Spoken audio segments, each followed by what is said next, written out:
Imagine starting your day in a tedious factory, surrounded by robots, when an unexpected alert changes everything. Suddenly, you're teleported into a chaotic world where you must face giant orcs, fierce wyverns, and hellhounds. Along the way, you meet people in need, a guy riding a bike in the weirdest way, and you begin unlocking powers that might be your only chance at survival. All this while searching for your missing family and relying on the most unlikely mode of transport to outlast the apocalypse. But before we dive into the video, don't forget to subscribe to the channel.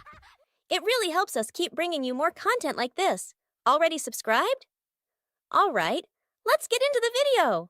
The main character of this manhwa is one of the most unremarkable individuals you'll ever meet, working at a logistics center to make ends meet. Kim Jeong-gyeom isn't too fond of his job, and you'll soon understand why. When he attempts to make small talk with the robot beside him, the machine simply ignores him and gets straight to work. That's exactly what he dislikes about the place. The entire logistics center is filled with advanced AI robots that handle most of the labor. Jeong-gyeom is responsible for overseeing everything, but there's no one around to chat with. He often feels down, missing the warmth of human interaction, and sometimes wonders if he's in the wrong place. This all began 2 months ago, right after he was discharged from the military, marking the start of a streak of bad luck. The first blow was when his parents relocated to Wojongbu. As a discharge gift, they paid the deposit and 6 months' rent for his small apartment, leaving him to live alone near his old school. Thus, his solitary life was forced upon him.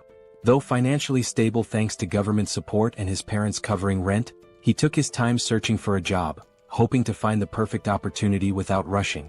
Unfortunately, things didn't go as expected, and he faced rejection after rejection before even getting a chance to prove himself. After a month of job searching, he was going stir-crazy from boredom. One day, while venting to his sister about being the unemployed brother, she teased him mercilessly. During their conversation, she mentioned that many people were working as operators for delivery companies using AI robots to make things easier. His interest was piqued, which led him to this lifeless place where there's literally no one to talk to. Just as I'm narrating this, someone else calls out to him. This person looks rather grumpy and unpleasant at first glance, someone who could easily pass for the manager. Anyway, the senior worker informs Jeong-gyeom that they're out of tuna stock, despite the system indicating there's still some. He tells Jeong-gyeom to check the warehouse for any missing stock, and of course Jeong-gyeom agrees with a forced smile. Let's be honest, he finds the robots much warmer than his cold-hearted senior. As Kim enters the warehouse, the door behind him begins to close. He quickly searches for the tuna, eventually spotting it, climbing up to retrieve it. Just then he hears the door slam shut with a loud thud. He tries turning the knob, but it's jammed. He calls his manager Shin, but there's no response. He briefly considers calling 911 but decides against it, figuring it's not worth the trouble since he's not in immediate danger. Instead, he takes a selfie and sends it to his sister, letting her know he's trapped. She initially teases him, but then mentions hearing a building collapse near her house. Naturally, Jeong-gyeom gets worried and calls her, but when she picks up, she stays silent. Just as he starts thinking it might be a prank, the entire warehouse shakes and an emergency alarm blares. The atmosphere turns chaotic, with announcements urging evacuation. Trapped in the warehouse with no idea what's happening outside, Jeong-gyeom bangs on the door, but no one responds. Panicking, he tries calling 911 again, only to find there's no signal. He's losing his mind, wondering if there's a full-scale disaster outside. Suddenly, he hears something pounding on the door from the other side, each hit leaving massive dents in the steel door like it's made of cardboard. Trembling, he backs away from the door, instinctively knowing things have gone terribly wrong, and if he makes a noise, he's done for. Sweating, he drops to his knees, relieved when the pounding stops, though the noise and screams outside still terrify him. 3 days pass and he's still trapped inside, surviving on whatever food is available. With no one searching for him, he's convinced something catastrophic has happened. He wonders if there's a war going on and feels almost grateful to be stuck inside, thinking he might be safer here. The alarm, which used to blare constantly, has been silent since yesterday, giving him a bit of peace. However, with his phone's battery running low, he's unsure how long he can last. This might be his final note to the outside world, praying someone finds him soon and keeps his family safe. Just when he thought it couldn't get worse, a system window pops up, notifying him that he's been selected and should check his awakened abilities. At first, Jeong-gyeom thinks he's hallucinating, but then another window appears, revealing he's gained his own personal subspace for storing items. He starts to wonder if there's some kind of drug in the tuna cans he's been eating for the last 3 days. Another digital notification pops up, informing him that a target has been designated and asking if he wants to store it. Without hesitation he confirms, and suddenly he feels himself falling, landing hard on the ground outside. Scrambling to his feet, he looks around only to find everything in ruins, debris and wreckage everywhere. He spots his senior lying dead nearby. As system windows keep flashing, our protagonist is too busy vomiting after seeing his senior's lifeless body. The system then announces that a suitable operating system has been found for him and is now being installed. Suddenly he hears footsteps approaching from behind, casting a huge shadow over him, and he's almost certain this shadow isn't human. As the scene zooms out, we see a monstrous orc-like creature with sharp fangs and a massive blood-covered body. Jong-yun starts sweating profusely, trying to calm himself, hoping his worst fears aren't true. He convinces himself that the loud roar he heard 3 days ago might have come from a gorilla or a bear. Still, he doesn't dare look back and instead sprints away as fast as he can, running for his life. Panic rises as he realizes he's being hunted by a literal monster. In his frantic escape, he even steps on someone's entrails. He has no clue why an orc-like creature is here or why it's after him, but one thing is clear: he has to get away. Suddenly, a system window pops up, announcing that synchronization is complete and asking if he wants to enter the subspace. Without a second thought, Jong-yun says yes, just as the monster's hand swings at him. He leaps into the portal, leaving the monster trapped on the other side, groaning in frustration. Jong-yun is confused, wondering why the creature can't follow him. A floating drone appears, explaining that nothing can enter his subspace without his permission, as he is the master of it. The drone further clarifies that the subspace is completely under his control. Shocked, Jong-yun feels a strange sense of déjà vu seeing the drone talk to him. Looking around, he realizes he's back in the PAX Fulfillment Center warehouse, but now it's part of his new subspace. The place is filled with the same robots as before. The system then informs him that as he's entered the subspace for the first time, he will be rewarded with a mana stone. The stone materializes in his hand, but before he can figure out what it does, the monster outside begins pounding on the portal again, startling him. He momentarily forgets he's being hunted by a monstrous beast and asks the system if it's sure the creature can't get in. The system reassures him that nothing can enter without his consent. A new system window appears, informing him that the PAX Fulfillment Center is a 5-story facility with a total area of 10,000 pyong, approximately 33,000 square meters, and contains everything necessary for improving customers' lives. It can ship products at speeds of 60 kilometers per hour, with a maximum shipment size of 2 meters. Jong-yun is just as baffled as anyone would be by all this information. The system adds to his confusion by stating there are only 2 minutes left until maintenance. Jong-yun, still disoriented, asks if the facility will shut down after 2 minutes. The drone confirms this and explains that he can use the mana stone to power the facility and maintain operations within the subspace. With 1 mana stone he can keep the facility running for 24 hours. Impressed by its efficiency, Jong-yun listens as the drone explains that when the PAX Center was stored in the subspace, its energy system was modified to run on mana stones. Jong-yun, still skeptical, asks if this is even real or just some sci-fi nonsense. Suddenly, the facility's lights shut off, and the drone begins flashing warnings. The PAX system explains that the power has been cut, and if energy isn't restored, PAX fresh products, items like fresh vegetables, meat and pre-prepared meals, could begin to spoil. Jong-yun realizes that in a chaotic world like this, where outside is a war zone, food is essential for survival. The power outage in the freezers and refrigerators could be a huge problem. He asks the drone if the mana stone can really replace electricity. The drone confirms this, so Jong-yun inquires how he can get more mana stones. The drone replies that mana stones can be obtained from creatures of other worlds. Clearly, Jong-yun isn't thrilled at the idea of confronting a muscle-bound monster that could easily tear him apart. He tells the drone to use the mana stone for now, then rushes into the facility to gather weapons. Inside he grabs as many weapons as he can, but a system window flashes their prices. With limited resources, he's worried he might run out of stock if he throws everything at the monster too quickly. He's also unsure whether these blades can even pierce the monster's thick skin. He figures that wounding the monster slowly rather than trying to kill it outright might be a smarter strategy. Since the creature can't enter his subspace, there's no rush to finish it off in one go. He'll focus on injuring it little by little, ensuring he doesn't waste resources or run out of weapons too quickly. Jong-yun hurls an axe at the monster, but it only grazes its body, which only enrages the creature further. With his original plan failing and aware that his weapon supply is limited, he decides to give the heavy axe another try, hoping it will have a more noticeable effect this time. He asks the system how many axes are left in stock, and to his surprise, he's told there are 15 remaining. He was expecting far fewer, so the number takes him off guard. He quickly checks the location of these axes, and upon reaching the storage area, he's shocked to discover that the axes are duplicating infinitely. The system explains that the items are produced through a process that allows them to be duplicated endlessly. While they can be damaged or altered, they cannot be fully depleted. This revelation leaves Jeong-gyeom stunned. If the system is right, he has an endless supply of weapons at his disposal. Surprisingly, the system confirms this. With this newfound knowledge, Jeong-gyeom feels relieved, knowing he no longer needs to worry about running out of weapons. He can throw as many as he wants at the monster without fear of exhausting his stock. He realizes that his shoulders will probably give out before the monster does, but at least he has a seemingly unlimited arsenal. The system then reveals another useful detail. He doesn't even have to throw the weapons himself. He can automate the process, shipping items from the subspace to the outside world. The system clarifies that shipping can only occur every 30 seconds, but this speed can be increased by leveling up his skills. Jeong-gyeom quickly asks how to launch the weapons, and the system tells him he only needs to think of the registered item and say ship to have it automatically sent out. As soon as the system explains this, Jeong-gyeom says ship, and an axe hurtles through the air at incredible speed, slamming into the monster's grotesque face and bringing it down instantly. The axe was launched by the drone, and when Jeong-gyeom asks about the speed of the throw, the system replies that the default shipping velocity is 60 km per hour.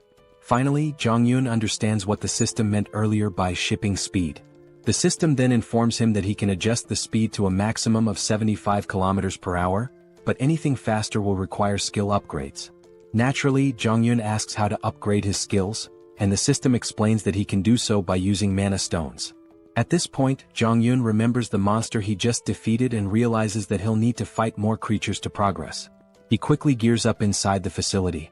First, he grabs lightweight combat boots priced at about 50,000 KRW and matching tactical pants for 78,000 KRW.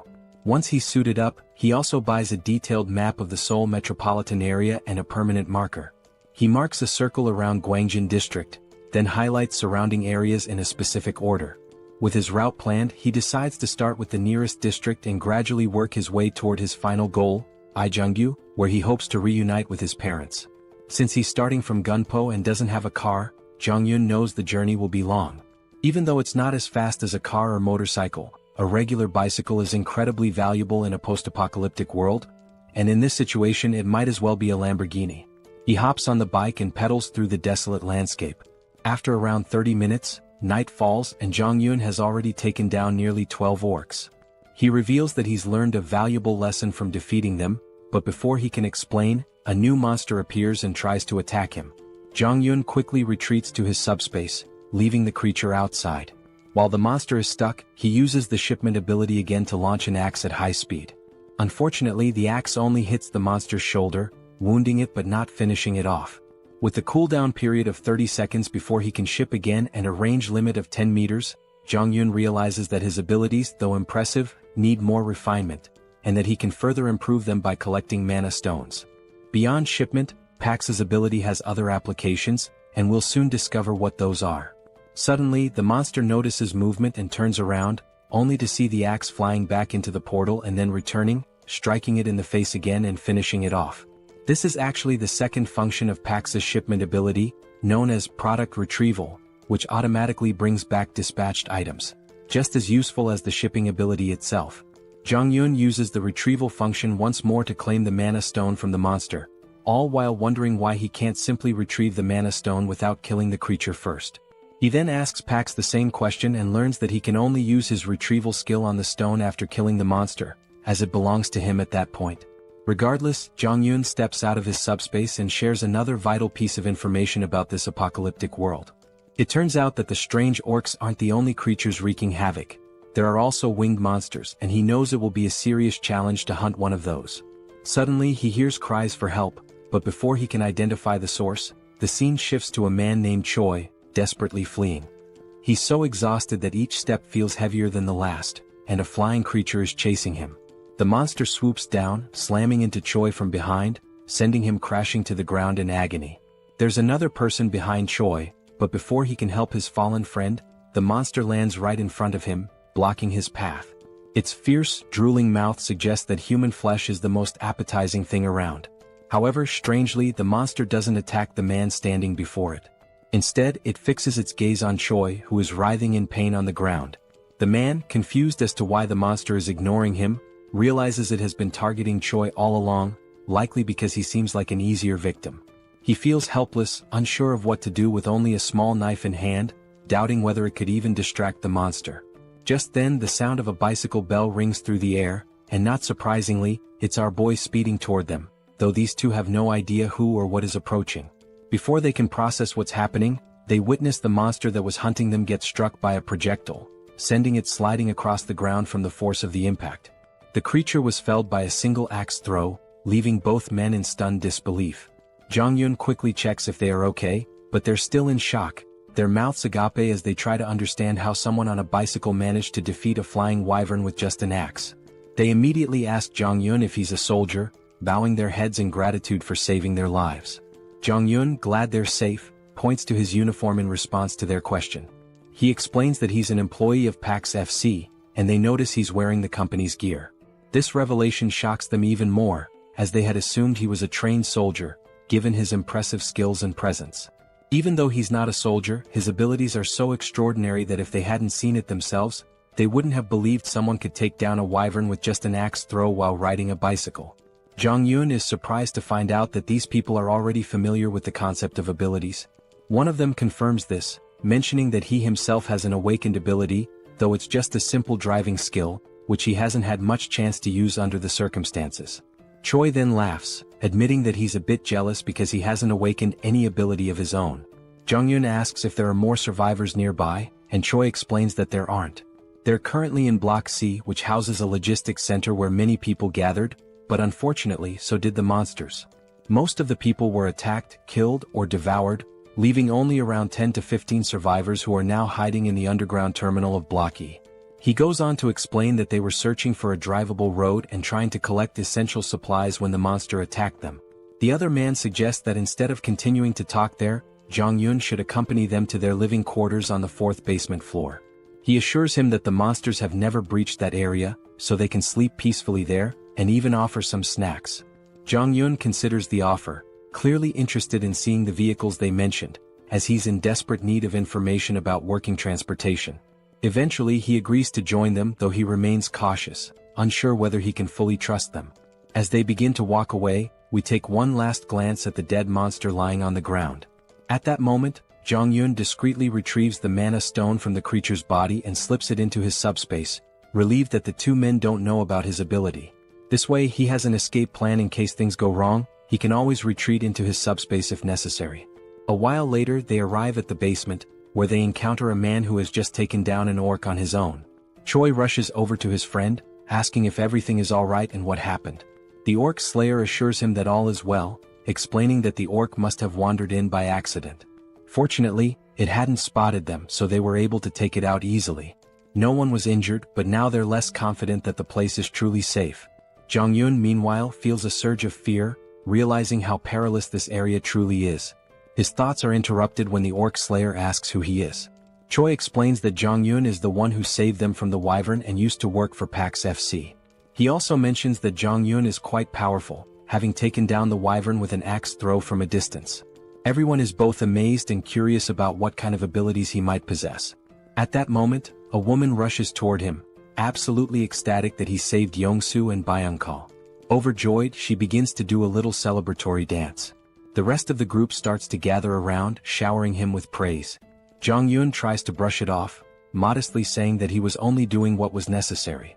As he continues to receive so much attention, Choi steps in to break up the crowd, telling them not to tease the young guy.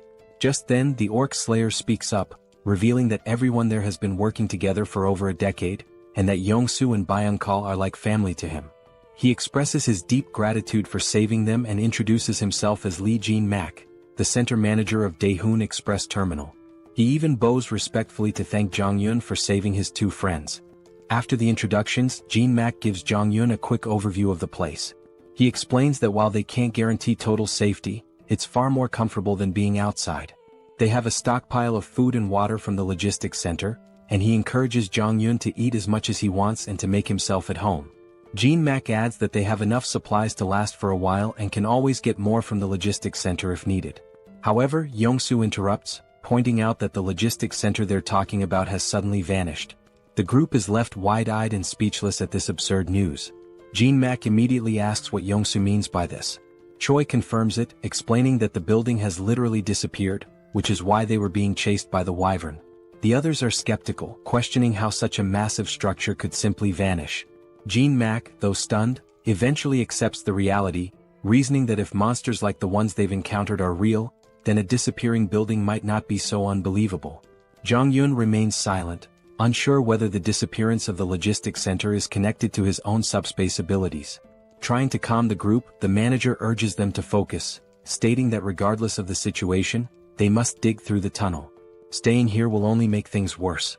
He encourages everyone to stay strong, saying that their time has just come a little earlier than expected and that they need to start heading into the tunnel as soon as possible. The woman from before, now fired up, tries to rally the group, reminding them that even without the logistics center, they must keep moving forward and force their way through. Jong-yun turns to the manager, asking what forcing their way through actually means. The manager explains that everyone has homes elsewhere, and vehicles are essential for getting around. But with the roads blocked, they need to find a way through.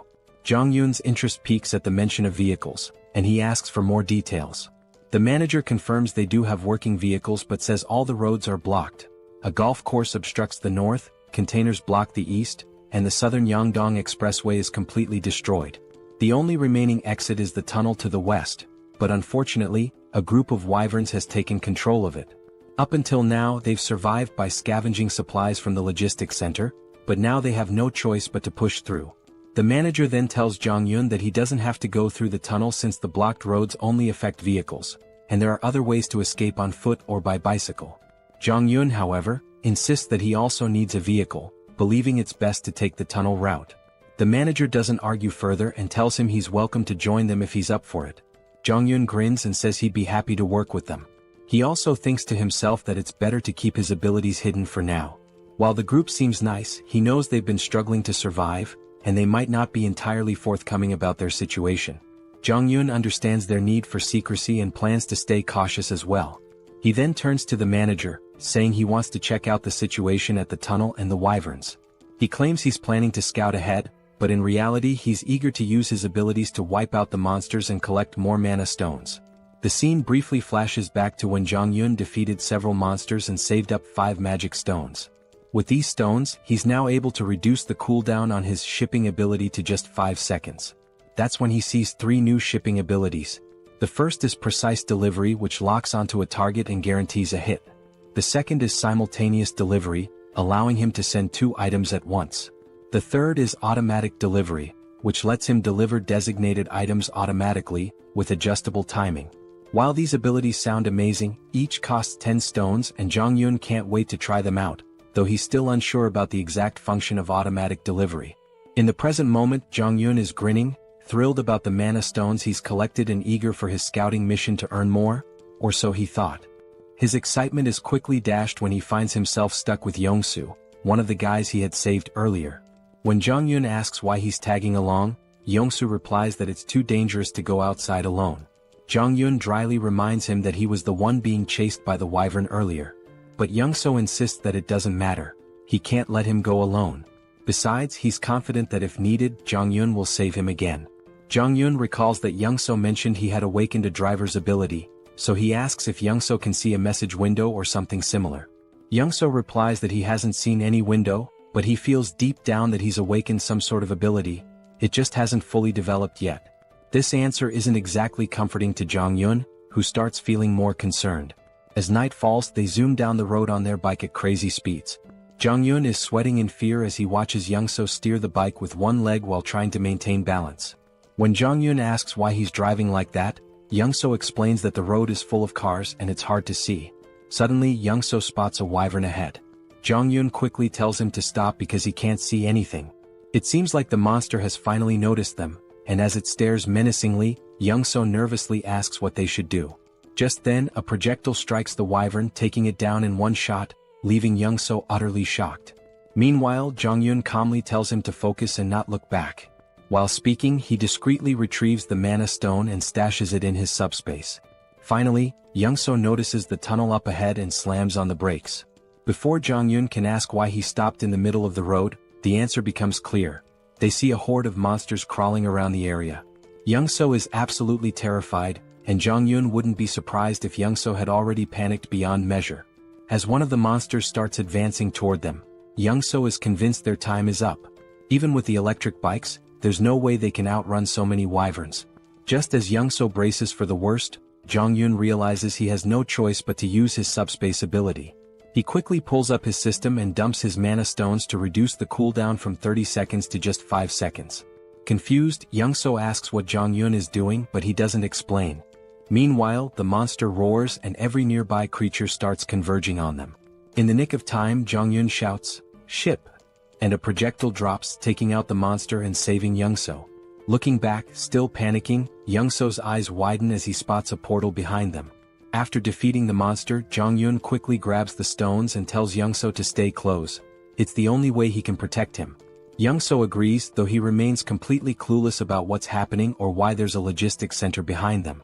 Just then, more monsters appear, but Jong-yun swiftly deals with one using his axes. As more monsters prepare to attack, Young-so panics and stumbles back, eventually falling into Jong-yun's subspace. The monster crashes into the subspace barrier, while Young-so falls to the ground in shock. The monster regains itself and charges again, but Jong-yun slips into his subspace just in time. The creature slams into the barrier once more before being taken down by another axe. Young-so watches in awe, unsure what to be more impressed by, the logistics center or the flying axes, but he's certain of one thing. To Jong-yun, these monsters are nothing more than nuisances, and this tunnel is just a minor obstacle he can clear without breaking a sweat. Young-so reflects on how everyone back at the base was relying on the delivery vehicle for safety and food transport, and how the tunnel was part of their escape route. Even if they made it through, monsters still lurked outside. But for Jong-yun, things are different. He only needs the vehicle for transportation since he can handle any threat with ease. Young-so even begins to feel a tinge of jealousy, thinking how with an ability like Jong-yun's, he could reunite with his family much faster. He wonders why Jong-yun needs a vehicle in the first place. Suddenly they notice the monsters starting to retreat. Jong-yun is intrigued, noting that these creatures are smarter than expected since they're fleeing rather than rushing into danger. As Jong-yun collects the mana stones, Young-so spots a blue stone hovering in the air and asks what it is. Jong-yun, surprised, asks if he's never seen a mana stone before. Young-so admits he hasn't, so Jong-yun explains that he uses them to boost his abilities. Young-so finally understands and wonders if he'll ever get a chance to use one himself. This clears up why Young-so didn't bother extracting the mana stone from the orc earlier. Young-so points out that with abilities like Jong-yun's, he could easily clear the entire tunnel on his own. Jong-yun replies that he didn't come here intending to clear the tunnel. He just wanted to check it out. If it seemed manageable, he'd sneak through quietly and not show off his powers. Young-so apologizes for tagging along, but Jong-yun reassures him that it's fine. He didn't know the way to the tunnel anyway, so if he had come alone, he wouldn't have made it this far. He then suggests they head back since the wyvern has retreated, but it could return soon.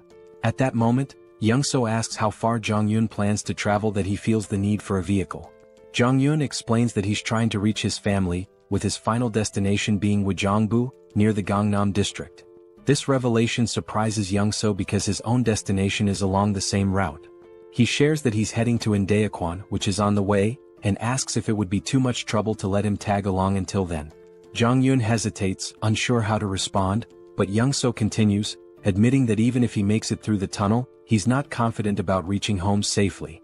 His driving ability isn't much help in combat, but since Jong-yun can fend off monsters, he might have a better chance of reuniting with his family.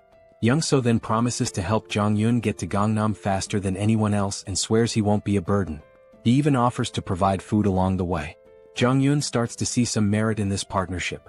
Young-so's driving skills are impressive, and more importantly, with him around, his secret abilities might stay hidden. It's a mutually beneficial arrangement since Jong-yun fears that if word got out about his powers, people might try to use or even eliminate him, though that might be overthinking. Still, better safe than sorry. Ultimately, Jong-yun agrees to let Young-so come along, and Young-so beams with excitement like a child in a candy store. Jong-yun then informs him that he'll handle clearing the tunnel, but emphasizes that Young-so should keep his abilities a secret and make sure others don't interfere. Young-so eagerly agrees, vowing to make sure everyone cooperates and stays out of the way. However, things don't go as planned. Young-so, in his excitement, ends up telling everyone that Jong-yun will clear the tunnel using his awakened abilities. All they need to do is wait outside until he's finished. Jong-yun is left in disbelief, realizing that Young-so just spilled the secret. The others are stunned by the news and eager to watch Jong-yun in action, while Young-so proudly explains. Meanwhile, Jong-yun curses his bad luck, knowing he's now stuck in a difficult situation. In the end, Jong-yun steps forward and announces that by the next morning, he'll have the tunnel cleared so everyone can leave. In his mind, helping them seems like the best option, especially since they still have food, which should keep things calm for now. However, once the supplies run out, chaos might ensue, so it's smart to clear the tunnel and ensure everyone's safety. Just then, the manager approaches Jong-yun, stating he won't pry into his abilities or ask questions about them. Instead, the manager expresses respect for Jong-yun's decision to help everyone. He offers some food from their reserves as thanks, which surprises Jong-yun. This level of generosity feels overwhelming. The manager explains that because Jong-yun risked his life scouting the tunnel, the least they can offer is a bit of food. Now that he's clearing the tunnel for them, they feel like they can't repay him enough. They apologize, saying that all they can offer is their gratitude. Jong-yun insists that he did it for his own reasons and that they don't need to go to such lengths. He tells them to keep the food for their families, but Young-so steps in, telling Jong-yun to accept it, reminding him that he also has a family to think about. At that moment, Jong-yun sees how eager everyone is to reunite with their loved ones, which fills him with a sense of sadness. He doesn't want to let them down. The next morning arrives, and when they reach the tunnel entrance, Jong-yun instructs everyone to stay back. He begins pedaling into the tunnel, determined to clear it out and return. As he gets closer, he spots the monsters ahead. But before the scene shifts to his battle, it flashes back to his childhood. We see a young Jong-yun with a sore eye from a fight with his sister. He complains to his father, leading to another argument with his sister, which ends with them brawling in front of their dad. That's when his father comments on how close they seem, reflecting on how he was an only child and always envied the bond between siblings. He tells them that, despite their fighting, they'll eventually realize how precious family is. Suddenly, their mother bursts into the room, sparking a lively argument between the parents. Jong-yun feels a warm sense of family in that moment. The scene transitions back to the previous night, where Jong-yun, seeing how excited everyone was about reuniting with their families, reflects on his own family memories. He knows they're relying on him to clear the path. They spend the night filled with hope and anticipation, waiting for Jong-yun to ensure their safety. After midnight, as everyone sleeps, Young-so wakes up to use the bathroom. Noticing that Jong-yun is missing, Young-seo heads outside and asks the patrolling guards if they've seen him. They tell him that Jong-yun mentioned stepping out for some fresh air a while ago. Curious, Young-seo walks further ahead, scanning the area, and eventually spots Jong-yun. He quickly asks why Jong-yun can't just go to sleep, to which Jong-yun replies that he can't sleep there. As Young-seo looks ahead, he's stunned to see the vehicle loaded to the brim with food and supplies. Completely baffled, Young-seo asks why Jong-yun is giving away so much. Jong-yun casually explains that he only loaded half the supplies to avoid weighing the vehicle down, but assures him it's more than enough for everyone. Young-seo is even more shocked when Jong-yun mentions that this is the last vehicle he had to load. The realization hits hard. If this is the last one, then Jong-yun must have packed the other 15 vehicles with the same amount of supplies. Jong-yun quickly tells Young-seo to keep this a secret from the others. Still confused, Young-seo points out that if Jong-yun is giving away all these supplies, what will they have left for their own journey? Jong-yun nonchalantly responds that they still have plenty of supplies. Young-seo is left astounded, realizing the amount of resources Jong-yun has given away is more than you'd find in an entire logistics center. He can't comprehend how much stock Jong-yun must have left. Back in the present, we see Jong-yun effortlessly taking down monsters like it's no big deal. While fighting, he contemplates how much easier it would be if he could put all the people into his subspace and carry them to safety.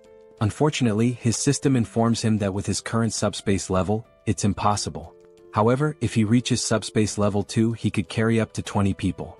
To level up, he needs at least 100 mana stones. After mentally counting, Jong-yun notes there are about 40 monsters left, with a few fleeing. The numbers aren't enough for him to level up here. He realizes he'll need to find another way to gain experience, especially since he wants to eventually bring his family into the subspace. Suddenly, Jong-yun notices something strange among the fleeing monsters. A closer inspection reveals a stronger, more imposing version of a wyvern, clearly some kind of boss-level monster. Even Jong-yeon is unsure of what he's facing. The scene then cuts back to the group waiting outside the tunnel, growing anxious about whether Jong-yeon is okay inside. Finally, they see him emerge, pedaling his bike effortlessly, as if he's been out for a leisurely ride. His uniform is stained with blood, and the group anxiously watches until they see him smile. They burst into celebration, relieved that their mission was successful. It's finally time for everyone to part ways and reunite with their families. They thank the manager for sticking with them and wish him a safe journey home. Jong-yeon hints that if they face any trouble, they should open the cargo hold.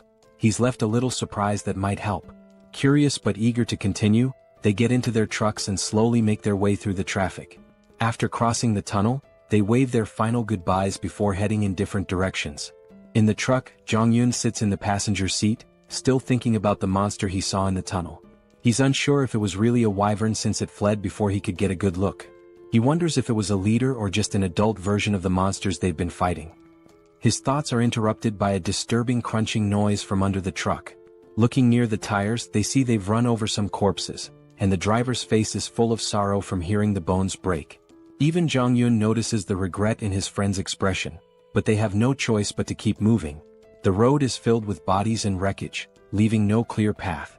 Jong-yeon reflects on how, if his discharge had been delayed by just 3 months, he might have ended up as one of those dead soldiers. The situation is even worse than they imagined, with monsters still feasting on the remains. Suddenly, Young-seo calls out to him, snapping him out of his thoughts. When Jong-yeon looks ahead, he sees that the road is blocked. Young-seo points out that the barbed wire looks like it was set up by the military to block something, and they'll need to find another route. He suggests they try crossing another bridge, but just then Jong-yeon notices something at the far end of the blocked bridge. Upon closer inspection, they see a new type of monster they've never encountered before, and it becomes clear what the military was trying to contain. While Young-seo panics and considers turning back, Jong-yeon sees this as a perfect opportunity to level up his subspace. He spots a narrow sidewalk along the road, blocked on both sides, and quickly suggests they drive through it.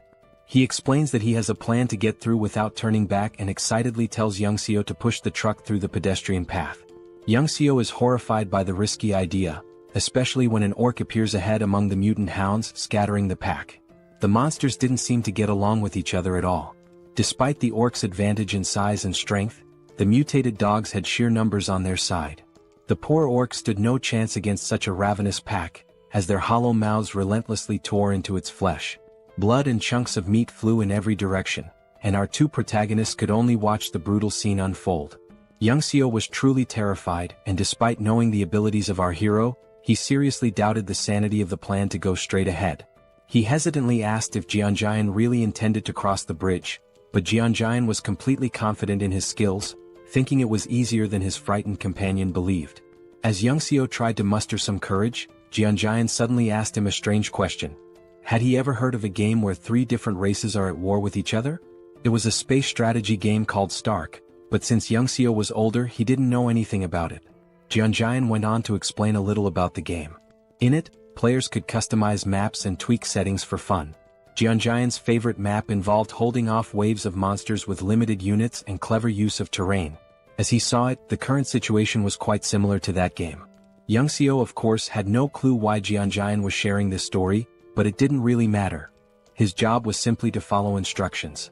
The first step was for Young-seo to back the car up to the barbed wire barrier, ripping it down and making as much noise as possible, all to attract the attention of the mutant hounds who were busy feasting on the orc. After that, it was Jeonjaen's turn to get to work. Activating his system, he unlocked a skill he hadn't planned on using but realized it was perfect for the situation. Auto shipping.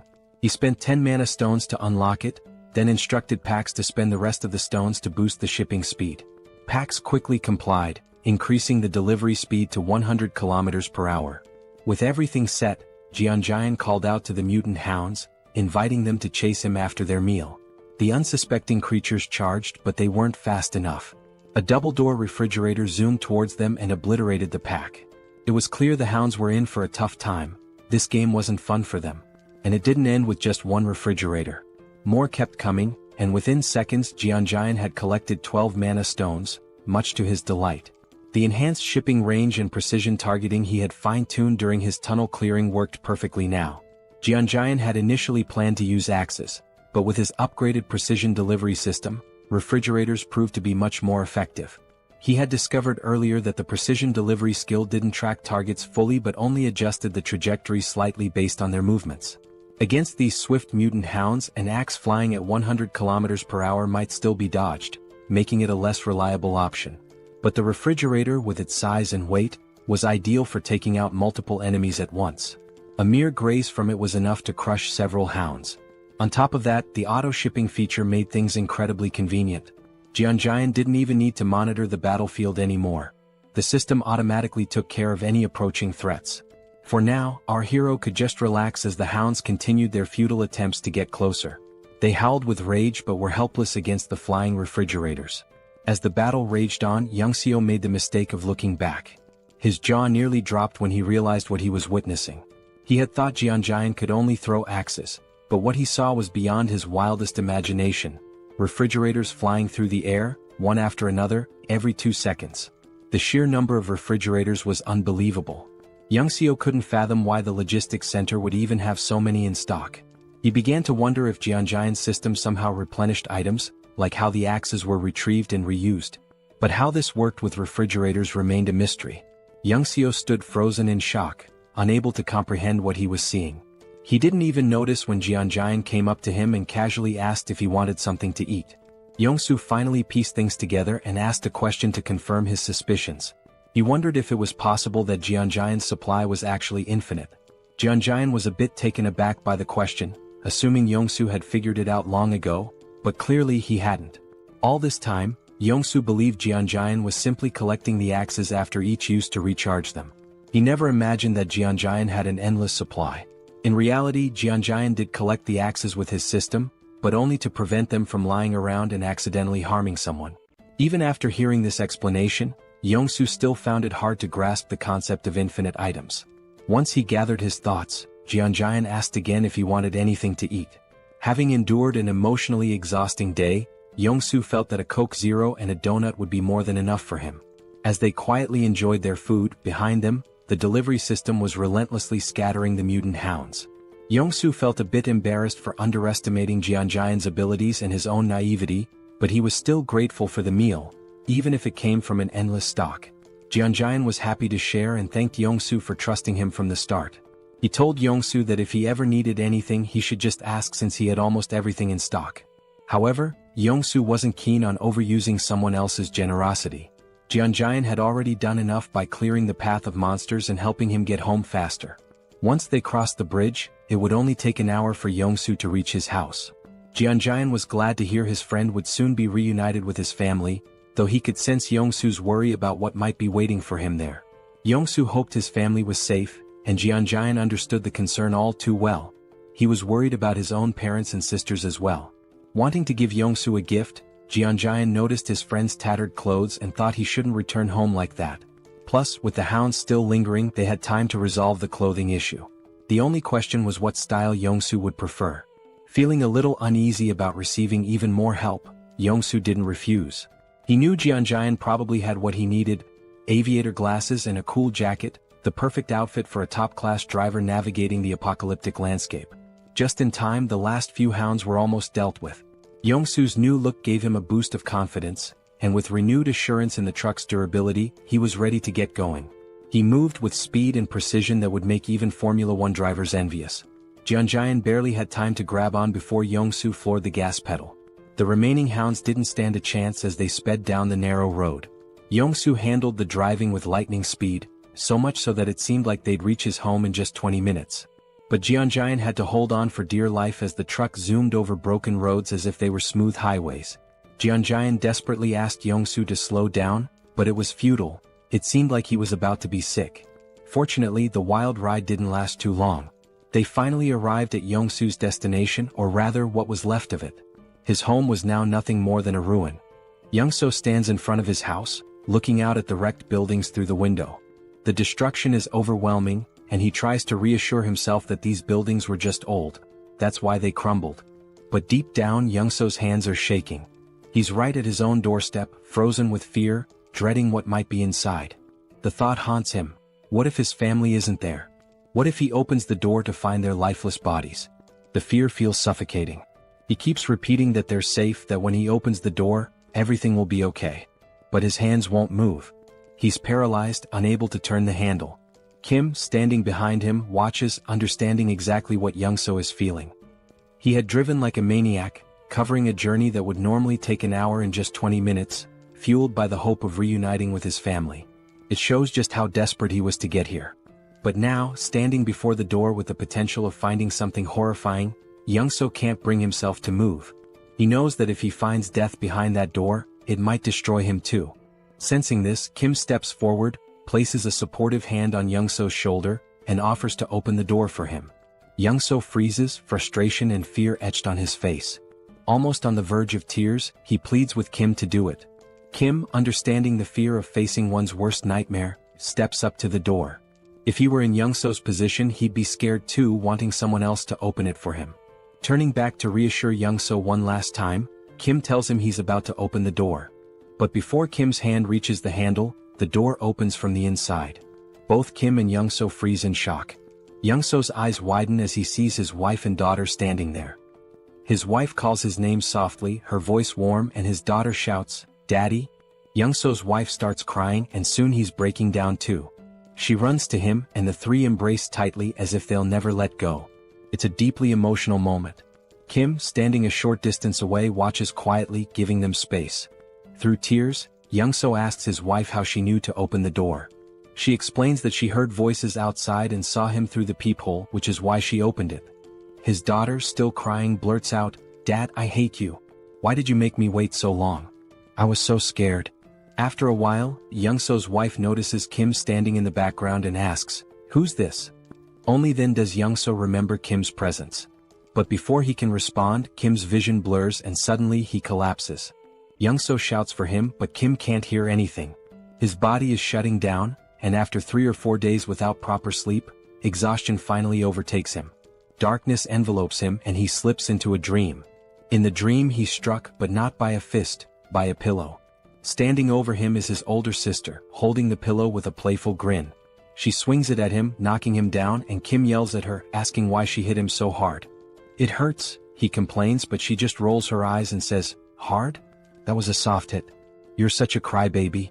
She's unfazed, brushing it off as nothing. Meanwhile, Kim is ready to run to their dad and tell on her. He storms off, determined to complain, but his sister couldn't care less. She stands tall, holding the pillow like she's won the pillow fighting championship of the month. Suddenly the scene shifts. Kim's dad is sitting with him and his younger sister, trying to mediate a sibling quarrel. He calmly explains that, annoying as they might be, family is precious.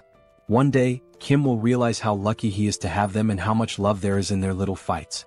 His father reminds him that, no matter the arguments, their bond is something to treasure. Just then, Kim's mom storms into the room, scolding his dad for not helping with dinner when she asked.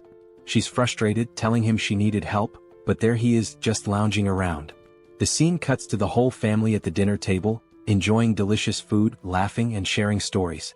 As they eat, Kim's mom eyes his older sister, Seoul, suspiciously and asks if she's got a crush on someone, noticing how she's always on her phone.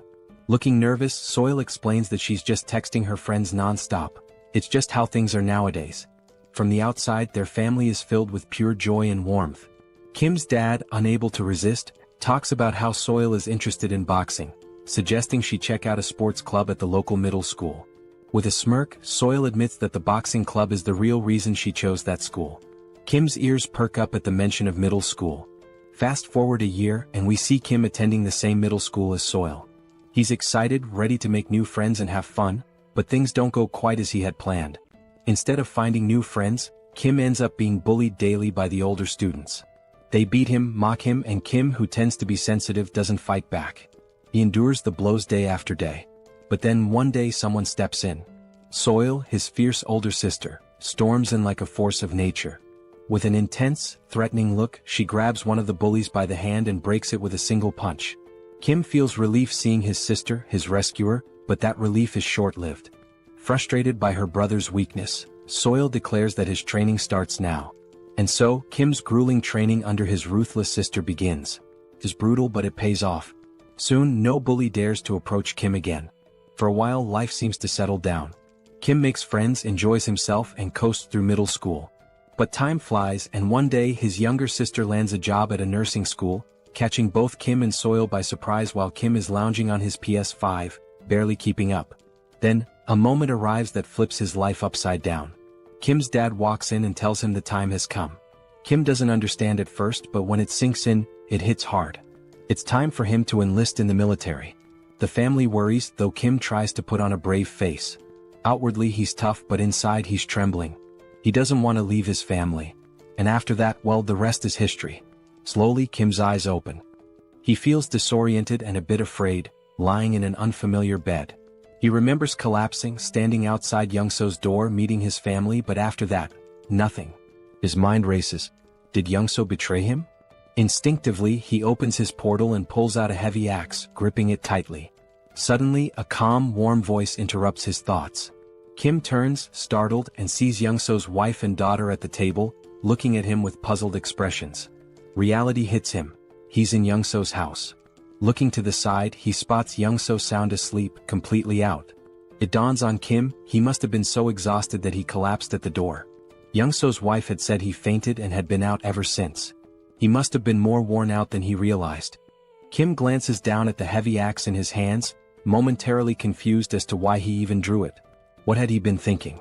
Quickly, he stashes it back in his portal, hoping no one noticed, especially Youngso's wife. She didn't need to see that. He asks how long he's been asleep, and she tells him it's only been a few hours. Then the mood shifts. With a soft smile, Youngso's wife begins to thank him, expressing her gratitude for everything he's done. Kim can feel the weight of her words, how he saved Youngso's life and brought him home safely. The gratitude in her eyes and her slight bow make him feel uneasy. Kim isn't used to this, feeling awkward and a little nervous, wanting to brush it off as no big deal. He thinks about how Youngso had helped him too. It hadn't all been on him. Just then Youngso wakes up. Still groggy, he chimes in to back up his wife, insisting that Kim had done far more than he lets on.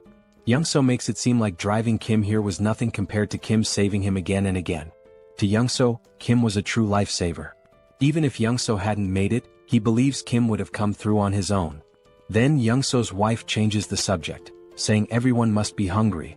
The atmosphere shifts once again as Kim's stomach growls, reminding him he hasn't eaten in what feels like ages. She mentions that Youngso had refused to eat without him, waiting until Kim woke up.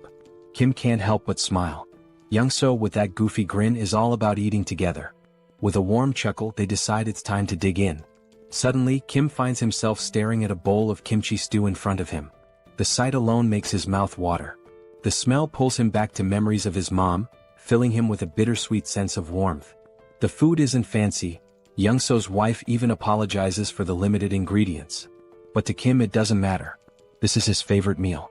After everything he's been through, nothing feels as comforting as kimchi stew. The first bite? Pure bliss. The moment the stew touches his tongue, it's like fireworks going off in his mind. Every cell in his body feels alive. The flavor, the warmth, it's almost unreal. And just like that, he's taken back. Back to when he'd sit down to meals with his family, back to simpler times. But as the meal ended, Kim felt a wave of sadness. For the first time in 3 months, he'd had a meal that reminded him of home, of family, and the ache of missing them overwhelmed him. The others noticed his quiet sadness, which shifted the conversation back to their journey. He mentioned their next stop was Gangnam, and Kim froze, realization hitting him. He was stunned, unable to fully grasp what Youngso was saying at first. It all felt strange. Then Youngso laid it out. He'd already discussed it with his wife, who insisted that since Kim had helped Youngso reunite with his family, he should return the favor. Kim was still confused. Even if Youngso took him to Gangnam, how would he safely return on his own? They stepped outside to get some fresh air, and that's when Youngso explained his plan. He'd drive Kim to Gangnam in his truck, and Kim would leave his electric bike with him. Once they reached Gangnam, Youngso would use the bike to get back home. Hearing this, Kim started to feel more at ease, but something still didn't sit right with him. Why was Youngso risking so much to help him? Sure, Youngso was an amazing driver, and with the bike he could avoid most threats. But Youngso didn't have any fighting skills, so if he encountered a large monster, it'd be over. With a truck full of supplies and his family safe, why was he risking it all? Unable to shake his doubts, Kim finally asked the question that had been weighing on him. Why was Youngso putting himself on the line for him? Youngso smiled knowingly, like he'd expected the question. Then he revealed his reason. Why had Kim helped him in the first place? Kim hadn't asked for anything in return or demanded any favors. He just helped. Without Kim, Young-so wouldn't have survived that tunnel. Now he wanted to return the favor because they were in the same boat. Kim might have special powers, but that didn't make his life any less challenging. Young-so understood what it felt like to be desperate, clinging to the hope that his family was safe somewhere. That's why he'd risked the tunnel, and now he wanted Kim to feel that same happiness of reuniting with loved ones. With a sly grin, Young-so reassured Kim that he wouldn't take unnecessary risks. He was confident his driving skills would get him out of any tough spots, so Kim didn't need to worry. Then Kim had a flashback to when he first set out for the tunnel and saw a car with keys inside. Young-so could have left the group behind, but he didn't. He stayed and helped. That's when Kim realized Young-so wasn't about to leave him. He just didn't want to admit how far he'd go to help. Kim smiled and agreed, but with one condition. If Young-so was coming with him, he had to bring his family along. Kim explained he'd upgraded his subspace, allowing him to bring others inside. Young-so's family would be safer there than staying behind. Without hesitation, Young-so put on his signature shades and gave a confident grin, ready to drive with his top-tier skills. Meanwhile, Kim had upgraded his subspace to level 2, using 16 out of his 116 mana stones, allowing it to hold up to 20 people. The system informed him it would cost 6 mana stones per day to maintain, but he didn't mind. The system also asked if he wanted to enable external presence in the portal, and he agreed. A few months later, Young-so, his wife and daughter entered the subspace, astonished at what they saw. The expansive Logitech Center was stocked with endless resources. Kim introduced PAX to Young-so's family, and Young-so assured them that PAX would handle anything they needed. Everything was available in abundance and they could use it freely. Young-so's wife looked astounded as if she couldn't believe it. Kim told them he had some tasks to attend to and encouraged them to enjoy the place for now. Young-so then turned to his daughter, asking if she wanted to play princess with him, and they looked so happy together. Kim couldn't help but smile as he watched. Then something new happened. Kim unlocked a new ability, a laboratory where he could combine, classify, and transform any item in his subspace.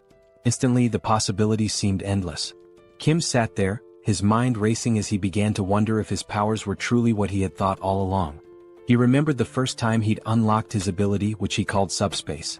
Back then, it simply allowed him to store anything he wanted. If he stored an apple, it would stay in his subspace permanently. But then, due to a strange accident, he ended up storing the entire Logitech Center, which caused his ability to evolve. His subspace merged with the Logitech Center, taking his powers to a new level. Now, nobody could enter his subspace except him. But that wasn't even the craziest part. The PAX AI from the Logitech Center had also merged with his system, transforming the once emotionless AI into something almost human. And just when he thought things couldn't get any stranger, the Logitech Center's systems, like its shipment functionality, upgraded as well. Now, he could launch items at 100 kilometers per hour. This alone was mind-blowing. But with PAX AI added to the mix, it became pure chaos. Kim hadn't anticipated his abilities would upgrade so dramatically, but reaching level 2 had changed the game. Now he had another exciting option. He could put anything into his subspace once more. The idea floored him. The thought that he could store anything, that he now had a personal lab where he could merge and create new items, was astounding. It felt like he was playing Minecraft in real life. He couldn't help but wonder what abilities would unlock if he reached level 3 or 4. What kind of powers would those levels bring? But thinking wouldn't get him there. He didn't have enough mana stones for another upgrade just yet. So for now, he focused on deciding the next thing he'd add to his subspace. Last time, it had been the Logitech Center, which turned out to be a blessing. But now, with a determined aura, Kim commanded his system to store the entire Earth. Yes, you read that right. He was about to store the planet. If it worked, everyone would float off into space. The system asked for confirmation and Kim, feeling a little tense, confirmed. But after 2 minutes, nothing happened. Then the system sent a notification: failure. Earth was outside the storage range. Kim sighed, figuring it was too ambitious, but it was worth a try. Just then, Young-so showed up, discussing the route to Gangnam. Kim listened but quickly asked why Young-so wasn't playing with his daughter as he'd mentioned earlier. Young-so smiled softly, explaining that his daughter had always felt scared in their old building. But here in this new place she finally felt safe, and that's why she'd been able to fall asleep. It was all thanks to Kim. Young-so expressed his gratitude, but Kim, ever modest, reminded him that he'd been a huge help too. Without Young-so's driving skills, he wouldn't have made it this far. In his mind they were even. But Young-so, with a serious tone, insisted he'd do whatever he could to support Kim. The scene shifted, and there they were, Young-so in full driving mode, wearing his signature shades, and Kim feeling the tension in the air. Something felt wrong.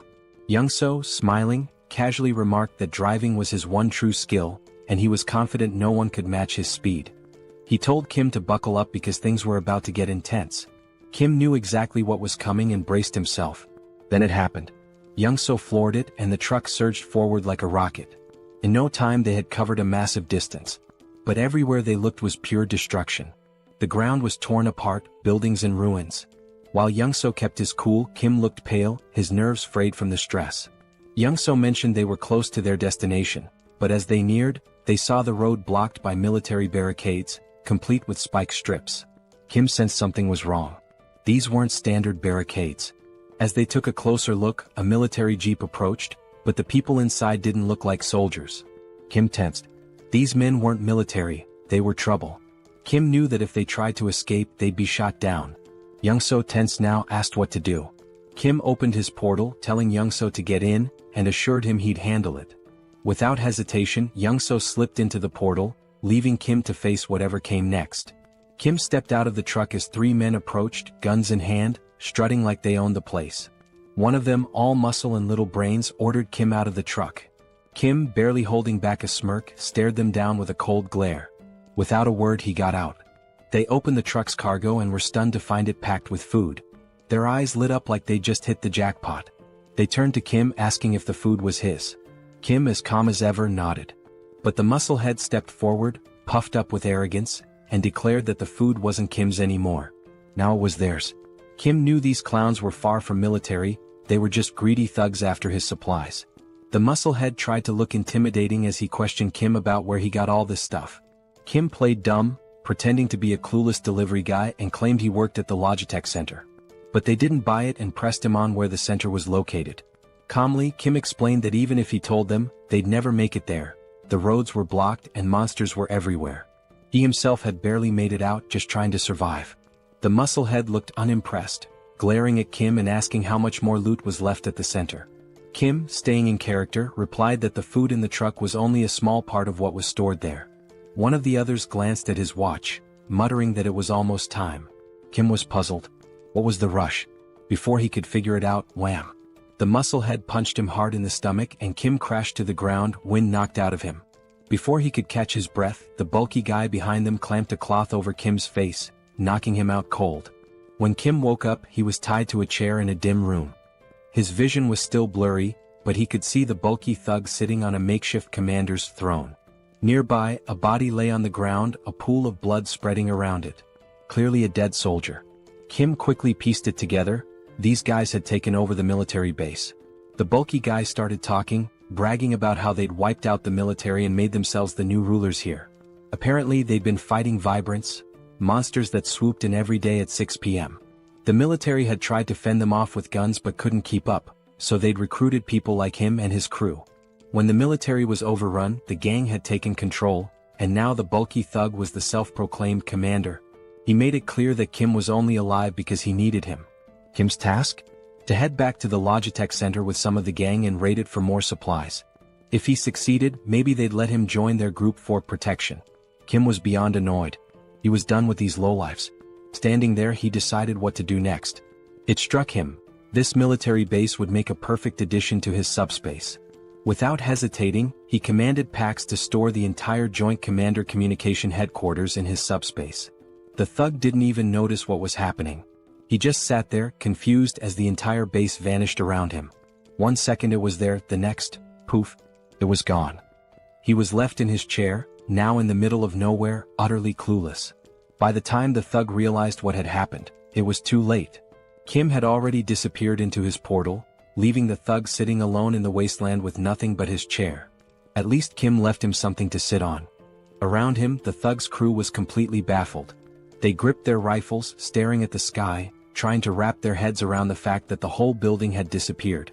The thug, wide-eyed and anxious, scanned his surroundings, his face showing a mix of fear and confusion. He was probably thinking, where did the whole building go? Meanwhile, Kim spat on the ground, noticing a trace of blood. That punch must have done some internal damage. He felt himself sway on the edge of fainting. Storing the base had drained his mana like nothing before. He was exhausted, completely wiped out. If he'd known it would take this much out of him, maybe he would have waited, maybe ducked into his subspace first. But it was too late for second-guessing. He had made his choice, now he just had to deal with the aftermath. His priority now was to get into his subspace to recover. As Kim slipped into the shadows, the thug's crew suddenly froze as the sky turned blood red. Dark, looming shadows filled the air. The wyverns were coming. Hundreds of them, wings spread wide, headed straight for them, growling and screeching, ready to tear anything in their path. The sight hit the thug's men like a slap, sending them scrambling in all directions, completely forgetting Kim as they bolted for their lives. Even the guy who had captured Kim took off, leaving him free to drop to the ground. The thug was furious, shouting at his crew to hold their ground. He yelled that their rifles could still take out the smaller wyverns, vowing to handle the largest one himself. But his men weren't listening, they were too busy running. Rage twisted his face as he cursed them, calling them traitors. Then bam! The ground shook. Something huge landed behind him, shaking the earth. He turned slowly, terror contorting his face, only to see a massive wyvern towering over him. This one wasn't like the others. It stands a solid 20 feet tall, with black scales gleaming under the blood-red sky, and its piercing yellow eyes locked on him with deadly focus. This wyvern is 20 times larger than any he's ever encountered, a real monster brought to life. Amidst the chaos, we see Kim slipping into his subspace, bringing along an injured soldier. The system pings asking if Kim wants to allow the outsider in. Kim nods, weary but resolute, and both are let inside. Kim feels exhaustion pulling him down even further, and he knows he's just seconds from passing out. His mind races, he barely managed to sneak himself and the soldier in, and he realizes he'll have to be careful with these aftereffects. Storing something as massive as a whole base during such a critical moment might be risky next time. The black-scaled wyvern is still looming behind, its fierce gaze fixed directly on him, making Kim wonder why it's so intensely focused on him.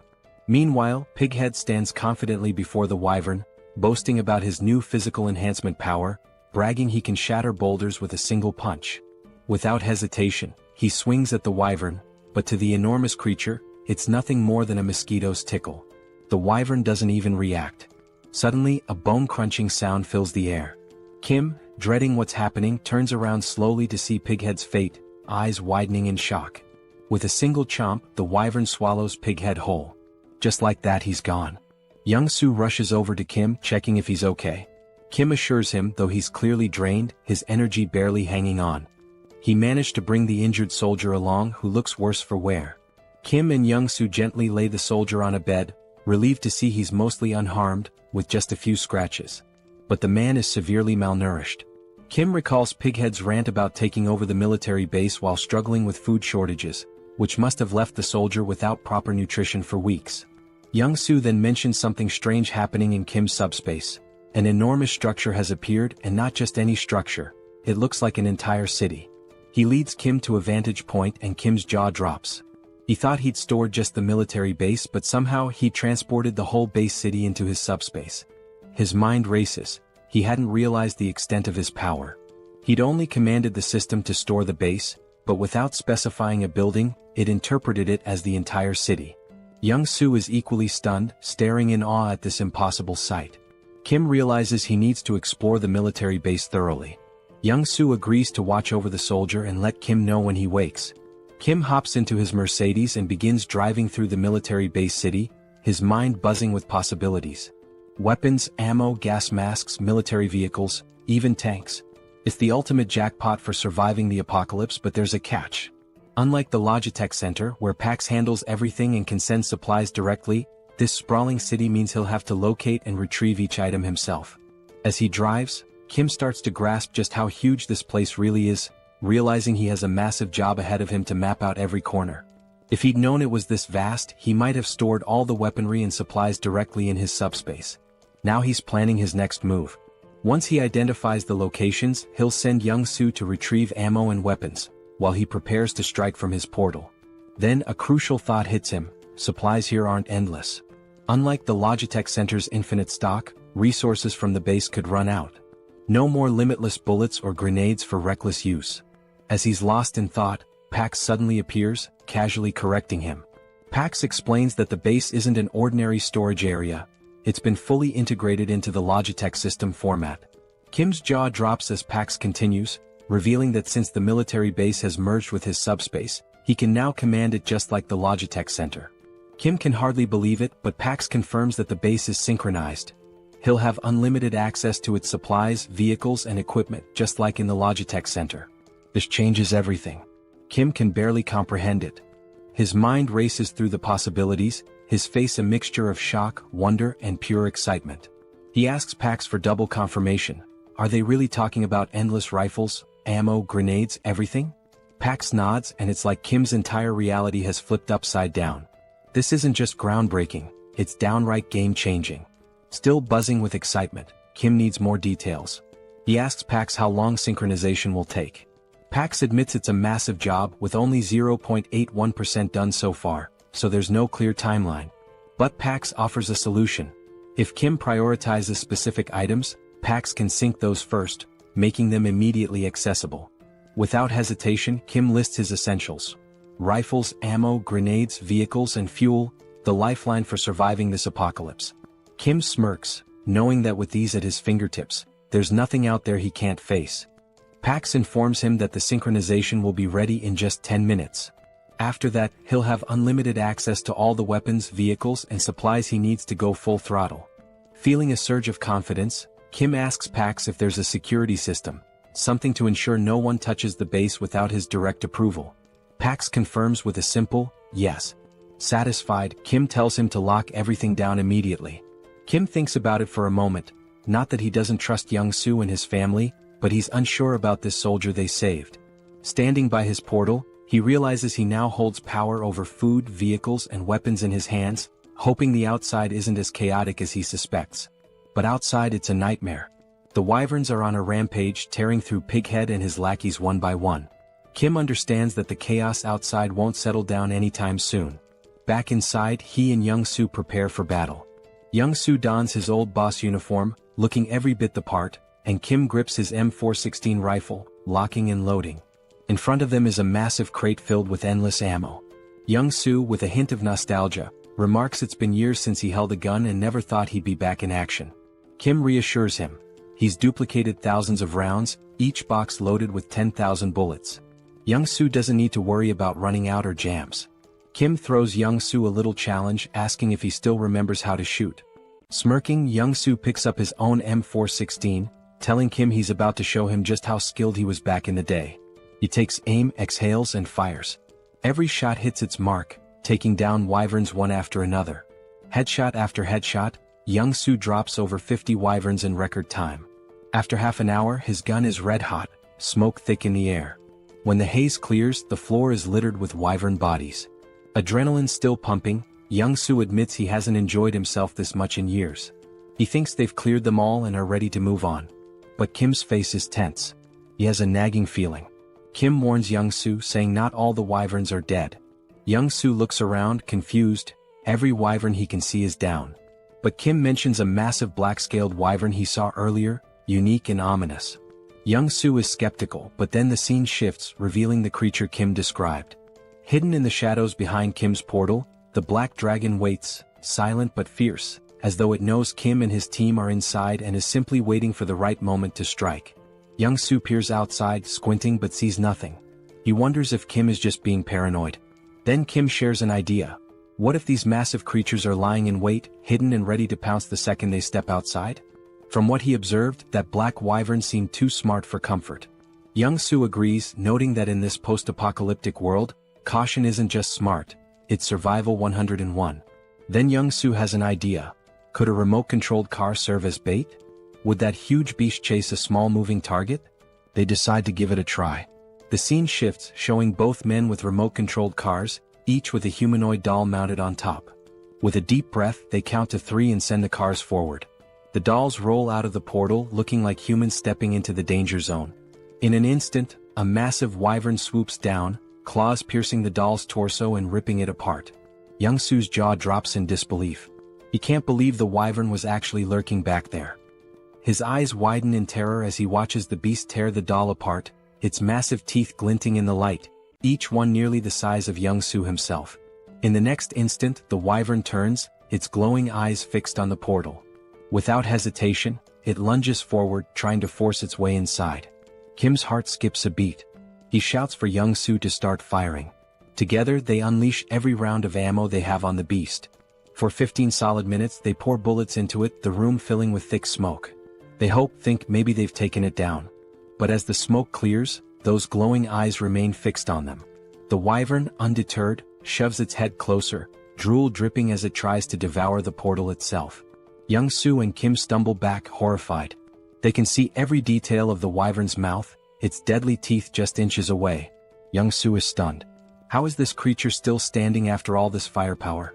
Kim recalls that Pighead mentioned a similar wyvern, a beast that shrugged off all the military's attacks, forcing them to retreat. Kim realizes it must be the same one.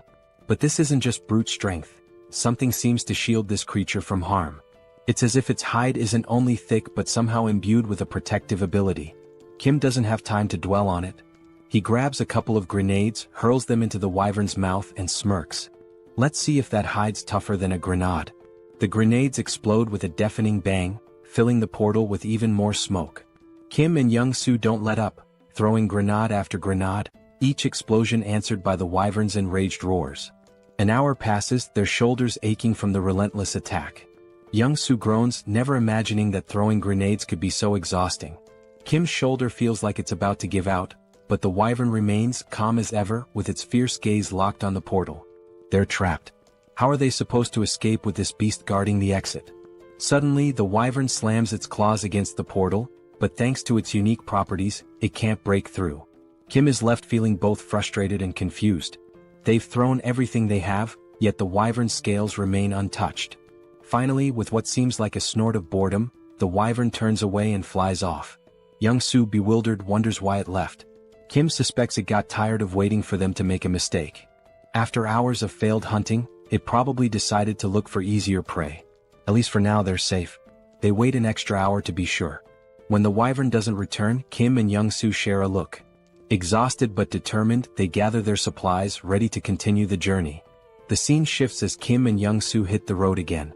Young-soo, still visibly shaken, can't help but mumble about the horror of facing such a monstrous wyvern. Kim shares his concern. Those dozens of grenade explosions barely left a mark. If a creature that size can withstand grenades, what kind of weapon would it take to bring it down? Kim realizes that regular explosives just aren't enough. Bombs are designed for taking out smaller targets like humans, not dragons. Sure, he could grab a rocket launcher or missile from his subspace, but that kind of firepower would destroy everything around them, risking innocent lives. He can't take that path, it would strip away his humanity.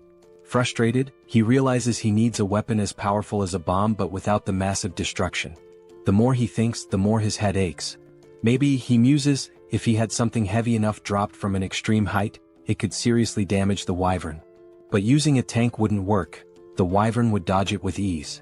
He needs something small, heavy and lethal, but such a thing doesn't exist yet. He's stuck with just grenades and guns. Just as he resigns to the situation, he decides to check his magic stones. When he glances at his crystal, he's stunned. 314 magic stones. How did he get so many? He recalls killing dozens of orcs and goblins and barely gathering 50 stones, but perhaps wyverns yield more. With this many stones, Kim gets an idea. He'll upgrade his abilities. He invests 100 stones into his subspace, expanding its range to an impressive 50 meters. Now he can transport 4 items per second, making this skill incredibly powerful. With 189 stones remaining, there's one thing he hasn't tested yet: his pocket dimension lab. It was something he'd unlocked with his last upgrade but never got around to testing. Now, with curiosity piqued, Kim decides to activate it. He channels 50 magic stones into it, and suddenly, his pocket dimension lab comes to life. According to the description, this is a space where he can combine or separate anything he desires. A spark of excitement lights up his eyes. Maybe he can create something unique, something that will give him the advantage he's been looking for. Kim turns to Young-soo, telling him he has something important to investigate and that he should hang out in the subspace for a while.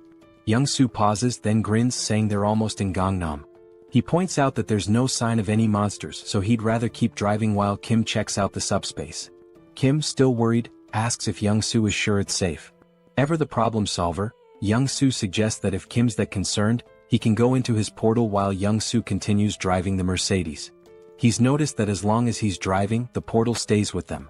Intrigued, Kim ducks into his portal and sure enough, as Young-soo drives, Kim realizes he's moving right along with him. Impressed, Kim agrees to the plan, though he still feels a bit tense. He steps into his newly unlocked pocket dimension to explore. Inside, everything is vast, white and empty. He wanders around, testing the space when his system chimes in, explaining the capabilities. He can combine or separate objects here. He can merge multiple items regardless of their type, or break them down into components. Kim's mind races. This could change everything. Could he, for example, merge a rifle with its magazine to create an endless ammo feed so he wouldn't need to reload? Pax confirms that this idea is completely possible. Then Kim wonders if he could pull a grenade safety pin while storing it, so it would explode the moment he sends it out. Pax confirms again. Eager to test it, Kim has Pax remove the pin and create a new item, costing him 15 magic stones. He's fascinated by the result, but he knows a single grenade won't be enough for the wyvern. He needs something far more powerful. A smirk forms as Kim begins crafting a secret weapon. Meanwhile, Young-soo encounters a massive barricade, a wall of stacked cars blocking the road like some post-apocalyptic obstacle. He wonders who would create such a barrier. At that moment, Kim steps out from his subspace and asks how much longer to Gangnam. Young-soo explains that there's no monster trouble, but someone's blocked the road entirely with cars. He suggests they'll need a detour. Kim stops him. No detour is needed. He's got a new weapon to clear the way. Just as Young-soo is about to ask what he means, metal plates, each weighing 20 kilograms, start flying like bullets, slamming into the cars at incredible speed and scattering them like toys. Young-soo watches in shock.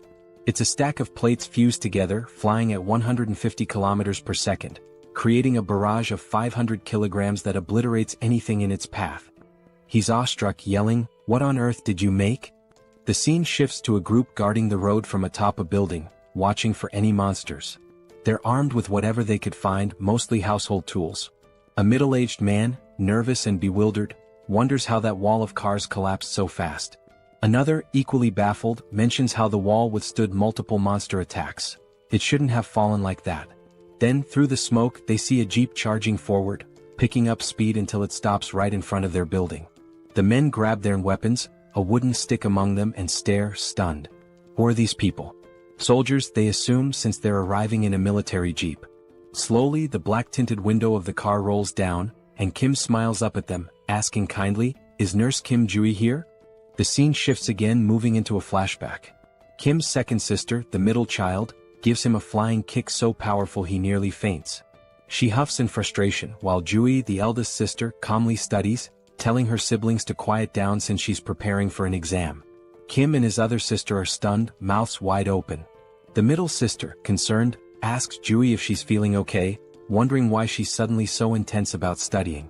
Jui snaps, asking if it's really that shocking for her to study hard. Kim, dead serious, turns to the middle sister. "Yeah, she definitely doesn't look well. We should call Mom. She's lost it."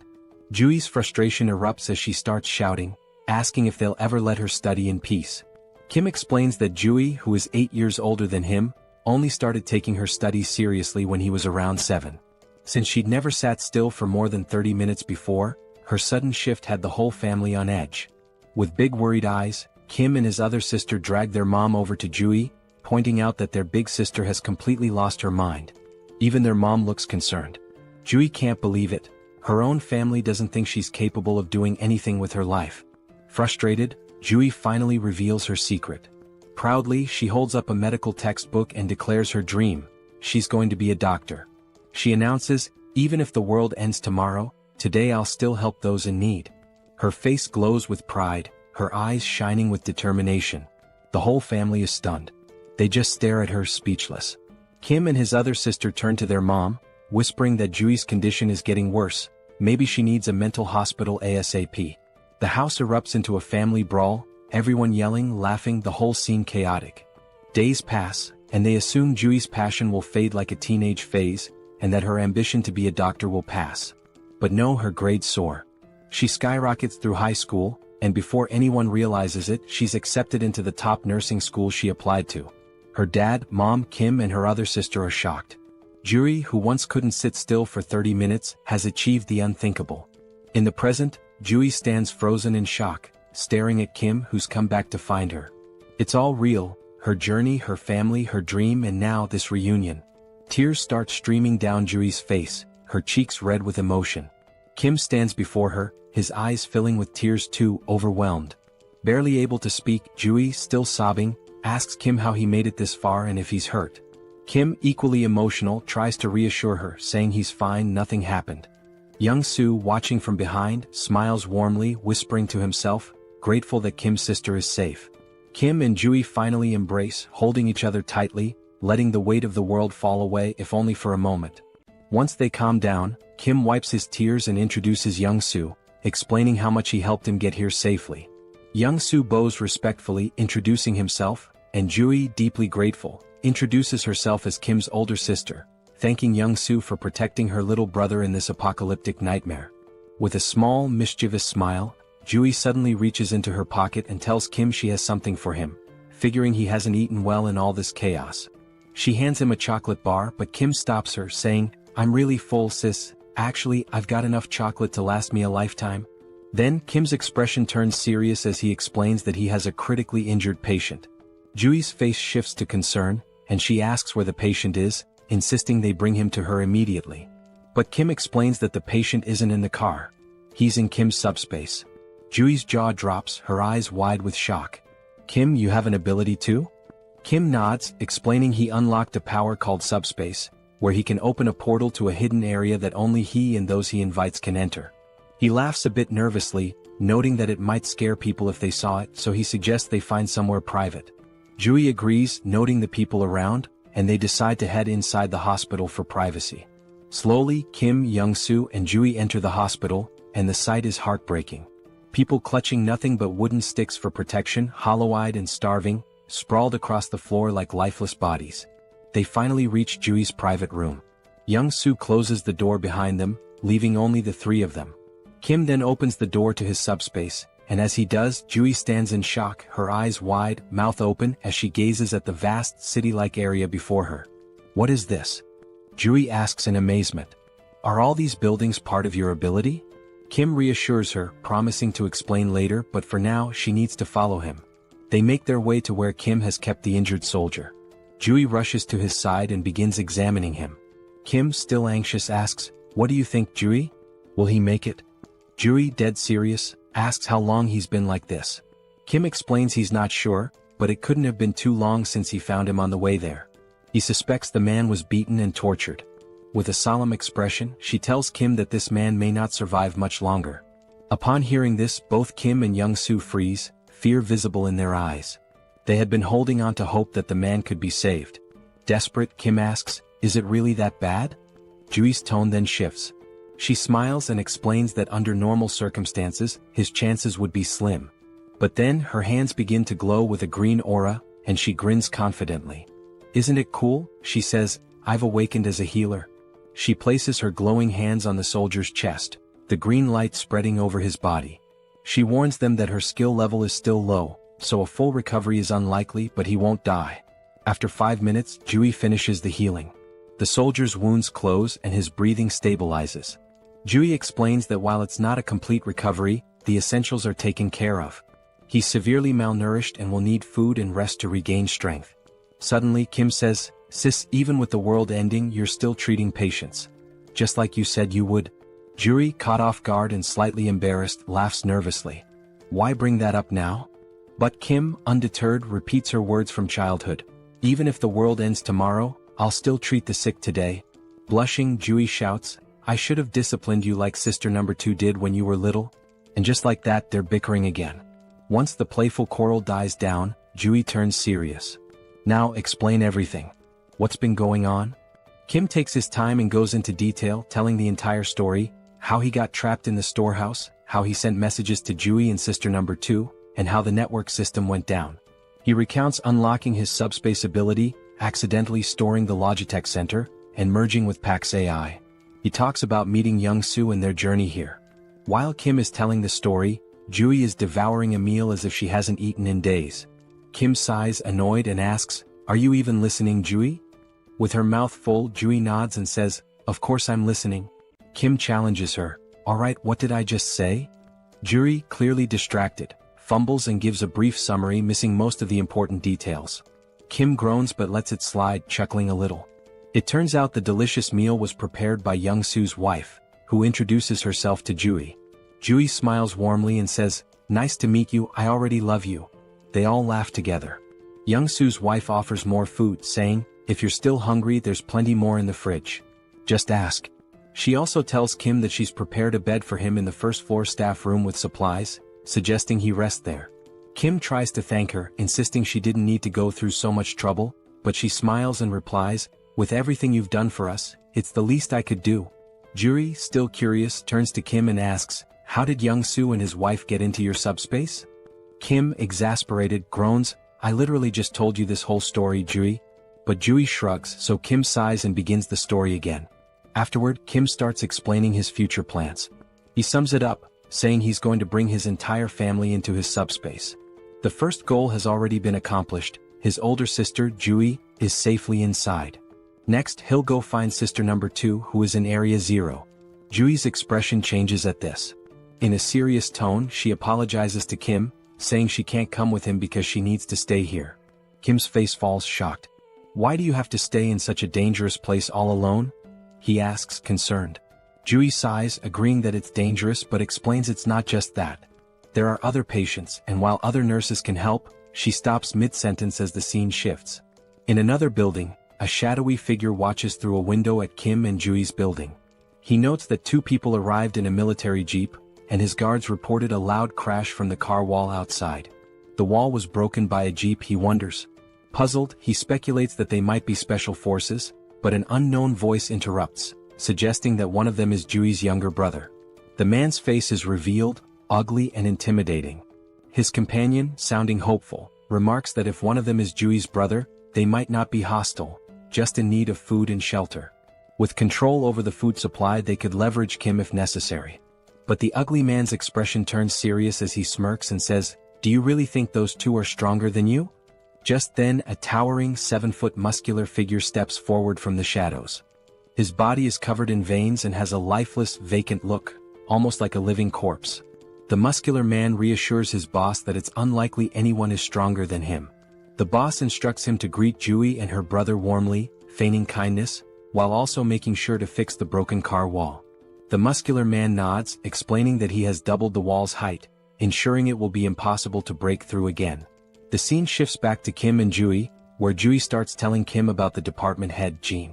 She reveals that Jean has an awakened ability, allowing him to control minds and poison people. Kim's expression turns serious as he listens intently. Juri continues, saying that Jean has somehow gained control over most of the awakened people in the area, and they are now guarding the food and monostone supplies. Because of this, the people in Juri's building are starving. She confesses that she's been secretly stealing monostones, trying to strengthen her own ability to potentially cure those who are poisoned or mind-controlled. She explains that she plans to stay behind to help these people while Kim goes to rescue their parents. But Kim firmly says no.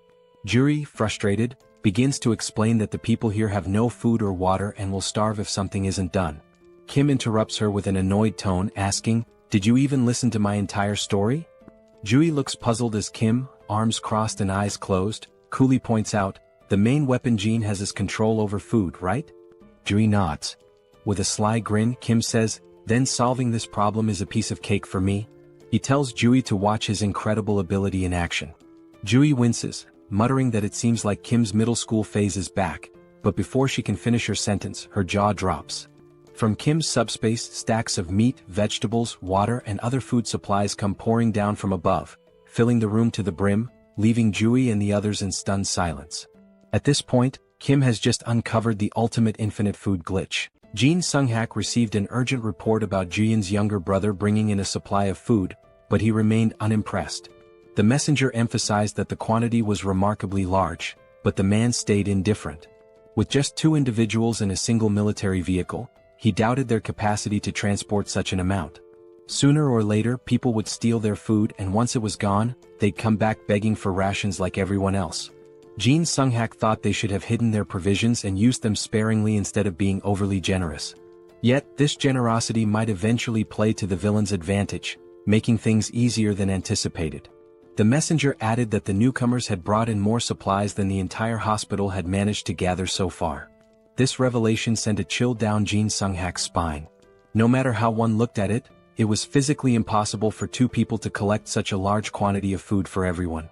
The hospital's current stash had been gathered by their scouting team, enough to fill an entire truck. Jin Sung-hak speculated that the newcomers possessed some sort of ability to duplicate items or manipulate object sizes. Whatever the case, they clearly relied on an ability to secure those provisions, and the hospital needed to recruit them. Jin Sung-hak prepared his signature drug and tasked his strongest subordinate, Song Hyun-gu, with the job of getting Joo-hyun's younger brother addicted to it. If the plan failed, they could simply kill the boy. There was also the driver to consider. Late at night, Yong-hyun distributed food among the hospital's residents, all while searching for someone in the crowd. He believed that finding this person would simplify matters significantly. A short while earlier, he had shared his strategy for neutralizing all of Jin Sung-hak's weapons. The plan involved dumping the poisoned food and replacing it with fresh supplies, subduing the addicted ability users, and dealing with Jin Sung-hak, who was no combat threat at all. Yong-hyun tried to gather as much information as Joo-hyun had. Most of the abilities possessed by the addicted users were trivial. One could reseal cans and another could automatically do laundry. In general, very few awakened abilities were combat relevant, with the exception of one individual in the hospital. That person was Song Hyun-gu, whose presence alone was intimidating. After the world descended into chaos, Hyun-gu traveled from Iljiro to Gangnam, concerned for his mother in the hospital. Joo-hyun didn't know much about Hyun-gu's ability other than that he was unnaturally strong. His massive frame was impossible to miss, and the car wall protecting everyone had been built by him with his bare hands. Now, that giant of a man had finally come face to face with Yong-hyun for a private conversation. Although Yong-hyun felt nervous, he had some business to settle with the muscle-bound man, making this encounter ideal. Hyun-gu couldn't fathom what kind of business the younger man had in mind, but it no longer mattered. The two stepped outside near the car wall that started it all. Calmly, Hyun-gu presented Yong-hyun with two options: either drink the medicine willingly or face a painful death. He strongly advised against trying to flee as it would be futile. It became clear why Hyun-gu had chosen such a secluded location for their meeting. Yong-hyun, however, never planned to run. He knew he'd be caught if he did. Instead, he opted for a secret third choice, trapping Song Hyun-gu on the spot. Provoked by the young man's defiance, Hyun-gu lunged to grab and crush him. Before he could, his fingers touched an immovable barrier. Yong-hyun had disappeared, leaving behind only a strange portal to the logistics center. At first, Hyun-gu couldn't make sense of what he was seeing. By the time he noticed the drone hovering before him, it was already too late. A professional-grade high-speed bowling ball struck him in the stomach, winding him. Yong-hyun wondered if a 90 km/h bowling ball was excessive but decided mercy wasn't an option. He followed up with another strike, this time targeting Hyun-gu's right leg. The attack left Hyun-gu groaning in pain, unable to move effectively. When the muscleman demanded to know what ability Yong-hyun was using, the young man responded by launching a barbell plate stack to the ground. Immobilized, Hyun-gu was warned to stay put. The plates, though slowed, were still heavy enough to shatter bones or end lives. Refusing to stay idle, Hyun-gu charged at one of the stacks and managed to grasp it firmly, surprising Yong-hyun. The brute began lifting the stack, disrupting Yong-hyun's plan. But while Hyun-gu focused on lifting the stack, he unknowingly triggered the metal trap. Yong-hyun apologized for the cramped conditions of the makeshift prison and promised to release Hyun-gu once the situation was resolved. For now, all Hyun-gu could do was endure the heaviest cell ever devised. Yong-hyun was extremely anxious, worried he might have seriously harmed the big guy. Thankfully, the man was incredibly resilient. Back inside, Nurse Joo-hyun hurriedly let her brother in. She had heard a loud noise outside and feared her little brother had encountered the muscle-bound man. Yong-hyun casually confirmed her suspicions as if it were nothing. He gestured outside, allowing his sister to see where he had left the biggest threat. Joo-hyun peeked out and was shocked by the bizarre metal structure she saw. Yong-hyun calmly explained that Song Hyun-gu was now his temporary prisoner. With the most dangerous obstacle neutralized, they only needed to wait for Yang-soo to arrive. Right on cue, the East's best driver made his appearance. However, as Yang-soo came into view, the siblings froze. Yang-soo was limping, holding his head in pain, drenched in sweat, and complaining of an intense pounding headache. The symptoms were eerily similar to those of poisoning. It seemed the enemy had gotten to him somehow. Yang-soo's last memory was handing out food to survivors and receiving some words of gratitude. Joo-hyun noticed a tiny puncture wound on his finger, a likely delivery method for the poison. The culprit must have pricked him while pretending to thank him. For now, Yang-soo needed rest and confinement in the subspace. He would have to be isolated for a while. Jung-hyun hadn't anticipated this turn of events. He felt responsible for failing to protect his friend. Without knowing how the poison worked, the situation could become even more complicated. Finding Jin Sung-hak quickly was now their top priority to secure a cure. They prepared the break room in Sector 1 as a confinement space, blocking all windows and doors just in case. However, before Yang-soo could step into the portal, the system detected and blocked an unidentified energy from entering. Since subspace was an independent domain, external energy connections were impossible. Yang-soo, confused, looked to Jung-hyun for answers. Miraculously, the pounding headache disappeared as soon as he placed a finger into the portal. To test this further, they decided to try the method on the most prominent poison victim, Song Hyun-gu. Jung-hyun opened a portal beneath the muscle man's feet, pulling him into the subspace against his will. Once inside, the poison in Hyun-gu's system was neutralized. Afterward, Jung-hyun removed his access, returning him to the real world. When Hyun-gu reappeared, his complexion was healthier, and his expression showed clarity as if he had awoken from a deep slumber. The poison had been completely eradicated. Jung-hyun realized that his subspace wasn't just impervious to physical attacks but also to mental and chemical ones. The first thing Hyun-gu did after recovering was visit his sick mother. He hugged her and apologized for neglecting her for so long. Encouraging her to rest more, he assured her he would return soon after settling some important matters. Jung-hyun asked if he'd be okay on his own, and Hyun-gu confidently replied that he would. With his abilities, ordinary attacks posed no threat to him. Still, the vivid memories of his actions under Jin Sung-hak's influence filled him with shame and regret. He resolved to settle things with the mastermind before moving forward with his life. Hyun-gu promised to deal with real cancer in the hospital swiftly. Meanwhile, Jin Sung-hak received notice of losing contact with one of his underlings. He was startled. He suspected the worst, and his fears were confirmed when the last person he wanted to see entered his office. Song Hyun-gu, muscles bulging, held himself back from immediately tearing Jin Sung-hak apart. Although Jin Sung-hak didn't understand how their connection was severed, he smiled smugly and begged for mercy. Hyun-gu responded by slamming his arm into the villain's head, silencing him for good. While Hyun-gu went to finish business upstairs, Jung-hyun and his team discussed how to cleanse the remaining survivors of their poison addiction. Since they couldn't identify everyone who was affected, the safest approach was to let everyone pass through the portal. Even those struggling to move could simply touch it with a finger to be cured. Though it would be exhausting, it was the only foolproof solution. However, as they prepared for a long night, something unexpected happened.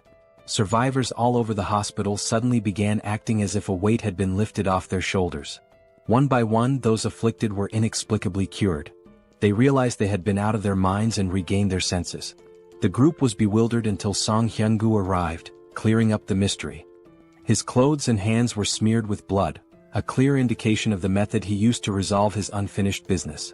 He bowed his head, expressing gratitude to Jung-yeom for saving everyone in the hospital. Jung-yeom, in turn, thanked the big man for removing the root of their troubles. He also apologized for earlier throwing bowling balls with excessive force. Thankfully, Hyun-gu's resilience meant he only ended up with a few light bruises, his bones miraculously unharmed. Since the apocalypse began, Hyun-gu had encountered many monsters and strange occurrences, but seeing those plates descend from the sky to trap him was truly surreal. Even monsters paled in comparison to the sheer power of Jung-yeom's abilities.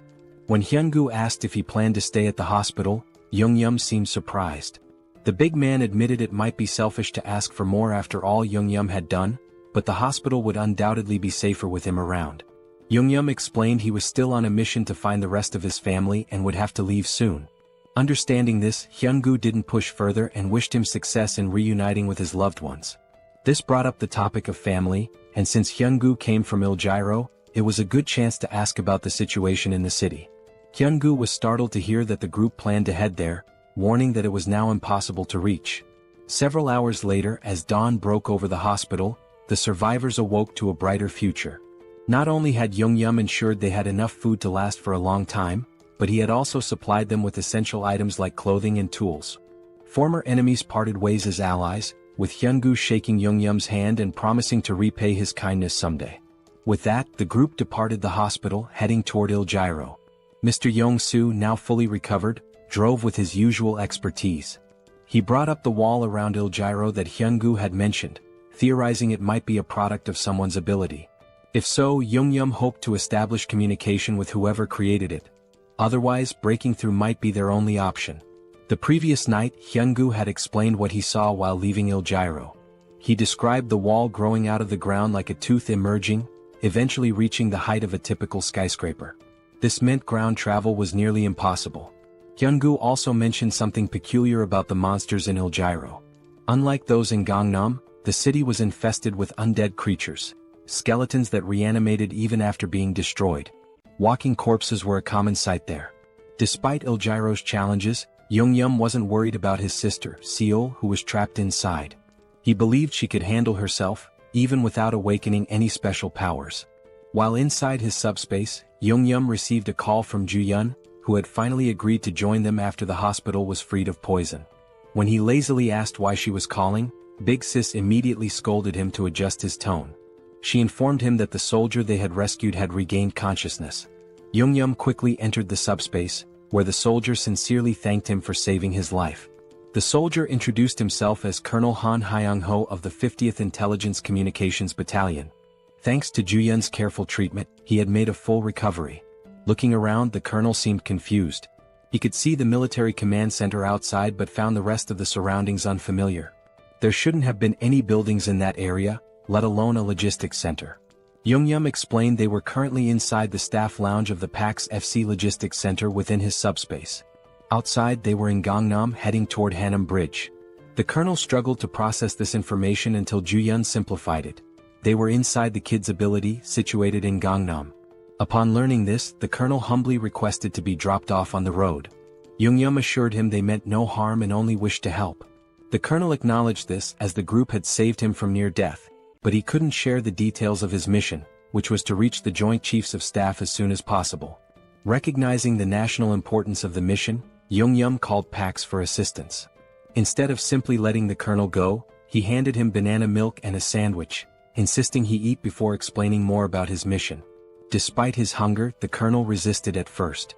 But when Young-yeom presented a feast of pizza, waffles, chicken, and other delicacies, the colonel couldn't hold back. As he ate, he began to reveal classified information. It all started when creatures from the other world appeared simultaneously across the globe. These entities included more than just monsters. There were insects, animals, plants, and even geographical features like mountains suddenly emerging. They attacked indiscriminately, targeting humans, animals, and even each other. They showed no mercy to anyone or anything. With the appearance of these monsters, the government began enlisting individuals known as the Awakened to form a specialized unit. These recruits, wielding their extraordinary abilities, were highly effective against the creatures. Colonel Han's unit was stationed near Gwacheon and Anyang, where they maintained a relatively stable situation. Everything was under control until that beast appeared. He witnessed his men being massacred and devoured by a massive wyvern. Their weapons, guns, grenades, and even heavy artillery were completely useless against the creature. They repeatedly called for reinforcements from nearby military units, but everyone else was overwhelmed by their own battles against other formidable monsters. Strangely, they were able to communicate with Gwacheon and Anyang during the battles, yet no reports or updates ever came from command. Ultimately, Colonel Han made the tough decision to retreat to avoid complete annihilation by the wyverns. Their destination became the National Communication Command. As the monsters relentlessly hunted the remaining members of his unit, more comrades fell. When they reached a city, they attempted to recruit additional awakened individuals to strengthen their numbers. After many days of exhausting travel, they finally arrived at the base camp, only to find it deserted as expected. The reason for the abandonment became evident soon after. While searching the command center, they discovered suspicious documents containing references to a coup. It appeared a rebellion was unfolding. Colonel Han made every effort to reach the Joint Chiefs of Staff, but the relentless wyvern trapped them at the base. To make matters worse, the awakened recruits turned against them, killing the remaining soldiers and taking over. These rogue awakened individuals were the same ones eventually devoured by the wyverns. Colonel Han suspected the First Corps was deliberately sabotaging government attempts to regroup, with their commander likely siding with the rebellion. In the midst of the apocalypse, even a coup felt oddly unsurprising. Since Jeong-gyeom's group was heading toward Yeoljiro, he assured the colonel they'd drop him off when they crossed the Han River Bridge. The colonel expressed his gratitude while continuing to savor the gourmet meal in front of him. Jeong-gyeom instructed Yong-soo to increase their speed slightly, though not to maximum, given the time-sensitive situation. As the colonel pondered, he realized the young man had likely encountered the wyvern at the military base as well. He was just beginning to wonder how Jeong-gyeom managed to evade such a persistent monster when his eyes widened in shock. A terrifying ogre was furiously pounding on the portal's barrier, desperate to break through. Yet Jeong-gyeom and Yong-soo appeared completely unbothered. While the colonel was paralyzed with fear, the rest of the group acted as though it were just another mundane day. Suddenly, a stack of heavy barbell plates shot out of the portal, striking the ogre and sending it flying like a lifeless ragdoll. The colonel watched in disbelief as the barbell stacks splattered the ogre's blood across the streets.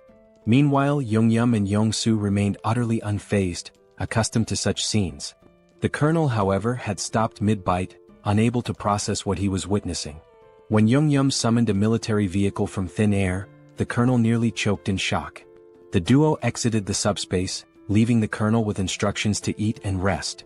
Jeong-gyeom left the portal open so the colonel could monitor the situation on the road if he wished. Launching pillars of discs at incredible speeds and conjuring vehicles out of nowhere clearly highlighted the overwhelming power of Jeong-gyeom's ability. What once were fearsome ogres now became trivial enemies, easily defeated in a single attack. Jeong-gyeom's method was simple: hurl stacks of discs at the monsters, crushing them instantly. Colonel Han was so captivated by the ogre massacre that he leaned closer to observe. He saw magic stones from the slain ogres being effortlessly absorbed into the subspace. At first he doubted his eyes, but it was all happening before him. The portals were indeed propelling heavy objects at breakneck speeds, obliterating enemies at a rate of 4 per second. The trajectory of the discs could even shift mid-air, while magic stone collection had been streamlined through an automated system. Anyone could see that Jeong-gyeom's subspace ability was nothing short of broken when used this efficiently. Eventually the group reached Banpo Bridge, only to find it completely destroyed by some unknown force. Jeong-gyeom apologized to the colonel, explaining their travel time would increase slightly as they sought an alternative route. The colonel, however, remained grateful for their assistance and decided to rest in the subspace while they searched for a new path. Even with the detour and the constant monster attacks, it was remarkable that they had reached Banpo Bridge from Gangnam in just an hour. Although Jeong-gyeom's ability played a significant role, most of the credit belonged to Yong-soo, who was in the driver's seat. Jong-soo might seem like a bit of a clown at times, but his driving skills were absolutely top-notch. Even from the passenger's seat, watching him navigate the roads was enough to make one's head spin.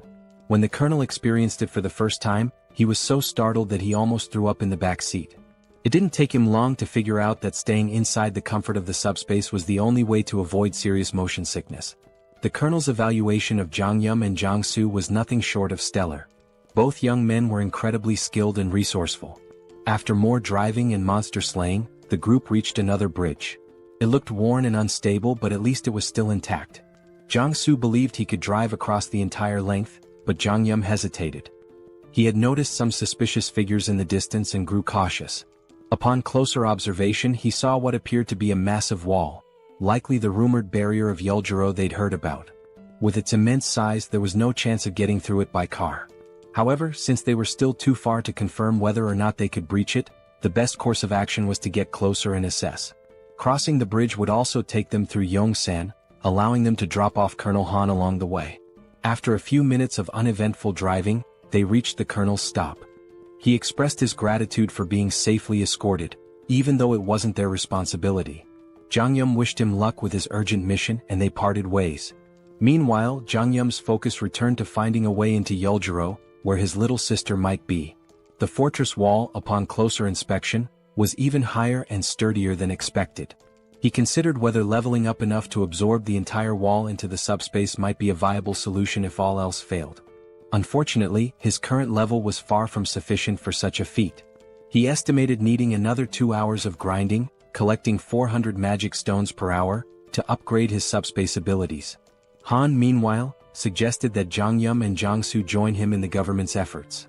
The government was offering mana stones and resources to aid the initial growth of awakened individuals. Han believed the duo's talent would ensure they received substantial support. Jeong-gyeom, however, politely declined, explaining that his family was his top priority. As for the magic stones, he had no issue collecting them himself while hunting monsters. Han, though disappointed, understood Jeong-gyeom's reasoning. However, he mentioned that if they went to the Joint Chiefs of Staff headquarters, Jeong-gyeom might reconsider since they likely had helicopters available. Han guessed correctly, they probably did. Meanwhile, the headquarters was abuzz with reports of Gwacheon and Anyang falling, along with the destruction of the 56th Division. It seemed that only the 1st Corps retained any semblance of operational strength. In such chaos, the existence of a governing body was uncertain. The military forces that survived were completely in the dark. The director, lost in pessimistic thoughts, was interrupted by a messenger announcing a visitor. Colonel Han, the commander of the 50th Battalion of the National Communications Agency, had arrived. He insisted on delivering a personal message to the director, detailing how his entire unit was wiped out and how he'd made it to HQ. Han gave a flawless salute before recounting the events in excruciating detail, omitting nothing. He concluded his report by handing over a document containing undeniable evidence of rebellion within the 1st Corps. The director's stomach dropped as he read through the papers. He had been oblivious to the treachery brewing beneath the surface during this crisis. Glancing outside, he saw the men who had helped Han deliver the critical intel. Both the director and the colonel hurried to thank Jeong-gyeom and Jong-soo for their incredible service to the country. The director also mentioned Jeong-gyeom's abilities and his request for a helicopter in exchange for supplies. Given the strategic importance of helicopters, the director agreed to provide one, on one condition. He formally invited Jeong-gyeom to join the military as an awakened operative. The government was desperate to stabilize the situation, and Jeong-gyeom's abilities could be a game-changer. However, Jeong-gyeom respectfully declined, reiterating that his priority was rescuing his family. The military, unable to force him into service, had to withhold the helicopter. Jeong-gyeom understood, acknowledging the director's position and wishing him success in restoring order. With a proper goodbye, Jeong-gyeom returned to his vehicle. The director stood there, puzzled and frustrated, realizing he had mishandled the situation entirely. He assumed the young man would eventually give in. But these fools underestimated Jeong-gyeom's determination. He wasn't out of options yet. If the helicopter plan to bypass the wall failed, he'd simply come up with another solution. Since he hadn't even fully assessed the fortress wall himself, he remained optimistic about finding a way through. With the first offer rejected, the director had to set his pride aside and tap on Jeong-gyeom's car window to make another proposal. If the young man fulfilled this request, the military promised to provide the helicopter he sought. Jeong-gyeom agreed, and soon an entire battalion was mobilized, military vehicles lining up in a single file. Sitting in the vanguard, Jeong-gyeom nonchalantly sipped on a juice box, looking more bored than concerned, as though he weren't about to head into battle. Months earlier, the director had laid out the mission. Seoul Station, once a hub for gathering reserve awakened individuals, still maintained communication with survivors there. The problem was the road to the station, completely clogged by skeletons. These skeletons weren't particularly dangerous in combat but were an immense nuisance. They were numerous, tricky, and almost impossible to permanently destroy without targeting the core located at the base of their last right rib. Failing to crush this core meant they would regenerate endlessly. Jeong-gyeom's task was to clear a path through the skeletal hordes and rescue the stranded awakened individuals. With his flying barbell discs, he made quick work of the mission. For him, it was a straightforward job, but for the soldiers watching his abilities for the first time, it was mind-blowing. The operation they had dreaded for weeks was effortlessly executed by a young man with an unusual power. When they finally reached Seoul Station, the awakened survivors erupted in cheers, overjoyed to see their rescuers. The military swiftly evacuated the survivors into armored vehicles. Once everyone was accounted for, the director gave Jeong-gyeom and Jong-soo the signal to leave. Thanks to Jeong-gyeom's skill, the skeletons posed no significant threat during the escape. For the soldiers, fighting skeletons was grueling, requiring near-perfect precision to hit the cores with their firearms. Jeong-gyeom, however, dispatched them with ease. But there was something the young man hadn't yet encountered, a rare and formidable enemy among the skeletons, the Skeleton Knight. The military had a standing order to avoid the creature at all costs. Engaging it was considered futile as it was deemed indestructible. As usual, Jeong-gyeom opened his portal and sent a barbell disc hurtling toward the enemy. This time, though, it wasn't an ordinary skeleton standing in the middle of the road, it was the Skeleton Knight. The menacing figure stared down the convoy, its piercing gaze fixed on them. To everyone's shock, the creature began speaking in an unfamiliar language. Though unintelligible, it was clear the knight was trying to communicate. Then, it plunged its sword into the ground and pulled out a magic stone, crushing it in its skeletal hand and sprinkling the resulting dust onto the ground. With that, the skeleton knight began speaking human language, introducing itself as Sir Gawain, one of the 12 knights serving the Night King. He greeted the humans, referring to them as otherworlders, but Jeong-gyeom seemed more intrigued by the magic stone trick than by Gawain himself. Sir Gawain admitted that being greeted with flying chunks of metal was unusual and asked if Jeong-gyeom was a mage. He also questioned the humans' presence in skeleton territory, noting the importance of maintaining proper etiquette in negotiations, even in this chaotic world. In response, Jeong-gyeom flung another barbell disc, which Gawain effortlessly slashed in two at blinding speed. The skeleton knight warned that such attacks were futile, as they couldn't even scratch his armor. But Jeong-gyeom wasn't listening. He sent another barrage of discs, prompting Gawain to roll and dodge with precision, stabbing his sword into the ground for leverage and launching a counterattack. Frustrated, the skeleton knight muttered about the humans' preference for violence over diplomacy. Unfazed, Jeong-gyeom launched 4 more barbell stacks at the indignant knight, showcasing his resolve to handle the encounter his own way.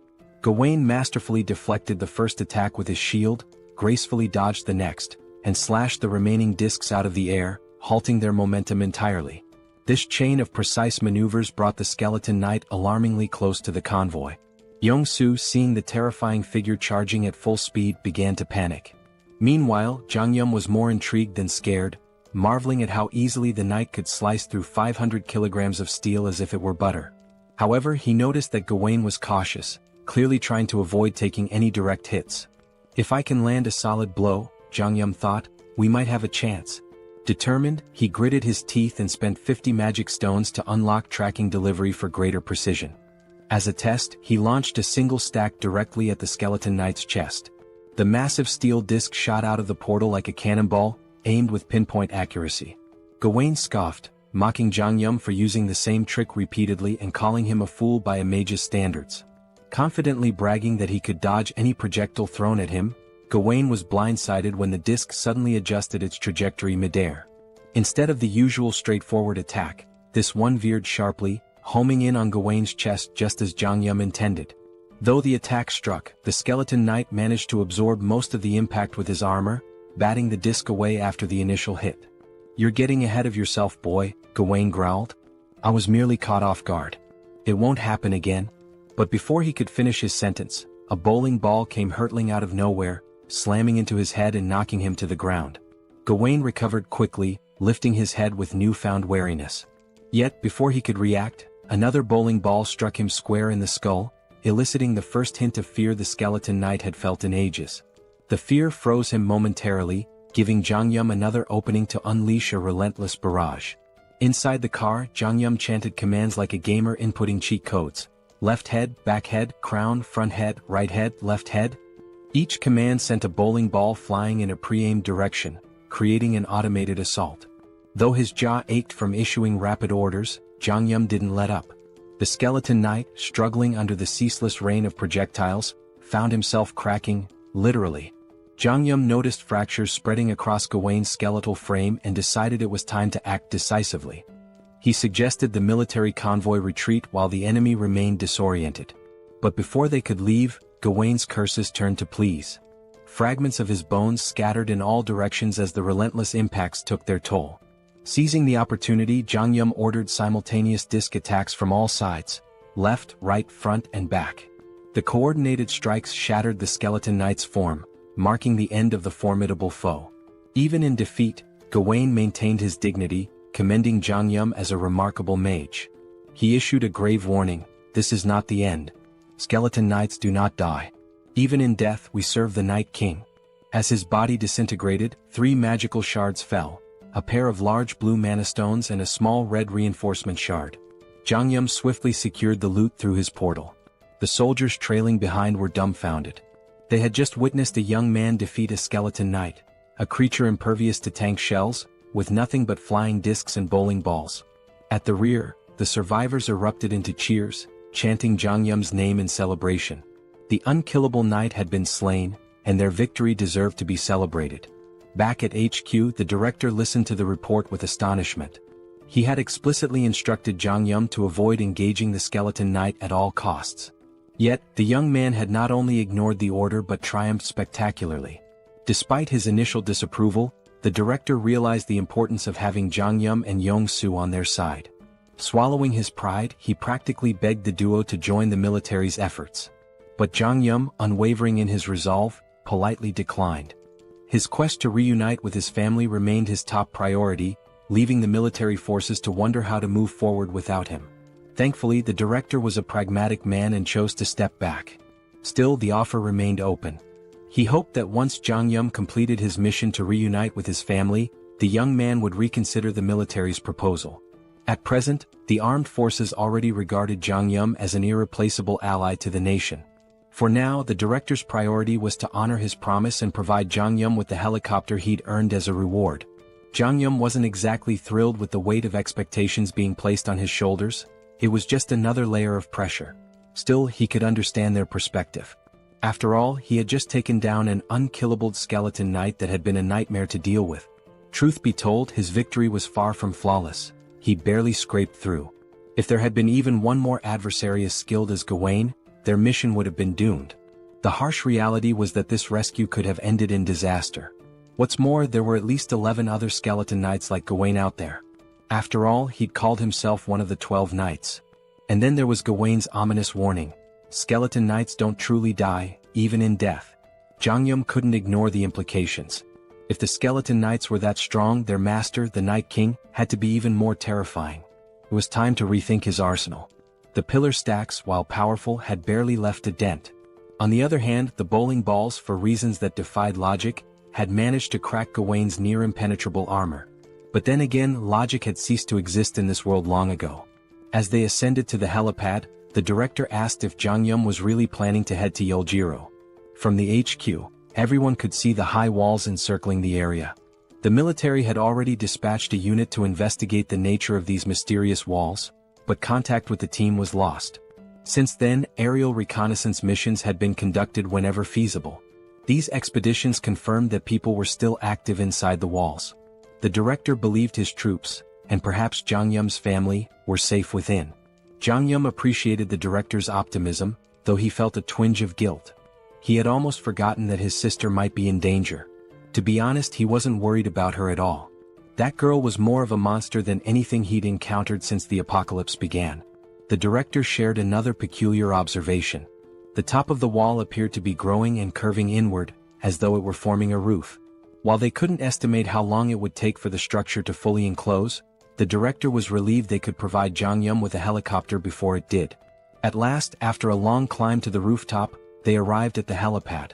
Jeong-gyeom's gaze landed on a battered, worn-out helicopter that looked like it had been plucked from a battlefield. Did I really go through all that trouble for this? He thought. Trying to convince himself it would suffice, he reasoned that as long as it could fly over the wall, it didn't matter how it looked. But the director quickly redirected his attention to the other side of the rooftop. There, parked at the far end, was a pristine cutting-edge helicopter, gleaming brilliantly under the fading sunlight. Jeong-gyeom and Yong-soo were momentarily stunned into silence. Meanwhile, the director allowed himself a smug smile, finally able to prove his usefulness. Yong-soo burst into laughter, his excitement palpable.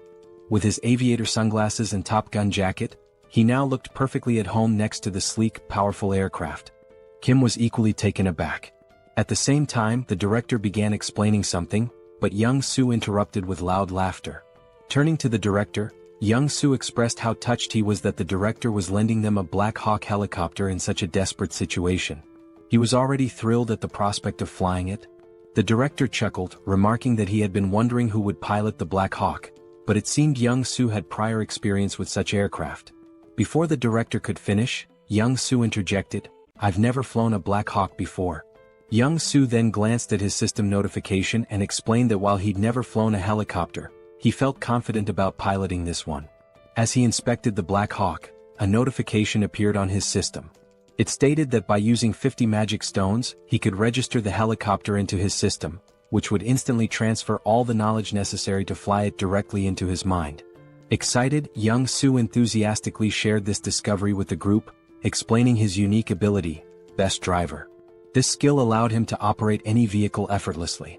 Until now, he had believed his ability only worked with vehicles he'd already driven, but this moment revealed something new.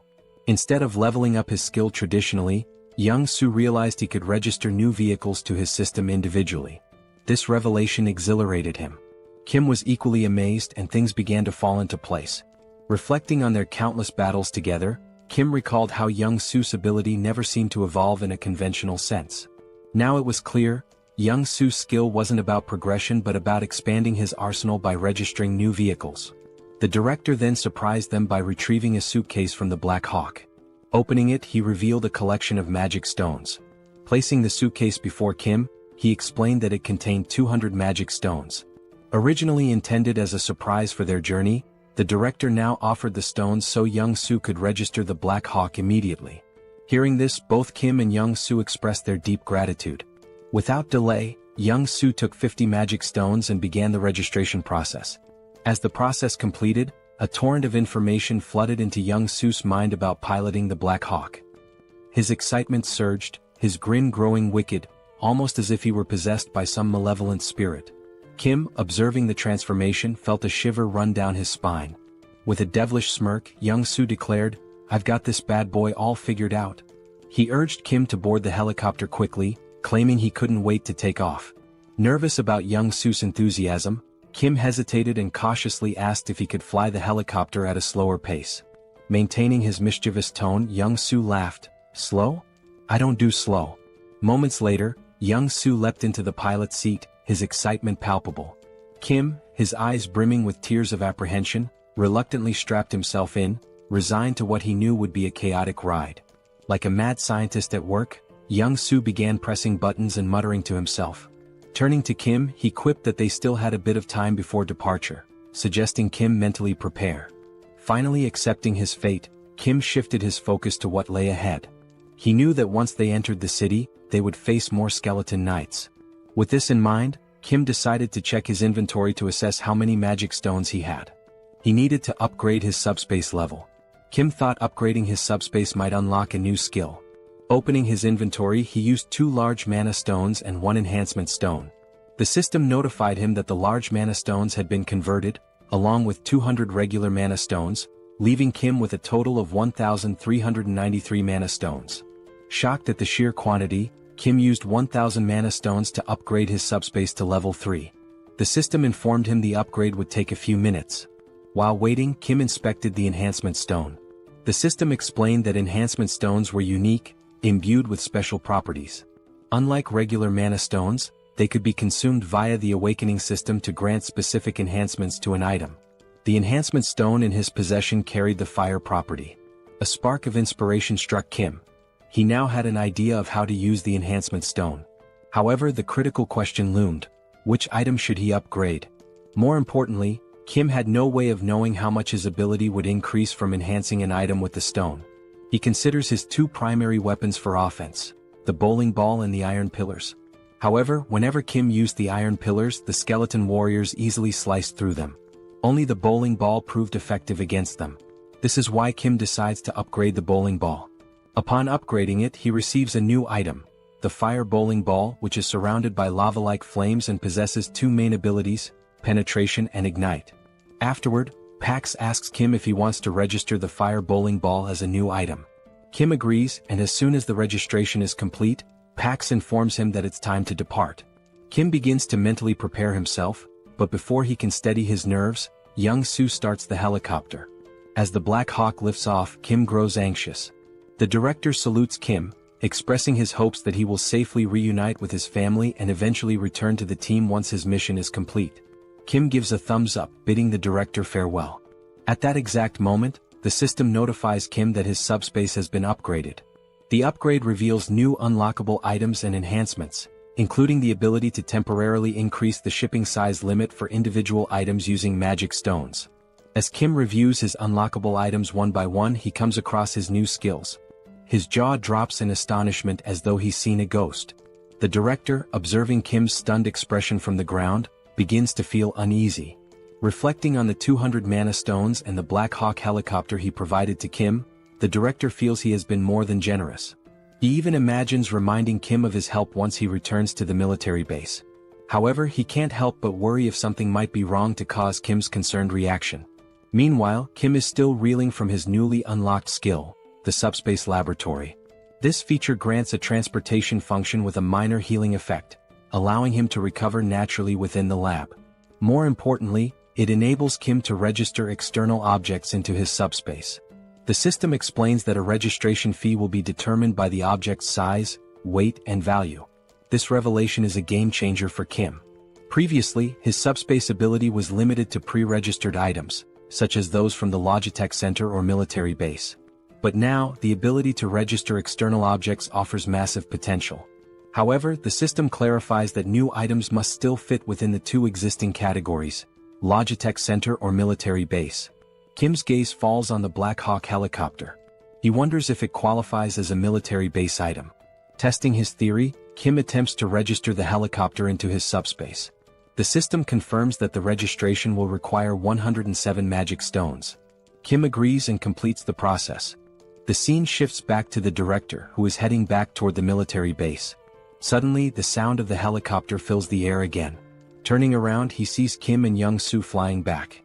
The director grows anxious, fearing something might be wrong with the Black Hawk. Before he can react further, a large portal opens in front of him. Out of it falls a Black Hawk helicopter. Moments later, a second portal opens and another Black Hawk helicopter emerges.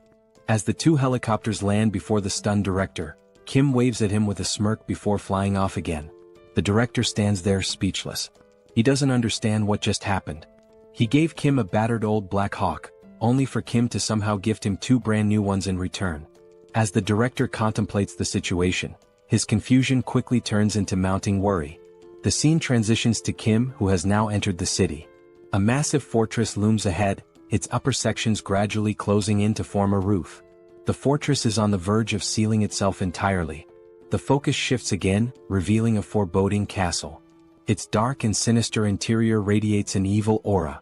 Sitting on an enormous throne is the Skeleton King, whose skeletal visage is illuminated ominously. In a chilling, clicking voice, the Skeleton King speaks. He admits that no matter how much he contemplates, he cannot comprehend one thing. The entry permit level for the Earth dimension is only tier 8 at most. For higher tier beings like himself to enter, they must lower their tier just as he did. It's surprising to think that a wizard, infamous for his arrogance, would come here, even agreeing to a tier reduction. Even more shocking is that he dared to invade the Skeleton King's domain and kill Guan. The Skeleton King is referring to Kim. We learn that the Skeleton King comes from another dimension, while Earth is classified as an 8-tier dimension. To enter Earth, the Skeleton King had to significantly lower his power, with the ultimate goal of conquering the planet. Now, the Skeleton King believes that Kim, who killed Guan, is also from another dimension. A wizard who reduced his tier to come to Earth with the same objective, to take control. To the Skeleton King's right, a purple flame begins to morph into the shape of a skull. It addresses the Skeleton King, explaining that before Guan's death, he had attempted to communicate with the wizard, but the wizard killed him before he could utter a word. This indicates that the wizard is incredibly dangerous. The flame advises the Skeleton King to kill the wizard on sight during their next encounter, without attempting any conversation. The Skeleton King considers this carefully. He deduces that the wizard is here for one purpose, to take over the territory just like himself. But there can't be two tigers in the same jungle. If the Skeleton King wants to claim this land, he must eliminate the wizard.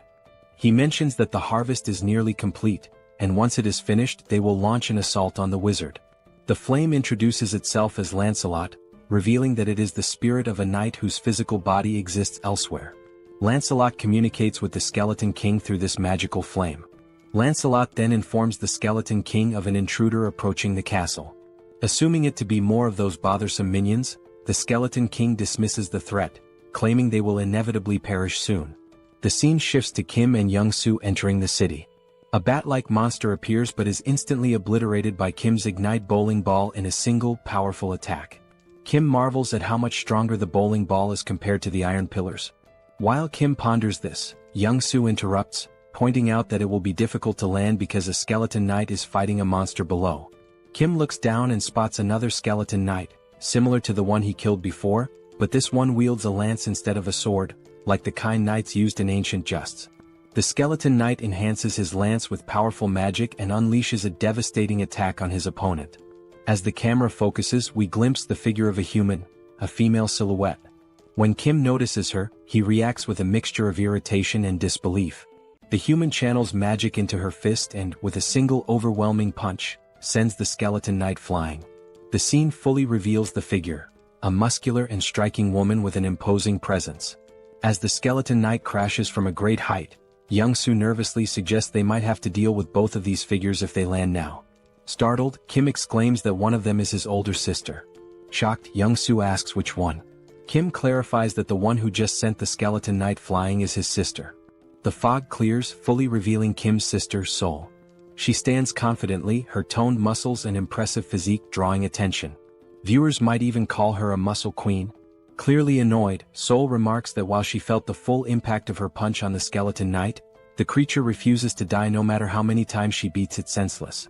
Kim begins narrating Seoul's backstory, referring to her as Sister Number 2. He explains that, as a child, Seoul discovered mixed martial arts by chance on TV and was immediately captivated. Luckily, she had a supportive younger brother. Whenever she watched martial arts matches, she would practice the techniques on Kim. But Seoul's victories over weaker opponents left her unsatisfied.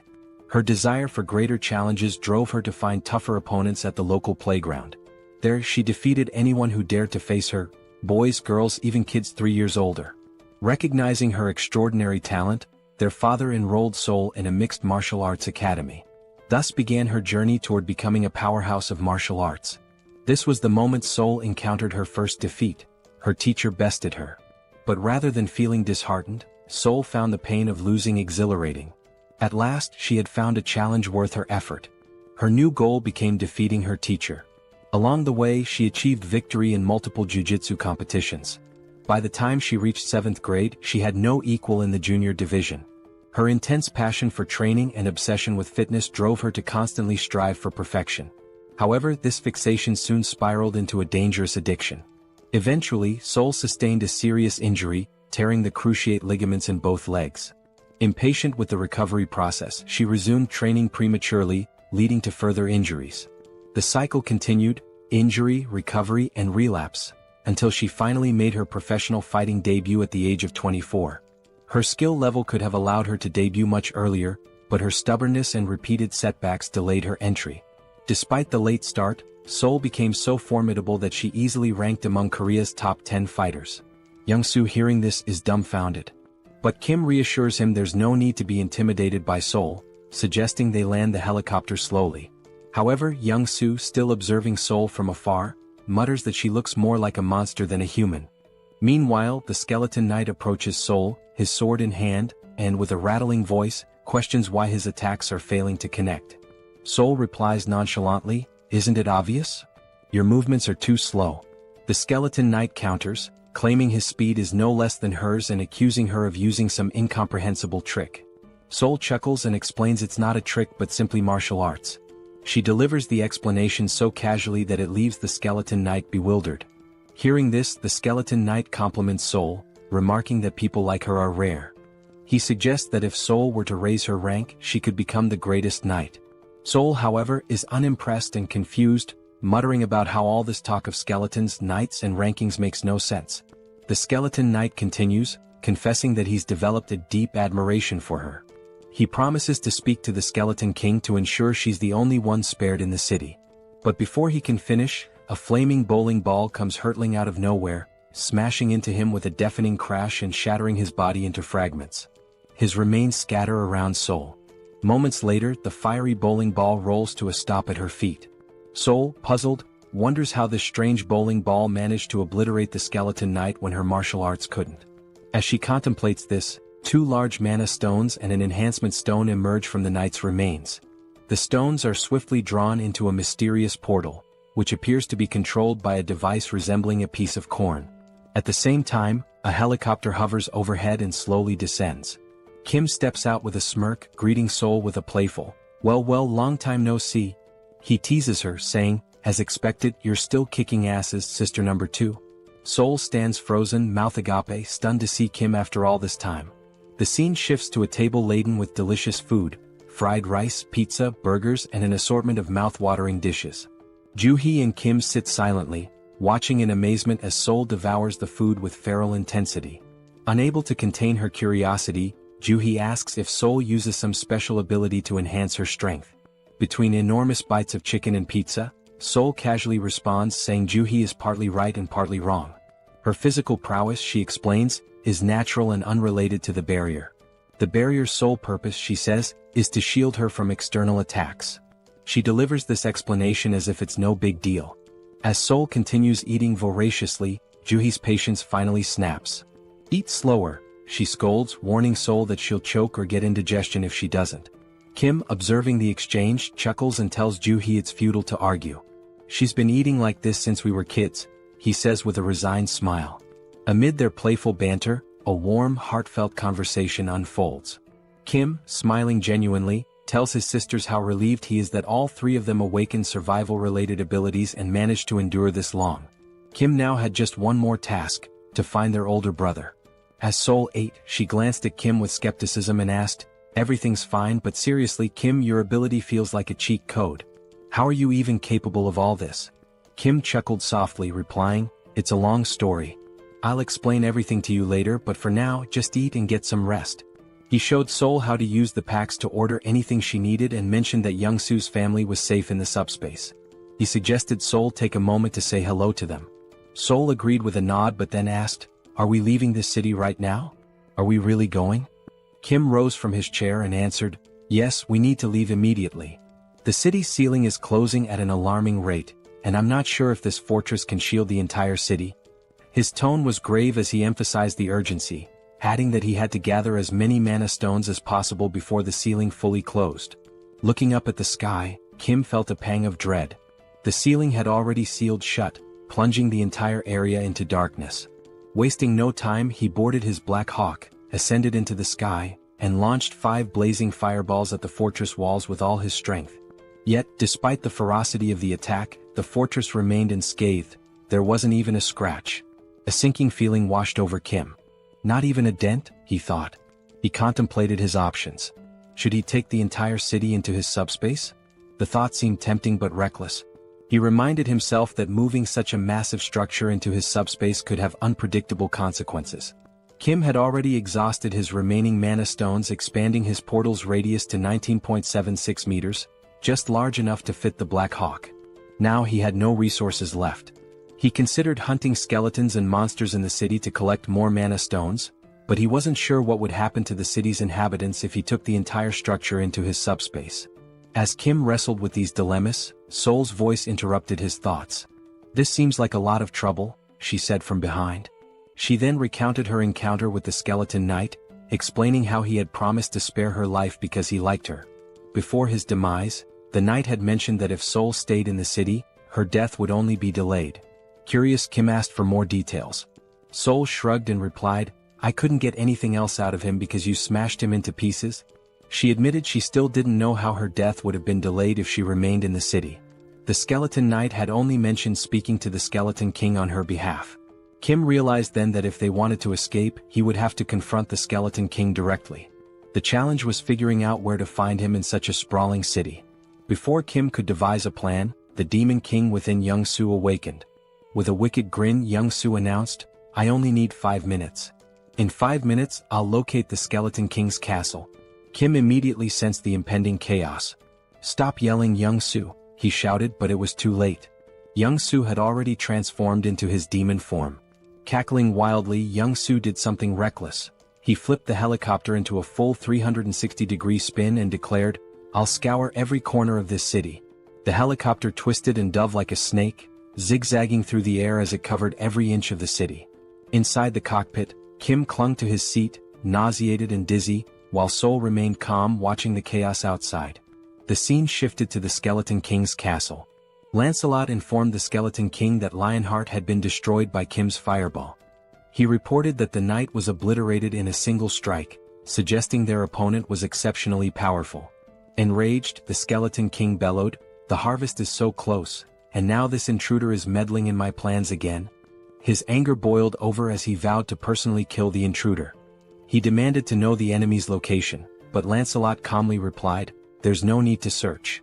The intruder is coming here. At this, the Skeleton King let out a deep, ominous laugh. From his vantage point within the castle, he watched Kim's helicopter approaching. Initially, he assumed it was a wizard's trick, but after studying Kim more closely, the Skeleton King murmured, "This doesn't look like a wizard. It seems undead." For a moment, the irony hung in the air. When even the undead think you're undead, things have clearly gone awry. Yet, the Skeleton King dismissed his confusion. His focus remained on annihilating the intruder no matter what. Wizard or undead, whoever dared to ruin his plans would not leave alive. The scene shifts again to reveal a massive door leading into the Skeleton King's chamber. Inside the castle, bat-like monsters cling to the walls, poised to ambush any intruder. The huge door creaks open and Kim stumbles into the room, looking barely alive, almost ghostly. In a faint voice he mutters, "I'm never getting on a helicopter again." The motion sickness was on another level. Suddenly Seoul notices something behind Kim. She bolts forward, calling his name, but before Kim can react, he sees a massive, muscular bat monster with razor-sharp teeth lunging at his neck. Just in time, Seoul leaps into action. With a devastating punch, she obliterates the bat monster, tearing it apart in one blow. The attack jolts Kim out of his dizziness. He quickly thanks Seoul, but she rolls her eyes and tells him to stop being so formal. However, her attention soon shifts elsewhere. Something feels off. Seoul scans the dimly lit chamber with a serious expression. "There's more," she mutters. Kim looks around, confused. To him, the hallway ahead seems empty. But then, out of the shadows, countless glowing red eyes emerge, glaring menacingly at them. Kim's heart pounds as he realizes the danger. He turns to Young Soo and urgently says, "Retreat to the subspace." Kim knows he can't handle this alone, but then remembers he doesn't have to. Seoul, the martial arts enthusiast, is with him. A wicked grin spreads across Seoul's face as she watches the flood of monsters advancing. "Now this is more like it," she says, her excitement growing. One monster wasn't enough for her, it would have been too dull. With a wild smile, Seoul dashes into the dark hallway at incredible speed. Before Kim can react, she leaps into the air and lands with a thunderous crash, crushing a bat monster's head beneath her foot. Her movements are graceful yet ferocious, each attack filled with precision and power. One by one, Seoul annihilates the monsters, slashing, punching, and smashing with almost playful fury. When a bat monster sneaks up from behind and sinks its teeth into her neck, she doesn't even flinch. Instead, she grabs it by the head and slams it into the ground with enough force to shatter it completely. The blood-soaked ground becomes a testament to Seoul's relentless rampage.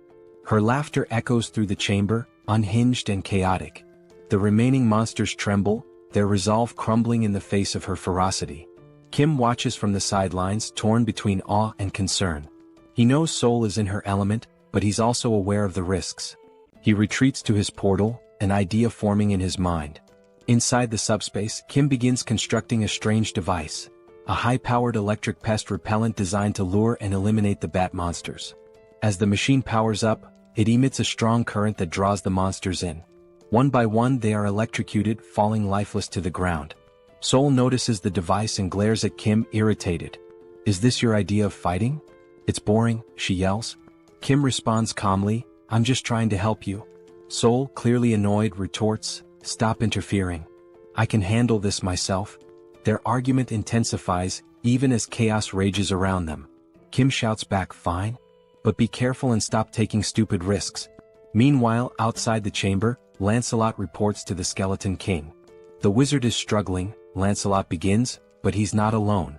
There's another warrior with him, someone as strong as I am. Lancelot adds that the wizard is using unconventional tools and seemingly limitless resources.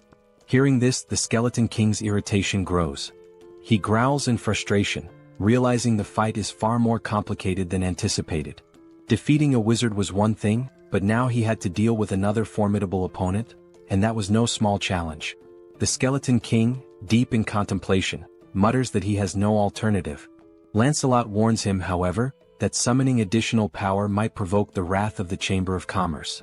Ignoring the warning, the Skeleton King insists he has no choice. After all, the wizard is at least an 8th-tier rank, the same as himself. While the Skeleton King might stand a chance against the wizard alone, the presence of another 8th-tier warrior drastically shifts the odds. He knows he cannot triumph by himself and resolves to summon Lancelot. Extending his hands forward, the Skeleton King begins chanting an ancient incantation. The holographic image of Lancelot's skull vanishes, replaced by 3 reinforced stones instead of the usual one. He rotates the stones around the projection of Lancelot's skull as a surge of mana gathers, signaling the powerful summoning ritual. Meanwhile, in the team subspace, electric appliances and tangled copper wires are scattered everywhere. The group is hard at work constructing a new weapon. Wrapping thick copper wire around an aluminum rod, they create the electric repellent bat, a semi-rare grade weapon crafted specifically for Seoul. Holding the new weapon, Seoul's face lights up with excitement. The bat, infused with an electrified ability, delivers double damage to enemies. Seoul twirls the bat skillfully, testing its weight and power, clearly thrilled by its potential. As they exit the subspace, she thanks Kim, teasingly calling his crafting skills a scammer's ability for how effortlessly he can produce items. She remarks that the electric bat will be perfect for dealing with the monsters but warns Kim not to interfere in her battle this time. She wants to face the bat monsters alone. As Seoul steps out, she begins scratching her neck. Concerned, Kim asks if she's injured. Seoul explains that since the bat monster bit her, she hasn't felt any pain, but now there's an itch. She adds that she received a system notification earlier, stating that all impure energy had been expelled from her body. This revelation makes Kim uneasy, wondering if Seoul might transform into a vampire. Seoul, noticing his worry, jokingly tells him that if she does turn into a vampire, he has to kill her. She wouldn't want to live as a vampire lady. The siblings share a brief, light-hearted moment. The scene shifts back to the Skeleton King, who turns his attention to Kim, his voice laced with sarcasm. He sneers, mocking that the name Arcane must be ashamed of Kim's reckless behavior. The Skeleton King accuses Kim of ruining his plans and causing chaos in his domain. He declares that, regardless of Kim's origins in the arcane dimension, he has no right to meddle in his affairs. With a chilling roar, the Skeleton King vows to fight and kill Kim. Kim and Seoul exchange glances, baffled by the king's rant.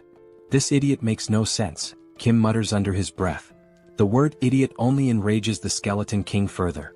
Furious, he calls for Lancelot to attack, commanding him to eliminate Kim and Seoul immediately. Lancelot finally emerges from the summoning. His presence is nothing short of terrifying. His 4 glowing eyes gleam menacingly, and his massive silver armor radiates power. In his hand, he wields an enormous sword capable of cutting through anything. Seoul, seeing Lancelot, grins with excitement. She had grown tired of weak monsters and was ready for a real challenge. She turns to Kim, warning him again, "Don't interfere in this fight. If you do, it won't end well," before charging straight at Lancelot. Before Seoul can make her move, Lancelot lunges forward, hurling his sword with lethal precision, aiming to cleave her in half. Reacting quickly, Seoul dodges the attack and counters with her electrified bat. The clash sends shockwaves through the room, the force so strong that even Kim feels it from a distance. As the battle intensifies, Seoul notices that Lancelot's strikes are slowly slicing through her weapon. Realizing the danger, she retreats just as Lancelot delivers a devastating blow, splitting the electric bat in 2. Seoul looks back at Kim and jokes, "My bat wasn't weak, it's just that Lancelot is ridiculously strong." Despite losing her weapon, Seoul remains undeterred. Lancelot, now fully revealed, stands as a fearsome and nearly invincible knight. Watching from afar, the Skeleton King boasts about summoning Lancelot, his most powerful knight. Meanwhile, Kim reflects on Seoul's words. It's rare for her to acknowledge an opponent's strength, and that fact alone tells him how formidable Lancelot truly is. If Seoul acknowledges Lancelot's strength, then he is indeed a formidable and dangerous opponent. Watching Seoul, Kim proposes a deal. If she manages to kill Lancelot, would she give him Lancelot's magic stone? Kim argues that he used up all his own magic stones to craft weapons for her, and since Lancelot destroyed those weapons, it's only fair to repay him with the stone. Seoul, however, flatly refuses, declaring that whoever lands the killing blow will claim the magic stone. With a confident smirk, she adds that Lancelot won't be able to stop her.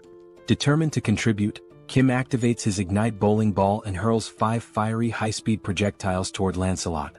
Yet Lancelot remains unfazed, standing casually as if unbothered. Drawing his sword, Lancelot effortlessly slices through all the bowling balls with a single slash. The shattered projectiles ooze a molten, lava-like liquid, but even this does not affect Lancelot. Refusing to give up, Kim launches more bowling balls from different angles, hoping to overwhelm him, but Lancelot cuts through every single one with the ease of slicing tofu. Kim's jaw drops in shock as he watches. He can't believe how effortlessly Lancelot counters his high-speed, magic-infused attacks. While Lancelot focuses on cutting the projectiles, Seoul sees an opening. She charges forward and punches Lancelot in the face with all her strength, but to her dismay, it doesn't even cause 1% damage. In retaliation, Lancelot swings his massive sword, narrowly missing Seoul's neck as she dodges. She counters with punches to his face and chest, but the strikes are completely ineffective. Kim seizes the moment and launches another ignite bowling ball, this time aimed directly at Lancelot's head. The impact sends Lancelot flying, but when he rises, he remains unscathed, glaring at Kim with glowing, menacing eyes. A growing sense of unease washes over Kim. Something feels terribly wrong. He recalls a similar ominous feeling from his battle with the Black Wyvern. Trusting his instincts, Kim quickly activates his subspace and pulls Seoul into it. Furious, Seoul demands an explanation for Kim's interference. Kim explains the overwhelming sense of danger he felt. Even after using his most powerful attack, Lancelot emerged unscathed. He compares the situation to previous battles, where his strongest move could split the Skeleton King in half, yet it did nothing against Lancelot. Begrudgingly, Seoul admits she cannot defeat Lancelot alone. Outside the subspace, Lancelot wastes no time. In a flash of insane speed, he vanishes from his position and reappears in front of Kim's barrier, slamming his massive sword against it. Kim is genuinely terrified by Lancelot's speed and strength, while even Seoul admits the knight is extremely dangerous. If the fight continues, both of them will die. Despite Lancelot's relentless assaults, the barrier holds firm. Kim notices something crucial. Lancelot is standing dangerously close to the barrier. An idea forms in his mind. If he launches his ignite fireballs at such close range, Lancelot won't have enough time to dodge.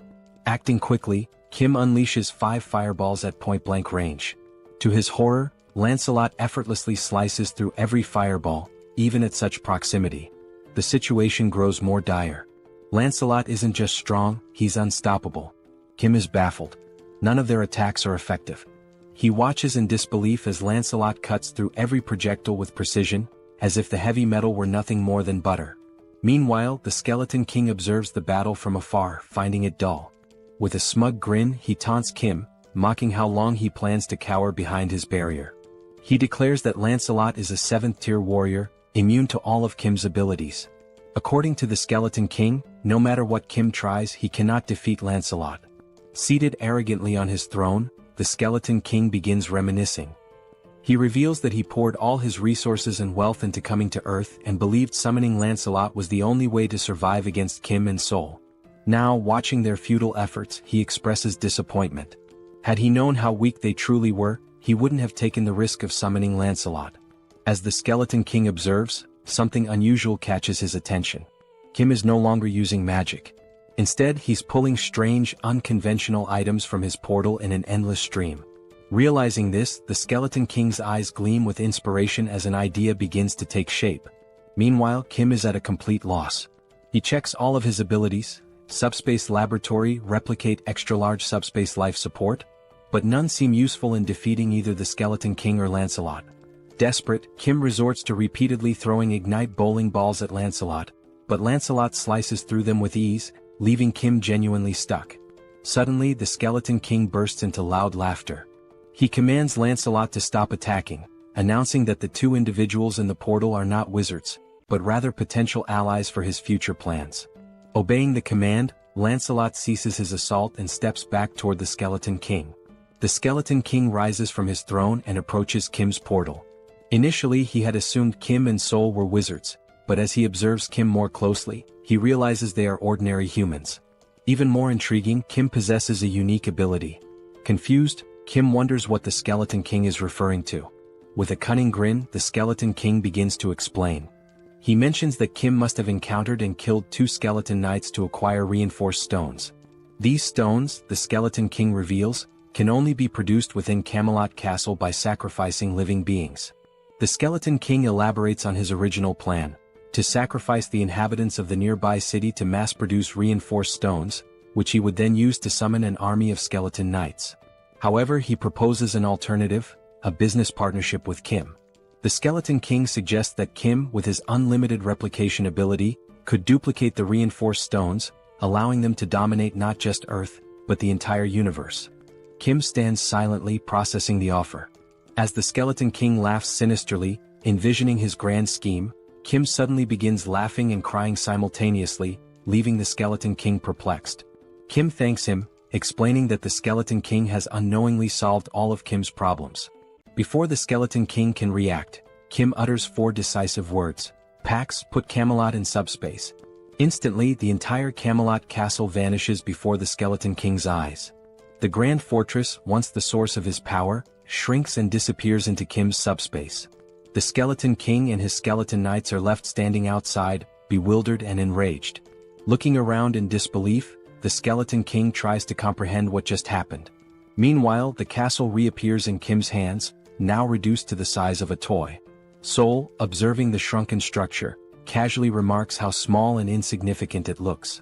Overcome with fury, the Skeleton King roars, "How dare you 9th-tier slaves!"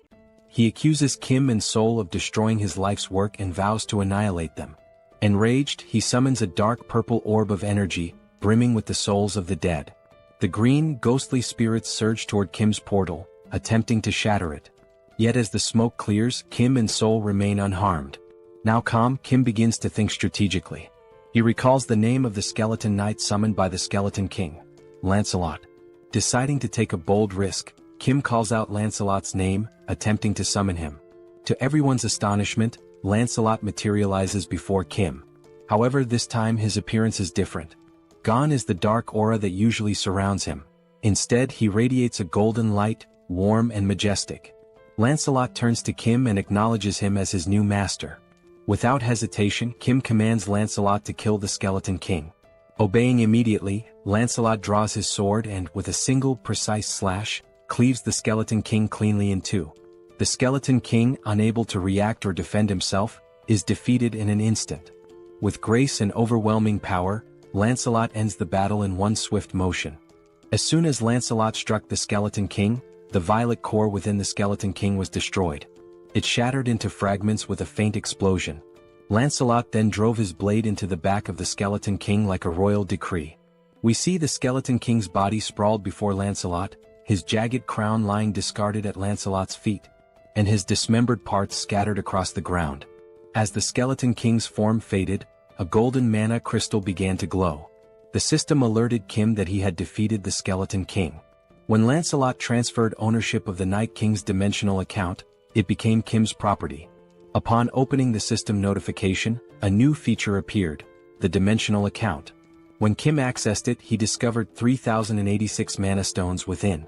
Staring at such a vast number of mana stones, Kim felt both bewildered and astonished. This meant that by defeating the Skeleton King, Kim had acquired thousands of mana crystals in one go. Despite his happiness, Kim couldn't help but wonder, what would he do with so many mana stones? As Kim stood lost in thought, Seoul placed her hand on his shoulder. She told Kim that if he had any sense of morality, he should gift his sweet little sister 1,000 mana stones. After all, she reminded him, she had saved his life when they entered the Skeleton King's castle. Did he forget that? Kim sighed and told Seoul that 1,000 mana stones was too much. He accused her of acting like a mob boss and exaggerating her role in saving his life. Kim pointed out that he had also given her a weapon, which allowed her to fight Lancelot on equal terms for a brief time. Shouldn't she repay him for that? Seoul looked at Kim and retorted that they had both helped and saved each other, so it would only be fair to settle on 500 mana stones instead. Kim smirked and said that if she wanted to assign a price to everything, then she should also start paying rent for living in his subspace free of charge. Did she think she could live and sleep safely without contributing anything? Taken aback, Seoul called Kim a miser. She asked if he was so stingy that he couldn't even spare 500 mana stones. Frustrated, Kim finally handed over 500 mana stones to his sister, not wanting to argue further. Seoul smirked, thanked Kim and declared the argument over. But with a serious tone, Seoul asked Kim what he planned to do next. Both Kim and Seoul turned to their left. From Kim's subspace, Lancelot emerged. Towering at 10 feet tall with eyes glowing red, Lancelot approached them with heavy, deliberate steps. Seoul glanced at Kim and asked what he intended to do with Lancelot. Meanwhile, Lancelot reached Kim and in a deep, resonant voice, called him his lord. Lancelot informed Kim that he had carried out his command and cleaved the Skeleton King in two. Now he awaited Kim's next order. Kim stood silently, pondering what to do with Lancelot. The scene shifted, and Kim narrated that no one could have foreseen what happened next. We saw Lancelot standing still. Sitting atop his helmet was Young-soo's daughter, clutching tightly to one of its feathers. Lancelot gently moved to keep her entertained while, from behind, Kim, Joo-hee and Seoul watched in astonishment. Kim thought to himself how unimaginable it was that one of the most fearsome knights could end up in such a situation. Meanwhile, Young-soo and his wife stood in front of Lancelot. Young-soo's wife was beaming with joy as she watched her daughter play happily with Lancelot. She apologized to Lancelot, explaining that her daughter was usually shy and didn't enjoy playing with strangers. But this was the first time she had played so freely with someone she had just met. To her, this meant her daughter genuinely liked Lancelot. While Young-soo's wife was overjoyed, the same couldn't be said for Young-soo. He stood there, stunned, his mouth agape as though his entire world had crumbled. His face reflected despair, like someone who had just received a dire sentence. Lancelot, meanwhile, continued playing with Young-soo's daughter. He calmly assured Young-soo's wife that aiding the Lord's companions was equivalent to serving the Lord himself. She apologized repeatedly, worried that her daughter would keep bothering Lancelot to play.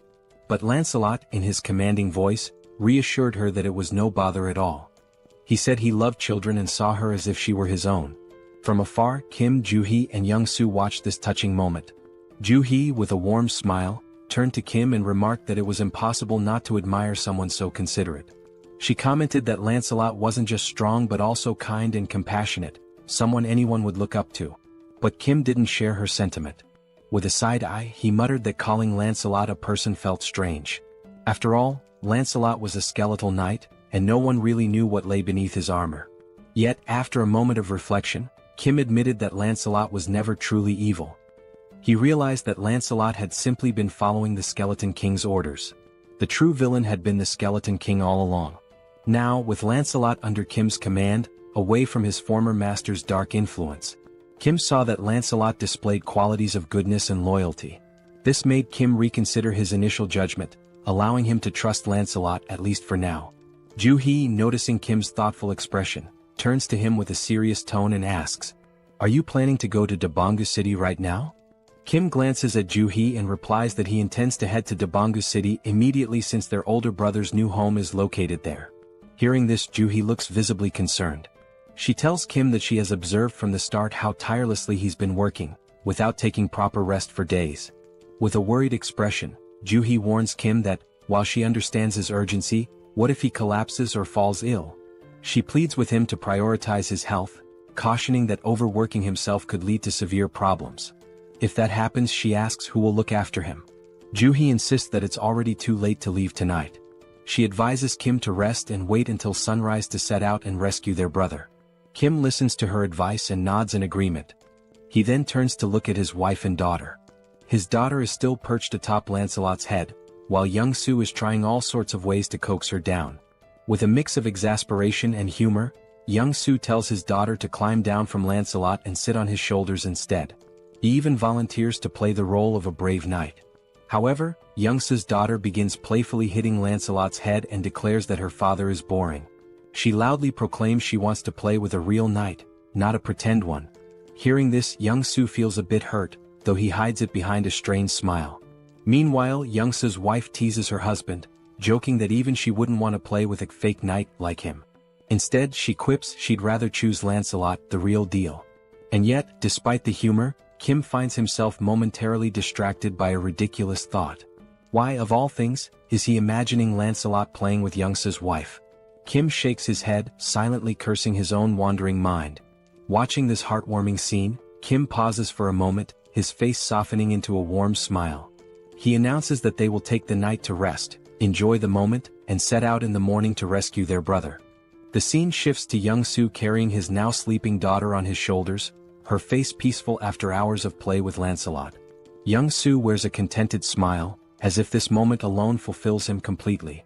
Kim suggests that Young-soo take his wife and daughter to a private room to rest for the night. Young-soo agrees, nodding appreciatively before leaving with his family. As time passes and the room empties, Saul smirks mischievously.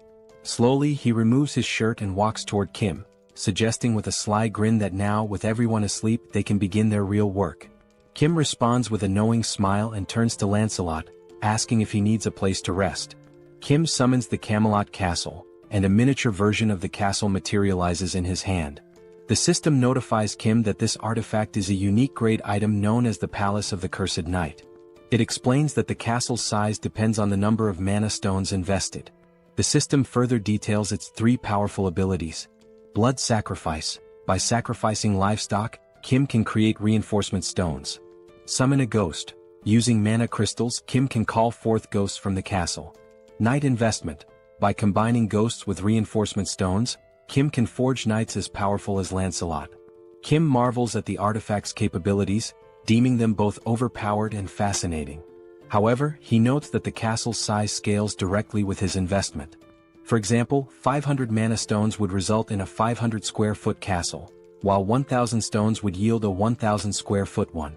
After some deliberation, Kim decides on a size sufficient for housing 12 knights, opting for a 300 square foot castle. He invests 300 mana stones, and the Camelot Castle grows and expands to its new dimensions. The now enlarged castle stands before Kim, Lancelot, and Saul. As Kim observes the structure, a slight unease creeps in due to its eerie appearance. He turns to Lancelot and asks if the castle's size is adequate for 12 knights like him. Lancelot, with a calm demeanor, responds that he doesn't care about the size as he can adapt to any space. Then, with a wry sense of humor, Lancelot jokes that the castle is as tiny as the Skeleton King's little PP, adding that, compared to Kim's vast subspace, this castle is nothing. Lancelot explains that when Kim summons more skeleton knights in the future, they will reside in his subspace, while Camelot Castle will primarily serve as a summoning hub. Saul meanwhile looks stunned. She realizes how large the Skeleton King's castle must have been, at least 30 times the size of Kim's. This revelation leaves her wondering just how many mana stones the Skeleton King had used to build his massive fortress. Lancelot, overhearing the conversation, confirms that while he doesn't know the precise number, he remembers the Skeleton King using tens of thousands of mana stones to construct Camelot Castle. Hearing this, Saul is even more astonished, realizing the immense effort and resources the Skeleton King devoted to building his massive fortress. Meanwhile, Kim begins to reflect. Even though he stored such a large structure in his subspace, there were no side effects. Kim wonders if it's because the castle is initially small, but this thought leaves him uneasy. Camelot Castle is practically a city in itself, yet storing it caused no disruptions in his subspace. Deciding to set aside his concerns for now, Kim turns to Saul and asks why she hasn't gone to rest yet, mentioning that the night is long and she should take a break. Saul, however, explains that she has something personal to ask Lancelot and has been waiting for the right moment to do so. That moment, she declares, has finally arrived. With an eager gleam in her eyes, Saul turns to Lancelot and, striking a confident pose with her hands on her hips, announces her request. She wants to learn his swordsmanship. Saul boldly asks Lancelot to teach her his techniques. Kim, overhearing this, is taken aback. He thinks to himself that if Lancelot agrees to teach Saul, her skills will improve significantly, which would greatly benefit their team in the future. On the other hand, Lancelot looks thrilled. In his deep voice, he responds that he would be delighted to teach her his swordsmanship, but under one condition. Lancelot explains that when Saul used her martial arts against him previously, he found it fascinating. If she wants to learn his swordsmanship, then she must teach him her martial arts in return. It would be an exchange of skills, her martial arts for his swordsmanship. Hearing this, Saul smirks, her expression shifting into one of playful mischief, almost bordering on manic. With a teasing tone, she praises Lancelot for being clever, admitting that her martial arts are indeed impressive. She calls him a little kid and playfully questions whether he could even handle her intense training regimen. Kim, watching this from the sidelines, notes how Saul's excitement peaks whenever the topic of martial arts comes up. She's undeniably a martial arts enthusiast, if not an outright fanatic.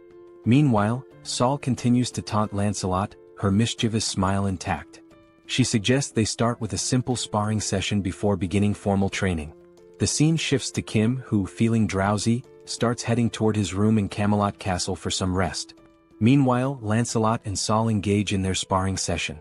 Saul enjoys the match immensely, pushing Lancelot to his limits. By the end, Lancelot earns his place as a true member of their group, fully integrated into their family dynamic. The scene shifts again, this time to Kim and Young-soo observing from Kim's subspace. Both are surprised to see numerous military officers in the vicinity, communicating through walkie-talkies and appearing to scout the area. Confused, Young-soo asks, "Are there other people besides us planning to travel in the morning?" Kim, however, finds the situation suspicious. Just as he is about to voice his concerns, the sound of a helicopter echoes in the sky.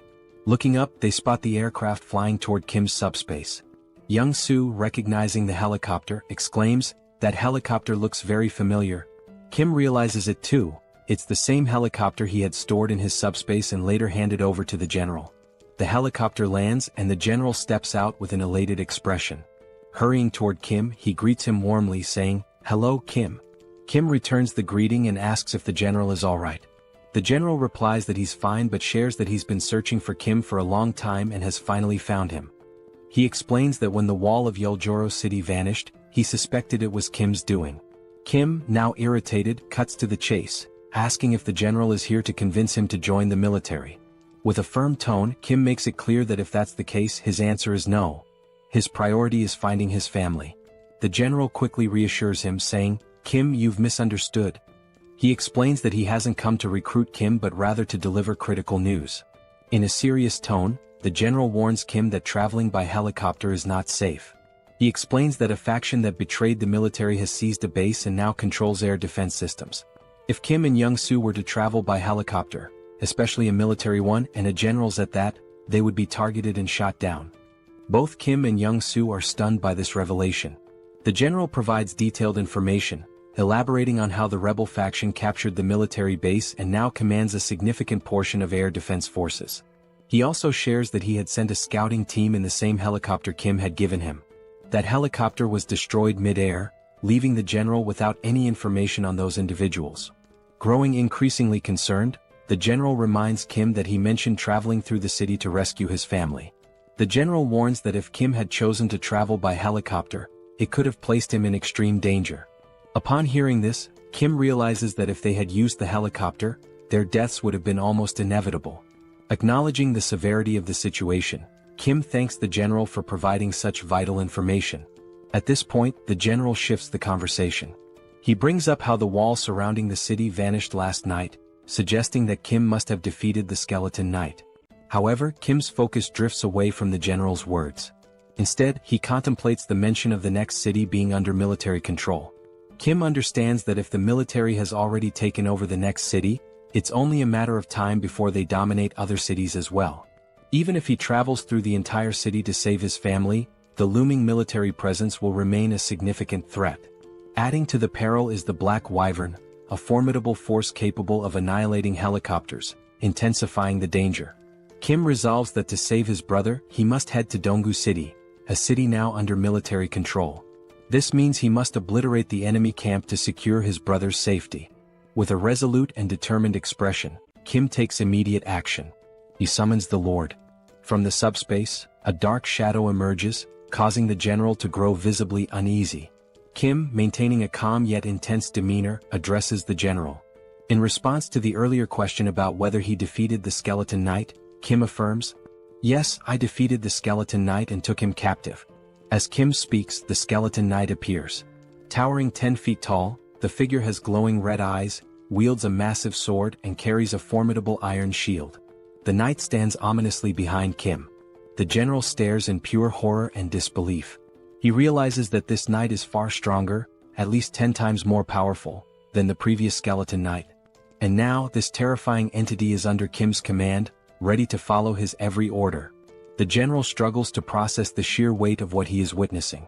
Kim, undeterred, confidently declares that his older brother's new residence is in Donggu City, the very city housing the military camp. This leaves Kim with no alternative, he must go there. With a sly, confident smile, Kim turns to the general and asks, "So, how about we take down all those military forces?" Overcome with joy and relief, the general feels tears welling up in his eyes. We are now introduced to another location, seemingly destroyed, which appears to be some kind of base. In this base, goblin soldiers, clad in military uniforms, are seen wielding rifles and equipped with heavy artillery. Behind one of the goblins, a human hand becomes visible, revealing humans imprisoned in cages under the watchful eyes of the goblin soldiers. As the goblin squints to focus, it notices something unusual ahead, though it cannot determine what it is. From a distance, we see Lancelot's ghostly head infiltrating the goblin base, investigating how it operates. Noticing that the goblin is approaching, Lancelot decides to retreat to avoid alerting the enemy. While flying to gather more information, he overhears a conversation between two goblins but cannot understand their language. However, upon observing their movements more closely, he notices that even within the goblin army, there is a ranking system that dictates the level of importance and influence each goblin holds over the others. Still concealed behind a tree, the ghostly head concludes it has gathered enough information and decides to return to the command center to report his findings. As he departs, the system screen reveals how the summoning ability for this ghostly form works, named Phantom Summon. This ability allows the summoning of Camelot's ghosts, with specific costs associated with each invocation. It is also shown that while knights are in their ghostly forms, they cannot physically interact with the environment, but they are also immune to physical interference. Moreover, this ability enables them to pass through walls and even fly freely. Summoning a ghost consumes 1 enhancement stone and 500 magic stones, the same cost as summoning a knight. Although not explicitly stated in the description, once summoned as a ghost or knight, they can switch forms without incurring additional costs. In other words, phantomization can be considered an optimal means of reconnaissance behind enemy lines. A few hours earlier, the general had been outlining the strategy they would use, showing on a map the cities involved and relying on Lancelot to patrol the enemy lines, determining the strength of their forces, the location of anti-aircraft weapons, and other characteristics of the enemy troops. Based on the information gathered, the plan was to devise a strategy to outmaneuver the enemies. However, due to the ghost's limited range, everyone needed to move closer to the enemy lines and pinpoint where government forces were stationed before reconnaissance could begin. Lancelot returned to the Allied base after taking 2 hours and 30 minutes to complete his reconnaissance. While reporting his findings, Kim was shocked to learn that the soldiers had mutated into goblins and had imprisoned over 200 people, referring to them as sacrifices. Additionally, Lancelot shared further details he had overheard. First, the enemy had a total of 9 anti-aircraft weapons. Second, they planned to recruit additional manpower from Bangkok Dong. Third, the brigade commander, a high-ranking officer, was stationed in the eastern wing. Lastly, they mentioned that the world would change when a certain someone arrived. Lancelot confirmed the accuracy of this information, leaving the 4 members listening utterly astonished. The commander remarked that security had indeed been tighter than usual and suspected they were plotting something but hadn't anticipated the capture of civilians. Kim mentioned rumors that some had voluntarily joined the rebel forces but expressed confusion about their motives and the reason for imprisoning civilians. He also questioned who this person capable of changing the world might be. Lancelot's ghost replied that he didn't know who this individual was but speculated that the reason for capturing people was likely to gain repulsive force. He explained that all beings across dimensions have a classification system known as hierarchy. Repulsive force is the power granted by this hierarchy, essentially the right to be protected from lower-ranked beings. The lower the hierarchy number, the stronger the repulsive force, preventing attacks from lower ranks, e.g., a 9th rank attack cannot affect an 8th rank being. However, this is not an absolute rule. At this point, Kim recalled the attack by the skeletal knight. The sister asks if they are sacrificing people to achieve this hierarchy. Lancelot, based on prior information, confirms it, stating that this method is instinctively used by beings with lower intelligence as a shortcut. With a serious expression, he explains that when this method is used in a lower dimensional hierarchy, it signifies that contact has been made, and possibly an agreement, with a higher-ranked being. Intrigued, Kim asks what kind of agreement this could be, but Lancelot admits he doesn't know the specifics. Seoul, now furious, says that since they are sacrificing people, they're undoubtedly up to no good and suggests going to the base to eliminate them all. Kim responds that if it were that simple they would have already done it. The colonel adds that these enemies seem extremely dangerous. The colonel also notes that the information provided by Lancelot has been excellent. They now know the positions of the brigade commander and the anti-aircraft cannons, which increases their chances of success. However, he emphasizes that the enemy's defensive line is much stronger than expected. Once the operation begins, the enemy will likely call reinforcements from the 1st Legion, potentially escalating this into a large-scale war. Given that they don't know the full strength of the 1st Legion, it's crucial to capture the enemy before reinforcements arrive. This will require requesting support from nearby units to handle such a large-scale target with sufficient weaponry and troops. Deep in thought, Kim realizes they don't have time to wait for reinforcements. Moreover, Bangkok Dong, where his brother lives, is at risk, making it imperative to finish the mission before the enemy moves there. He also remarks that since Lancelot is of the 7th hierarchy, he could theoretically eliminate the enemy on his own, but the area is too vast for him to cover alone, giving the First Legion's reinforcements enough time to arrive and turn this into a full-scale war. Lancelot suggests that if the anti-aircraft cannons are a problem, Kim could simply summon another knight, and points out that summoning requires both enhancement stones and magic stones. While they have enough magic stones, they are short on enhancement stones. Kim also mentions that while he could unsummon Lancelot and summon another knight, it wouldn't increase their overall strength, making it an unwise move. More importantly, he feels it wouldn't be right to dismiss Lancelot just to summon someone else. Frustrated, Kim says it would be ideal if they could duplicate the enhancement stones and magic stones in their subspace. Lancelot then recalls that after defeating the Skeleton King, they acquired another enhancement stone. Surprised, Kim admits he doesn't remember this, but upon reflection, he recalls that Lancelot did indeed retrieve a stone. Now, with everyone staring at Kim in judgment, he apologizes, saying anyone can have a lapse in memory. He then asks which knight should be summoned. Lancelot explains that all 12 knights of Camelot are exceptional, possessing both skill and loyalty. He assures Kim that regardless of who is summoned, it will be a good choice. However, there is one knight in particular who would be the most logical choice: Bedivere. He describes Bedivere as a genius archer unparalleled in skill, specializing in long-range attacks. Enthralled, Kim exclaims that he can't resist and wants to summon him right away. Back at the goblin base, the captives appear gravely debilitated. A girl wearing an orange sweater is called out by one of the goblins. Frightened, she asks if he's really speaking to her. The goblin points out that everyone else in the cage looks weak except for her. He then asks if she wants to escape. Confused, she hesitates, but the goblin quickly reveals he's only testing her. He declares that if she offers him something of value, he'll let her go. From the expression on the goblin's face, she understands exactly what he means. Before he can finish his proposition, his head is swiftly severed. The girl is stunned, her eyes lighting up as she realizes what Lancelot has just done right in front of her. Lancelot opens the prisoner's cage and, without wasting any time, continues moving swiftly. The girl steps out of the cage, still trying to process what just happened before her eyes. In the sky, something resembling a flaming bowling ball appears. From a distance, the goblins notice the strange object in the sky but cannot identify it. Upon closer inspection, one of them realizes it is indeed a bowling ball, but it makes no sense to him. Before he can react, the ball suddenly hurtles in his direction, catching him off guard, and moments later, it strikes one of the anti-aircraft weapons. A goblin further away hears the explosion and wonders about its origin. The only thing he knows for sure is that something has blown up somewhere. From a distant viewpoint, we see the explosion and, coincidentally, also a hand gripping another flaming bowling ball. Yes, the summoned knight is hurling bowling balls at the enemies, already contemplating his next target. Moments earlier, Lancelot reveals something he hadn't mentioned before. Bedivere has only one arm. Kim is taken aback and confused as Lancelot had described Bedivere as an archer. He questions how Bedivere could possibly be an archer with just one arm. Lancelot confirms that Bedivere was indeed an archer, but that is a story from the past.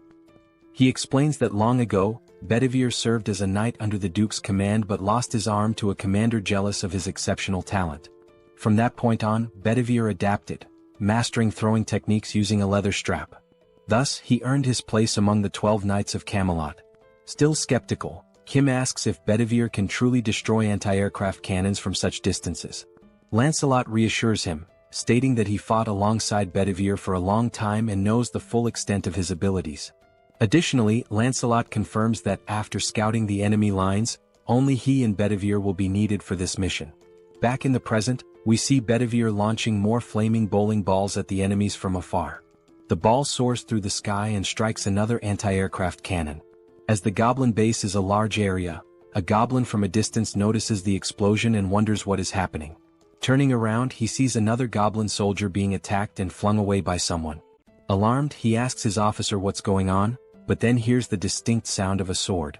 When he looks closely, he spots Lancelot calmly walking in his direction.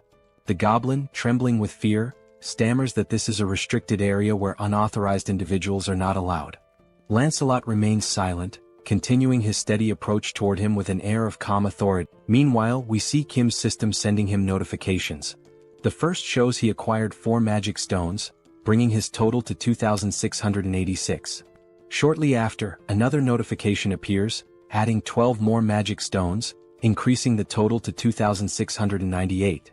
Kim, staring at the system screen in surprise, reflects that owning a dimensional account eliminates the need to collect magic stones manually, as they are gathered automatically. Still, he finds it hard to believe how quickly the stones are being accumulated and wonders if this is really correct. Moments later, 3 more notifications pop up, one with 5 more magic stones, another with 8, and yet another with 5, bringing the total to 2,788 magic stones. Young, Seoul, and Kim stand idly waiting for a signal to act, and Kim continues to question whether this situation is as it seems. Young reassures him, suggesting he look up at the sky, stating that it is likely the source of the multiple notifications. Above, 2 flaming bowling balls launched by Bedivere collide mid-air, creating a massive explosion that draws everyone's attention to the sky. Amazed by Bedivere's precision, Kim remarks that the knights had mentioned they would signal when all major anti-aircraft artillery had been destroyed. Young adds that it's now clear why Sir Lancelot takes so much pride in the Knights of Camelot. As the group stands in awe, the colonel comments on the extraordinary combination of Lancelot's tactics and Bedivere's abilities. He notes that if all the knights possess this level of skill, there's absolutely no need for special forces to intervene. Young simply nods in agreement. Kim, still astonished, declares it's time to make their move and execute their part of the plan. He also contemplates the immense power he now wields with all 12 knights, most of whom he hasn't even met yet. As the explosion in the sky subsides, smoke begins to fill the air. The scene shifts to the source of the explosions, Bedivere. He is examining a map and muttering to himself that there's a problem. He notes that he destroyed all the necessary targets and even sent the signal in the sky, but now he can't make sense of the map. The map indicates the locations of the anti-aircraft artillery he had to eliminate, a goblin circled in red, and an arrow pointing somewhere else. However, he cannot figure out where Lancelot told him to go next. Bedivere continues staring at the map, trying to recall the route Lancelot had given him earlier, but he has no idea which direction to take now. He mutters that if there were written instructions, it would be much easier to understand. Shrugging off his frustration, he decides to trust his instincts and proceed. Back to Lancelot, he punches a goblin in the face, causing the creature to cry out in pain. Without hesitation, Lancelot follows up with a more forceful blow that sends the goblin flying. Unapologetic, he steps on the goblin with enough force to make it scream in agony. Still pinning the goblin underfoot, Lancelot states that controlling his strength is exhausting and warns the goblin to speak the truth before he accidentally kills it. He demands to know who informed them about using this shortcut, sacrificing humans to climb the hierarchy. He also presses for their plans and the strength of the First Legion's forces. The goblin chuckles, commenting on how much Lancelot seems to know about their operations. Eventually, the goblin gives in, revealing that the one destined to change the world is named Tonnerre. He calls Tonnerre a bastard of the 8th class, a giant compared to himself. Lancelot, unfazed, replies that he has never heard of this being and asks what Tonnerre wants with the goblins and what exactly his plan entails. Reluctantly, the goblin admits he doesn't know and is promptly kicked by Lancelot, spinning him through the air. Now farther away, the goblin uses the last of his strength to flee. He leaps from a nearby window in a desperate attempt to escape. Upon landing, he finds himself near a group of goblin soldiers patrolling the area. Unfortunately, he lands awkwardly, injuring his foot. The goblin soldiers rush to him, asking if their commander is all right. Wincing in pain, the commander urgently orders them to fetch his bicycle. One goblin obeys and runs to retrieve it while the commander hobbles away slowly on his injured foot. Suddenly, he hears a sound behind him. When he turns to look, he sees Lancelot leaping from the building in pursuit. Calm and determined, Lancelot declares that attempting to flee is futile. Unaware of the level of the threat in front of them, the soldiers surround their commander, vowing to protect him. One goblin, holding a rifle, declares that they'll take care of him, while another assists the commander in walking, offering support. Lancelot changes his tone and remarks on how remarkable it is that they're so willing to sacrifice themselves so easily, adding that their judgment is indeed at a goblin's level. The goblin retorts, saying it's better to be a goblin than an empty-headed fool like Lancelot. Now aiming his rifle, the goblin advises Lancelot to drop his arrogance, noting that there are also 8th-ranked individuals in their main force. He boasts that if he had only consumed 10 more, he too would have been in 8th rank. Disbelieving the audacity of their actions, Lancelot questions whether all those who became goblins are doing the same thing. The goblin with a sly grin affirms this. He adds that he is one of the intelligent ones, adapting to a changing world. Before he can finish his sentence, Lancelot swiftly lunges forward and drives his sword through the goblin's neck. Lancelot coldly remarks that knowing this will make it easier to decide whose lives to take. The fleeing commander glances back to see what is happening, only to witness blood spurting into the air. Lancelot's sword is now soaked in blood, and his gaze shifts toward his next target. The goblin commander, once again in danger, has no choice but to run. But as he glances up at the sky, he freezes in shock. There he sees a helicopter, unaware that the anti-aircraft artillery has been destroyed. Inside the helicopter are Kim and Young. Young announces his intention to land the helicopter, but Kim, feeling nauseous, warns that landing there is too dangerous and suggests entering the subspace. The goblin commander realizes that government forces are also attacking them. However, with a newfound dark aura, the commander mercilessly strikes down one of his own soldiers. From a distance, Lancelot observes this gruesome act, disgusted by the goblin's depravity. Kim descends from the helicopter and runs toward Lancelot, but upon looking to his side, he is horrified by the goblin commander's actions. With the magic stones of the fallen goblin in hand, the commander consumes them. Lancelot curses him, calling him a bastard and accusing him of becoming an 8th rank because of the stones. From behind, we see the goblin commander now transformed into a monstrous figure with long hair. As he turns, his glowing red eyes burn with rage. Kim asks Lancelot if the commander truly abandoned his humanity to become an 8th rank. Lancelot replies that the commander tried to ascend ranks too quickly and dismisses it as nothing more than a cheap trick. Now consumed by fury, the mutated goblin roars and charges forward to attack. Calmly, Kim asks Lancelot about his rank. Lancelot replies that he is 7th ranked but assures Kim there's no need to intervene since Bedivere can handle it with ease. On the rooftop, Bedivere readies his weapon to launch another flaming bowling ball. He comments that he's glad he trusted his instincts and found the correct location. The mutated goblin's blood sprays far and wide. The system notification flashes, showing that Kim has acquired 322 magic stones, bringing the total to 3,542. Moments later, government reinforcements arrive. The head of operations acknowledges that thanks to the knights, the removal of enemies and the rescue of civilians is progressing much faster. Kim feels a wave of relief hearing this. A soldier asks where the commander is, and Kim directs him to look to the side, where the lifeless body of the goblin commander lies. The head of operations is stunned. Kim asks Lancelot if he has uncovered more information about their plans. Lancelot apologizes, stating that the only piece of information he managed to extract was the name of a high-ranking being, Tonetiuh. He adds that it's the first time he has ever heard that name. Kim remarks that everything remains a mystery. The head of operations suggests searching the building's documents for clues. Lancelot points to the shattered windows on the 4th floor, explaining that the commander was staying in that room. He notes that there are numerous documents to sort through in that area.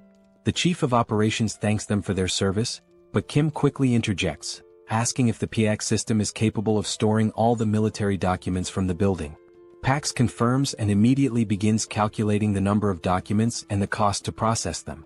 The system reveals there are 5,086 documents, with a cost of 120 magic stones. Kim gives the order to proceed. The chief of operations remarks that such measures weren't necessary, but Kim explains that PX will handle it efficiently, and he needs to locate the family as quickly as possible. Soon after, the system alerts him that an unsuitable document has been detected among the military files, labeling it as an incompatible item. Confused, Kim tries to understand what an incompatible item might be. Now holding the document, he attempts to read it. It turns out to be a registration form for dimensional beings. Lancelot clarifies that it's a document capable of increasing someone's rank. Examining the two documents in hand, Kim notes that one is in poor condition. Lancelot explains that the pristine document is the official form, while the damaged one is a shortcut. He further elaborates that the soldiers likely turned into goblins because they failed to register properly using the official method. To add to this, Sir Lancelot explains that registering a dimensional being requires magic stones and a dimensional account. He states that Earth's dimension is still in its early stages of exploration, and no one currently meets these conditions, except for Master Kim, who defeated an 8th rank being possessing a dimensional account. Kim and the Colonel fail to grasp much of what he says, but Lancelot continues, emphasizing that despite the oddity of the document's existence, Kim should register since he meets the requirements. This suggestion catches Kim off guard. However, Lancelot assures him that by completing the official form, Kim will avoid becoming a goblin. He also explains that dimensional being registration is automatically adjusted for each dimension, and the reason Kim can read it in a standard language is that it's the official document. Holding the document, Kim scans the fine print and notes that the process would consume only 1,000 magic stones. Without hesitation, he signs his name on the form. The system announces that the dimensional being registration is complete, leaving Kim with 2,422 magic stones. After signing, the document begins to glow and disintegrates into dust. Jokingly, Kim remarks that he's curious to know where the system wants him to submit the documents. Outside, someone arrives on a motorcycle, calling out to the commander and apologizing for the delay. The individual explains that the holdup was due to something being incredibly heavy to carry. However, upon taking a closer look around, they are baffled by what happened to the goblins in the area. From atop the building, Bedivere watches the scene with curiosity, wondering aloud if the vehicle the goblin is riding might be a horse.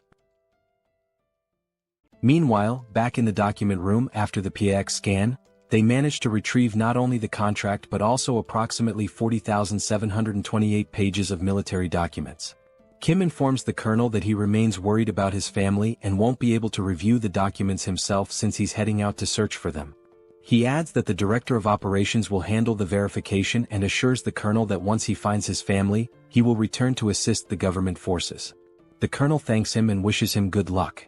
As they leave, Kim tells Lancelot that the plan is to enter without the rebels mistaking them for government troops. However, they learn that Dobonggu has been occupied by the rebels, making it too dangerous for Yong-soo to drive. Kim decides to take the wheel instead. He considers that, for now, it's safer for him and the two knights to travel in unassuming vehicles to avoid drawing attention and being identified as enemies. However, a significant problem arises. Upon inspecting the SUBSPACE inventory, they discover that only military vehicles are available, which completely disrupts the plan. Kim wonders how they will resolve this issue, convinced there must be a non-military vehicle somewhere. Determined, he decides to search thoroughly to find something usable. Descending the stairs, he acknowledges that the task will be slow and dangerous but accepts that there is no other option. He also expresses hope that they will locate a drivable vehicle. As they step outside, they are startled by the sound of a roaring engine. Looking ahead, they see Bedivere perched atop the motorcycle previously owned by the goblin. Suffice it to say, he looks incredibly stylish. Stunned, Kim, still processing what he's seen, asks why Bedivere is on a motorcycle. The newly self-proclaimed rider explains that he thought it was a horse. Pointing to the goblin's corpse on the ground, Bedivere says the goblin had been riding this modern horse, and he found it amusing, so he decided to learn how to use it. It wasn't even that difficult, he adds. Kim, still surprised, recognizes the vehicle as the brigade commander's motorcycle and hatches an idea. Opening the system, he learns it will cost only 22 mana stones to store the motorcycle under the military unit category. With 2,400 stones remaining, he approves the storage. A while later, goblin soldiers armed with rifles notice something unusual approaching them. One goblin, puffing on a cigarette, asks what the hell that thing is. As it gets closer, the goblins realize it's a motorcycle, but they don't feel alarmed. Another goblin asks if they're expecting any visitors, to which the first responds he hasn't heard about any. They decide to point their rifles and shout at the approaching figure, demanding to know who they are and where they came from, warning them to stop immediately. One goblin adds that, regardless of who they are, no one can enter without proper authorization. Seconds later, before the goblins can react, one of them is struck by a bowling ball, leaving only the cigarette burning in his hand. Here's a lesson: if you're a goblin, don't smoke. The other goblin, bewildered by the sudden demise of his comrade, turns around to investigate what just happened. Still astride the motorcycle, Lancelot unsheathes his sword, turning those few seconds into the goblin's last. Without hesitation, he eliminates the goblin with a precise strike to the neck. The group continues forward, now riding two motorcycles, Kim and Lancelot on one with Bedivere piloting the other, steadily distancing themselves from the scene. A goblin watching from afar notices the suspicious movement and remarks that he's never seen anyone ride motorcycles like that before. Eventually, they seem to reach their final destination and decide to stop. All signs suggest this is Kim's brother's apartment. Inside, on the 14th floor, Kim knocks on the door of apartment 1405, calling out for his brother, Hyung, and asking if anyone is inside. He keeps calling, but the silence hanging in the air suggests no one is there. Worried, Kim decides to open the door using the handle, and to everyone's surprise, it's unlocked. Inside, amidst the destruction, they see wedding photos of Kim's brother and his new wife hanging on the walls, alongside apparent bullet marks on the TV. Kim freezes at the doorway, calling out to his brother and sister-in-law once more, but still there's no response. Concerned for Kim's safety, Lancelot, ever the loyal servant, asks for permission and declares that he will take the lead. They decide to enter, and as Kim looks around, he notices something odd. It doesn't seem like they were attacked. Instead, it feels as if they abandoned the house and evacuated somewhere else. While searching for clues, he spots a letter on the bed and decides to read it. The paper contains a message from his brother addressed to Kim or their sisters.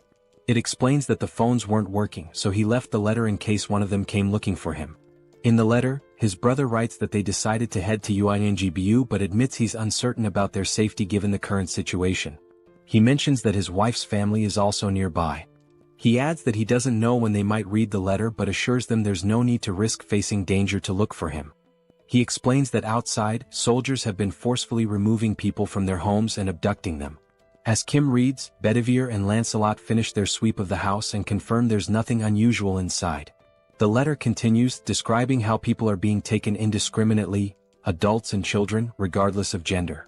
It warns that the situation is perilous but expresses hope that they'll survive somehow and urges Kim to do the same.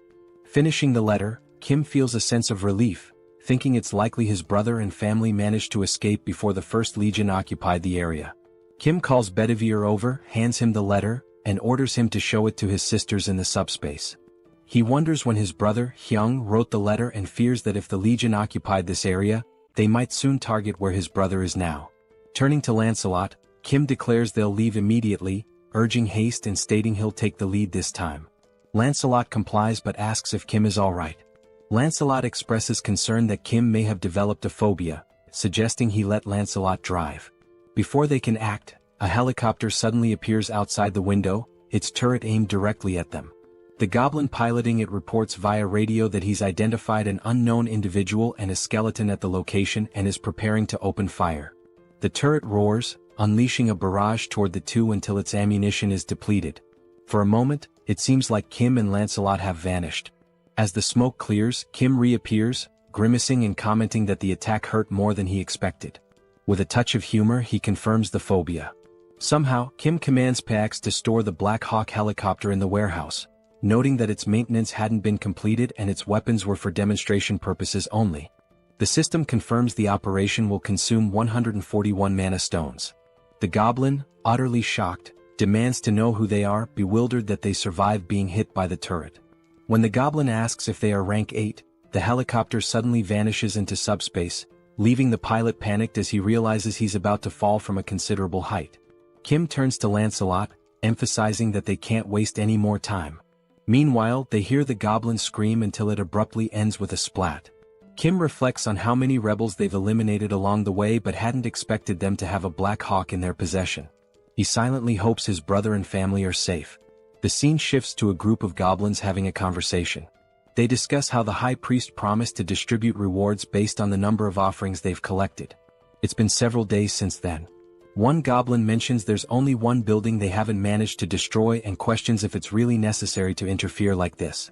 He adds that another lieutenant's team has already captured 300 offerings. Another goblin scratches his head, admitting it's not easy to take down that building unless you're rank 8. The goblin lieutenant chastises him, saying they should have asked for reinforcements or figured out another way. He criticizes the others for risking their lives to collect more offerings while they lag behind. Declaring he'll handle things personally from now on, the lieutenant tells the goblin to work harder to make up for the delay. The subordinate obeys. Turning to the side, the lieutenant asks another goblin if he heard the instructions and orders him to destroy the building. The monstrous goblin growls furiously but doesn't reply.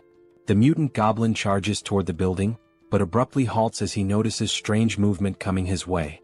Alongside the mutant, all the other goblins in the area stop in their tracks, watching as the figures draw closer. The goblin lieutenant hears shouting but can't make sense of it, bewildered by the approaching shapes. As they get closer, Kim bellows furiously, commanding the filthy goblins to leave immediately, declaring that this is his home. Lancelot, right behind him, unsheathes his sword and prepares to do what he does best. In mere moments, striking a dramatic pose, he wipes out all the goblins before they can even react. Wasting no time, Bedivere hurls a single flaming bowling ball at the mutant goblin, striking its head and defeating it instantly. With the goblins swiftly dealt with, the building in the background comes into full view. The structure bears the name Jeong-gyeom Tool Shop, a clear indication it belongs to Kim's family. Inside, peeking through a hole in the wall, a few people anxiously observe the scene outside. Someone asks if things are truly as bad as they appear.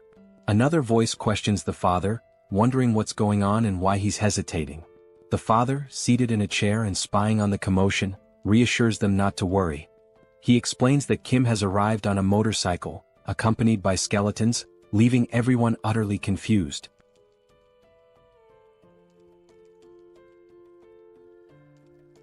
Then we are shown a flashback of his father reminiscing about when he was young.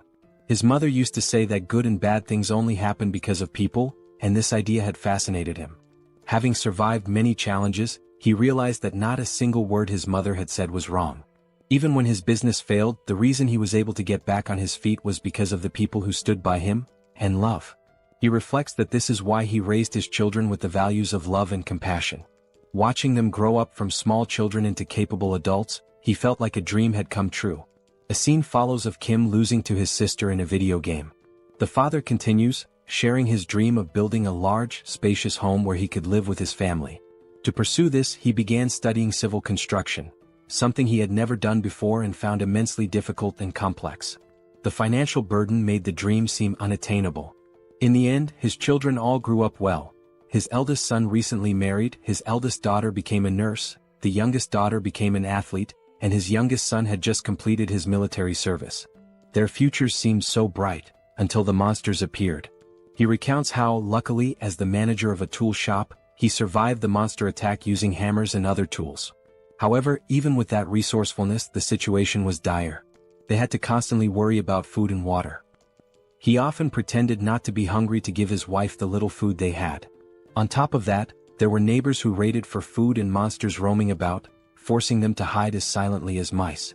Amid this catastrophic situation, the first to arrive at their refuge were his eldest son's in-laws. Shortly after, his eldest son and his daughter-in-law made it there as well. Looking at his eldest son's face, stained with tears and blood, he could guess what they had been through to get there. He simply embraced him and silently wept. Another blessing came when his daughter-in-law awakened a new ability to generate water, eliminating one major concern in this apocalypse. He recalls how, over time, soldiers mutated into goblins and began wandering around. These goblin soldiers started abducting civilians regardless of age or gender, isolating their family even further. It was utter chaos. The very soldiers who were meant to protect them were now capturing people. He wished deeply for the safety of his children amidst such disorder. At one point, a system screen appeared before him, and he awakened an ability of his own. The ability was named Architect, and the system indicated that he now possessed exceptional skills in architecture and could build freely. He doesn't fully understand how his long-dormant dream suddenly became a reality, but he feels grateful that it did. With this newfound power, he immediately got to work reinforcing the tool shop. Thanks to his daughter-in-law's water ability and his own architectural skills, they managed to survive. Even for the goblins armed with weapons, breaking into their fortified location was no easy task. Peering through a hole in the wall, he noticed that a group of soldiers had been stationed outside their home since the day before, and they had brought a monster with them. It was clear now that they were determined to destroy their refuge this time. But he had prepared for this possibility and retreated to plan. Seated in his chair, he called for his eldest son and instructed him to gather the family and escape through the tunnel. His son hesitated, asking what would happen to him. The father explained that the tunnel was an emergency passage meant for situations like this, though he couldn't guarantee that the other end was safe. At the very least, it's better than staying here and dying, he said. His wife, looking concerned, asked if he intended to stay behind. With a confident smile, he assures them he will leave as soon as everyone is safely out, telling them not to worry. In the meantime, a strange noise from outside catches his attention, sparking his curiosity. Before inspecting, he urges everyone to hurry, warning that the goblins are already moving and time is running out. Peeking through the hole, he goes silent for a few seconds. Those around him grow concerned, whispering questions about whether the situation outside is dire or if something is wrong. causing him to hesitate. Still in shock, he turns to them and says it's not what they think. It's just Kim. He's out there. He explains that Kim has arrived on a motorcycle, accompanied by a skeleton. Outside, Kim, Lancelot, and Bedivere approach the tool shop. Kim points to the building, now fortified with metal spikes and barricades, and declares, "This is my house." Then, sighing, he adds, "But that doesn't matter now. What matters is my family. Are they okay?" Suddenly, the door handle turns in front of him, catching him off guard. Looking more closely at who's in front of him, he freezes in shock. The father steps forward and asks in disbelief, "Is it really you, Kim?" At that moment, Kim realizes the rest of his family, the ones he'd been desperately searching for, are standing right in front of him. Without hesitation, he bursts into tears, running toward them like a child, wrapping his father in a tight embrace he'd been longing for. But the father and brother interrupt the emotional moment, startled by what was standing behind Kim. He glances back to confirm. "Don't worry," Kim says reassuringly, "despite how they look, they're friends, they're on our side." Kim then reveals, "And that's not the only surprise I've got." Using his powers, he opens a subspace portal. Inside, his two sisters are safe and enjoying a hearty meal. Seeing them eating brings tears of relief and joy. His sisters, realizing what's happening, break down, sobbing uncontrollably. Inside Kim's subspace, the reunited family sits down for a meal they haven't had in ages. For the parents especially, it's a heartwarming moment. Tasting the food, the mother is taken aback. She thinks to herself, "No matter where I go, I always trust my cooking. But this grilled mackerel is on a whole other level." She turns to Young-so's wife and asks if she's a professional chef. The wife thanks her for the compliment, smiling. The mother declares, "Now that you've set the bar with such a delicious meal, I can't back down." She takes it upon herself to make a dessert worthy of matching it. The dessert consists of thinly sliced green grapes placed delicately atop whipped cream on a cheesecake, arranged with care. When it's ready, she presents it as a token of gratitude, naming it Mom's Green Grape Tiramisu with whipped cream. Young-so's wife tries it and is overwhelmed by the burst of flavor, reminiscent of something out of Shokyuji no Soma. She asks how the mother managed to make something so divine, and the others eagerly agree as they taste it. Elsewhere in Kim's subspace, someone is hammering iron. It's an elderly man, the father of the eldest son's wife, tinkering with Lancelot's armor. The old man asks Lancelot for his name. "I'm Lancelot," he answers. The man abruptly cuts him off, asking, "Do you know how to play Jengi?" Lancelot pauses, confused. "Are you sure you mean Jengi?" Clearly misunderstanding, Lancelot begins explaining how, in his hometown, they were famous for dismantling monster corpses, so he's dealt with organs before. The man interrupts again, asking what nonsense he's talking about. In the foreground, a reinforcement stone comes into view as the old man remarks, "Seems like you don't know how to play. Grab a chair, I'll teach you." The reinforcement stone, held by the eldest brother, is handed over to Kim. Kim asks his brother why he has such a stone. The system identifies it as a Tier D reinforcement stone, with attributes of penetration and explosion. The brother explains that he found it after witnessing a battle between a rhino-like monster and a griffin. The griffin one tore off a chunk of the rhino's flesh and flew away. He found the stone in the rhino's remains. Still offering the stone, he says, "You'll probably need this more than I do." Kim gratefully accepts, promising to put it to good use. Completing his thought, Kim mentioned he should express his gratitude and reminded them that, as he had said before, if anyone needed anything, whether it was furniture or something else, they should just let him know. He also added that his sister-in-law's family should feel at home here too. His brother was touched by how Kim was looking after his in-laws as well. Reflecting, he remarked how much Kim had grown since being discharged, recalling that when they were younger, Kim used to cry every time Seoul hit him. Laughing, Kim admitted he would probably still cry if Seoul hit him now. His brother joked that the best thing about being born before Seoul was avoiding her wrath. He thanked Kim sincerely before excusing himself, saying he was going to check in with his in-laws. As Kim noticed the scar on his brother's face, he commented on how they had managed to survive so far with the help of their father's and sister-in-law's abilities. He couldn't imagine how hard it must have been. Suddenly, someone approached Kim from behind. Turning, he realized it was his father. The father spoke, saying how happy he was, not only because the family was safe but also because of Kim's abilities, which gave everyone the chance to eat in a secure place. Then his father asked if Kim knew that good and bad things, but Kim interrupted, completing the saying, "Can only happen when there are people." Kim nodded, saying he understood. He added that no matter how powerful his abilities were, he wouldn't have made it this far alone. He shared that this realization hit him when he started helping people cross a tunnel filled with wyverns. Yongsoo had told him that even with awakened abilities, the challenges were the same for everyone. That was when Kim understood the real reason people help each other. It's because everyone wants their family to be safe. People help with the hope that someone else might assist them in return, especially in an apocalypse where empathy is essential. Smiling, Kim concluded, "After all, we're all human. Everyone feels pain when they're hurt and everyone fears death. We help each other because we're in the same situation. Otherwise, it would be unbearably cruel." Looking at his father, Kim asked, "Am I right?" His father, now smiling with pride, replied, "I couldn't be prouder to have you as my son." Kim smiled back, saying he was grateful to have him as a father. Kim then suggested that his father rest as he must be tired, and mentioned that he would have to leave soon.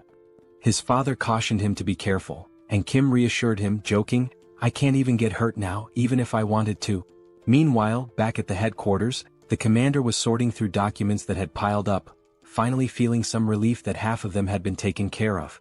Thanking the soldiers for their efforts, he told them to take a short break. One of the soldiers joked, saying his eyes felt like they were about to fall out from all the reading. At that moment, another soldier entered, reporting that a short while ago, a skeletal knight riding a motorcycle, who introduced himself as Bedivere, delivered a message. Kim had already departed for Payu. The colonel, puzzled, asked why Kim would go to Payu. The commander thought for a moment before realizing with growing alarm that the First Corps was stationed there. After a brief pause, panic overtook him as he realized Kim intended to confront the First Corps alone. The scene shifted to a sunset, showing Kim and his team heading into battle. Riding his motorcycle, Kim commented on how pleasant the weather felt at that moment. Meanwhile, inside the subspace, Seoul, wearing boxing gloves, was counting aloud to 19. Her eyes glinted with determination as she trained tirelessly. She lunged forward with speed, unleashing a flurry of punches on a punching bag while vividly imagining an opponent before her. Like a skilled fighter, she rotated her torso flawlessly, channeling all her strength into a powerful kick that landed squarely on the bag. Wasting no time, she followed up with a devastating punch that shredded the punching bag, sending its remains flying several meters away. The count of 19, as it turned out, referred to the number of punching bags she had already destroyed. Frustrated, she called out to Pax, demanding he bring another bag and chastising him for being too slow. Nearby, her eldest brother, joystick in hand, observed the scene while Pax muttered that the speed of requests was set by Kim. The older brothers were engrossed in a video game and one of them asked why Seoul was so angry. She replied that it was because Kim refused to let her leave the subspace and risk her life. She added that while Kim acknowledged her awakened abilities, he reminded her that facing weapons, electric vehicles and similar dangers was still too risky. Seoul had insisted on at least being allowed to set up punching bags to train, and ever since she had been relentlessly hitting them. As they continued playing Overcooked, her older brother noted that Seoul had mentioned her awakened abilities. He agreed it was dangerous outside and questioned her eagerness to leave, adding, "But then again, we're talking about Seoul." Joyeon chimed in, agreeing, and mentioned that she'd overheard Kim talking about a scar on their brother's face. Touching his face, the brother dismissed it as nothing to worry about. Suddenly he heard a faint buzzing sound. As he touched the scar, he noticed something unusual. Alarmed, he realized the scar was gone, as if he had woken from a dream. Joyeon teased him, remarking that the scar wasn't that bad but that the bruise was a bit over the top. Still shocked, he insisted that the wound had been significant, pointing out that the scar had still been there yesterday. Smirking, Joyeon mockingly told him he shouldn't act injured, recounting how scared she had been when she was in the hospital. She also recalled a certain chief of internal medicine named Jin Sung-hak who had used his powers to manipulate and brainwash the hospital staff. Angrily recalling the ordeal, Joyeon admitted that it made her tread carefully with every action out of fear of being controlled too. At that moment, Youngso's wife appeared in the doorway, announcing that it was time to eat. Without hesitation, Joyeon dropped the joystick and bolted toward the dining area, leaving her brother to play alone. As their mother called everyone to the table, she overheard playful voices in the background. Someone declared themselves the devil of the underworld, while another announced, "I'm Yu Jong, the magical girl who's going to defeat you." The voices belonged to their father, Youngso, and his young daughter, who paused their game and acknowledged they were on their way. The mother announced that today's menu was kimchi stew and mentioned she had already served the black rice, urging them to eat while she joined them shortly. She turned to ask where Grandpa was, and the father replied that he likely wouldn't be eating just yet. Noticing the old man sitting with his back to her, she inquired why he wasn't joining them. He was focused on the board game he was playing with Lancelot, visibly intrigued. It was the first time he had ever encountered such a game. He marveled at how Lancelot, despite never having played before, could be so skilled. No matter how hard he tried, he couldn't find a single weakness in Lancelot's strategy. He resolved to ask Lancelot to explain his methods when he returned, impressed by the brilliance of his gameplay. Back on the battlefield, the scene shifted to war tanks rolling steadily toward an unknown destination. Suddenly they stopped and opened fire, their shots striking a target ahead. Another volley followed, resulting in a massive explosion at the impact site. From the devastation, a radiant blue light emerged, illuminating the entire area where the tank's shells had landed. As we approached, we noticed that the blue light was actually Kim's subspace, which had been struck by the attacks. In retaliation, Kim launched several missiles. The system screen displayed the status of the missiles, noting that they were ranked rare and had the ability to penetrate and explode. The missiles struck the war tanks, destroying them in the blink of an eye with small explosions. One by one, all the tanks that had previously been attacking Kim were now obliterated. Observing the situation, Kim remarked that he had avoided using high-explosive weapons to prevent any harm to civilians who might be nearby. However, according to Lancelot's information, the First Legion had divided its forces between the locations where civilians were detained and the stronghold of the main rebel force.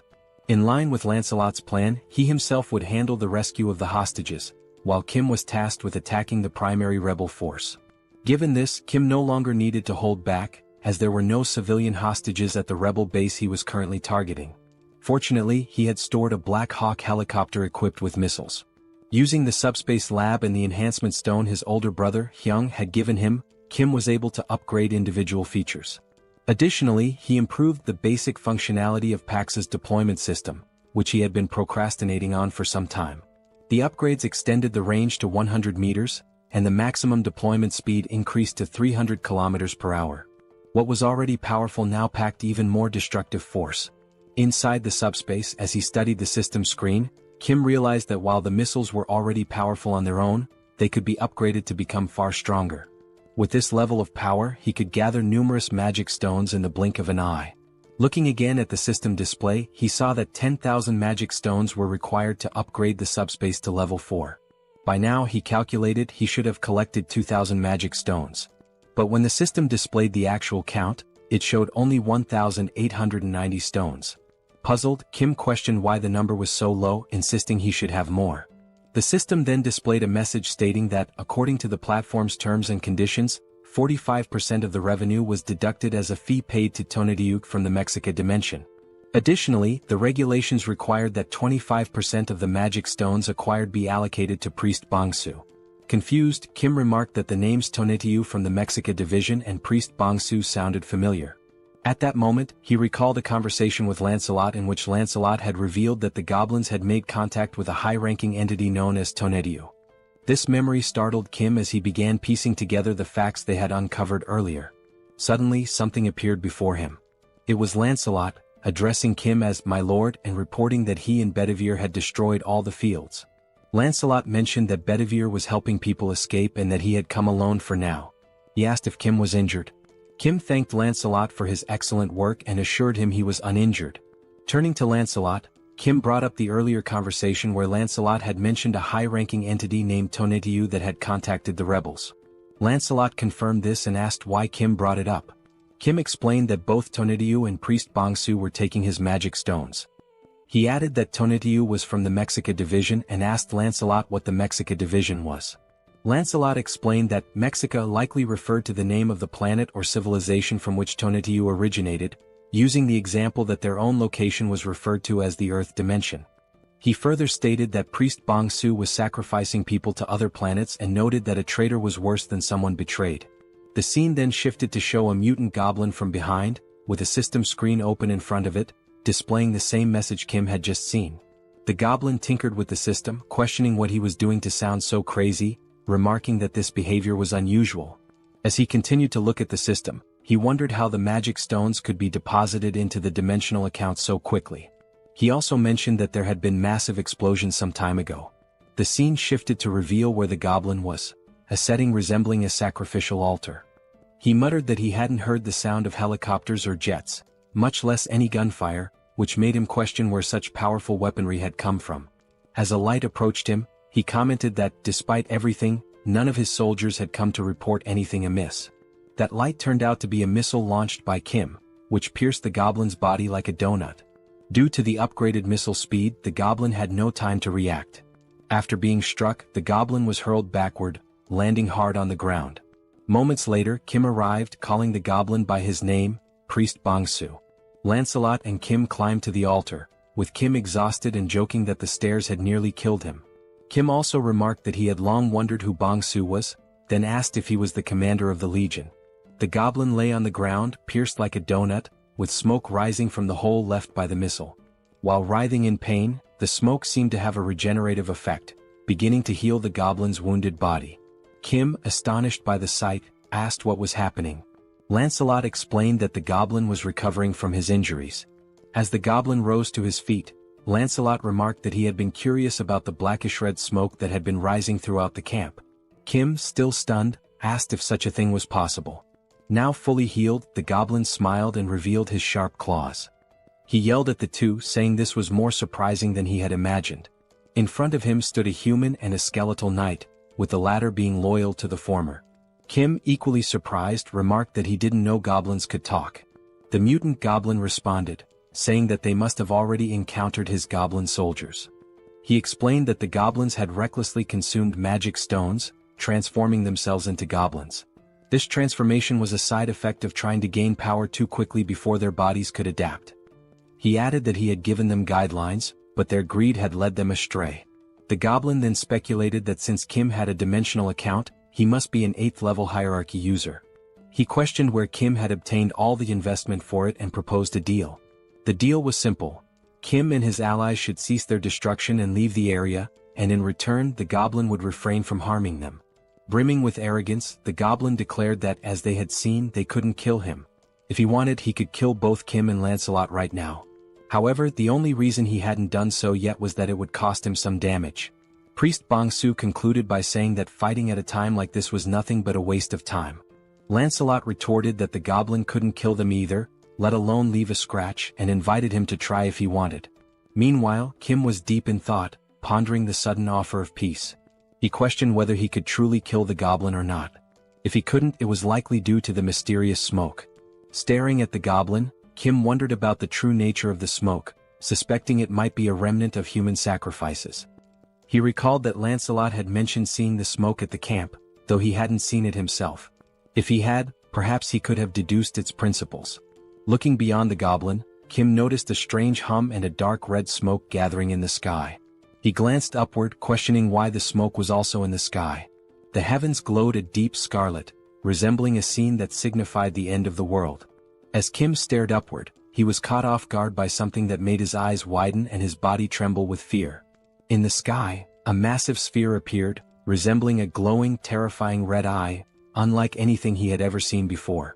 The smoke enveloped the sky, particularly around the enormous eye. Kim stood frozen, overwhelmed and unsure of what to do as he gazed upon such a colossal and awe-inspiring sight. Looking up at the sky, Kim wonders what exactly he is seeing. Still in shock, chills run down his spine as he questions whether the entity before him is truly a high-ranking being. Priest Bong-su smirks, clearly amused by Kim's reaction. The goblin remarks that it must be Kim's first time encountering such a creature, as they usually never appear due to classification restrictions. However, he explains that Lord Tonediu is different from other beings. Unlike them, Tonediu will descend in person. Placing a hand on his chest, Bong-su claims that he alone has the power to make this happen. Still grinning mockingly, he taunts Kim, pointing out how foolish he has been. Despite that, he decides to grant Kim a chance, but only because of his abilities, which he finds too intriguing to waste. But there is a condition. Kim must kneel, beg for forgiveness and plead for his life. Only then will he be granted the honor of becoming Bong-su's right-hand man. Before he can finish speaking, Lancelot dashes forward, delivering a powerful strike that slices through Bong-su's neck in an instant. Lancelot is enraged that a mere goblin dared to place himself above his master. The goblin's severed head flies several meters away, Yet even as his body collapses, he erupts into laughter, knowing his regeneration ability will soon restore him. Seconds later, the goblin's head begins floating back toward his fallen body. Smirking, he tells them to stop wasting their time, as they should already realize how pointless these games are. With Tonatiuh watching from above and Bongsu rapidly recovering, the goblin declares that no matter how many times they kill him, he will simply return to life. His expression darkens as he mocks Lancelot, questioning if his brain is so empty that he still cannot grasp such a simple concept. He also adds that Lancelot has no idea how useful he could be. As a true knight, Lancelot replies that he indeed does not understand, but then corrects himself, saying that honestly he doesn't care to. With unwavering conviction, he states that the only thing that matters to him is Master Kim. He will cut down anyone who threatens his master's safety, no matter how many times it takes. The goblin sharpens his claws and sneers, remarking that the knight truly has an empty head. Without hesitation, the goblin lunges forward, inviting Lancelot to attack him as many times as he wants. Watching Bongsu's reckless charge, Lancelot reconsiders his approach. Instead of drawing his sword, he clenches his fists and decides that if cutting won't kill him, he will simply pummel him into dust instead. With lightning-fast speed, Lancelot lands a devastating punch to the goblin's face. Bongsu has no time to react. With a single blow, his nose is shattered, several teeth are broken, and blood spews from his mouth. The goblin recovers quickly and, grinning, remarks that Lancelot's fists are not bad. However, even with that strength, they are still useless. Boasting about the blessing of immortality, the goblin fails to notice Lancelot moving. Wasting no time, Lancelot seizes him by the hair with his right hand. Focusing all his strength into his left fist, Lancelot states that if something doesn't work, then he will simply make it work. Bongsu's expression instantly shifts to fear as he stammers, pleading for Lancelot to wait a moment. Without mercy, Lancelot begins his onslaught. With the first punch, even more teeth shatter and blood splatters everywhere. But he does not stop there. He continues throwing blow after blow, a relentless flurry of strikes so brutal that the scene is censored, as there may be children watching this absolute manhwa. While Lancelot buries his fists into the goblin's disfigured face, Kim silently observes. He recognizes that Lancelot is doing his best, but if he cannot defeat Tonatiuh, Bongsu's regeneration will continue endlessly. Looking up at the gigantic eye in the sky, Kim realizes that it must be dealt with. However, removing it might be impossible without a proper plan. Still gazing upward, Kim forces himself to think. After a few moments, he wonders whether there is at least a way to stop Bongsu's regeneration. Then, a memory surfaces. He recalls how he disrupted the mind control of that muscular man. He had used SUBSPACE. While Lancelot continues pounding Bongsu's face beyond recognition, Kim finally calls out to him. Lancelot halts his fun momentarily. Bongsu, still suffering in Lancelot's grip, keeps insisting that none of this matters. It is pointless. Ignoring him, Kim activates his power and gives a command: throw the goblin into SUBSPACE. Without hesitation, Lancelot swiftly hurls Bongsu toward the portal. The moment the goblin makes contact with it, the system issues a notification. Warning: entity Bongsu is attempting to enter SUBSPACE. Do you wish to allow access? Then, Kim grants permission, and the system confirms that entry has been allowed. Inside SUBSPACE, while Joyeon is carrying supplies, she notices the portal opening. Instinctively, she assumes that Kim, her third brother, has returned faster than usual this time. However, before she can finish her thought, the system issues an alert. An unidentified energy attempting to enter from the outside has been blocked. Her eyes widen in shock as she sees what is now before her. A scream escapes her lips as a malnourished goblin comes flying into SUBSPACE, hurtling directly toward her. Before the goblin can crash into her, potentially causing harm, someone catches him midair. It is Seoul, who, with a sharp glare reflecting her frustration at being trapped in SUBSPACE, declares that this is not number 3 and demands to know what exactly it is. Lifting the goblin by the head, she catches sight of something beyond the portal that immediately grabs her attention. She spots Kim and, still holding the goblin up, asks if this creature is one of his friends. With a demonic grin, Seoul surges forward, dragging the miserable Bongsu toward Kim. Kim, eyes wide with panic, shouts for her to stop. Terrified and drenched in sweat, he quickly defends himself and orders the system to shut the SUBSPACE portal immediately. Only then does he issue the command to remove Bongsu's registration from SUBSPACE. The system notifies that it is canceling Bongsu's registration. A moment later, the malnourished goblin is forcefully ejected, thrown out of subspace, losing one of his teeth in the process. In the background, Seoul watches the scene unfold, her expression filled with hatred and amusement. As the portal closes, she speaks again, asking if Kim sees what just happened, because that will be his future.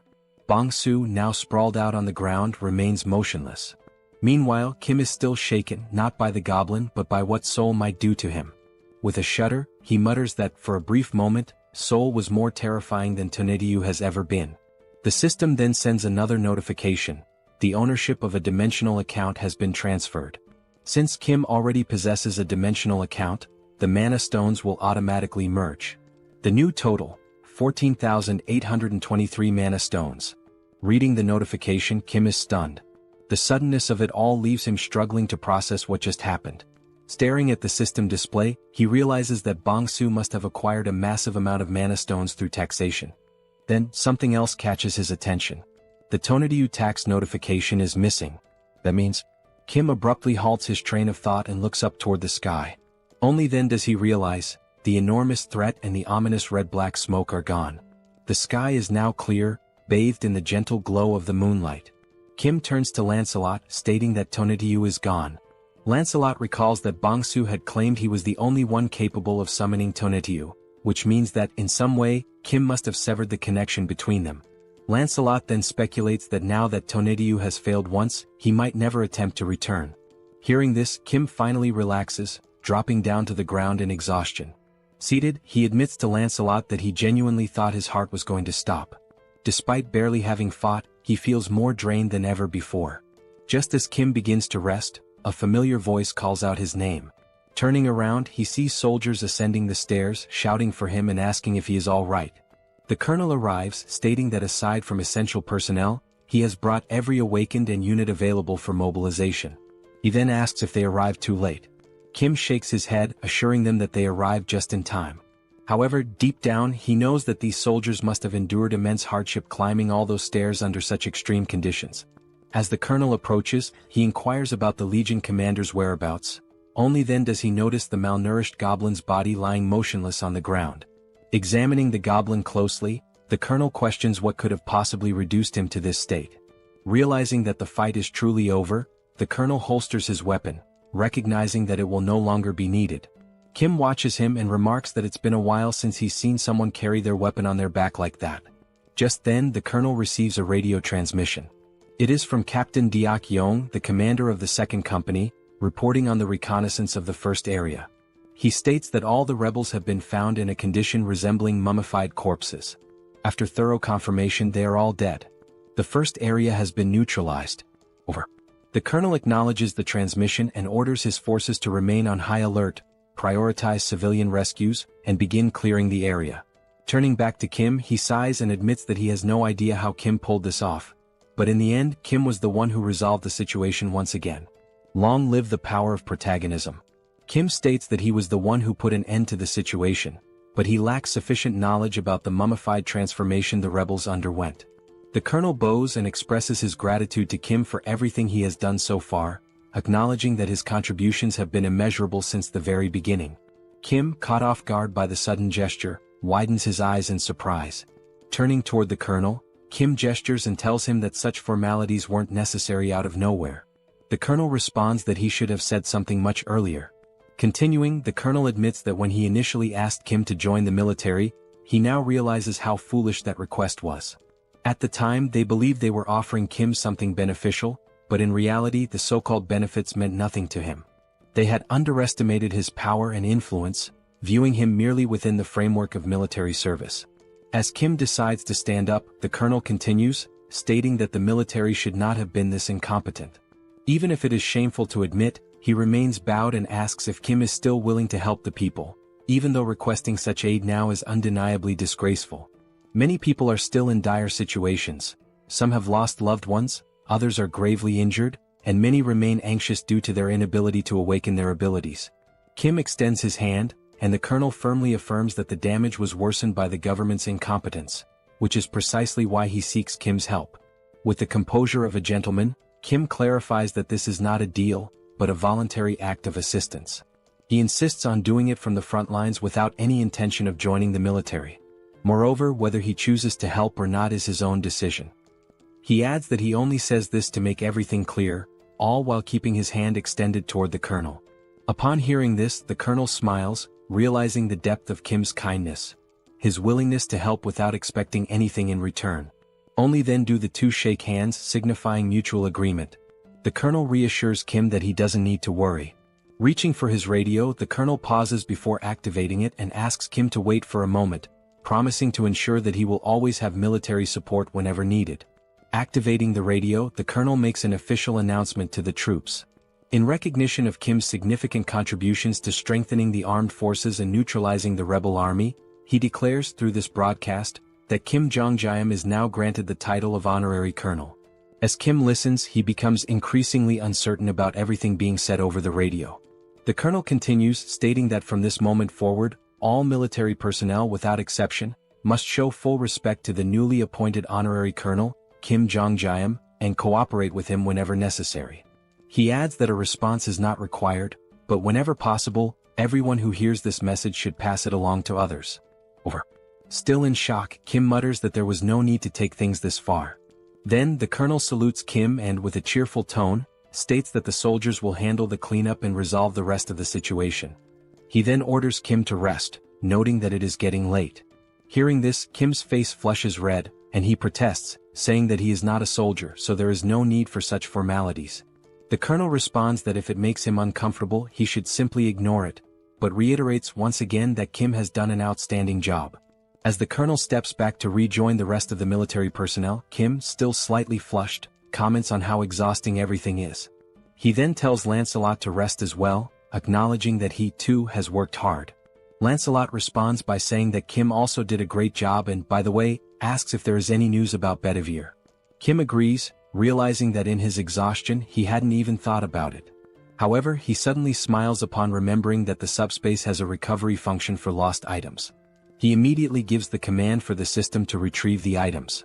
The system then notifies him that the recovery function does not work for items that have been moved beyond a certain distance, instructing him to stay close to the item and use the ability again. Disappointed, Kim realizes the limitations of the ability upon reading the system message. Thinking back, he recalls that when he used it with Seoul, she was practically right next to him. Since he cannot use the ability at the moment, they need to move. Calling out to Lancelot, Kim asks him to come along, suggesting that on the way they can also upgrade Pax's level. Lancelot nods in agreement, saying he understands. The system then confirms that 10,000 mana stones have been used to level up the subspace, noting that abilities can still be used during the upgrade. The remaining mana stone count is now 4,823. Meanwhile, in another area, soldiers begin mobilizing to assist the survivors, instructing them to form slow and orderly lines. They reassure the survivors that if they need anything else, they should speak up, as the military can provide food and water as necessary. At the same time, Kim turns to Lancelot, mentioning that he just thought of something. Since the soldiers are focused on helping the survivors, he wonders what Bedivere might be doing at this moment. The scene shifts to Bedivere, who is holding a document in his hands. While examining it, he mutters that he has found it, admitting that it was a good idea to change routes. After all, who would have guessed that entering a random building out of boredom would lead to the discovery of documents like these? Now crouching as he reads through the papers, Bedivere remarks that Kim will definitely be pleased when he brings these findings back. However, he can't help but wonder what kind of place this is, given the sheer number of documents. This is already the third one he has come across. Some time had passed, and in the meantime the system continued displaying the progress of the subspace upgrade, now at 45%. The documents that Bedivere had found all turned out to be dimensional being registration requests. Now holding the documents in his hands, Kim asks Bedivere if he was the one who found all of them, to which Bedivere confirms. Kim thanks him, thinking that these might have a good use after all. He spends some time considering what exactly he can do with them. Then he opens a portal to the subspace and sees Seoul waiting for him inside. However, just like the last time, she still has a terrifying expression and immediately tells Kim that she has been waiting for him, asking if he is ready. Joyeon, noticing Seoul's intent, urges her to hit Kim, saying that he left everyone worried. Seoul smiles and agrees to do just that. Kim quickly tries to calm them down, presenting the dimensional being registration document to Seoul, who at first does not understand what it means. Kim explains that he prevented her from leaving and kept her confined because he feared she might get hurt. However, with this document, she can now fight alongside him without any worries. He also adds that he wants to see her kicking the monster's asses, making it clear that he didn't keep her locked up just to provoke her. As Seoul listens and reads the document, Kim feels relieved, thinking that saying this to her might have just saved his life. After reading it, Seoul points out a problem. For her to obtain the registration, she needs a dimensional account. Kim immediately acknowledges that she is right. As Kim admits that he had forgotten this detail, a fist slams into his chin before he can even finish his thought. Seoul punches him with full force, sending him flying and spinning through the air. But it doesn't stop there. Before Kim can even hit the ground, Seoul charges after him. Kim catches himself with one hand on the ground, preparing to run. As Seoul chases him down with an intimidating aura, Kim feels a sense of relief, because despite the sheer impact of the punch, it didn't hurt at all. Meanwhile, the system notifies that the subspace level up is complete. New items and additional upgrade options have been unlocked, along with a new ability, Subspace Life Support System. This ability enhances healing effects within the subspace. As Seoul continues chasing Kim, in the background, Lancelot, Bedivere, and Joyeon are watching the scene unfold. Joyeon bursts into laughter, saying that Kim deserves this. She then tells the knights that they should not interfere, as this is simply a demonstration of love between the sisters and their younger brother. Joyeon also notes that Kim is now at level 8, meaning no matter how much Seoul hits him, it won't hurt. Lancelot agrees, but Joyeon notices something is off about him. Looking back at the two knights, she realizes that they are trembling. Concerned, she asks if they are okay. As Seoul puts Kim in a rear naked choke, he starts thinking about how heavy the hold feels, even if it doesn't hurt. However, Joyeon suddenly interrupts their scuffle, shouting that something is wrong with the knights and calling for help.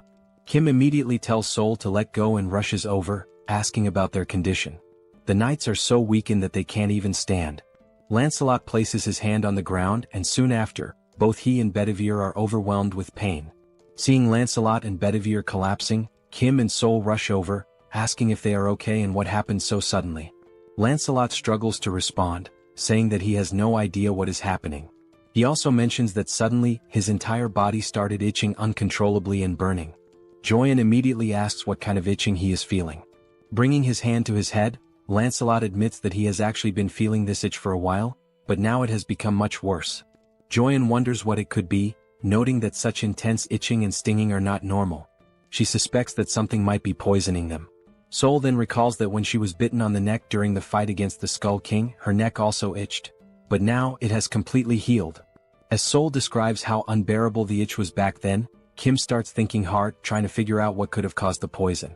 Kim recalls the system messages, where it indicates that there is a slight healing effect applied within the subspace. It also states that external objects that fit into the subspace category can be registered.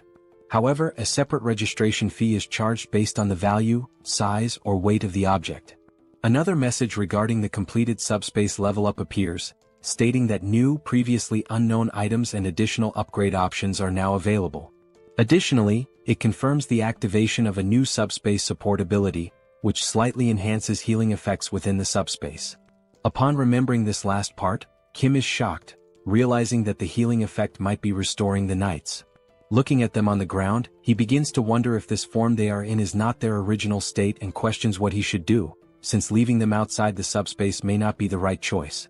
As he contemplates, Lancelot suddenly mentions the name Camelot, leaving Kim confused. Lancelot then says that he feels a little better whenever he is in Camelot.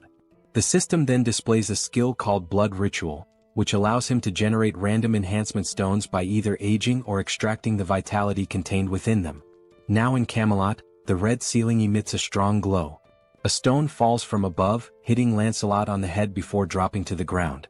The knights immediately kneel in reverence before Master Kim, and Kim kneels as well to pick up the white stone that had just fallen. Now holding two stones, Kim observes that the white stone appears to have just been created, whereas a blue stone, already lying on the ground, seems to have been there for some time. The system displays the statuses of both stones. The white stone has a resistance option, while the blue stone possesses electric attributes along with penetration and shock effects. The two knights speculate that the blue stone must have been there for a while. Now holding both stones, Kim realizes that the Camelot ability, Blood Ritual, does not only activate manually but also functions automatically. He also thinks that it was a good decision to keep sisters number 1 and number 2 away from here. Still deep in thought, he notices that he does not feel any itching or stinging sensation, leading him to believe that the blood ritual effect does not apply to the owner of the item.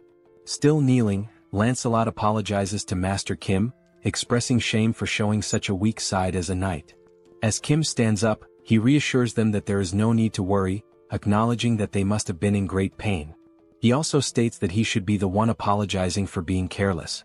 Kim then asks if they feel better when inside Camelot, to which Lancelot firmly confirms that it is definitely much better. Hearing this, Kim smiles and declares that from now on, whenever they enter the subspace, they should remain in Camelot for their own well-being, and for his as well. Lancelot, realizing that simply resting there allows them to be of help, expresses his happiness, while Bedivere also gives his gratitude. Seeing both knights kneeling before him, Kim asks them to stop with the formalities, stating that he is the one who is truly grateful for everything. Looking at the stones in his hands, Kim reflects on how the subspace life support system and Camelot's vitality extraction, two systems with completely opposite properties, somehow create a fantastic harmony of perpetual motion. Closing his hands around the stones, he comes to an exciting realization. He now has the ability to produce enhancement stones infinitely, increasing his abilities as he strengthens these superpowered capabilities and expands their applications.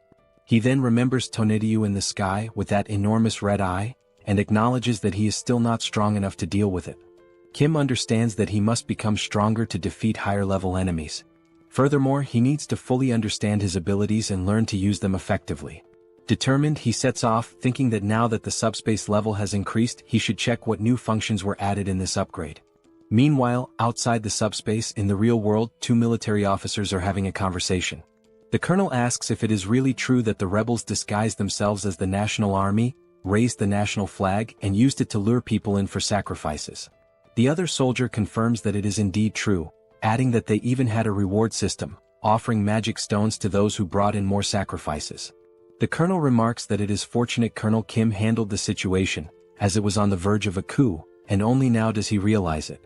The colonel also states that he will inform Kim about the additional supplies as listed and that the essential troops should be selected while the rest are sent back.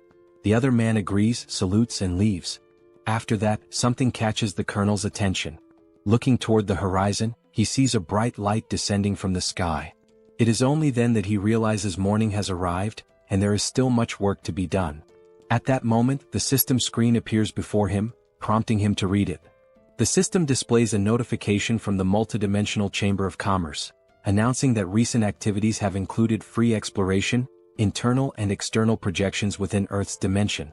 Additionally, Earth has generated 13,117 new cases of internal projection blessings, and the same message appears on Seoul's screen, continuing with the information that, through 17 cases of induced negative growth targeting free merchants, Earth's dimension has demonstrated sufficient growth and profit potential for the multidimensional realm.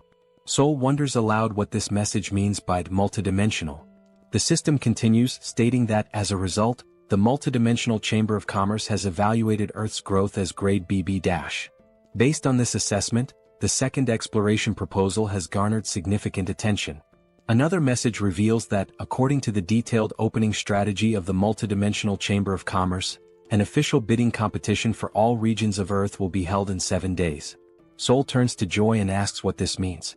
The messages continue, explaining that residents from other dimensions and from Earth who participate in the proposal will select representatives for each region, who will then compete for potential profits according to the rules established in the bidding competition. It seems this system message has appeared for everyone, as even a mother cooking in the kitchen has received it. The system further states that if other dimensions win, they will install portals in the corresponding regions to facilitate future exploration. However, if Earth's residents win, they will receive separate rewards.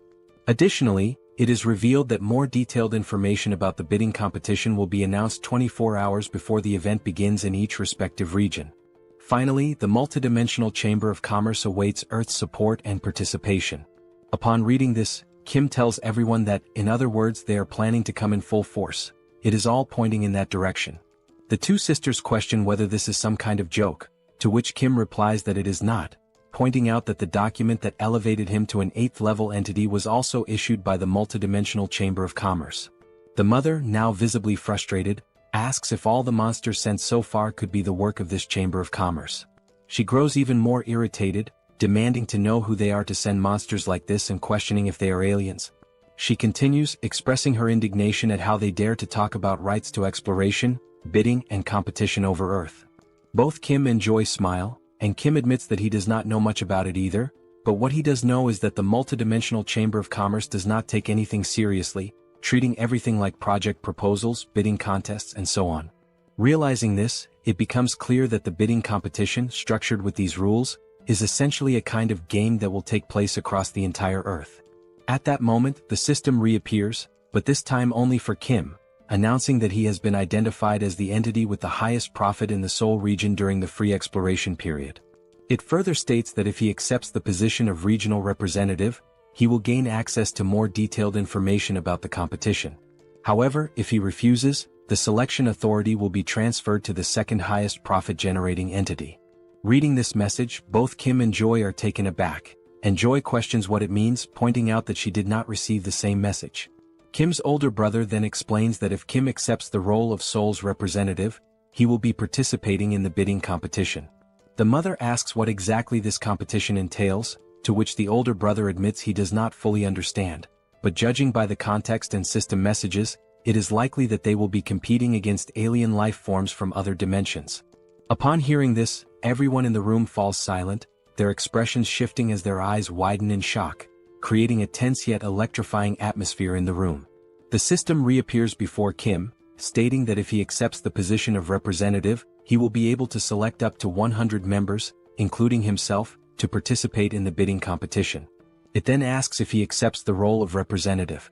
Standing alongside his sisters and looking at the message, he ponders whether he should truly accept and take on this responsibility. Then, with a determined look, it seems that Kim has made his decision. Sometime later, the Colonel questions whether this is really true. He is speaking with Kim, who confirms that it is indeed true. He has accepted the role of Seoul's representative. He explains that they have tasked him with recruiting up to 100 team members to face the alien forces invading Seoul. Kim also mentions that for now he has included the 2 knights in Seoul to participate in the first battle, but as a precaution he has also registered his family members in the SUBSPACE. However, they still need to recruit approximately 80 more people. The Colonel, now excited, shakes Kim's hand, exclaiming that this is a stroke of luck. With a relieved smile, he admits that he was deeply concerned about who would become the representative upon hearing about the bidding competition, but now that it is Colonel Kim, he feels much more at ease. Taking out a notebook from the pocket of his uniform, he asks Kim to take a look at it. Kim, surprised, asks what it is before reaching for it. Handing over the notebook, the Colonel explains that it is a simple list of awakened individuals and their abilities, compiled by the Joint Chiefs of Staff. Since Kim mentioned needing to find 80 more fighters for the competition, this list should prove useful. Kim expresses his gratitude, but comments that perhaps special-class snipers would be better suited. The Colonel, caught off guard, asks if he heard that correctly. Kim confirms, stating that it is exactly as he said, regardless of whether they are awakened or not. The Colonel hesitates, pointing out that they still do not know whom they will be fighting. However, Kim disagrees, stating that when he accepted the position of representative, he gained access to detailed information about the bidding competition. As he navigates through the system, Kim explains that the enemies worship the goddess Eames, and their specialty lies in construction and the production of weapons infused with divine power. Instead of explaining further, he suggests that it might be better for the Colonel to see it for himself. The system then displays a saved message, containing the advance warning from the Eames dimension. It states that the goddess Eames is so revered by her followers that they carry her image as a blessing upon their helmets. In their devotion to the goddess Eames, the enemies proclaim that she shines with compassion, and that the inhabitants of Earth are nothing more than barbaric and primitive beings, destined to receive the holy mace filled with the goddess's light.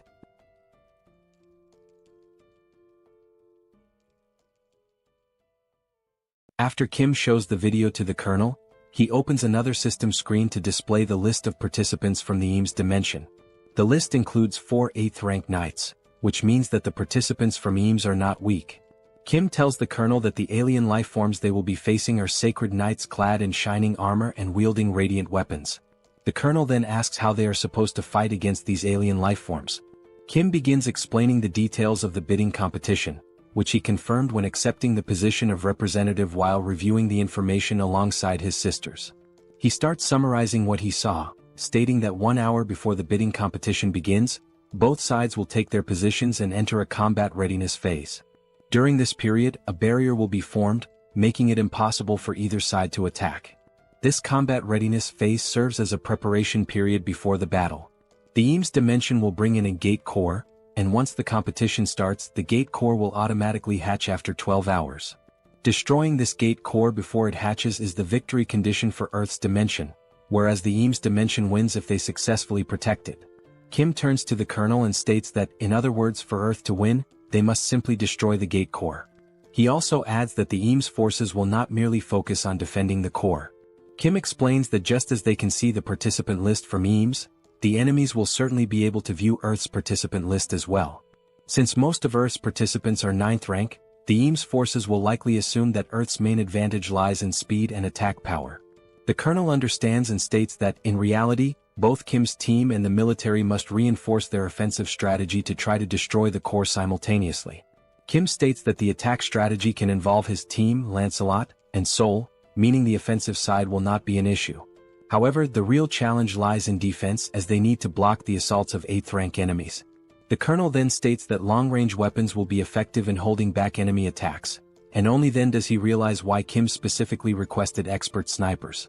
However, he warns that standard military weaponry may not be effective against 8th rank alien forces. Kim gives a smile and tells the Colonel not to worry about that, explaining that he increased his ability the night before. The scene then shifts to Kim thinking the previous night about the need to become stronger, but in order to achieve that, he must first gain a deeper understanding of his ability to utilize it effectively. He opens the system and reviews possible enhancements that can be made. Options include the ability to send up to 8 products simultaneously, access information about improvement results or combinations in advance, run simulations for upgrades or product combinations, and even create new categories to be included in the logistics center, with a limit of up to 2. After examining the abilities, Kim states that no entirely new functions have been added, but there are supplementary features to enhance existing abilities, such as the 2 available options in the SUBSPACE laboratory.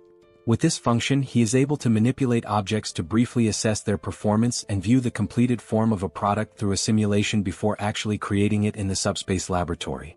He then grabs a mug and starts sketching ideas to determine what kind of weapon he should create using this function.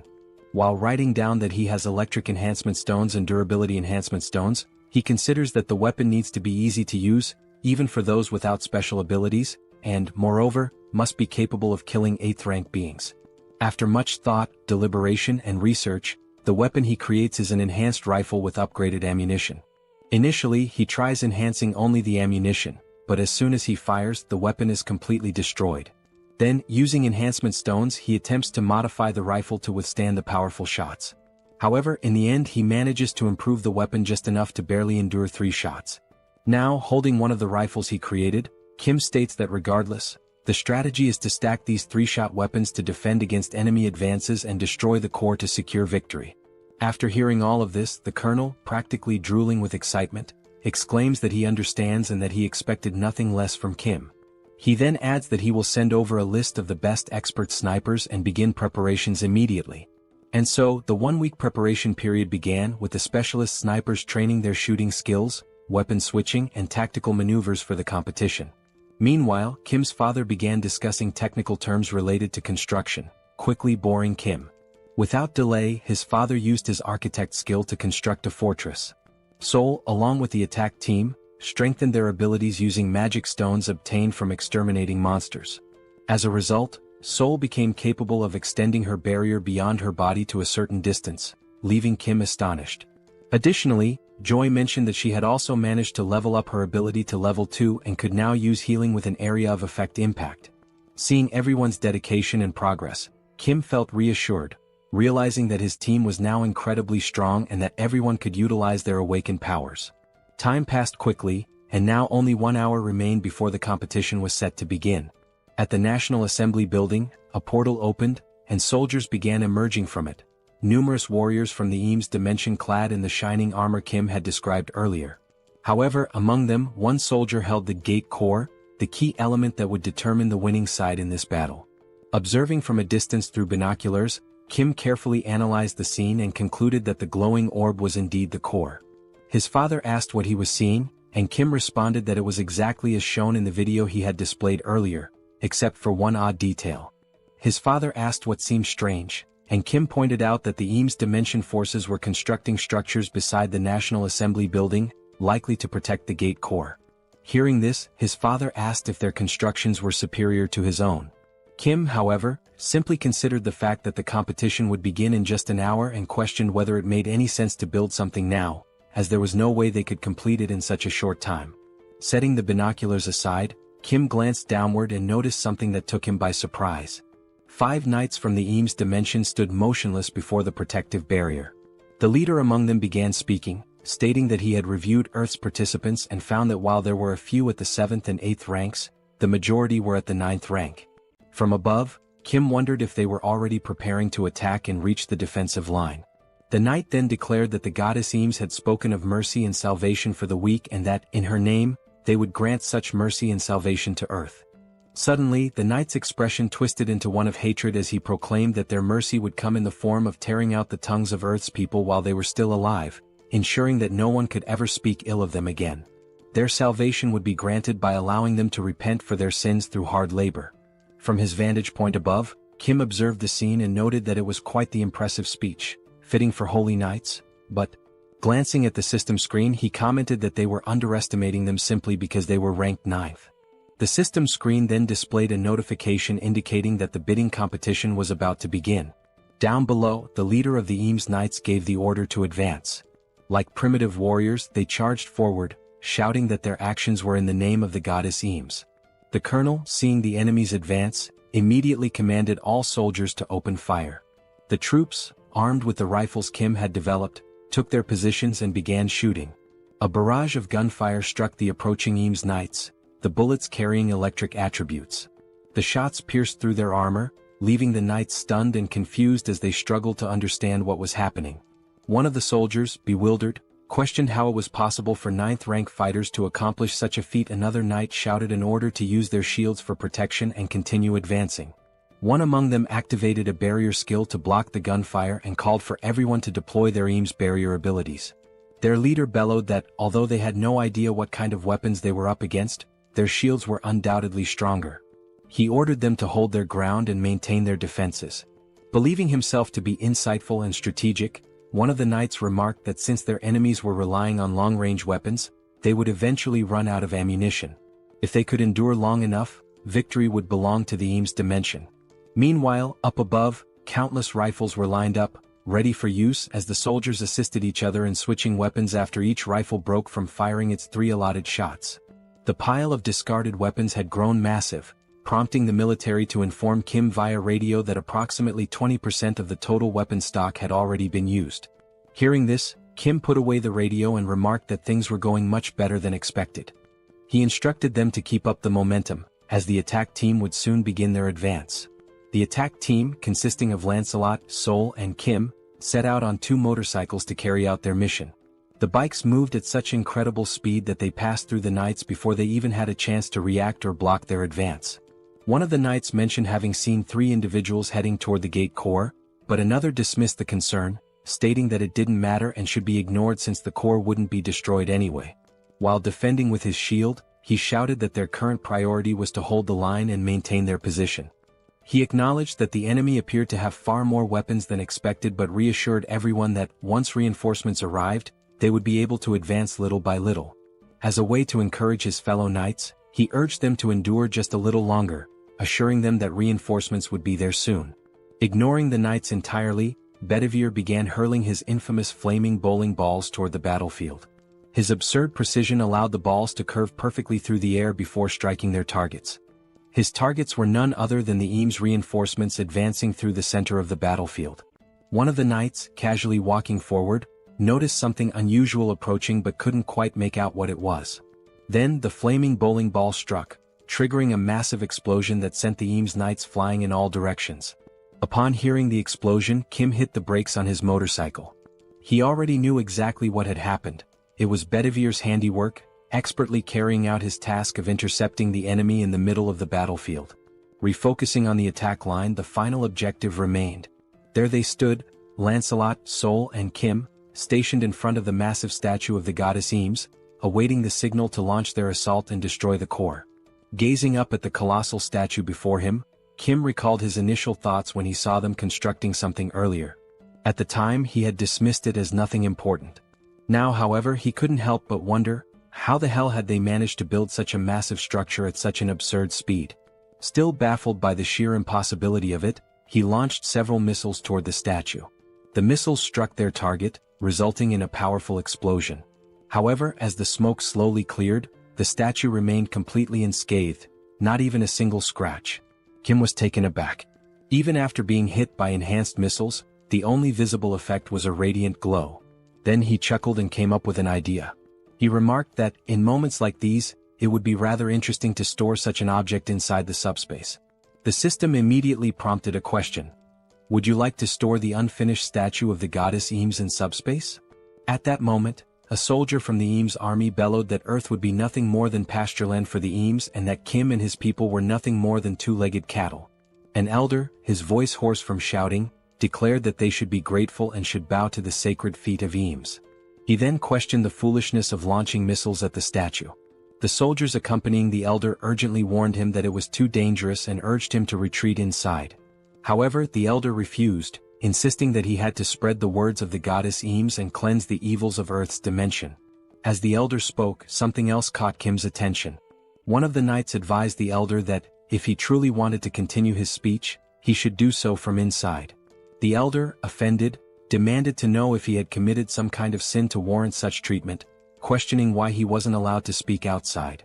However, Kim was no longer listening. His focus had shifted to something else entirely.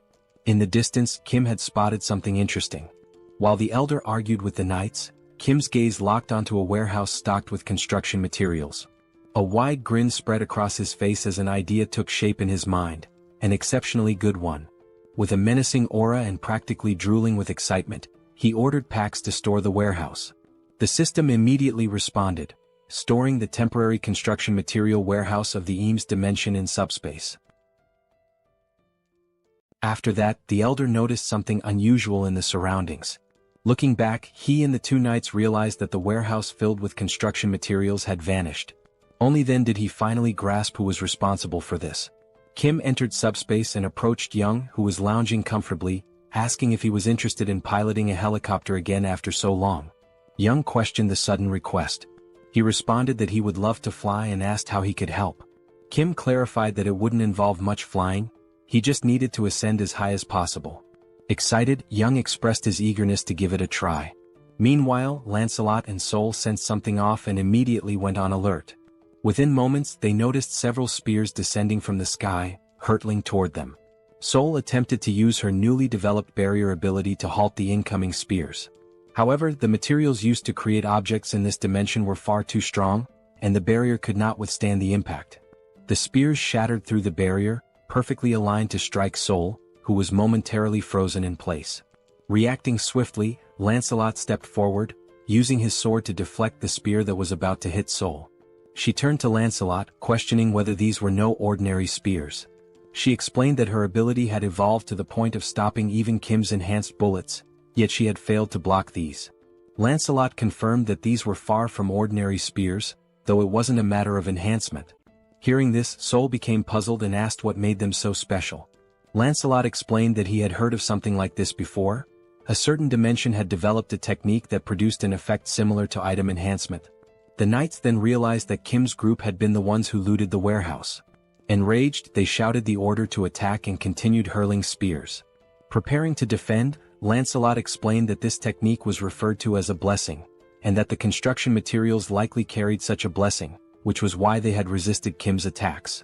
With his sword, Lancelot skillfully deflected another spear aimed at them. The deflected spear soared toward Seoul, who caught it midair.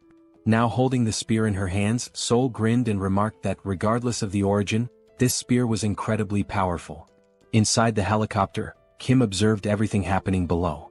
Young noted that the number of incoming spears had decreased and announced that he was about to take off. Kim acknowledged the update and instructed him to ascend as high as possible. Still watching from the window, Kim set his sights on the enormous statue. It was undoubtedly the source of the enemy's increasing strength.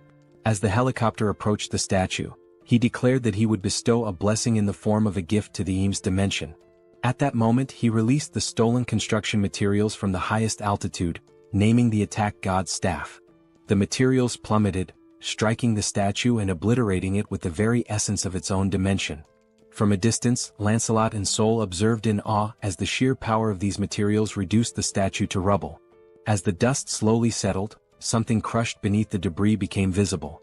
Then the system broadcasted a message. The Earth dimension has won the bidding competition in the Seoul region by destroying the core of the Eames dimension's gate.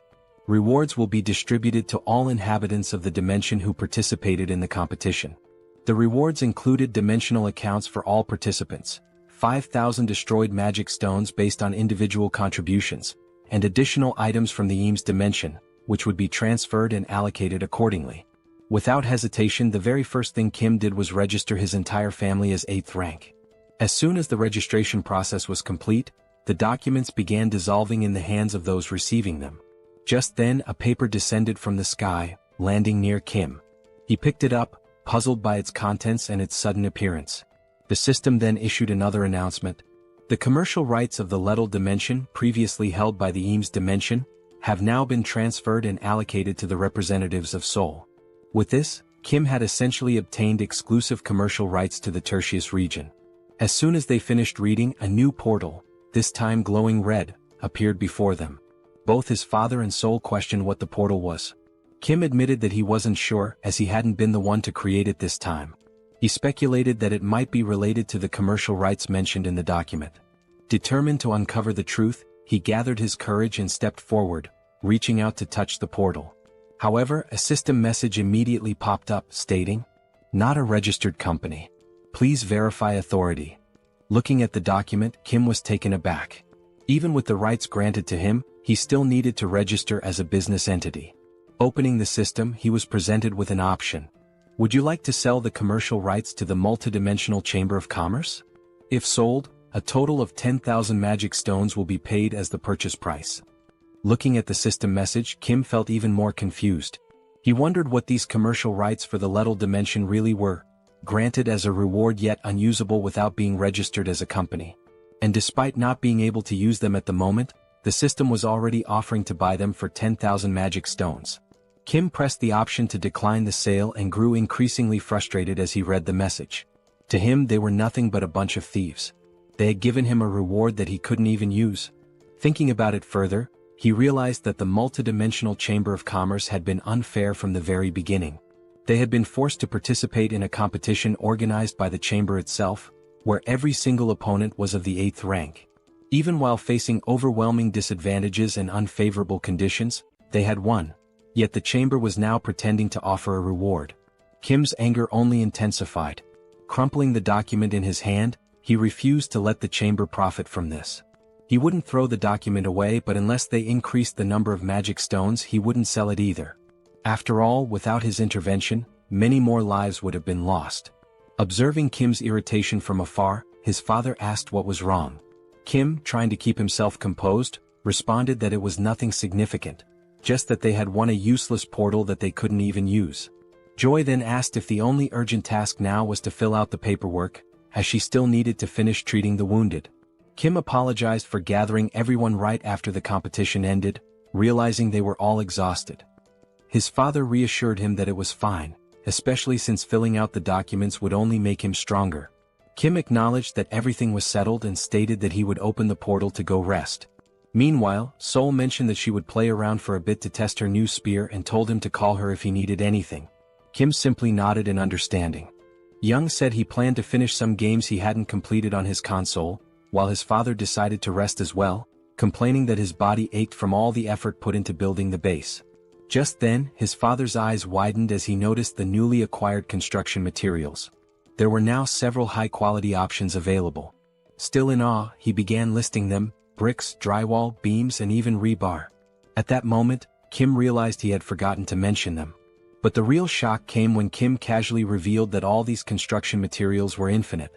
Kim had anticipated that this revelation would leave his father speechless. As he entered the portal, another thought crossed his mind. he wondered about the results of the competition in other regions. Given the 12-hour time limit, the results might be available by nightfall. When night finally arrived, the competition results were displayed, confirming that the event had concluded.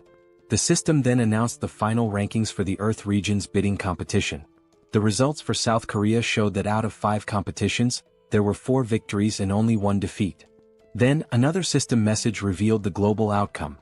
Out of 761 competitions, there had been only 113 victories and a staggering 648 defeats.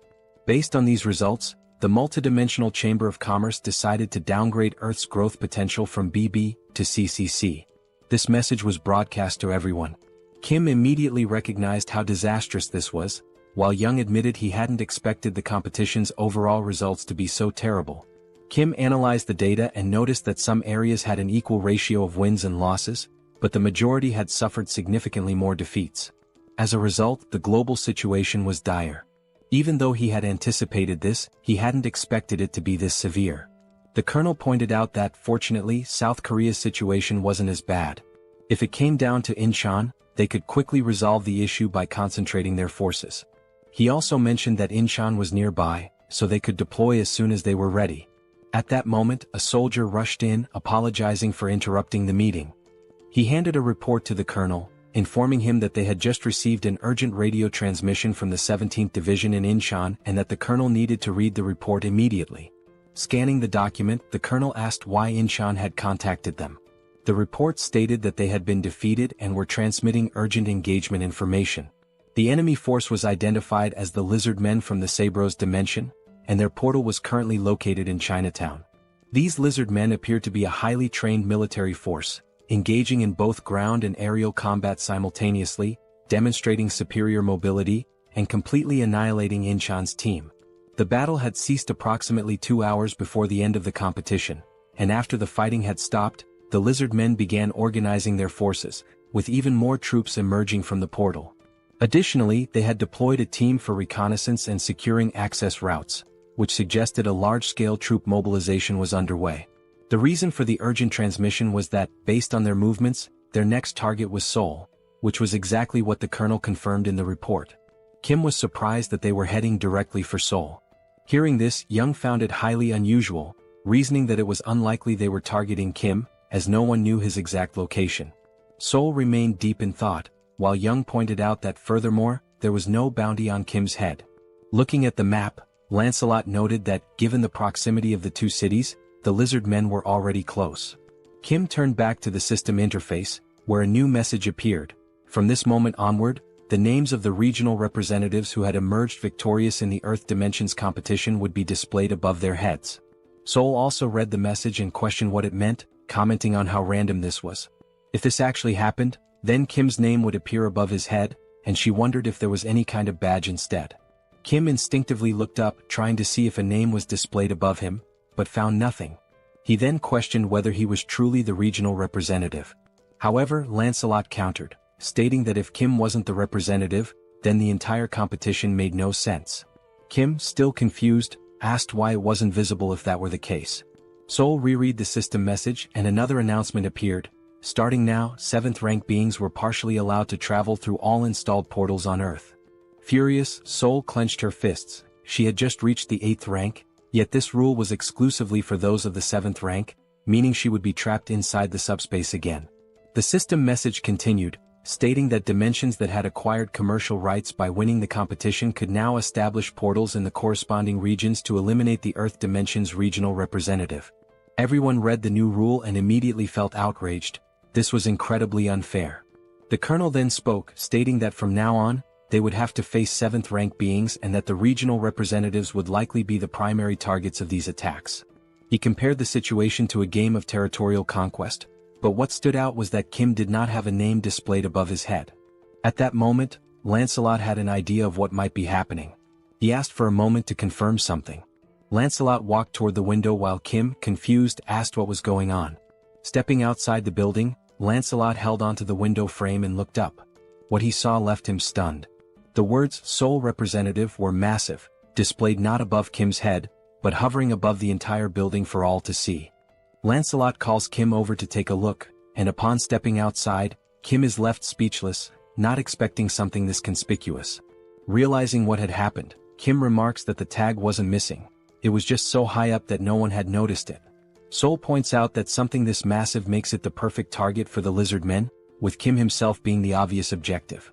A strange feeling washes over Kim, a bad premonition settling in. The lizard men were organizing their forces to attack Seoul, even though there had been no bidding competition. Turning to Seoul, he connects the dots, pointing out that a wonderfully convenient new rule had just been added, and questions whether it feels like they had prepared in advance, knowing these rules would come into effect. Seoul hesitates but admits that it is strange.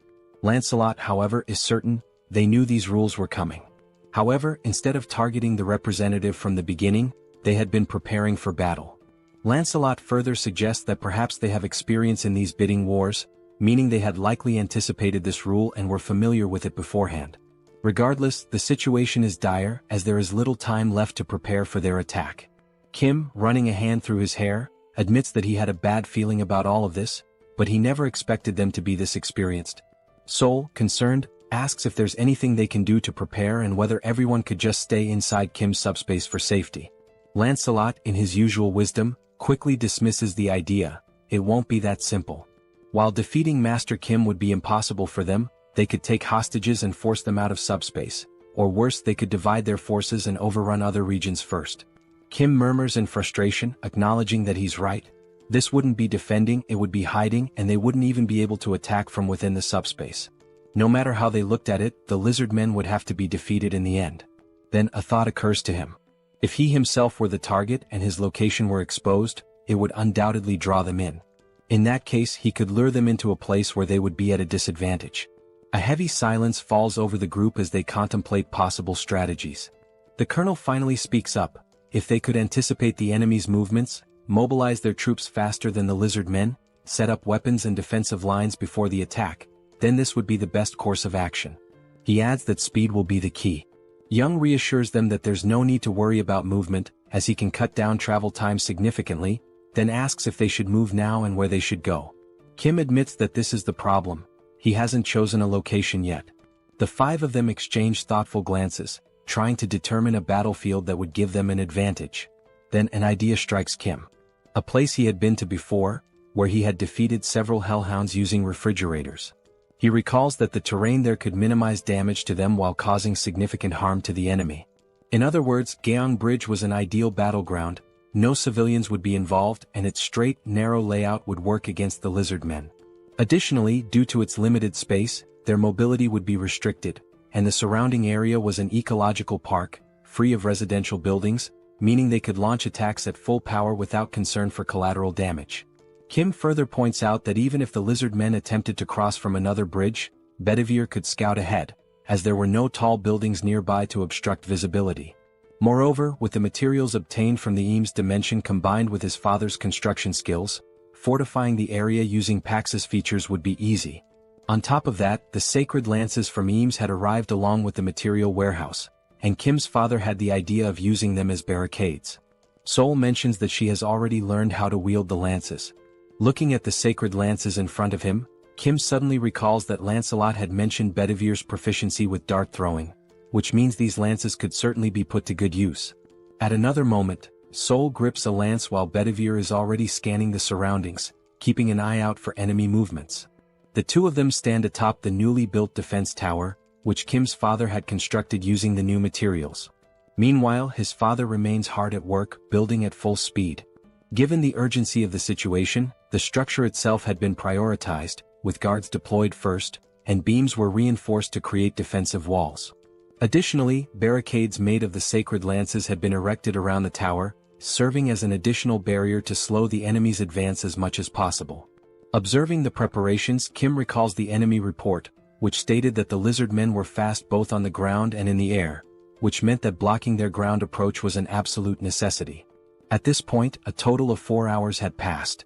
Kim acknowledges that his father had exceeded expectations, as these 4 hours had been nothing short of miraculous, thanks to his architectural skills and Pax's assistance.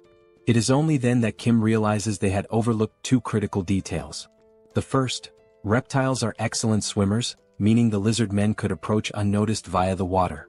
And the second thing is that the surrounding bushes had grown faster and were lusher than he had expected. And yes, the lizard men were doing exactly that, taking advantage of the gaps. One of the lizard men then remarks that he cannot understand how the warriors of the Eames dimension lost to these people from Earth. Even though they seem weak, their defense is something to be considered, and with this construction they wasted a lot of valuable materials.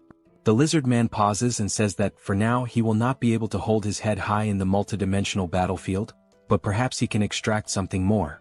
This lizard man is a general named Lakis. He states that last time he took a spear and this time he will take armor. The lizard man soldier informs him that the other general, Yatu, is also ready. Back at the bridge, Bedivere is closely observing everything, trying to detect any suspicious movement. Then he notices a strange noise and Seoul also senses that something is wrong. Looking carefully, Seoul is taken aback. The lizard men, armed with spears and mounted on giant lizards, are advancing to attack the tower. From afar, Kim and Lancelot hear a shout, warning that the enemies have appeared. Turning their heads, they see a battalion of lizards charging toward them, both on land and in the air. As they advance, the lizard men cry out that this is revenge for the people of the Eames dimension. Kim is startled, wondering how they managed to get so close so quickly. Wasting no time, the soldiers atop the defense tower begin opening fire. The shots manage to take down some of the mounts, slowing the lizardmen's advance. Additionally, objects are being launched by the packs at relatively high speeds.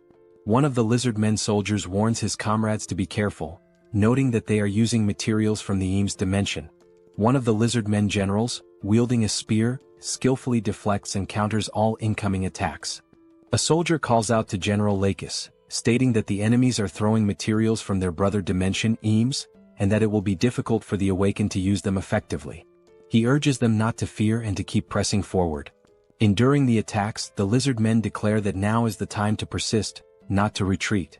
Then one of the generals, Yatu, proclaims that he only knows how to attack and will never fall. Charging forward with his mouth wide open, he challenges anyone to stop him. As he advances toward the tower, a bright light streaks toward him. A spear strikes near his snout. He simply grabs the spear, yanks it out and scoffs that it is not enough to stop him. He continues his assault. Watching the scene unfold, Kim is alarmed that the attack did not work, while Lancelot readies himself for battle, drawing his sword. Lancelot quickly assesses that they are facing two enemies of the 7th rank, but notes that this large one fights with no particular technique, just sheer brutality. Looking toward the barricades, he realizes that the real threat is coming from that direction. Still gripping his sword, he turns to Kim and warns that this will be a tough battle. However, he adds that the previous attacks were effective against the bulky lizard. Lancelot states that he will take care of the other enemy and warns that if the large one reaches the defense tower, the battle will be lost. He instructs Kim to keep him at bay, even if it means restraining him. Kim tells Lancelot to be careful, and he assures him that he will. Without hesitation, Lancelot charges toward the enemies in the other direction. General Lakis then notices something coming toward him. He swiftly blocks a high-speed attack with his spear. Lancelot was the one who struck, moving with incredible speed, but Lakis successfully parried the blow. A lizard man soldier asks General Lakis if he is alright, to which the general replies that he is fine and orders him to keep attacking. Turning to Lancelot, Lakis states that it seems he has a personal matter to settle. Studying Lancelot, the general comments on his boldness for leaping alone into enemy lines.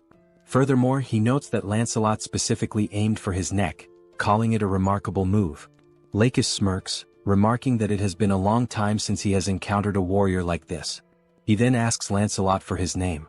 Lancelot introduces himself, and the lizard man is enthralled, calling it a magnificent name. Lakis introduces himself in return. Lakis acknowledges that Lancelot's goal is to keep him occupied.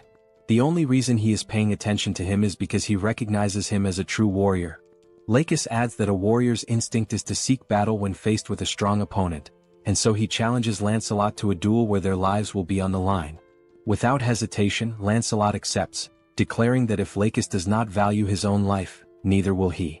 Lakis laughs, praising Lancelot's fighting spirit, and declares that he will test whether his skills are as great as his resolve.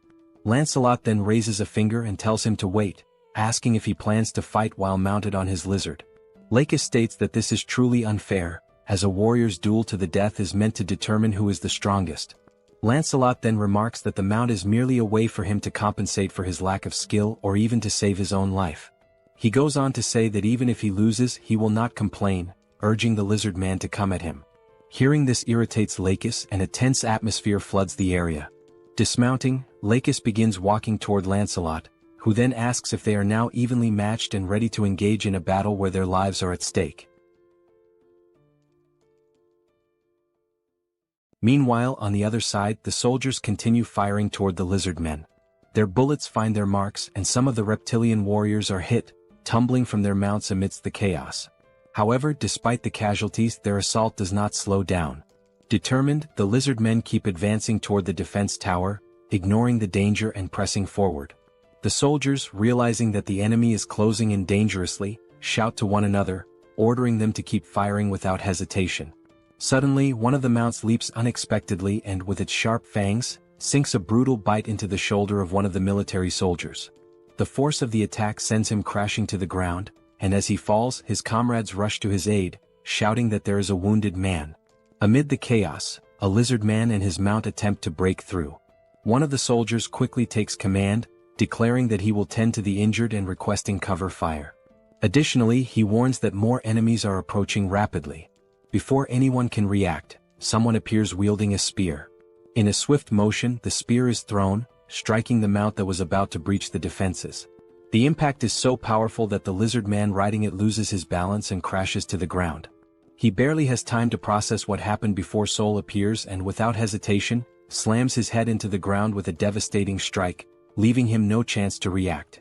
Seoul raises her gaze toward the soldiers and, with determination, declares that she will take care of any enemies that get close to the building. She then orders them to keep firing without stopping. A reckless lizard man, still mounted, charges straight at Seoul. Standing firm, she gathers all her strength into a single punch and, with one crushing blow, sends the enemy soaring into the sky like a ragdoll. Once again, Seoul shouts for the soldiers to keep shooting. They quickly obey and their bullets strike the charging mount, bringing it down mid-attack. In the back line, Joy begins to act, using her healing abilities. The wounded soldier groans in pain as she works swiftly to treat him, assuring him that it will only take a little longer to finish. Meanwhile, the lizard men riding flying mounts notice a weak spot in the defense and launch a direct assault. However, before they can get close, one of them is struck mid-air by a spear, plummeting to the ground along with his mount. Another lizard man, sensing something approaching, tries to react but isn't fast enough. He too is hit, but this time the force is so great that his mount collides violently with another, creating a destructive impact. Even so, their numbers remain overwhelming. Despite those who have been taken down, many continue pushing forward, relentless in their attack. Some of the fallen remain pinned against the walls, while the others press on with even greater ferocity. From a distance, Bedivere observes the battlefield and realizes just how dire the situation is. He wonders whether he can handle such a large number of enemies alone and questions how long it will take before reinforcements arrive.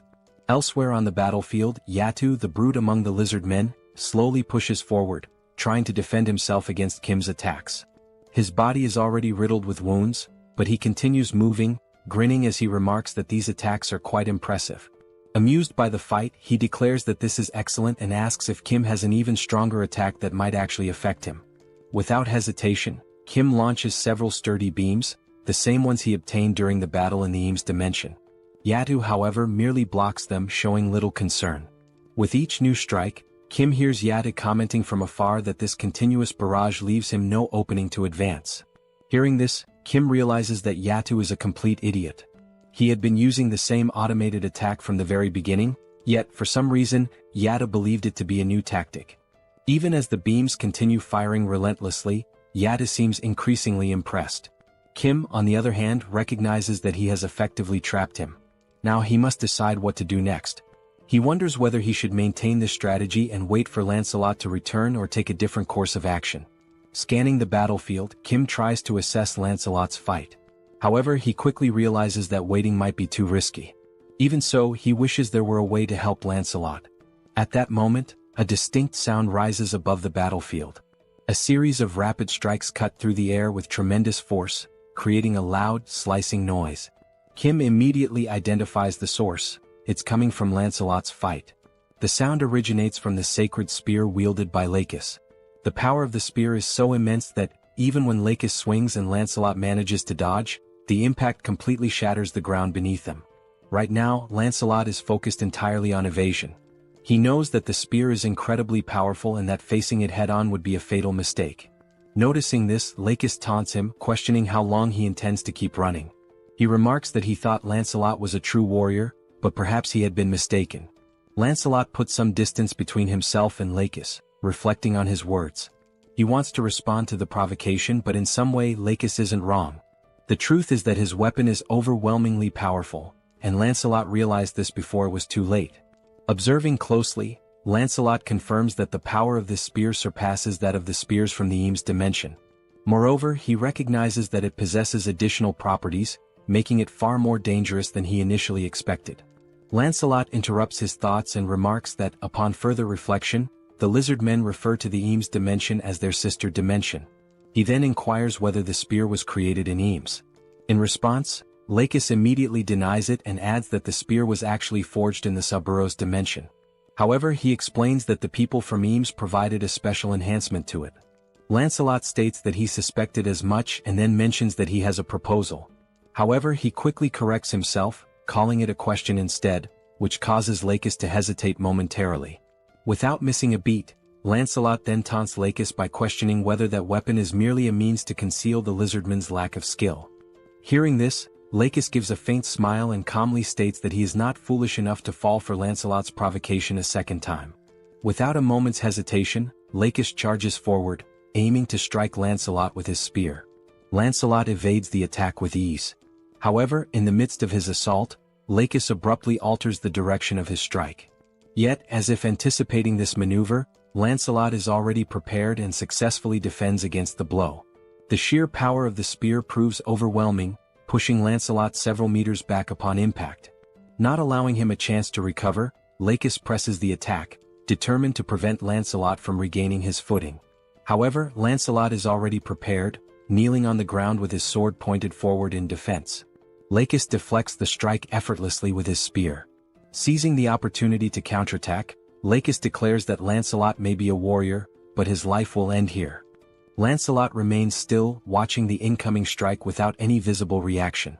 Just as the attack is about to land, ending the fight once and for all, something entirely unexpected occurs. The spear begins to tremble violently, as if resisting the act of striking Lancelot. With an immense effort, his face flushing red from the strain, Lakis demands to know what is happening to the sacred spear. Suddenly, the spear wrenches itself free from Lakis's grasp, leaving him utterly shocked. This has never happened before. To his astonishment, the spear then soars through the air in a completely different direction. This was Kim's doing. The spear had been pulled into subspace.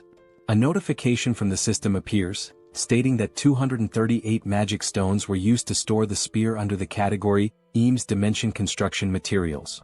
Kim stands momentarily stunned, realizing that his plan had actually worked under such circumstances, and that, in doing so, he had also saved Lancelot. Even so, he does not fully understand why such a powerful weapon has been classified under construction materials. Regardless, he expresses his gratitude and resolves to make good use of it. Back on the battlefield, Lancelot remains kneeling as Lakis turns his furious gaze toward Kim, struggling to comprehend what has just happened. Frustration growing, Lakis demands to know why Kim has chosen to disgrace a duel between sacred warriors in such a manner.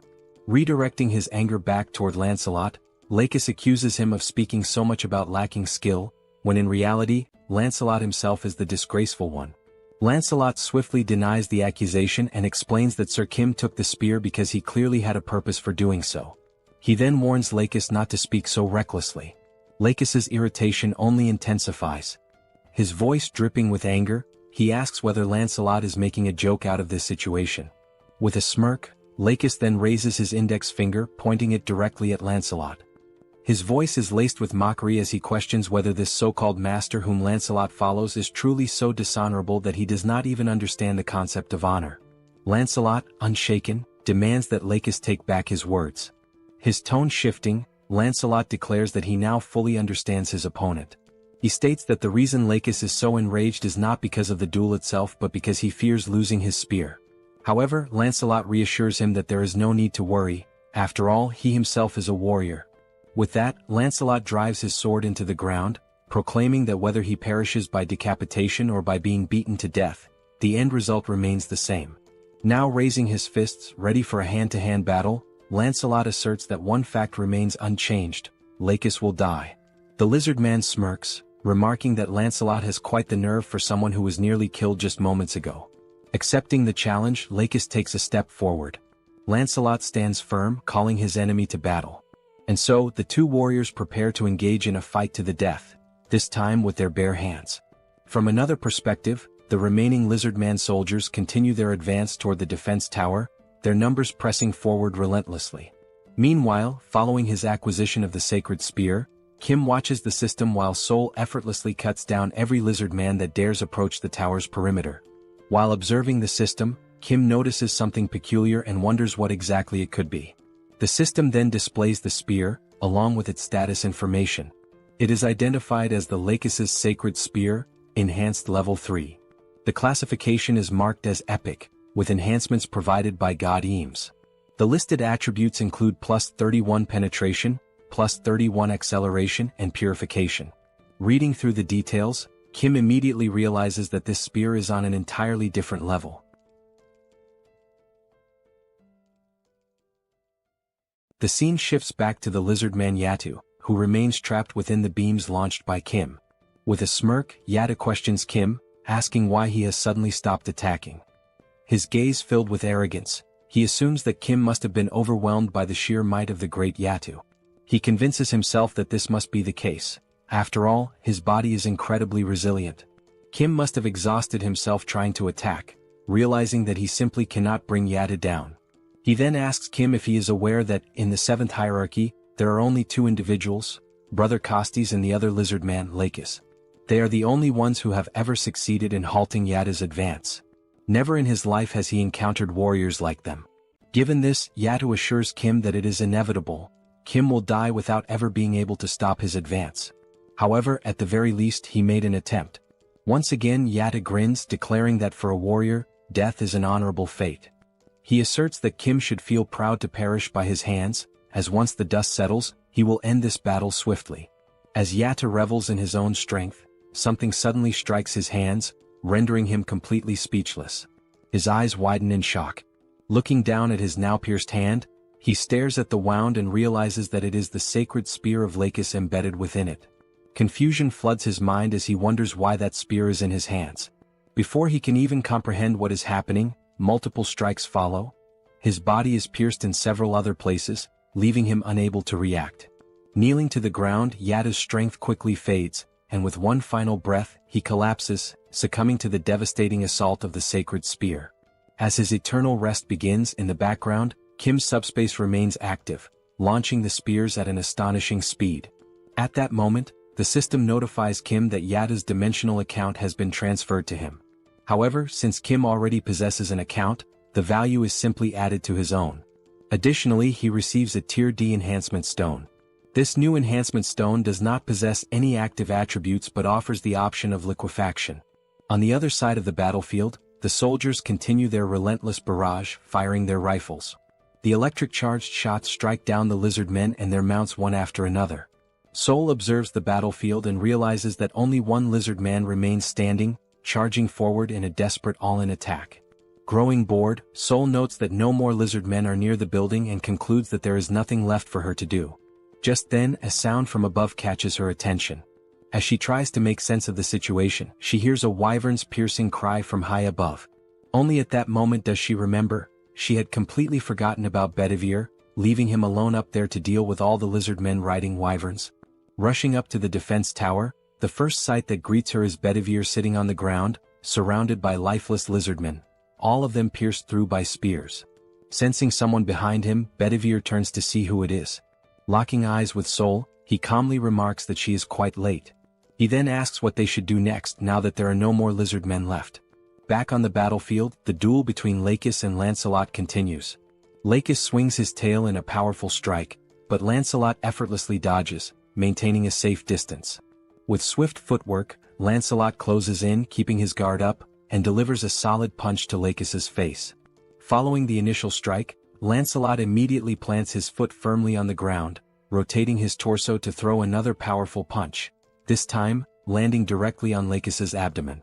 Still dazed from the first hit, Lakis finds himself taking blow after blow, unable to react as Lancelot's relentless barrage continues across his entire body. After a brief moment as his consciousness begins to return, Lakis finally registers another incoming punch. However, just as Lancelot's fist is about to make contact, it swings through empty air. Lakis manages to evade at the last second by ducking low to the ground. Seizing the opening, Lakis lunges forward, attempting to counterattack. But Lancelot, quick to react, drives his knee straight into Lakis's face. Now down on the ground, Lakis's thoughts race. He cannot believe that he has been brought to this state.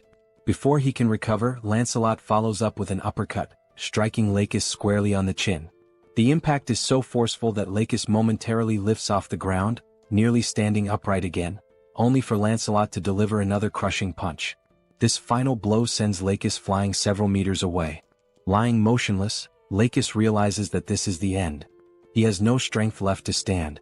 Slowly, Lancelot approaches the fallen lizard man. Standing over him, he asks if Lakis has any final words. Still on the ground, drained of all energy, Lakis calls Lancelot a true warrior and acknowledges that it was a splendid duel. Lancelot agrees, admitting that it was indeed a good fight. Summoning his remaining strength, Lancelot clenches his fist and delivers a devastating punch to Lakis's face, slamming him into the ground. The impact is so brutal that blood splatters across the battlefield. The fist of the now victorious Lancelot remains stained with the blood of his fallen enemy. From atop the tower, the soldiers observe the battlefield, and the commander, seeing the outcome, states that it is finally over. At that moment, one of the soldiers calls out to him. The soldier informs him that they have just received an urgent message from the Joint Chiefs of Staff headquarters, causing the colonel to feel a slight unease. As the battle comes to an end, Kim takes a moment to process the difficulty of the fight. The lizardmen had proven to be formidable opponents, and the strategies initially devised had not worked as expected. However, what matters now is that the portal to the lizardmen's dimension remains open. As long as it stays that way, there is always a risk of more enemies returning, potentially in even greater numbers. With that in mind, the time has come to launch a counterattack. Sometime later, Kim sits inside a helicopter, his system interface displayed before him.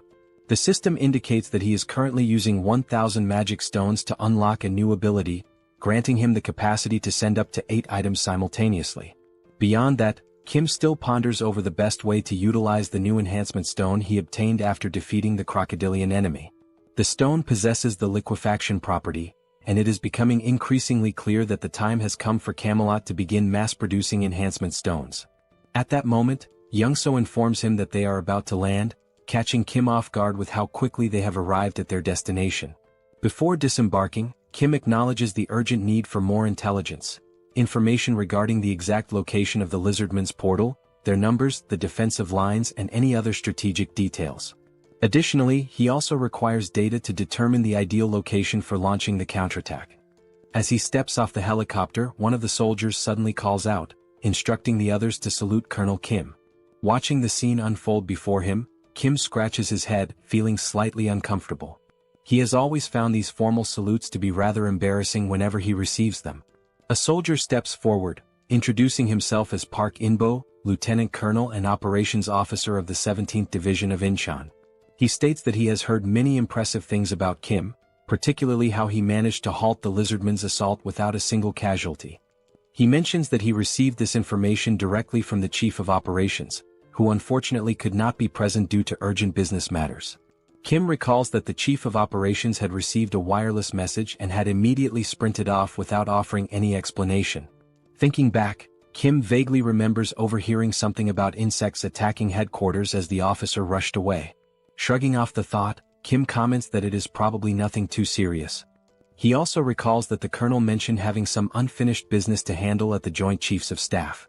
Lieutenant Colonel Park nods, expressing relief that the situation is not a major issue, and then invites Kim inside to discuss the matter further. Once inside, Lieutenant Colonel Park wastes no time, opting to get straight to the point. He reveals that they have discovered the location of the enemy's gate. However, there is one major issue: the core of the gate remains unknown. Park explains that their forces were initially able to position snipers to track the location of the core. However, after the bidding competition ended, a strange sludge-like substance began seeping from the portal. As a result, they lost all visibility of the core's position.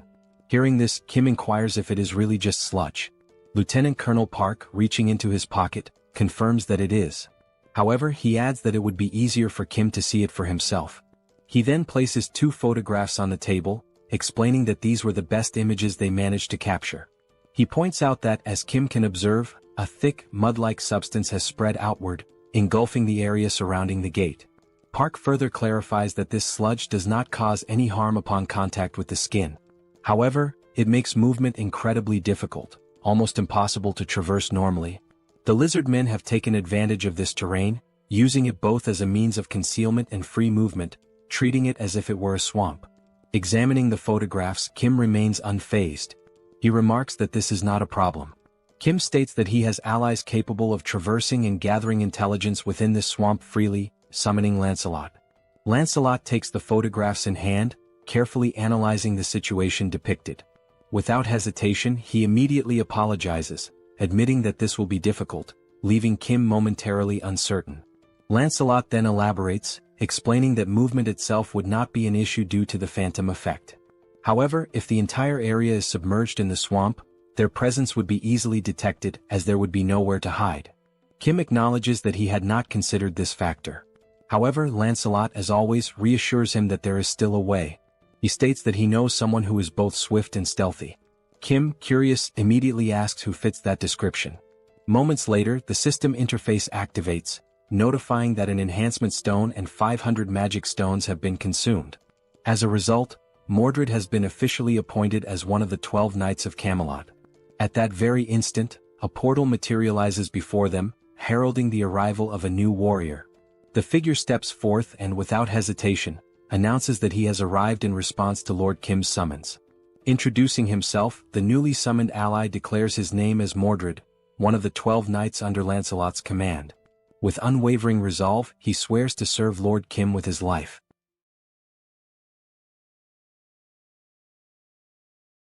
Unlike the other knights, Mordred rarely fought on the battlefield. His true battlefield was deep behind enemy lines, where he used his skills in infiltration, assassination, and theft. It was through these talents that he earned his place as one of the 12 Knights of Camelot.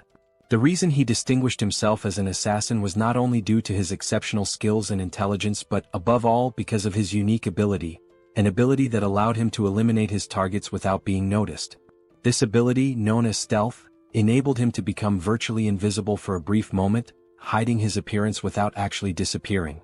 However, this also meant that he was still susceptible to external factors.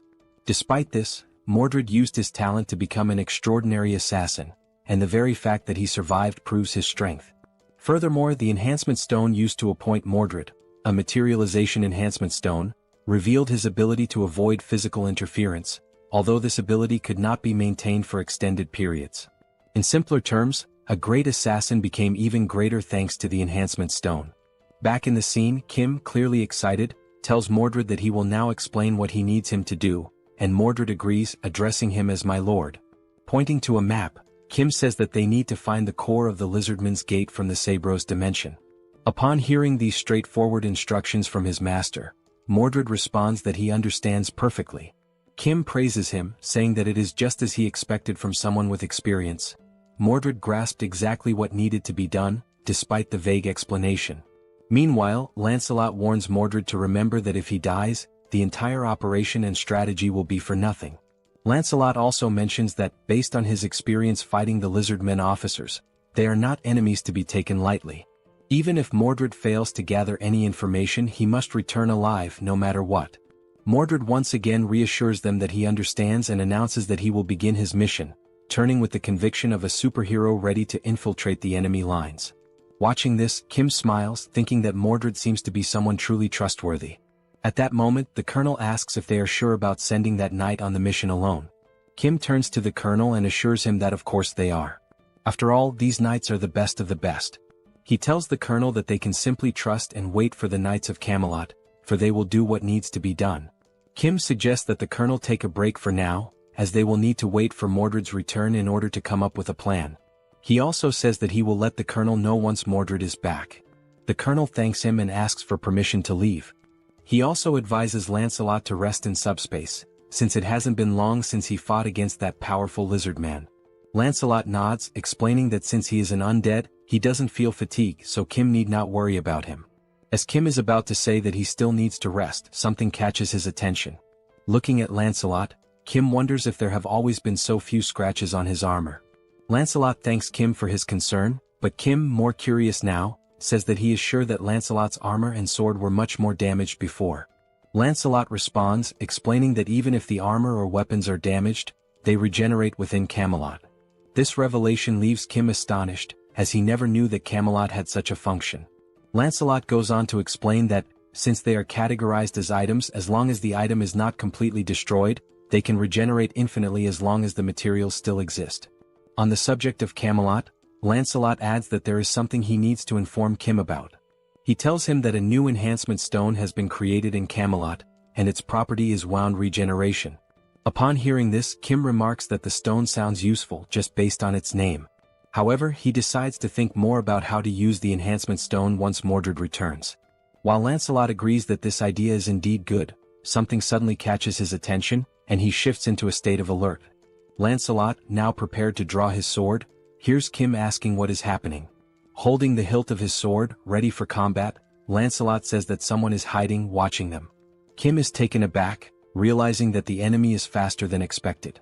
He wonders who is hiding and whether it is truly a lizard man. Lancelot admits that he can only sense the presence of this unknown figure and cannot pinpoint their exact location or identity. He urgently advises Kim to enter subspace immediately. At that moment, Lancelot hears a noise coming from somewhere. He quickly spots the figure who had been secretly observing them. Lancelot disappears in an instant with a swift movement, stating that he will resolve the matter quickly and return shortly. From the spy's perspective, he watches as Kim remains alone, wondering where Lancelot has gone and whether the other person who had been with him also disappeared. However, due to Lancelot's exceptional speed, he was already behind the man, holding a sword to his neck. Lancelot began to speak to the spy, explaining that the only individuals he serves are Lord Kim and Lord Kim's allies. He emphasized that just because the man was human did not mean he was to be treated as friendly.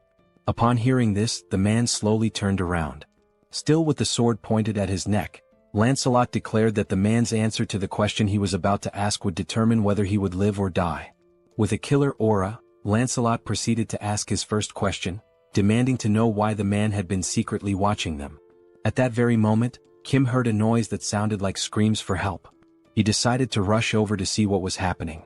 As he approached the scene, Kim could only see Lancelot holding the man by the neck, the man screaming in pain. Lancelot calmly explained that it was this man who had been watching them. He assured Kim that if he waited just a bit longer, he would find out who was behind all of this. Still gripping the man's neck and tightening his hold, Lancelot warned the man that this was his final chance, stating there was no more time to wait. He asked the man if the lizard men had sent him there to spy on them. Crying and struggling to breathe due to the pressure on his neck, the man attempted to speak but he couldn't. However, upon seeing Kim, he managed to call out Kim's name. Lancelot, visibly angered, demanded to know how the man dared to call out Lord Kim's name in this situation. He informed the man that he would now die in agony and that he would make sure he suffered before his death. Kim, looking perplexed, told Lancelot that he didn't know what was going on, but the man Lancelot was strangling was actually one of his friends. Lifting the man by his neck, now turning purple from lack of oxygen, Lancelot asked if that was truly the case. Meanwhile, in the enemy area, the entire area was covered by something that looked like sludge. All the buildings, cars, and even some lifeless lizard men lay scattered on the ground. At that moment, Mordred realized that the lizard men were a warrior race that considered dying in battle an honor, meaning they were often exposed to the smell of blood and became desensitized to it. As he observed a lizard man lying on the ground, Mordred thought that, based on this, if he covered himself with blood, it would make it much harder for the lizard men to track him. He also knew that erasing his trail was a vital skill. Pouring the lizardman's blood over himself, he made his way toward a tunnel, thinking to himself that now that his scent was gone, it was time to begin the infiltration. Moving slowly and carefully to avoid drawing attention, Mordred noticed that the place was enormous, with unusually large corridors. He wondered why they had built something so vast. As he ventured deeper into the area, he commented that this place seemed terribly inefficient, especially since the size of the lizard men varied greatly. Some were very large while others were quite small. Having realized this, Mordred speculated that the corridors were so large because there was one exceptionally large lizard man, and if that were the case, that giant must be a key figure. Trying his best to avoid touching anything, He thought that if this giant wasn't important, there would be no reason to create such an inefficient structure. At that moment, a lizard man stopped beside him, preventing Mordred from making any move. Realizing he had almost been discovered, Mordred was forced to use the power of the immaterialization enhancement stone. It dawned on him that this situation was truly dangerous, as if it weren't for the power of the stone, he would certainly be dead by now. And he couldn't afford to fail on his first mission. He recalled how Lancelot had been very specific about returning alive, and how his task was to find the core of the gate and return quickly. The deeper he went into the facility, the more he noticed that the lizard men seemed to be stronger and more organized. However, there was a creature unlike anything he had seen before. This new creature was purple, with an enormous round head and only one eye. Hidden and observing everything, Mordred muttered to himself that he had finally found it. He saw the one-eyed creature conversing with a bald man who was reading some kind of book. The bald elder called the creature filthy and asked if it was trying to interrupt his magical studies. The elder warned that if the creature continued to disturb him, he would be forced to imprison it. At that moment, another voice suddenly emerged, expressing irritation at the elder's words and asking if Solzen had forgotten about the agreement between them, addressing him by the name Solzen. Solzen, the elder, responded that he had only agreed to protect the core of the gate, but at no point had he agreed to allow anyone to enter there. Closing the book he had been reading, the elder said that he would seal the core of the gate without causing any damage to it. He added that if he had time to worry about the core of the gate, perhaps he should start thinking about the subordinates who had already died. The voice replied once more, stating that it understood that, a long time ago, Solzen had indeed been an incredible arcane mage, but now he had been exiled and was desperately clinging to them in order to survive. As something moved towards him, Solzen remarked that there was no need to bring up such a topic so suddenly. The thing, which resembled a tail, started wrapping around the elder's neck, and the voice spoke again, warning Solzen to understand his place, unless he wanted every bone in his body to be crushed to death. At that moment, it became clear that the voice was coming from a giant lizard man, who was the leader of all those present there.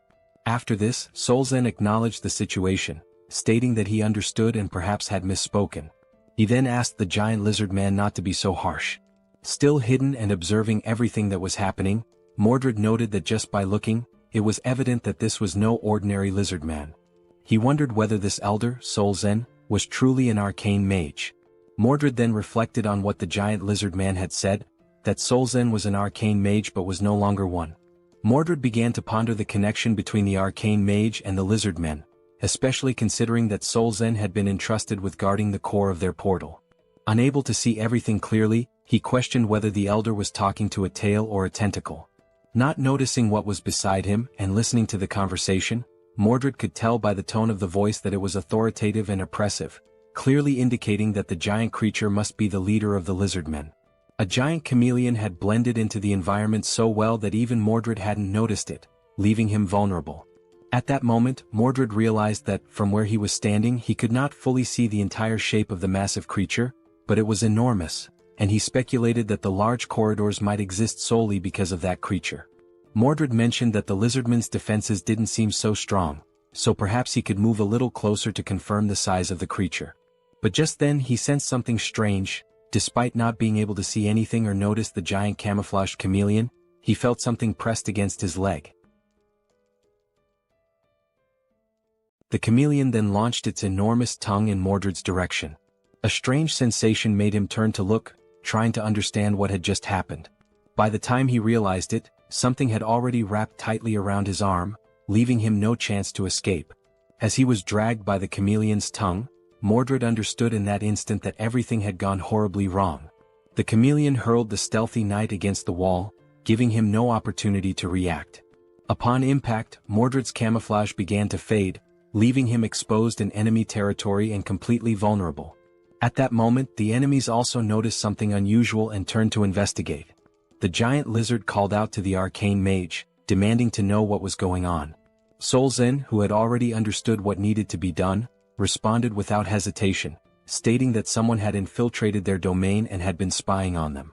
The bald elder then activated one of his red aura spells, summoning several scrolls into his hands. Unrolling one of them, he prepared to unleash an arcane spell. Without hesitation, he cast a magic missile, sending multiple powerful projectiles, imbued with a crimson aura, flying straight toward Mordred, who was still in the process of recovering. Seeing the attack rushing toward him, Mordred tried to react quickly.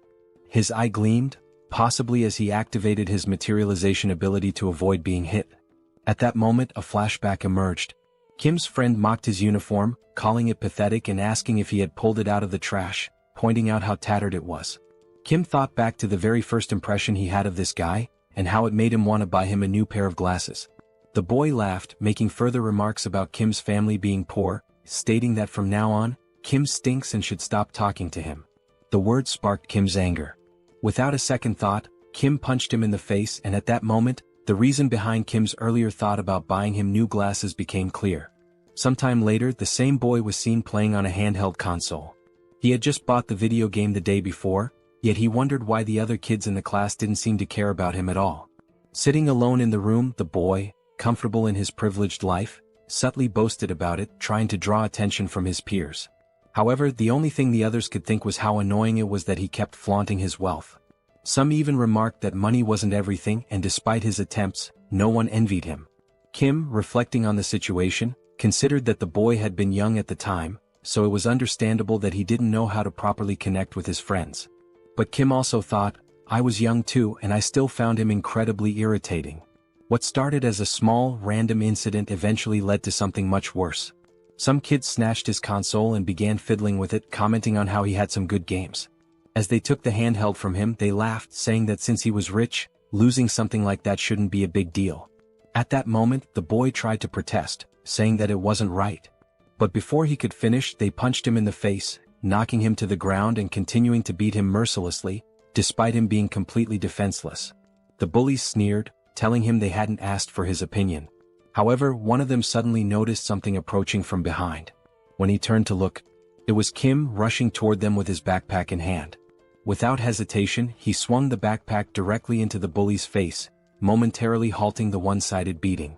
Caught off guard, neither the boy who got hit nor his friends reacted immediately.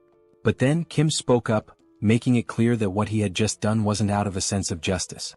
He reminded the group that this guy had always mocked his family's situation whenever they were around friends. Kim had only stepped in to prove that he wasn't an easy target and to show off in front of everyone. The delinquents quickly realized that the two of them might be friends and asked Kim if he wanted to take a beating in his place. At that moment, Kim regretted trying to act tough because the tables had turned. Now he was the one getting beaten up. Meanwhile, the boy with glasses watched, realizing that everything was his fault for having acted like a jerk. As the bullies continued their onslaught on Kim, someone suddenly grabbed the wrist of one of them. It was Seoul, their dear sister, arriving at the perfect moment to intervene. Without saying a single word, her terrifying presence alone was enough to make Kim realize something. For the first time, Seoul actually seemed kind of cool. And only then did Kim remember that Seoul was somewhat famous in the area for being incredibly tough. As Kim grinned with relief at being saved, Seoul simply stated that this was unacceptable and that from now on, Kim would be doing morning training with her as well. Hearing those words, Kim was left in shock, fully aware that this was not going to be easy. While still holding the delinquent's arm at that moment, Kim responded, saying that he wasn't even part of a sports club, so he had no intention of doing those exercises. Seoul, however, dismissed his protest, stating that it didn't matter and that she would speak with the coach immediately. The other members of the club started asking if Kim was Seoul's younger brother, commenting on how adorable he was, while the delinquent stood there, completely unaware that he had just messed with her little brother. The other members patted Kim's head and he thanked them for everything, while Seoul took the opportunity to lecture the delinquent, ordering him to go home. As Kim was leaving the scene, he turned around to take a final look and noticed that the rich kid was still standing there. Curious, he asked what he was doing and told him to hurry up and leave as well. Tears streamed down the boy's face, and at that moment, the only emotion filling his heart was gratitude. From that incident onward, the two of them grew close remarkably fast throughout high school. They began spending more time together both at school and outside of it, watching promotional fights featuring famous fighters, cheating on tests, and laughing when Kim got annoyed for still scoring lower than his friend despite his efforts. Even after going to different schools, they remained in frequent contact, constantly checking in on each other's academic performances and sharing updates about their lives. Then, after graduating high school, they ended up enrolling in the same university, and over time their bond grew even stronger. Now, they were not just close friends but the kind of best friends who genuinely influenced each other's lives. The two even played League of Legends together, where the glasses-wearing friend would come up with wild builds. At some point during one of their matches, he casually mentioned that he had been thinking about joining a kendo dojo. Kim, caught off guard, asked why he suddenly had that idea. His friend explained that watching Kim and Seoul train had looked really cool, and it made him want to try a sport of his own. Since there was a kendo dojo near his house, he figured it would be a good place to start. Still shocked that his friend found that kind of training cool, Kim jokingly asked if he had hit his head recently. His friend simply responded that not all training was as brutal as Seoul made it seem. At that moment, Kim realized something. That was the exact moment Manhwa started training kendo. Thinking back, before that, he would have never even considered joining a dojo. Returning to the present, Manhwa suddenly said something that left Kim completely stunned.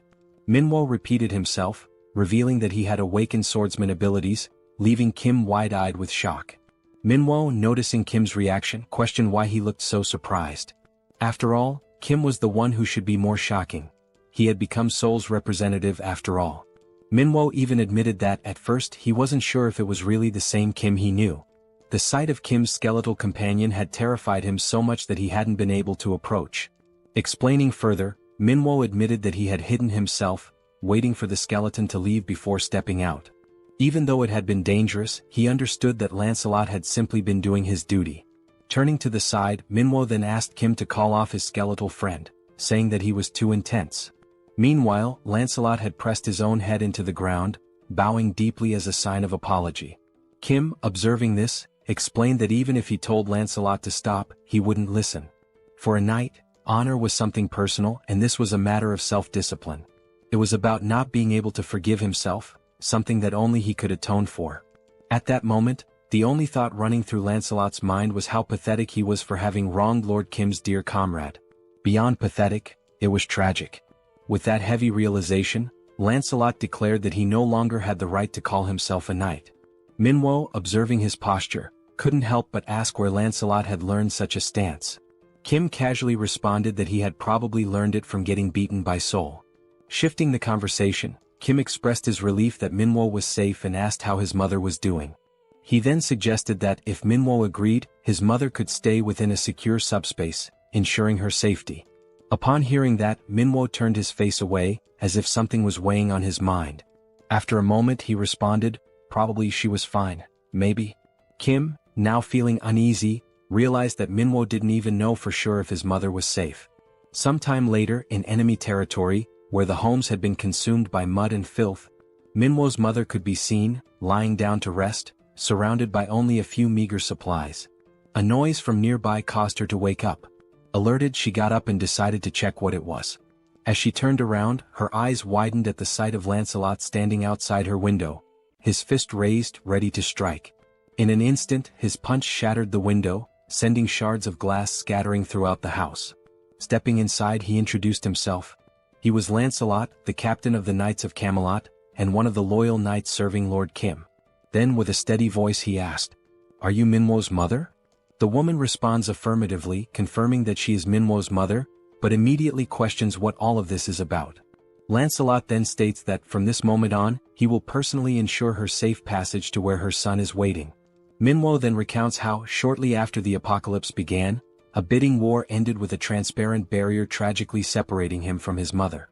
Desperate to see her again, Manhwa even offered himself as a participant in another bidding war, hoping to reunite with her. However, he lost. The barrier eventually disappeared, but due to the terraforming, he still couldn't reach his mother. He explains that terraforming occurs when an environment from one dimension flows into another, altering its landscape and accessibility. Depending on which dimension the terraformation originates from, it may not necessarily be dangerous. In this particular case, while the environment was difficult to access, it wasn't inherently lethal, meaning there was still a strong chance that his mother had survived. Filled with renewed hope at the thought that his mother might still be safe, Manhwa's excitement grows. However, Lancelot tempers that optimism, warning that despite these conditions she may not be as safe as they assume.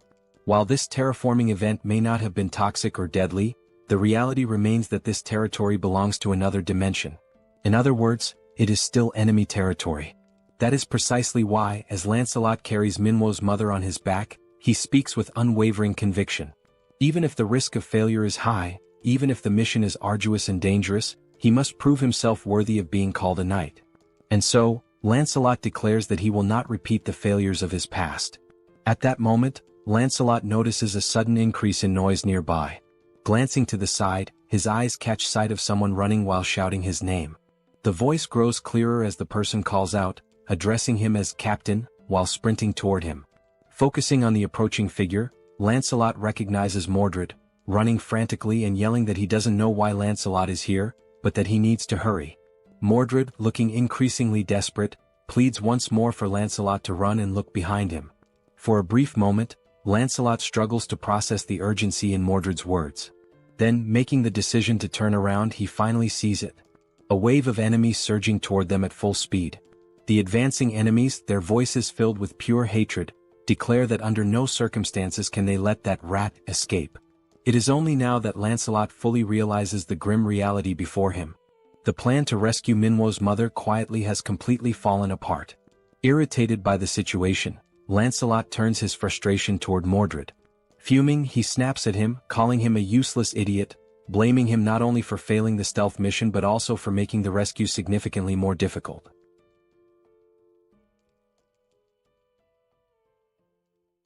Mordred approaches, urgently requesting help from Captain Lancelot.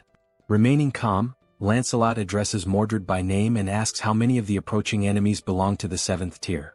Mordred replies that he isn't sure about the exact number, but confirms they are dangerous. Lancelot responds that he can sense that much himself, and that it's significant. In addition to an aerial assault, there are also new enemy types he has never encountered before. If the situation continues like this, escape will become impossible, as it's only a matter of time before they are overtaken. Understanding the gravity of the situation, Lancelot instructs Mordred to return immediately and deliver all the gathered intel to Lord Kim. From this point forward, Mordred will take over the mission to rescue Manhwa's mother. While lifting her gently onto Mordred's back, Lancelot identifies her and explains that the mission is to escort her back safely. Placing a hand firmly on Mordred's shoulder, Lancelot tells him he will try to buy as much time as possible, and expresses his hope that Mordred will complete the task without harm. He also instructs Mordred to inform Kim that he should use the enhancement stone, and that Percival would be a fitting candidate for it. Just as Mordred is about to question something, Lancelot cuts him off, saying there is no more time and commanding him to go immediately. Mordred accepts the captain's orders and affirms that he understands. Then he departs with Manhwa's mother to complete the mission and report back to Kim, leaving Lancelot behind to face the enemy alone. Lancelot draws his sword and declares his readiness. As the lizard men close in, the captain's mind is calm. There is nothing to fear. He has made his choice to prove he is a knight. All of this is in the name of Lord Kim, even if it means facing every enemy alone. The scene shifts. Mordred has already arrived at the destination where Kim and Manhwa are located. Opening the door, he announces that the mission has been accomplished. Manhwa bursts into tears at the sight of his mother. Kim, too, expresses his relief and happiness that Manhwa's mother is safe. Kim recalls that Lancelot had vowed to bring her back and asks whether Mordred is alright or if he was hurt somewhere. At that exact moment, Kim senses something is off as a system notification appears out of nowhere. The message reveals that the ghost of Camelot, Lancelot, has disappeared. Outside, Mordred begins recounting everything he witnessed and what happened after the split. Upon hearing this, Kim realizes that Lancelot must have sacrificed himself to complete the mission. And thanks to that sacrifice, Mordred was able to deliver the vital information, and Manhwa's mother was saved. Kim then reflects that Lancelot may not be truly gone, as he could be revived by naming him once again using the enhancement stone and the magic stone. Even so, the thought leaves Kim uneasy. Being able to revive and being able to survive are not the same thing. He begins to question whether he placed too great a burden on Lancelot, now realizing that perhaps such a sacrifice wasn't necessary at all. Kim continues to reflect that he shouldn't have let Lancelot go like that. Even if Lancelot didn't want to listen, Kim should have told him that everything was alright, and that he didn't need to give up his life to prove his worth as a knight. Interrupting Kim's thoughts, Mordred recalls that Captain Lancelot specifically asked him to say that the enhancement stone would be well suited for Percival. This reminds Kim of the conversation he once had with Lancelot regarding the proper use of the enhancement stone, which possesses healing attributes. Kim acknowledges to himself that Lancelot truly thought of everything in advance, strategically and efficiently, even considering how best to use the enhancement stone. Once again lost in thought, Kim pulls himself back to the present and orders Mordred to share the rest of the information he gathered. With a look of unwavering determination, Lord Kim states that Lancelot's sacrifice will not be in vain, and that they will now formulate a plan to close the gate used by the lizard men. Back in the enemy's hideout, we see Lancelot's helmet, shattered and battle-worn, lying as the only remnant of the fierce fight that claimed his life. The bald old man, Sozen, is shown to be manipulating the helmet through the use of his magic.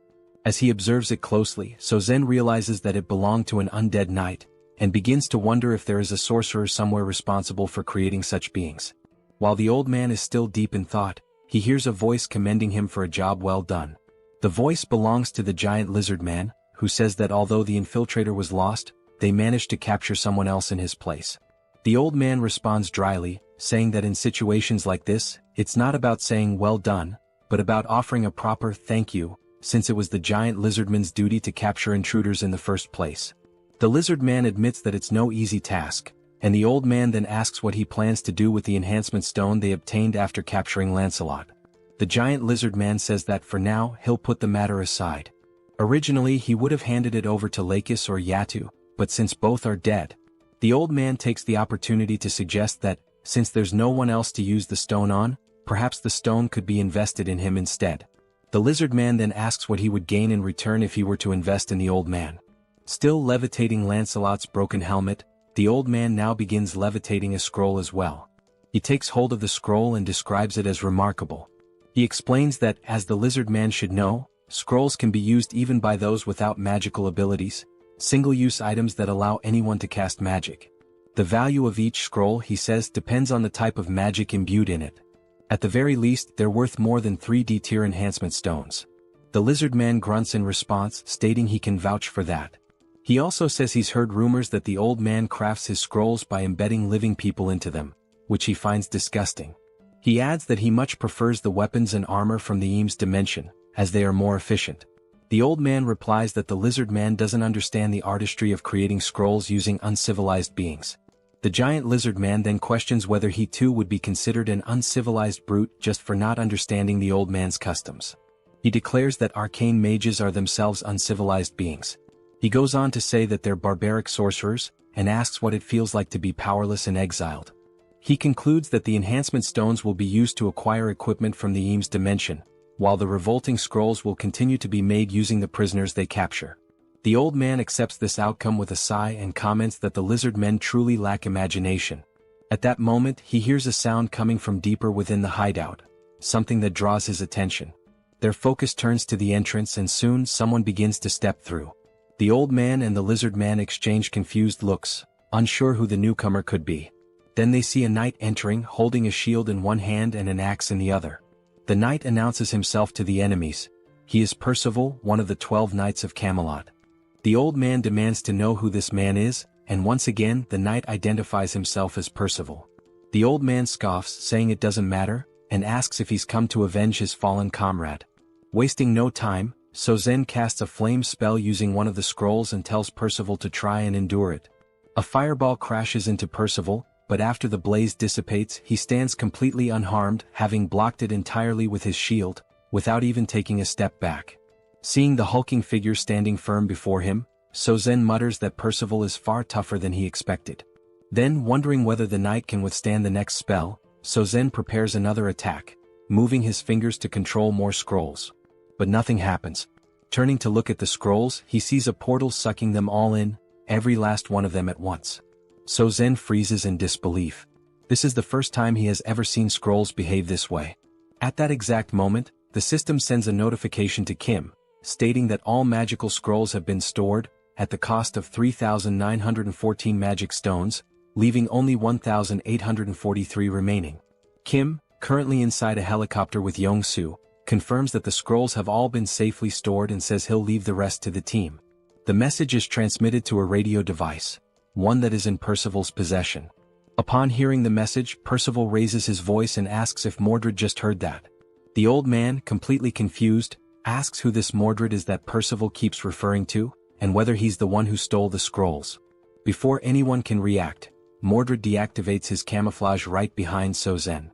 Without wasting a moment or giving Sozen time to respond, Mordred swiftly swings his weapon, slicing the old man's head clean off with a single blow to the neck. And with a cold finality, he declares, Mordred is the name of the one who killed you. A short while earlier, during the planning phase, Mordred had described the characteristics of the enemies they were about to face, mentioning that there was even a mage among them. That mage's name was Sozen, an old arcane sorcerer who had been exiled from Arcane. Kim then recalled how the man who used to be called the King of Knights had once mistakenly referred to Kim as an arcane. Bedivere took the opportunity to explain that arcane is the dimension of the most powerful mages. According to what he remembers, there are 3 levels of mages there, and even the lowest ranked among them is classified as 6th tier. Seoul, surprised, pointed out that if even the weakest mages from that place are ranked 6th tier, then they must be incredibly powerful. Mordred then added that, for reasons still unknown, perhaps due to his exile, Sozen, the bald old man, was unable to use magic freely and immediately. Seoul commented that if a mage cannot use magic at will, then maybe he isn't as dangerous as they had initially thought. Once again, Mordred said that Sozen certainly lost both his status and magical strength after being expelled, and that there was no reason they shouldn't be able to kill him. However, since he was unable to cast spells normally, Sozen had devised a way to use magic through the creation of scrolls. Seoul asked what exactly a scroll was. Mordred explained that a scroll is a piece of paper capable of storing magical energy. In theory, it can only contain relatively simple spells, but because it can be used by anyone, regardless of magical ability, it's considered a valuable item due to how easily it grants access to magic. He also stated that Sozen almost certainly crafted the scrolls himself and stored them in bulk, giving him a distinct advantage in battle by allowing him to unleash magic when needed without relying on real-time casting. Thinking about the situation, Kim pointed out that there were 2 key questions they needed to answer. First, whether any of the lizard men also had access to these scrolls, and second, what types of magic those scrolls actually contained. Mordred admitted he hadn't been able to determine that yet, but he mentioned that during the moment he was discovered inside the hideout, Sozen had fired some spells at him. The spells consisted of 3 red magical blasts that detonated upon impact with the wall. Mordred had been saved only thanks to the materialization of the enhancement stone. The only thought running through Mordred's mind at the time was why a mage would be so dependent on scrolls instead of simply casting spells himself. At that moment, the sound of the explosion drew the attention of a nearby lizard man, who came running and asked what was going on, inquiring whether the commander was safe. The commander, who happened to be a chameleon, responded that there was an intruder in the area. The lizard man then asked where the intruder was. The chameleon said the intruder could disguise himself and that they needed to warn the others as quickly as possible. The soldier responded with a nod, saying he understood. Mordred considered the idea of simply slipping away and escaping undetected, but he couldn't bring himself to leave without understanding why a mage wouldn't use his own magic. The lizard man stated that the first priority was to block the entrance to prevent the intruder from escaping. The chameleon agreed, saying they needed to act quickly. As soon as the chameleon finished speaking, Mordred revealed himself and swiftly decapitated the lizard man. As Mordred's camouflage gradually faded, the chameleon stared in horror, realizing that the intruder was still there. Mordred thought to himself that he needed to gain some sort of strategic advantage and gather more information. Without wasting a moment, he struck again, this time slashing the chameleon's throat with a clean swipe of his dagger. As the chameleon collapsed to the ground, convulsing and gasping for his last breath, Mordred turned his head upon hearing a voice shouting insults at the fallen lizardmen, calling them idiots and bastards. It was the bald old man, Sozen, floating in the air and ranting that the lizardmen were too stupid to catch a single intruder. Still hovering, Sozen complained that he had to take matters into his own hands and write a new scroll himself, which was a difficult task. He looked at Mordred and stated that he was also unlucky because regardless of what happened, he would eventually be caught. At that moment, Mordred didn't quite understand what Sozen meant by that.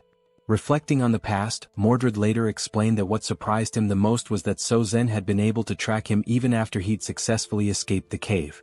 It was only because of this pursuit that Mordred was able to learn the extent of both the lizardman's and Sozen's abilities.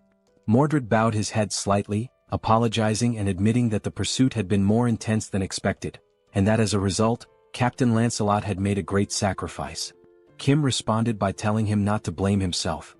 Without Mordred, none of them would have even known there was a mage among the lizard men. Kim went on to say that Mordred had taken action not only to gather information but while being fully prepared to die in the process. No one, he added, had the right to judge that. And once again he told Mordred not to feel guilty, because it was Kim's responsibility to act and make decisions. Right now, the top priority was to shut down the lizardman's gate. Bedivere then commented that it was very likely Sozen was reluctant to produce more scrolls, possibly because they were not simple to create. Because of this, Bedivere believed the probability of scrolls being distributed among other lizard men was quite low. The military officer then confirmed the names of the enemies and of the bald mage, stating that they were likely hiding in a cave because it would be easier to conceal the portal's core there. He went on to say that Sozen was almost certainly the main defensive force guarding the portal, which meant he would not be leaving the cave. And this indicated two things. First, that the strength of the enemy forces was insufficient, and Sozen had no choice but to step forward himself. Second, that the full power of the Guardian mission needed to be deployed, and that the leakage of any information had to be avoided at all costs. Kim then pointed out that if they could just take out the old mage, the rest of the operation would become significantly easier. The real issue, however, was figuring out how to neutralize such a mage. The officer agreed. Kim said that, in his opinion, there was a good way to deal with that, and it involved using his newly unlocked level 3 subspace abilities. He referred specifically to the category skill, which allowed all items stored in the subspace to possess their own distinct properties and to be automatically classified according to specific criteria. The categories were of a higher tier, but the downside was that it was not possible to create or edit new categories at that level.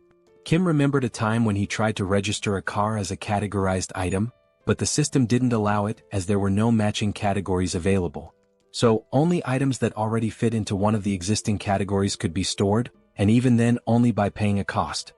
He also recalled that he was only able to store the Sacred Spear of Lakis because it fit under the Eames Construction Materials category. It hadn't been long since he had managed to evolve the subspace to level 4, after killing the traitorous goblin Bongso. After this upgrade, it became possible to create new item categories, though the system still limited the number of custom categories to a maximum of 2. At that moment, Kim realized that since the mage couldn't use magic freely and relied on scrolls instead, there might be a workaround. While adjusting the system, he thought about adding a new category for the scrolls, with the intention of removing Saozen's access to them. Kim mentioned that Pax's ability could be used from a relatively long distance, and that even if Sozen was hidden deep inside a cave, the ability would still be able to reach him. Once the plan was finalized, an assault group was dispatched to the cave. This group was composed of Seoul and Percival, the newly appointed tank knight. Seoul teased him, asking whether he was the leader of this operation, to which he answered affirmatively. She said she was eager to see what he was capable of, and Percival also added that he was looking forward to it.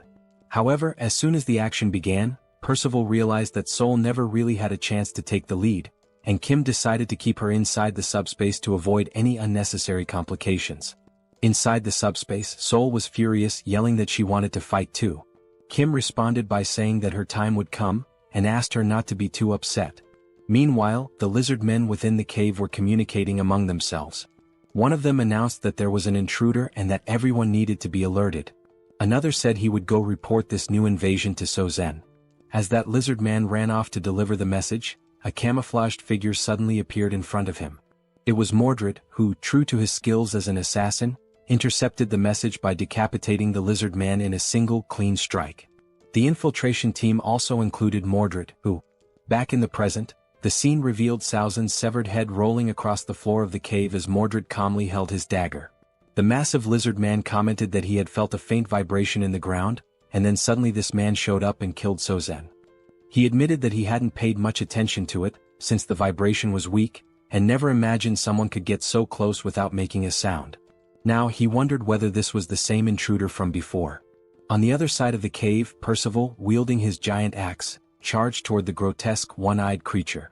Realizing that this might truly be its end, the creature froze in place, paralyzed by fear. Percival leaped into the air, aiming his attack directly at the creature's enormous eye. But just before the axe could strike, something moved in front of him, blocking the blow.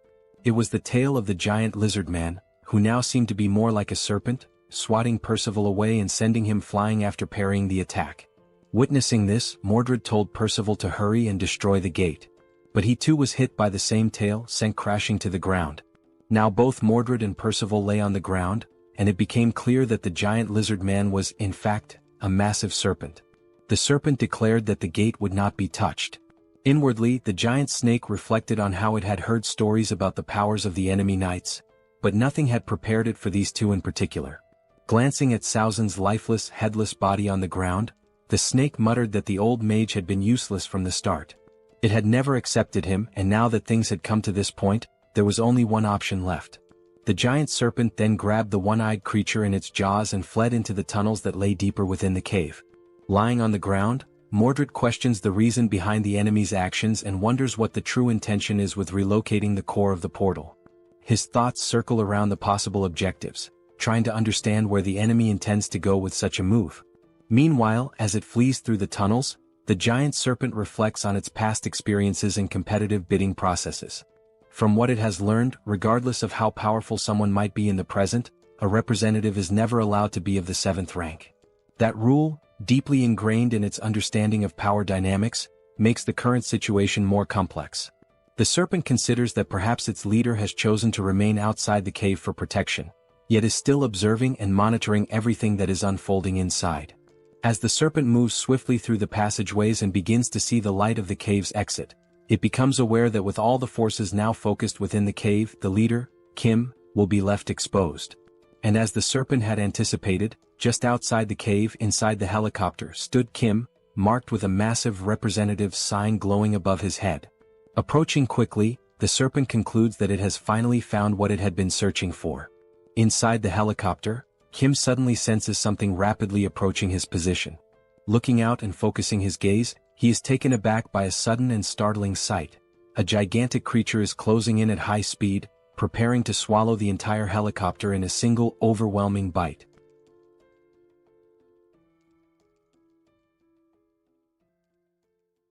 Kim notices that the massive serpent is getting closer and closer.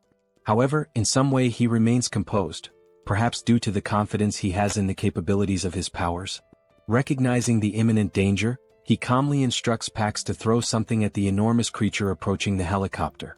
Without hesitation, Pax hurls an object at incredible speed, striking the serpent and causing it to recoil in pain, thereby interrupting its attempt to attack the aircraft. The impact is so intense that the colossal snake is slammed into the ground with tremendous force.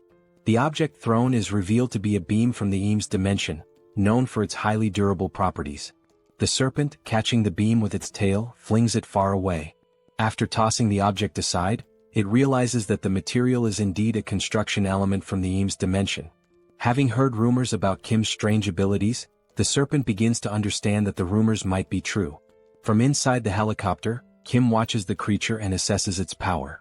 The snake, as enormous and intimidating as it appears, is evidently just as strong as its size suggests.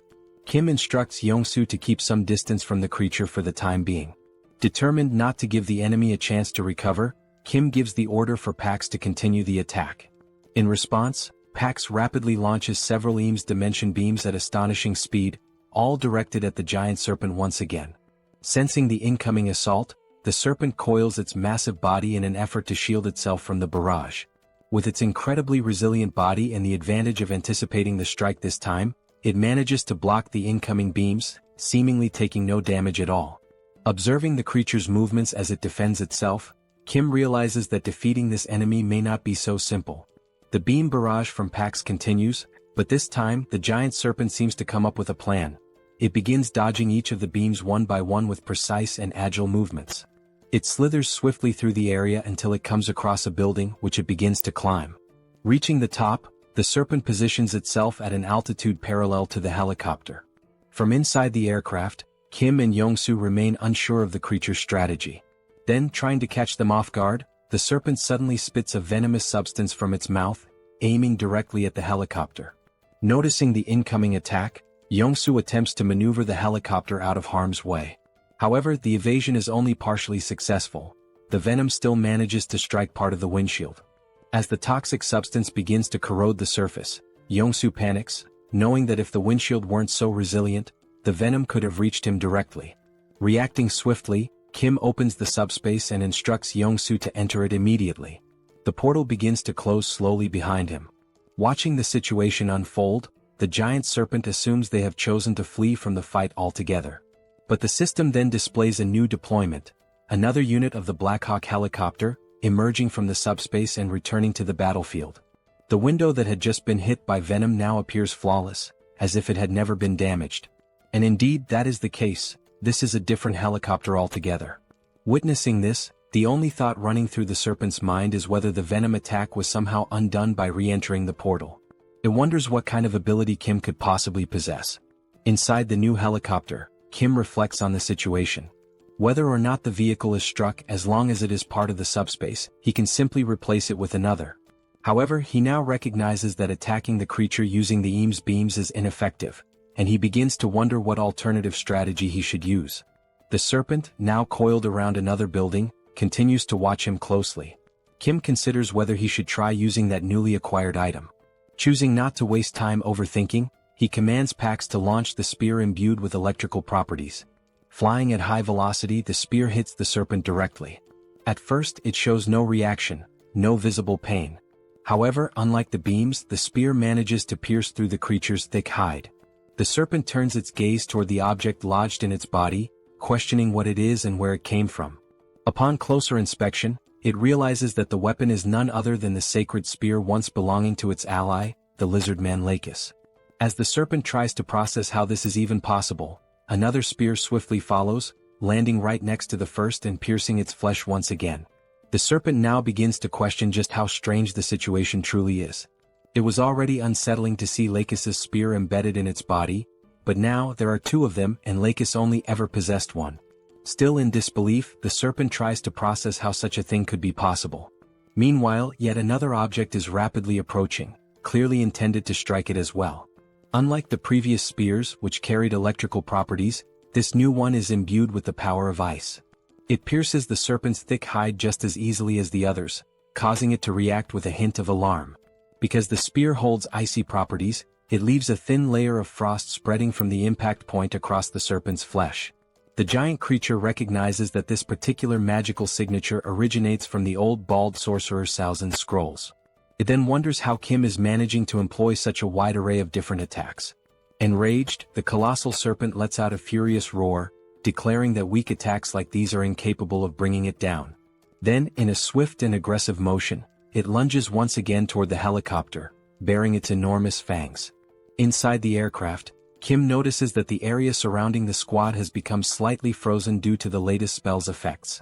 Reacting quickly, he opens the subspace once more and steps through, thereby avoiding the serpent's assault. In addition to the helicopter, Kim also pulls others into the subspace. Mordred and Percival, who were still hiding, and Bedivere, who had been watching everything from afar. All of them are sucked through the portal in a single motion. Still frozen in place, trying to understand the nature of her opponent's abilities, the serpent notices that the representative mark of Seoul remains floating in the same place, exactly where Kim vanished into subspace. As she begins to open another portal in front of her, the serpent thinks to herself that Lakis never possessed two spears. Everything must somehow be a part of Kim's ability. This time, what she sees emerging from the portal causes her eyes to widen in disbelief. Kim appears once again, this time accompanied by Seoul and their father, each holding one of Salzin's spell scrolls. But they are not alone. Kim has coordinated for everyone who had been inside the subspace to simultaneously release spells using different scrolls, amplifying the impact of the coming attack.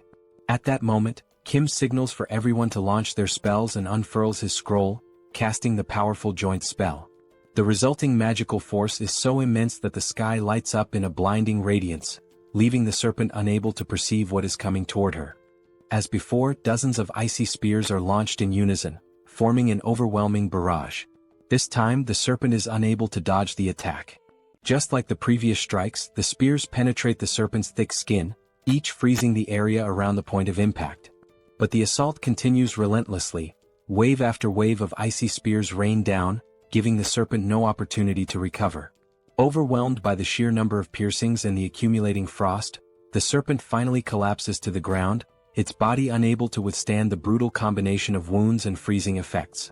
Observing the fallen creature, Kim announces that it has gone down and instructs everyone to fall back. He also tells Pax to deploy a new Blackhawk. Within seconds, a Blackhawk materializes in front of them, and Kim calls out to his pilot, Yongsu, preparing for departure. They board the helicopter and exit the subspace together. Looking out the open door, Kim sees the serpent writhing in pain on the ground, clearly struggling to rise. He remarks that for now the massive beast won't be moving anytime soon. Opening another portal to subspace, Kim gives a sharp command for everyone to launch more scroll-based spells. Now, each person within the subspace is seen holding scrolls of different colors, ready to cast once more. Realizing what's about to happen, the serpent reflects on what it could have done differently. Now, its body is frozen and it can no longer move. Once again, the sky erupts in a blinding flash, caused by the immense power of the many scrolls being unleashed at once. At that moment, the system begins displaying multiple notifications, each indicating a different type of attack being launched at the serpent. This powerful, multifaceted magical strike heads straight toward the immobilized creature, which can do nothing but watch as the wave of destruction closes in. Thus, spells of various elements and properties strike the serpent with full force. Sometime later, as the dust finally begins to settle, Kim cautiously approaches the area. He states that he only has one question to ask. Then, looking ahead, he calmly asks why the enemies have been so desperate to launch their invasion. The serpent then states that things had to unfold exactly the way they did. Kim asks why. The serpent replies that he would not understand the reason, at least not now. Kim questions why he wouldn't be able to understand it. The serpent continues, explaining that the Earth's dimension is not far, and that, in time, Kim will realize that instead of simply defending himself as he is now, he will eventually become the one hunting other dimensions. It finishes by saying, "The universe, that is how the system was designed from the very beginning." And with those words, the giant serpent speaks for the last time. At that very moment, the system displays a notification stating that the dimensional account has been transferred, along with a total of 5,911 magical stones. Another screen appears, confirming that since Kim already holds a dimensional account, the values are combined, bringing his new total to 17,668 magical stones. Mordred, approaching silently like the assassin he is, comments that the serpent does indeed appear to be dead. The serpent's final phrases are echoed once more, raising questions about what she meant when she said there was no other choice but to invade, and about the system of the universe having been structured that way from the beginning. Mordred explains that although the leader of their enemies is now dead, the core of their dimensional gate is still intact. Kim asks if he knows where it is, and Mordred responds that he saw the serpent swallow the gate's core in an effort to protect it, something he witnessed not long ago while they were still in hiding. Upon hearing that, Kim points out that even after everything they went through to defeat her, they now have to locate the gate's core inside the enormous corpse of the serpent. Mordred confirms this. However, Mordred adds that Lord Kim doesn't need to worry. Back in their hometown, they were well known for dismantling and breaking down corpses. Taking the lead, Mordred calls out to the other knights, stating that their objective is to destroy the gate's core and drive the Sabros dimension out for good. All of them step into the remains. After some time, the system displays another transfer notification, this time for 33,638 magical stones, with no depositor information provided. Another screen confirms that since Kim already has an active dimensional account, the total value is updated to 51,306 magical stones. Kim observes that the terraforming in that area is slowly beginning to dissipate. Then Mordred calls out to him, saying that while destroying the core of the portal, he happened to stumble upon something unexpected. Impressed by Mordred's speed and efficiency, Kim turns to see what it is. He sees Mordred holding 3 red enhancement stones in his hand. Without hesitation, Kim commands the system to use the stones. The system then displays a message. The 3 enhancement stones are being consumed, along with 500 magical stones, to designate Lancelot as one of the 12 Knights of Camelot. The enhancement stones begin to float, enveloped by a glowing red aura. Then a voice resonates. "Knight Lancelot, I swear to serve you with unwavering loyalty and devote my life to you, my lord." The system reveals Lancelot's updated stats. He is now a level 7 knight, one of the Knights of the Round Table. His attributes include penetration, acceleration, immunity, control, and critical accuracy. Lancelot is summoned once again, though now he may be in a factory reset state with no memories of his previous self, but stronger than ever before. At that very moment, a system notification appeared, announcing that the Sabros dimension had officially lost its commercial rights over the Incheon region. The message indicated that, because of this, Incheon had now been fully restored as part of Earth's territory. The land, which had previously been altered to favor the lizard men with its thick layer of mud, was now gradually returning to its original state, slowly but steadily. Lancelot stood quietly, taking in the scene unfolding before his eyes, while someone nearby remarked that all of this was happening thanks to him. The comment caught Lancelot's attention. As Lancelot turned to face Kim Kim said that although it might be a little late to say it, he was grateful for everything Lancelot had done. Lancelot paused for a few seconds, falling silent. Then finally he spoke, not to deny the gratitude but to apologize, explaining that he had only done what was required of him as a knight. Kim responded by acknowledging how hard it must have been to do what needed to be done. He added that, regardless of whether Lancelot was good or bad, simply saying thank you would be better than offering an apology. Lancelot seemed ready to apologize again, but he stopped himself midway and instead offered a sincere, heartfelt thank you to Kim. And in that brief moment, Kim felt a quiet joy as he realized that his friend Lancelot had truly returned. He had not been reset from scratch, but was genuinely himself once again. At that exact moment, something caught Kim's attention, prompting him to look toward the sky. There, multiple helicopters were approaching in formation, heading in their direction. The city was no longer covered in mud. Throughout Korea, only Incheon had lost the bid for territorial rights. And now that it had been recovered, it meant that all the monsters who had attempted to conquer Korea had been successfully eliminated. Of course, this did not mean that the situation was entirely safe. Primitive monsters such as orcs and wyverns still roamed the land. Those remaining threats would need to be dealt with before the country could truly resume its normal functions, and that process could take a very long time. The helicopters completed their descent and landed at the site. The head of operations disembarked and addressed Kim as Colonel Kim, a title that made Kim pause for a moment, slightly puzzled by being called Colonel. The operations chief explained that they had not arrived earlier due to the ongoing terraforming process, but now additional helicopters were on their way transporting supplies. As he looked up at Kim, who stood atop the massive serpent's corpse, the chief remarked that this enormous creature had to be the leader of the lizardmen, and asked how something that size could even exist. Kim replied that he hoped the other head of operations was doing alright, since the last time they met, that man had fled the scene, claiming he had been attacked by insects. Sometime later, within the subspace, it was finally time for a meal. Plates were being served to everyone, and Kim couldn't help but think about the strange contrast, being served Chinese food in a world where monsters still roamed the streets. He wondered where the dish had even come from. The story had begun shortly after Minwo's mother had been rescued and received care from Joy inside the subspace.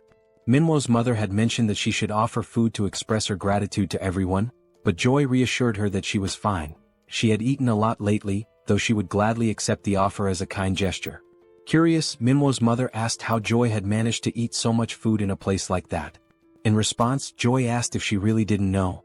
That was how Minwo's mother came to learn about Kim's abilities, specifically his power to produce infinite ingredients. She then mentioned that she had a friend who was an excellent cook. With materials provided by PX, dishes were prepared by the owner of a renowned Chinese restaurant located in Chinatown. This chef cooked with joy in his heart, because even in such a ruined world, he could still prepare food for others. It made him feel blessed to serve people again. And that was the story behind the Chinese dish. Thanks to the kind heart of the chef, it had become possible to enjoy a meal of such quality even in the midst of the apocalypse. Of course, even if the ingredients were unlimited, it was still questionable how the chef had prepared so much food alone. In truth, he had made only one dish, and from that single plate PX had duplicated the rest. Seoul, known for her large appetite, devoured the meal and repeatedly asked Kim to bring more food, faster. Hearing this, Kim told her to slow down, commenting that it didn't even look like she was chewing. The women around them were astonished, still wondering how food could possibly taste that good. Meanwhile, Kim reflected on everything that had happened. He had defeated the lizard men, reclaimed Incheon, and now, everyone was able to sit down and enjoy delicious Chinese food together, and celebrate. And there was one more reason to celebrate. At that moment, Kim's sister-in-law, his older brother's wife, was not feeling very well. Joy asked her if she was okay, suggesting she might have caught a cold or something like that, since she hadn't eaten much. Looking down at her nearly full plate, the sister-in-law told them not to worry. But Joy continued, asking whether she had been feeling more nauseous lately, if her urination had decreased, if her mouth felt dry, and whether she experienced dizziness when moving quickly. The sister-in-law responded affirmatively, clearly confused as to how Joy could know all of that. Then Joy said something that took everyone by surprise, even the sister-in-law herself. She explained that those were early symptoms of pregnancy. Shortly after the meal, this information was shared with the rest of the family. Song, Kim's older brother, called everyone together for an important announcement. He explained that after Joy's suspicions, his wife had taken a test, and it had confirmed the pregnancy. Everyone congratulated them with smiles and heartfelt joy. Yang-so turns to Kim and congratulates him as well, acknowledging that Kim is now about to have his very first nephew. At that moment, even though the baby's gender is still unknown, Kim suddenly feels as if he has crossed into adulthood, an inner shift he wasn't expecting. As the family gathers, their thoughts begin to wander toward the future of the baby. They start wondering about what the baby will wear, whether PX includes children's clothing, and which sport the child might eventually take up. Joy and Seoul are equally excited about the baby's arrival, filled with anticipation and happiness. However, just as with many things in life, wherever there is joy, there can also be looming concerns. The moment of celebration and happiness proves to be brief. A soldier approaches Kim and speaks quietly, informing him of an urgent radio transmission coming from the chief of the Central Operations Command. He suggests that Kim should hear it immediately. Kim heads over to the transmission line and confirms to the operations chief that he is now listening. After receiving several initial details, Kim explains that the terraforming has disappeared from Incheon and asks if the chief will be returning soon. The chief of operations then reports that, through the remaining direct communication lines with both China and Japan, he is currently sharing the developing situation among the nations. He explains that terraforming is now occurring on a large scale in those areas, and its effects are slowly spreading. He adds that the impact varies from country to country. At the moment, they are facing specific dangers. Toxic gases are pouring from the Beijing Gate, while poisonous water is erupting from the Fukuoka Gate. Kim realizes that being in Korea, China and Japan are neighboring countries, practically next door. He asks which of the two is currently experiencing the most severe damage. The operations chief responds that neither situation is minor, but among the two, the most urgent threat is definitely the toxic gas leaking from the Beijing Gate. While the colonel continues speaking to Kim, a shot reveals a massive insect, already dead, lying on the ground. He explains that the toxic atmosphere hasn't reached them yet, but the arrival of these giant insects shows it's only a matter of time before the real danger begins. The colonel emphasizes that closing the toxic gate in Beijing is now the highest priority. He explains that troops are being organized for deployment, but this isn't a problem that can be solved through military might alone. That's why he has remained calm until now. Admitting he feels a bit ashamed, the colonel says he needs to ask Kim for a favor. Kim tells him there's no need to feel embarrassed. If they do nothing, the entire Korean peninsula could soon become a living hell. Wanting to understand the situation more deeply, Kim offers to fly directly to China by helicopter and asks whether that would be acceptable. The colonel instructs him to first visit the 3rd Guard Brigade before heading to China. Kim confirms the order, says he will leave tonight, and ends the radio transmission with the colonel. Now driven by the thought that he cannot allow his future nephew to grow up in a world filled with giant insects, air pollution and poison, Kim feels an even deeper determination to resolve these problems and restore balance to Earth. He gives the command for PAX to increase the level of the subspace. Immediately, the system displays the progress. 30,000 magic stones are consumed to raise the level, leaving 20,000 stones remaining in the system's reserves.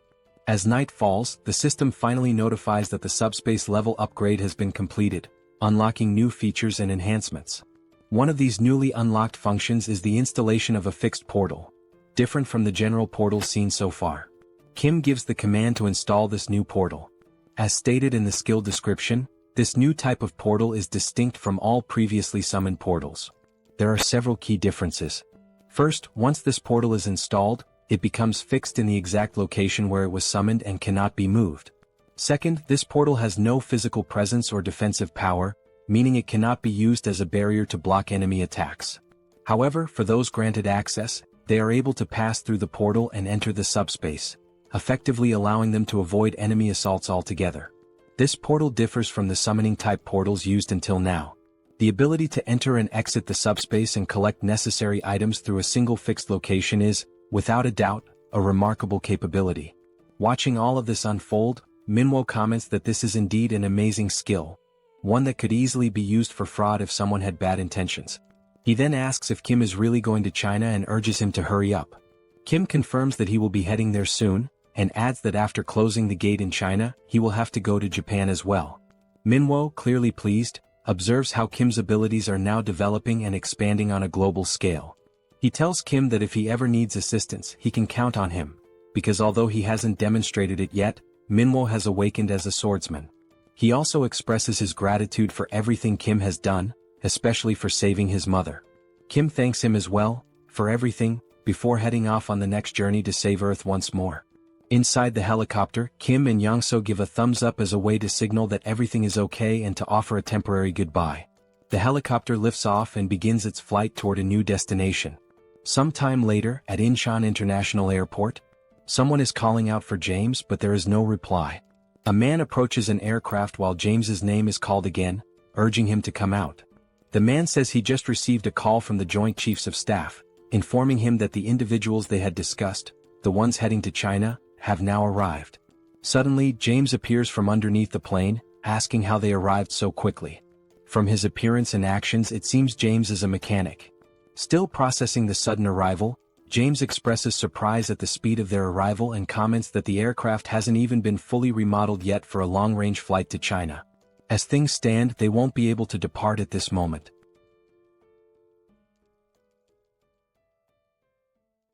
After arriving at the airport, a military officer was already waiting for them, standing at attention and expressing his gratitude for their efforts in coming all the way there. This officer introduced himself as Park Cheo-hwan, captain of the 3rd Guard Brigade. Both Kim and Young-so respectfully returned the gesture and introduced themselves by name. The officer mentioned that he had already been informed in advance about their arrival so that preparations could be made for their flight to China. Young-so, visibly eager, commented on how excited he was to pilot a new type of aircraft. Without further delay, the officer instructed them to follow him. Once inside, they entered a hangar where the aircraft that would take them to China was waiting. The officer explained that the model of the aircraft was the C-130J, which is significantly faster than a Black Hawk, making the journey to Beijing possible. Hearing this left Young-so fascinated, and he quickly asked whether this aircraft was the same kind used by special forces in spy movies, equipped with cargo compartments.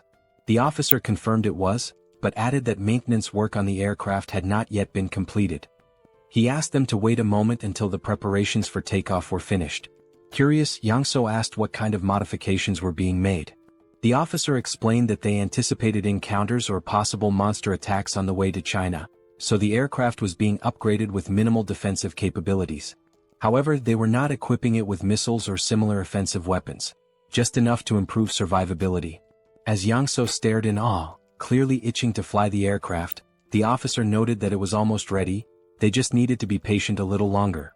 However, he mentioned that there was only one engineer working on it. This surprised Kim, who questioned whether just one person could really handle modifications on an aircraft of that size. The officer admitted that Kim had a point, but added that the engineer, a man named James, was quite an unusual individual. Even with that reassurance, Kim couldn't help but feel skeptical about a single person managing such a massive task. Looking behind him, the officer suddenly noticed someone approaching and remarked that if he was already on his way over, it must mean the job was done. Walking over calmly was James, the engineer responsible for the aircraft's maintenance, who called the others over to show them the result. Holding a magic stone in his hand, James explained that if they looked carefully at the aircraft's exterior, there wouldn't appear to be any difference before and after the upgrade. That was intentional. He had focused all the modifications on the aircraft's underside.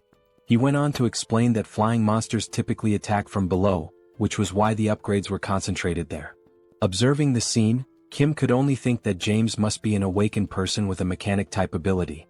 The magic stone in his hand made that clear. James was likely an aeronautical engineer who had awakened after the beginning of the apocalypse. Because engineering was already his profession, his skills had been enhanced in ways that aligned with practical, technical needs. As Kim looked at the sharp metal spikes attached beneath the aircraft, he couldn't help but be impressed by James's extraordinary abilities. Still, part of him wondered if the plane would even be able to fly properly after being modified like that. Before departing for China, they would test the functionality of the modified parts. In the meantime, Kim distributed food and other supplies to the local soldiers. As a portal opened beside James, Kim observed him closely. What stood out was how James showed absolutely no reaction to the portal's sudden appearance. In a world filled with monsters, where people were forced to hide, live with anxiety and fear, endure hunger and thirst, and where resources were incredibly scarce, any sign of food or water usually brought joy. But James didn't react at all. Not even when presented with first-class Chinese cuisine prepared by a professional chef. He simply said that he had already eaten too much and was full, remaining entirely indifferent. Kim wasn't sure whether this was a good or bad thing. But what he did realize was that James genuinely wasn't interested. And just as the captain of the 3rd Brigade had said, James truly was a special kind of person. Kim called Pax and asked it to take the dish away. It was only then that Kim noticed something that did interest James. James's expression changed when he caught sight of the machines inside the subspace. He even stood up from his chair to get a better look, his face lighting up with surprise and curiosity. Watching him, Kim thought, this man rejected fine food without a second thought but showed clear excitement over machinery. There was no doubt in Kim's mind, James was a complete and utter machine fanatic. Thinking about recruiting James into his team just as he had done with Yangso, Kim wondered what dreams James might have, if any. He couldn't help but think, would James be interested in a flying motorcycle? Or maybe a motorcycle designed to look like a horse? Kim's expression shifted as he suddenly realized that he had absolutely no idea who this James truly was. He only had a vague notion of the man's abilities, but he already felt a strong urge to explore them further. With the limitless supply of materials available to him thanks to his subspace ability, he could potentially make such exploration a reality. Unable to hold back, Kim asked James whether he would be interested in accompanying him to China. Upon hearing Kim's proposal, James simply looked at him in silence, not uttering a single word. Kim then began to explain that he shares food with others, that he possesses many mechanical capabilities, and that James would be free to use a motorcycle whenever he wanted. He also added that by joining them, James would be protected from monsters. Believing he was making good progress, Kim smiled and added that he helps people by defeating monsters. But James replied that he was not fond of such things. James then stated that this was the first day he had even met Kim, and they had barely spoken at all, so he couldn't place his trust in someone so unfamiliar. Hearing this left Kim momentarily stunned, because it was undeniably true, there was nothing substantial he could say to change James's mind. Kim replied that he understood, acknowledging that the proposal had indeed been sudden. However, he said that perhaps their abilities would be highly compatible if combined. Now rubbing his neck and already sweating nervously, Kim remarked that it had been a good conversation, but the time had come for them to part ways. At that point, James asked if what Kim truly wanted were his mechanical abilities. Kim confirmed that, yes, it was those abilities he wished to make use of. However, he also admitted that he did not have enough time at the moment to prove himself worthy of trust. James then stated that there was one condition. If Kim were willing to travel to America, then James would accompany him on that journey. Kim asked if that meant James would only lend his skills if they went to America, to which James replied affirmatively. At that moment, Kim could only think about how the trip from their current location to the United States would not be short. Still, something told him it might be worth the effort. He then asked James why he wanted so badly to go to America. James replied immediately that he didn't have any family there. But even without family, there was still a place he deeply wished to return to. However, he did not want to risk making the journey alone, and with Kim being as strong as he was, it would be reassuring to go with him. Kim responded that going to the United States was a possibility, but not immediately. After closing the portal in China, he would need to head to Japan right away. James said he wouldn't pressure Kim that far as long as the delay wasn't too long. Kim smiled and said they had a deal, promising to take James back home. Then, as a way to initiate the sealing of this agreement, he opened a portal to his subspace. James had no idea what Kim was planning to do next. Suddenly, Kim pulled the entire aircraft into his subspace. Then he summoned 2 motorcycles and 2 Black Hawk helicopters. But upon noticing how empty the space still looked, he increased the quantity significantly, making many more vehicles appear. Kim looked over at James, who stood there speechless, and told him that all those vehicles now belonged to him. He could dismantle or rebuild them however he wished. Kim clarified that this wasn't a gesture of goodwill or a promise. It should simply be considered a gift. Smiling, he said he would return soon, waving goodbye. Then Kim left, while James remained behind, still in shock at what he had just witnessed. As Kim continued walking away, the only thing running through his mind was that what he had just done might have seemed frightening, but also slightly amusing. Back with James, he could only wonder what he was supposed to do with that many vehicles and aircraft. He questioned what kind of ability Kim even possessed. And at that very moment, James felt a deep sense of regret. If he had known that Kim had that kind of power, he definitely would have agreed to join him right away. Meanwhile, the flight continued on its course toward China. From inside the aircraft, Kim thought to himself that James truly had no idea what he was capable of. A few hours passed after the beginning of the journey, and they appeared to have reached their destination. In the city below, something abnormal was taking place. Giant insects were scaling the buildings, what appeared to be cockroaches, and not just a few of them. The number of these creatures was uncountable, crawling all over the structures. In addition to the cockroaches, there were also massive praying mantises, which were feeding on equally giant crickets. In the distance, the aircraft could be seen arriving, drawing attention from everyone on the ground. Looking through the window at the horrors below, Kim could only think that their previous enemies, the lizard men, had been noble by comparison. Meanwhile, Yang-so announced that he was beginning the landing process. As the aircraft touched down, some of the insects were already hiding in its landing gear. The airport itself was filled with wrecked airplanes and the lifeless bodies of dead insects. However, Kim had anticipated this situation and quickly opened his portal, pulling the aircraft into his subspace for safety. The aircraft was fully pulled into the subspace in a swift motion. However, to ensure safety, Kim opened another portal and from it someone stepped out. It was Lancelot who emerged, and it was clear that his aura had grown noticeably more intense. Lancelot addressed Mr. Kim, informing him that it was safe to come out. Kim responded by asking for a moment, explaining that he was in the process of putting on a new outfit. After a short pause, Kim stepped out from the portal wearing a suit designed to protect against radiation. He immediately asked whether there were any insects in the vicinity. While adjusting the helmet, Kim remarked that the toxic gases presented a significant hazard, and beyond that, the giant insects were likely to be both numerous and formidable. Lancelot reassured him, saying there was no need to worry for the time being, as no insects had been detected nearby. However, he added that it appeared they already had company. Kim turned to look and saw something he hadn't expected to encounter so soon.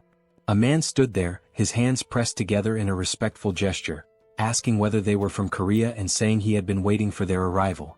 The man was not alone. He was accompanied by several others, all of whom expressed their happiness that Kim had come to assist China.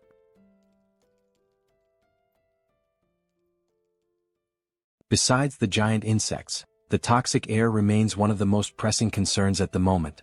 Inside one of the buildings, a man with long hair cautiously opens the door.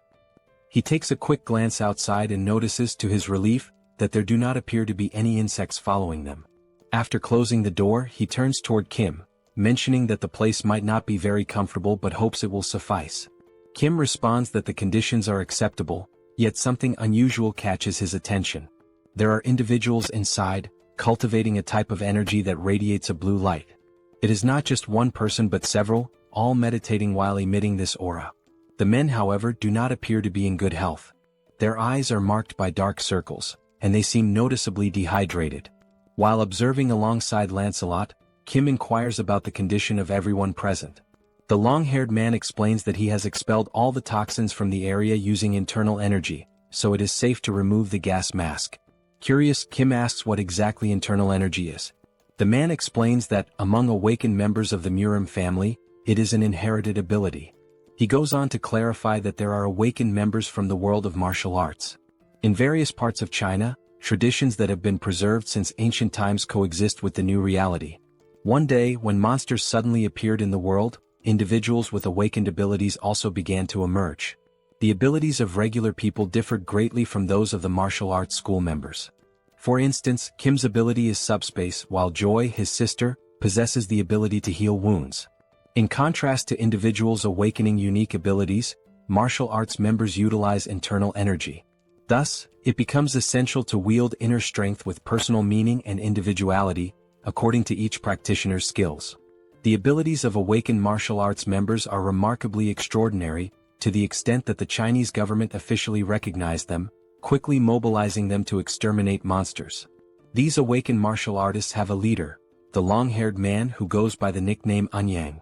Anyang explains that not everyone belongs to the martial arts world like his group. Sipping tea, he mentions receiving a call from the Chinese government with instructions to eliminate all kinds of monsters. However, the main issue lay in the competitive bids, and in Beijing alone, there had been 2 bidding contests. The dimension that won the bid was called Beelzebub. Kim briefly reflects, considering that Beijing's population is twice that of Seoul, so it would not be surprising if there were indeed 2 competitions for bidding. Anyang continues, emphasizing that there was a lack of crucial information about the enemies. While he detected the presence of toxic gases, the real issue proved to be the poison itself. Ordinary awakened individuals and soldiers, unaware of how to use internal energy, lost their lives almost instantly. Although the martial artists eventually deciphered the poison, the energy required for purification was so immense that it made simultaneous combat impossible. Even after resolving the initial problem, the gate opened, leading to a surge in the number of insects, which is the current situation. Anyang explains that detoxification requires continuously consuming a vast amount of internal energy, meaning the longer it takes, the worse the situation becomes. Moreover, for those who must breathe fresh air to accumulate and utilize energy, the toxic atmosphere becomes increasingly lethal. He further mentions that the toxic gases continue spreading through various channels, leaving no time to spare. Surprised, Kim asks him to wait for a moment before proceeding. He then inquires whether Anyang feels invigorated by fresh air. Anyang confirms this, somewhat puzzled while standing up. Kim reassures him that it is not a problem. Without further explanation, Kim opens the subspace, announcing that he will return shortly. As he steps inside, Anyang remains unsure about what Kim intends to do. The system displays the cost of an air canister, 9,901 each. Kim instructs the system to generate several canisters. Once produced, Kim commands the system to remove the canisters and stack the air bubbles in layers. As the layers of air accumulate, they begin to form a mass as large as a giant boulder, with each portion of air being recorded as a separate product. Near the martial artist deciphering the gas, the system is set to automatically release fresh air at intervals of 1 second. Suddenly, a powerful explosion erupts near the men, catching them off guard. The force of the air blast is so intense that it pushes all the toxic gas out of the area, creating a clean and breathable environment. And only then did the men finally manage to breathe properly after so much time. An unsettling sensation arose as they wondered how such a thing could be possible. Anyang remained there, watching all those men, expressing how refreshing and invigorating the clean air felt. Still in disbelief, he asked what Kim did to achieve such a result, as now all the men seemed revitalized just from being able to breathe pure air. Anyang, still incredulous, questioned how this could be possible. Turning towards the subspace portal, he noticed that the fresh air was emanating from Kim's ability. He began to realize that when he had reached out to the Koreans for help, it was truly a desperate situation. People who did not know how to utilize internal energy could not even move, and meanwhile the insects reproduced faster than they could be eradicated. That was the reason he pleaded for help, desperately grasping at any possibility. Naturally, he had anticipated a refusal when he explained over the call that the situation involved insects and toxic gases. However, during the call, he heard the soldier relay the situation to Kim, and the response came that Kim would be happy to assist. During the call, Anyang had also noticed the relaxed tone of the Korean soldier. Still uncertain, he had tried to confirm if Kim truly intended to come to China to help, and the answer was swift. The soldier explained that Kim would be departing that very night and arriving the next morning. For a brief moment, Anyang had thought the Koreans were being arrogant, assuming that the problem was small enough to be resolved by just Kim. And at that precise moment, when Kim did not merely arrive to eliminate the insects but genuinely demonstrated his immense strength, Anyang realized that he himself had been the arrogant one by underestimating Kim. Casting a sidelong glance with a look of surprise, Anyang finally grasped why Kim had been so composed. His abilities were indeed astonishing. Kim then noticed something that caught his attention. Looking to the side, he saw Anyang leaning towards him, seemingly wanting to express gratitude. Furthermore, Anyang sincerely apologized for any inconvenience caused to Korea, thanking Kim and assuring him that he would never forget this gesture. He continued by saying he intended to act before the toxic gas spread to Korea. Kim responded that he was taking his apologies too far and asked him to raise his head, emphasizing that there were ways to help people survive. Anyang raised his head, acknowledging that originally, it had been a battle where the longer it lasted, the more disadvantageous it became. However, thanks to Kim's ability, the internal energy could now be used in an optimal way. This meant that recovering their strength first would be beneficial, although it was clear they did not have unlimited time. Anyang then suggested launching an operation 3 mornings from now. Kim agreed, stating that it was a good plan as they were already recovering, so it made sense to do it right. Sometime later, Kim served Chinese dishes from the subspace to the Chinese men, who ate as if there were no tomorrow. With every bite, they enthusiastically gave a thumbs up, clearly savoring the meal.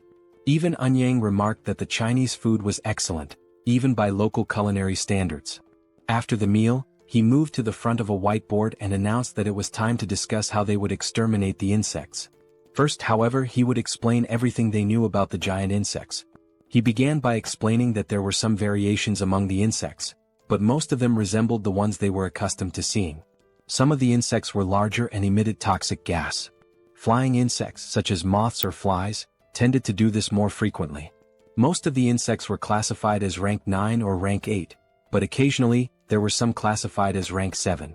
The challenge was that, with so many of them, it was difficult to track them accurately.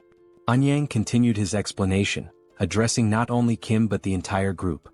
He noted that identifying rank 8 insects often involved spotting large numbers of them, while rank 7 insects were rarer and appeared more formidable at first glance. Moving on to the locations of the gates, Anyang described their positioning, but Lancelot suddenly noticed something unusual. Deciding to investigate, he moved closer to the window. The toxic gas was still present in the area, except inside the building, where Kim had configured the air to refresh every second. Suddenly, the leg of an insect appeared near the building. Lancelot, interrupting the explanation, called out to Lord Kim, mentioning that something had shown up. Kim inquired what had appeared, but Lancelot admitted he had never seen such a creature before and could not accurately describe it. The creature continued to approach the building, revealing itself as a giant centipede with a seemingly resilient carapace. Observing it carefully, Lancelot remarked that just from looking at it, it was evident that the creature was rank 7. As the centipede approaches rapidly, its immense size and speed become increasingly evident. Kim comments that although he already found it disgusting before, it now seems even worse due to its larger size and increased speed. He also mentions that it does not seem to be a 7th level creature, but rather a 6th level one. However, Anyang corrects him, explaining that this monster is actually classified as an 8th level being. Kim then points out that it appears far too powerful for an 8th level creature.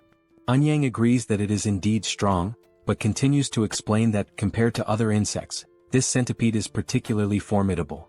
Suddenly, Seoul interrupts the conversation by questioning whether that creature truly belongs to the 8th classification. Cracking her neck with a sense of anticipation, she remarks that she has been feeling extremely bored and hopes that this fight might finally satisfy her. She firmly requests that the others refrain from intervening. Continuing to stretch, Seoul mentions that it has been a day since she moved from Korea to China, and she feels the need to move her body to relieve stress. After preparing herself, she dashes toward the giant centipede with remarkable speed and determination. Seeing her rushing forward, Kim encourages her to show the monster what they are truly capable of. Anyang, however, becomes worried, but Kim reassures him, insisting that everything is fine and that there is no need to worry, as Seoul is so strong that it almost feels like something is amiss. At that moment, another man interjects, questioning whether Seoul is prepared to deal with the toxic gases, leaving Kim stunned as he realizes they had completely overlooked that crucial detail. Outside, Seoul focuses all her strength into a single punch, appearing to channel an electric current into it. She is exhilarated as it has been a long time since she last fought monsters. In one powerful motion, she delivers a punch to the centipede's head, strong enough to shatter its exoskeleton. Inside the building, Anyang continues to explain that regardless of the level of one's skills, fighting while inhaling toxic gas inevitably leads to poisoning. Furthermore, he notes that the centipede's shell is exceptionally hard and will not break easily. He then states that he will help Seoul alongside his disciple, urgently calling for her. He declares his intention to confront the centipede himself, while the woman takes care of Seoul's injuries. However, an unusual noise suddenly draws their attention, and out of curiosity, they decide to investigate its source. Upon reaching the building's balcony, Anyang is taken by surprise. As he closely observes the scene, he realizes that Seoul managed to break the exoskeleton and defeat the centipede with just one punch. While Seoul jubilantly celebrates her victory, Anyang and his disciple cannot help but think about the tremendous amount of internal energy they would need to break through that monster's shell.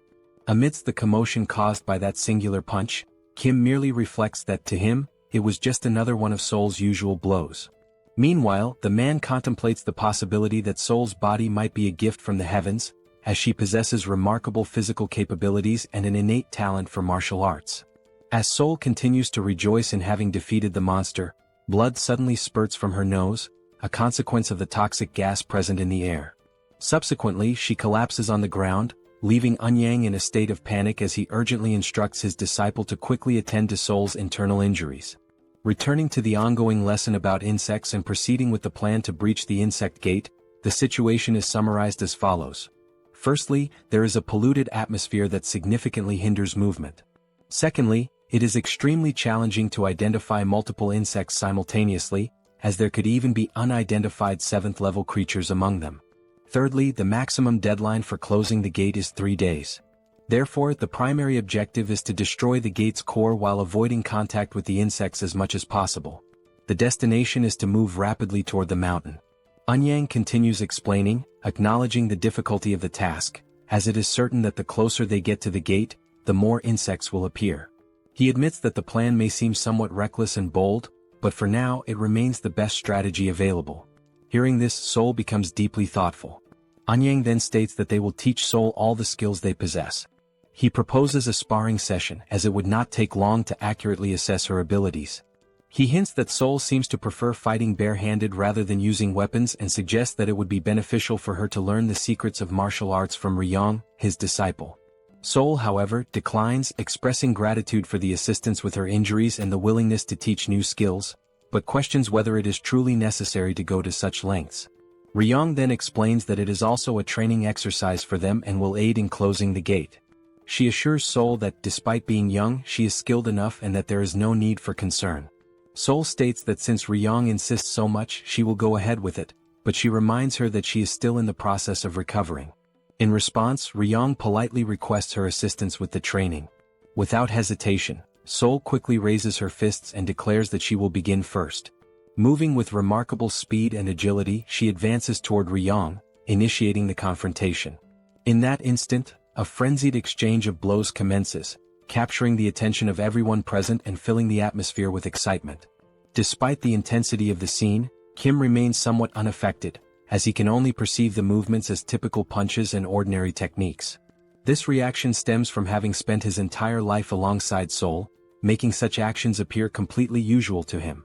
Amid the ongoing combat, Eun-yang remarks that it would be advantageous if Seoul wielded a sword, a statement that catches Kim off guard.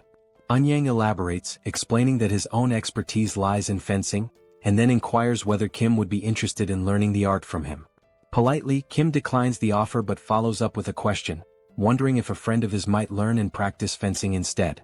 He reveals that this friend has a deep passion for swords. Naturally, this friend is Manhwa, who initially underwent posture training as part of the learning process. Kim begins to notice a key difference between himself and the Chinese practitioners. It is not as though he can effortlessly manipulate internal energy, as this capability varies from person to person. Seoul, on the other hand, benefits significantly from the situation, as she learns swiftly and successfully immerses herself in the world of martial arts. Even without fully grasping the evolution taking place, Kim quietly contemplates what has changed compared to before.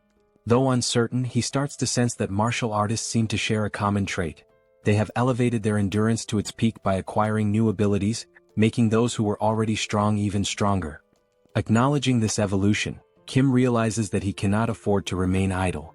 With the abundance of magical stones available, he contemplates the possibility of creating a weapon specifically designed to combat insects. As he navigates the system, he discovers that enhancement items can be strengthened after upgrading the subspace to level 5. The system window displays the status of the subspatial laboratory, indicating that objects can now be viewed as holograms. The first concept that comes to Kim's mind for an insect extermination tool is an electric trap. While this device would work well against small insects, most of them are considerably larger than the trap itself, rendering it ineffective. To address this, he uses the holograms for simulation, designing a larger trap. However, the efficiency remains low as the cost would be prohibitively high. This realization leads Kim to consider that developing such a device might be more challenging than it initially appeared.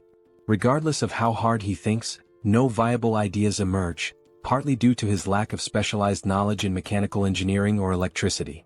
Confronted with the limits of his intelligence, Kim finds himself stuck, unable to proceed even with the simple task of protecting the helicopter.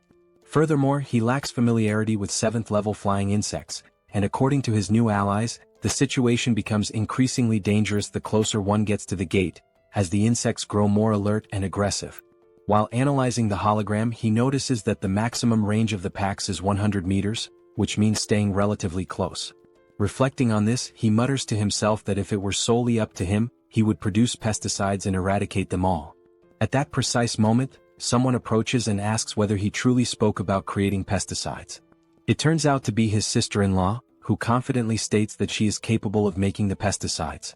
Recalling past events, Kim remembers that when he brought his entire family into the subspace, everyone managed their food consumption carefully. The water supply, on the other hand, resulted from Sun's awakening as an alchemist, something his older brother had mentioned quite clearly. Realizing that his happiness over reuniting the family had momentarily made him forget this detail, Kim becomes more attentive to the situation. Excitedly, his sister-in-law reassures him that, although her alchemy skills are not as advanced as his, she is also an awakened individual and can be of assistance. She further explains that she has been using the laboratory while Kim has been preoccupied with other matters. He expresses his approval, granting her permission to use it whenever needed. Grateful, she inquires about the specific type of pesticide he requires. Directing his attention back to the hologram of the giant centipede and considering the vast number of insects, some even stronger than anticipated, Kim specifies that he needs a super powerful insecticide capable of exterminating all the insects at once. Sometime later, amidst a city overwhelmed by toxic gases and gigantic insects, the group moves toward the core of the portal.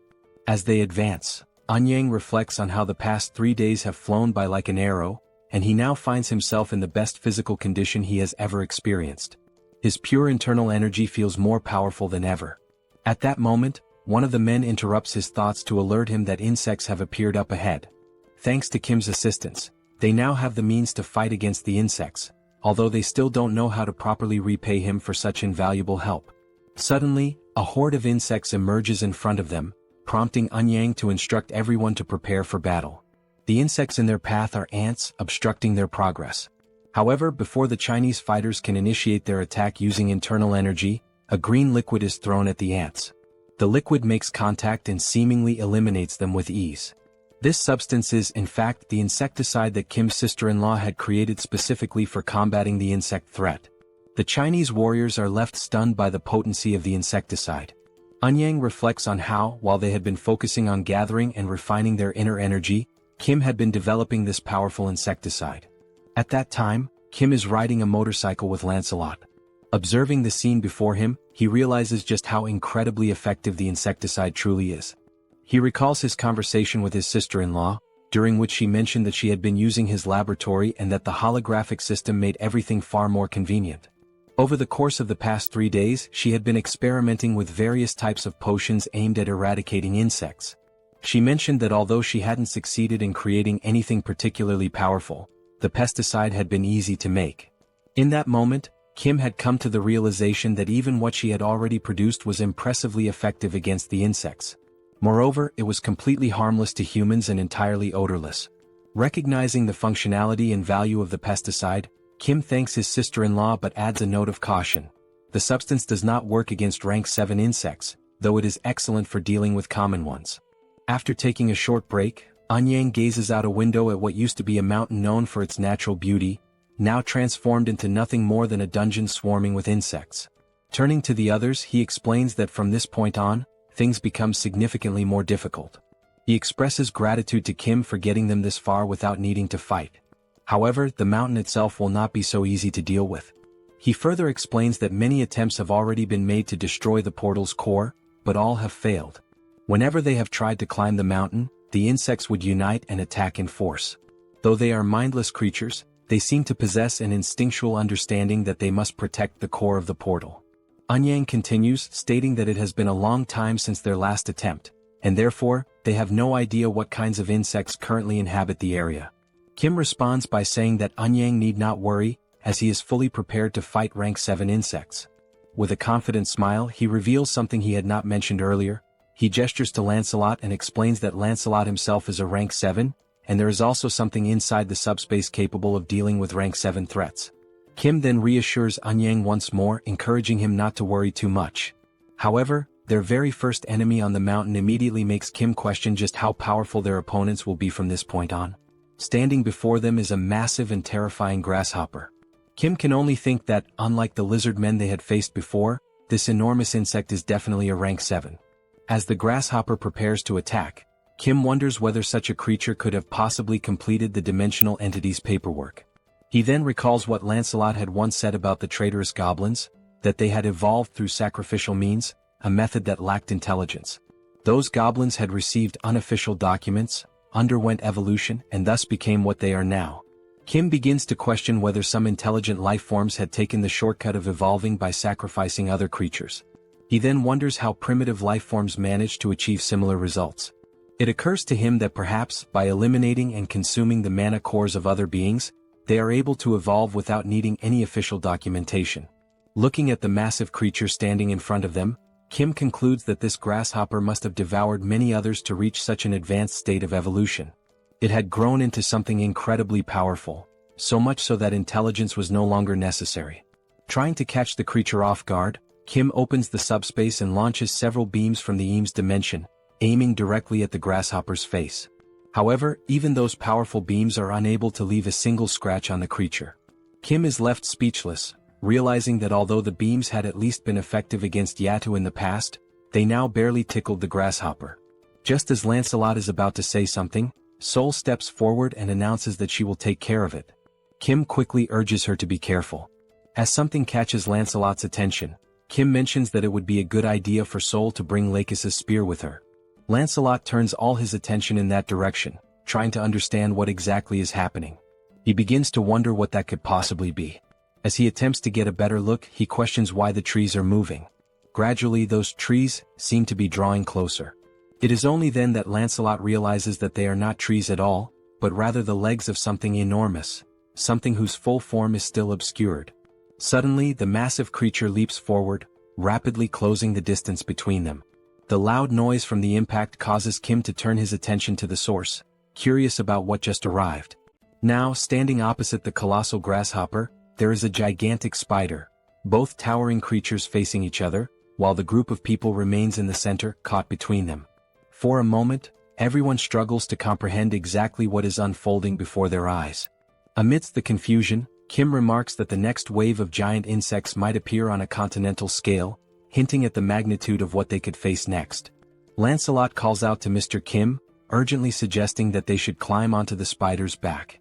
He explains that the spider is incapable of reaching its own back with its legs. From that elevated position, they would be safe from immediate attack, buying enough time to devise a new strategy. Kim expresses his appreciation for the idea and immediately gives the order for everyone to move onto the spider's back. Even without knowing what the specific plan is, everyone follows his command without hesitation, quickly making their way upward. They ascend using various methods, some relying on a technique known as light steps, which allows brief bursts of flight or enhanced movement, others using barrier jumps, while a few grab hold of the spider's thick hair for support. Now safely positioned on the spider's back, the group looks around trying to figure out what comes next. They begin to question what the plan will be moving forward. Kim states that Lakis's spears might be effective against the spider, but they won't work against the grasshopper. Seoul adds that she had already struck the grasshopper multiple times and found its exoskeleton to be unbelievably hard. While the spears could manage to leave shallow scratches, actually taking the creature down seemed impossible. She also warns that if anyone drops their guard, the grasshopper will not hesitate to devour them. Right as she finishes speaking, the grasshopper suddenly launches itself toward their position with astonishing speed. The sheer agility of the movement leaves everyone momentarily stunned and unable to react in time. All of them are caught off guard by the sudden charge of that colossal creature, now barreling straight toward them. Seeing that massive creature charging toward them with clear intent to attack, Kim shouts for everyone to get out of the way. Instinctively, the group is already moving, reacting without hesitation.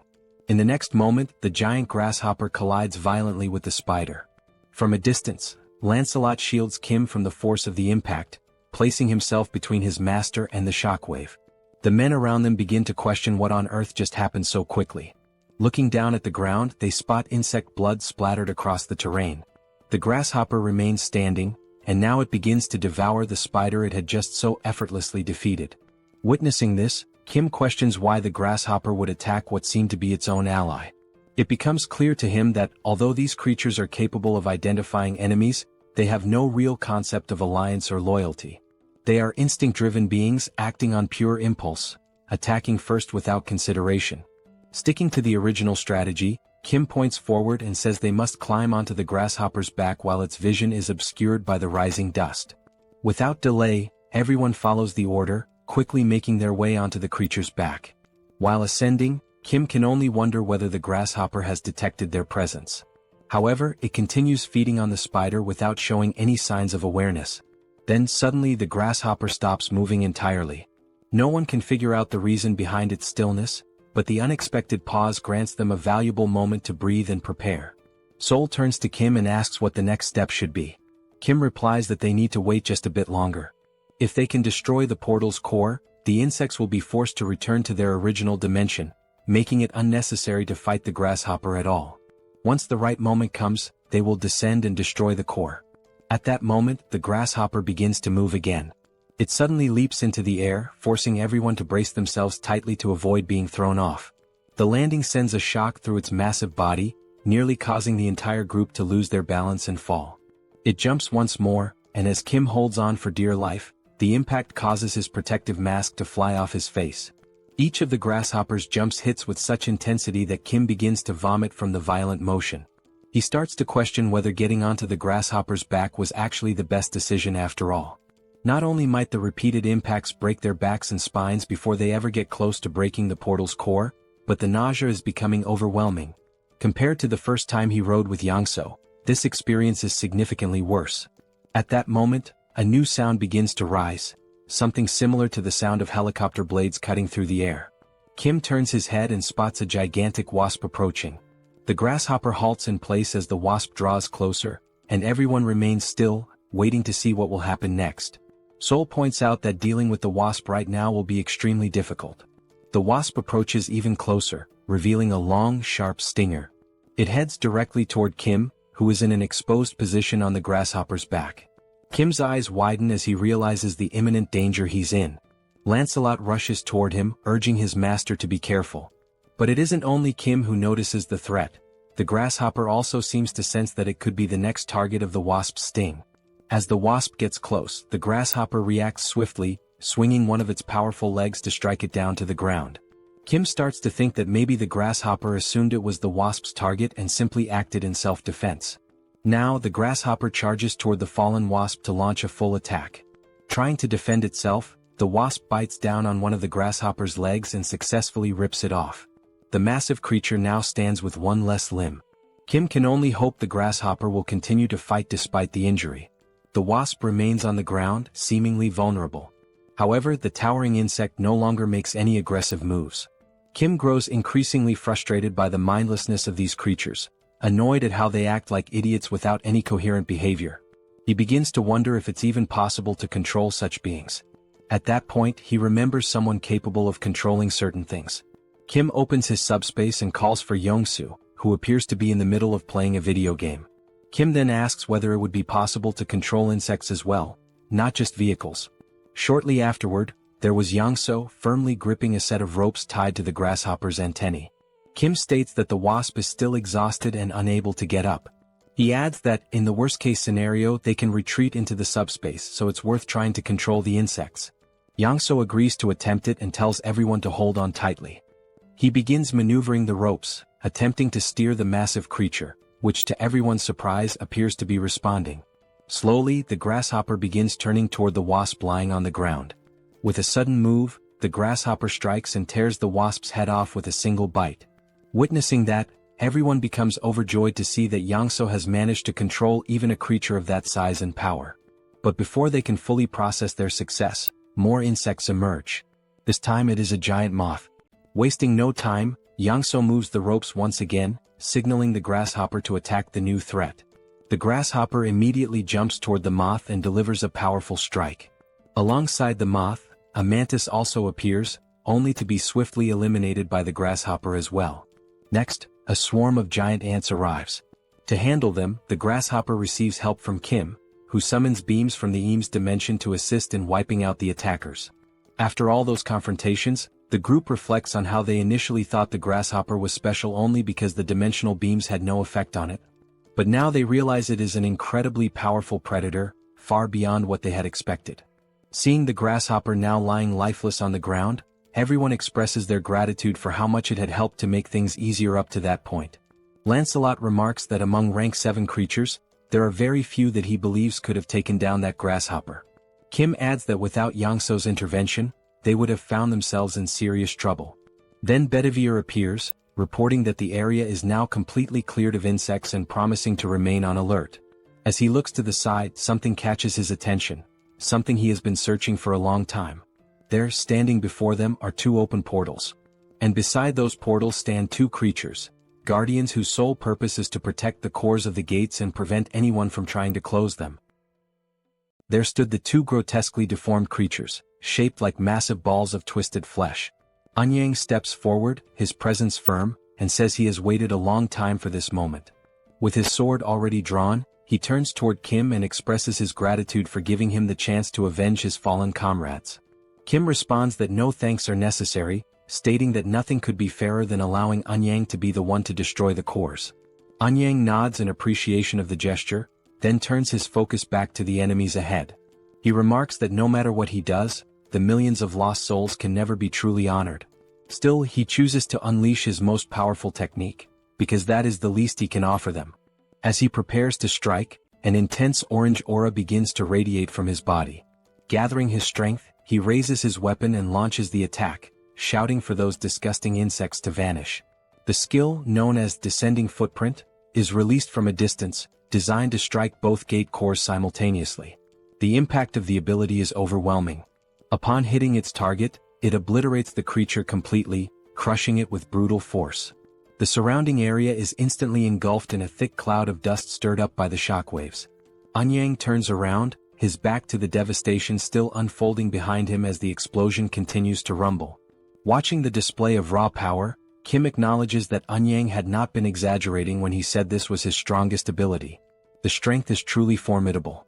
Then one of the portals begins to close. However, everyone immediately questions why only one of the two portals is shutting down. As the dust settles, it becomes clear. The hand of some unknown creature had shielded one of the cores from the full force of the attack. Everyone turns to see what exactly that creature is.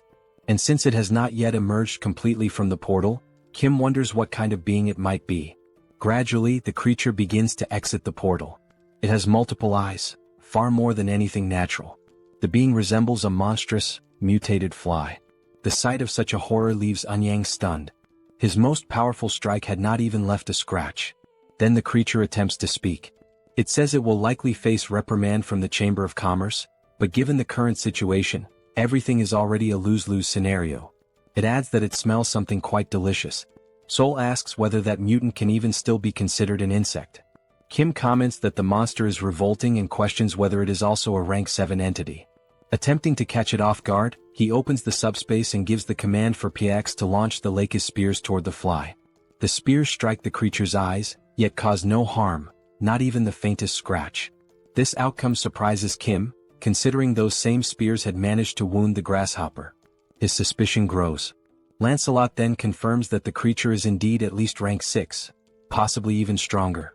The fly questions what had just been thrown at it, noting that it barely felt a thing. It also asks where those spears had come from. Seoul looks to Kim and asks what they will do next. Kim, however, finds himself unable to focus on anything except trying to determine the next move, never having faced anything of such overwhelming power. He begins recalling past fights against opponents stronger than himself, trying to understand how he had managed to overcome those odds. There must be some kind of trick. Then reality hits him. Until now, all he had done was launch attacks endlessly. And now would be no different, because no other option remains. He shouts for everyone to stay back, announcing his intent to continue attacking from a distance until he can find a weakness. Again, he opens the portal and fires more of Lakis's electric spears. The spears strike the fly, but are effortlessly deflected, causing no visible damage. The creature mocks the attack, sarcastically claiming that the pain was unbearable. It then wonders aloud whether it should simply wipe everyone out, leaving no survivors. Yet it says it feels too lazy to move. Now face to face with Kim, the creature hovers menacingly as Kim desperately searches for a solution, or at least tries to determine whether it's worth continuing to attack despite the lack of results. Kim remarks that the only small advantage is that the fly considers them so insignificant, it doesn't even seem to have acknowledged the presence of the humans. Lancelot calls out to Kim and insists that he doesn't need to fight this monster directly. All they need to do is find a way to destroy the gate's core, and the creature will vanish along with it. Kim responds that he knows that, but still can't stop himself from trying to take the monster down. Lancelot agrees to try and distract the creature. Once an opening appears, they all know what to do. Kim agrees with the idea but wonders how Lancelot plans to do that, especially when even the Lakis spears are being ignored. He concludes that the only possible solution is to find something the insect would be attracted to. Then, an idea seems to strike him. He reaches into the subspace and pulls out an oversized electric repellent.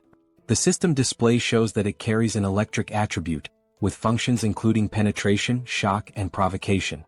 When Kim realizes what is happening within mere seconds, the creature is already alarmingly close to him, as if it had been rapidly drawn in by some invisible force.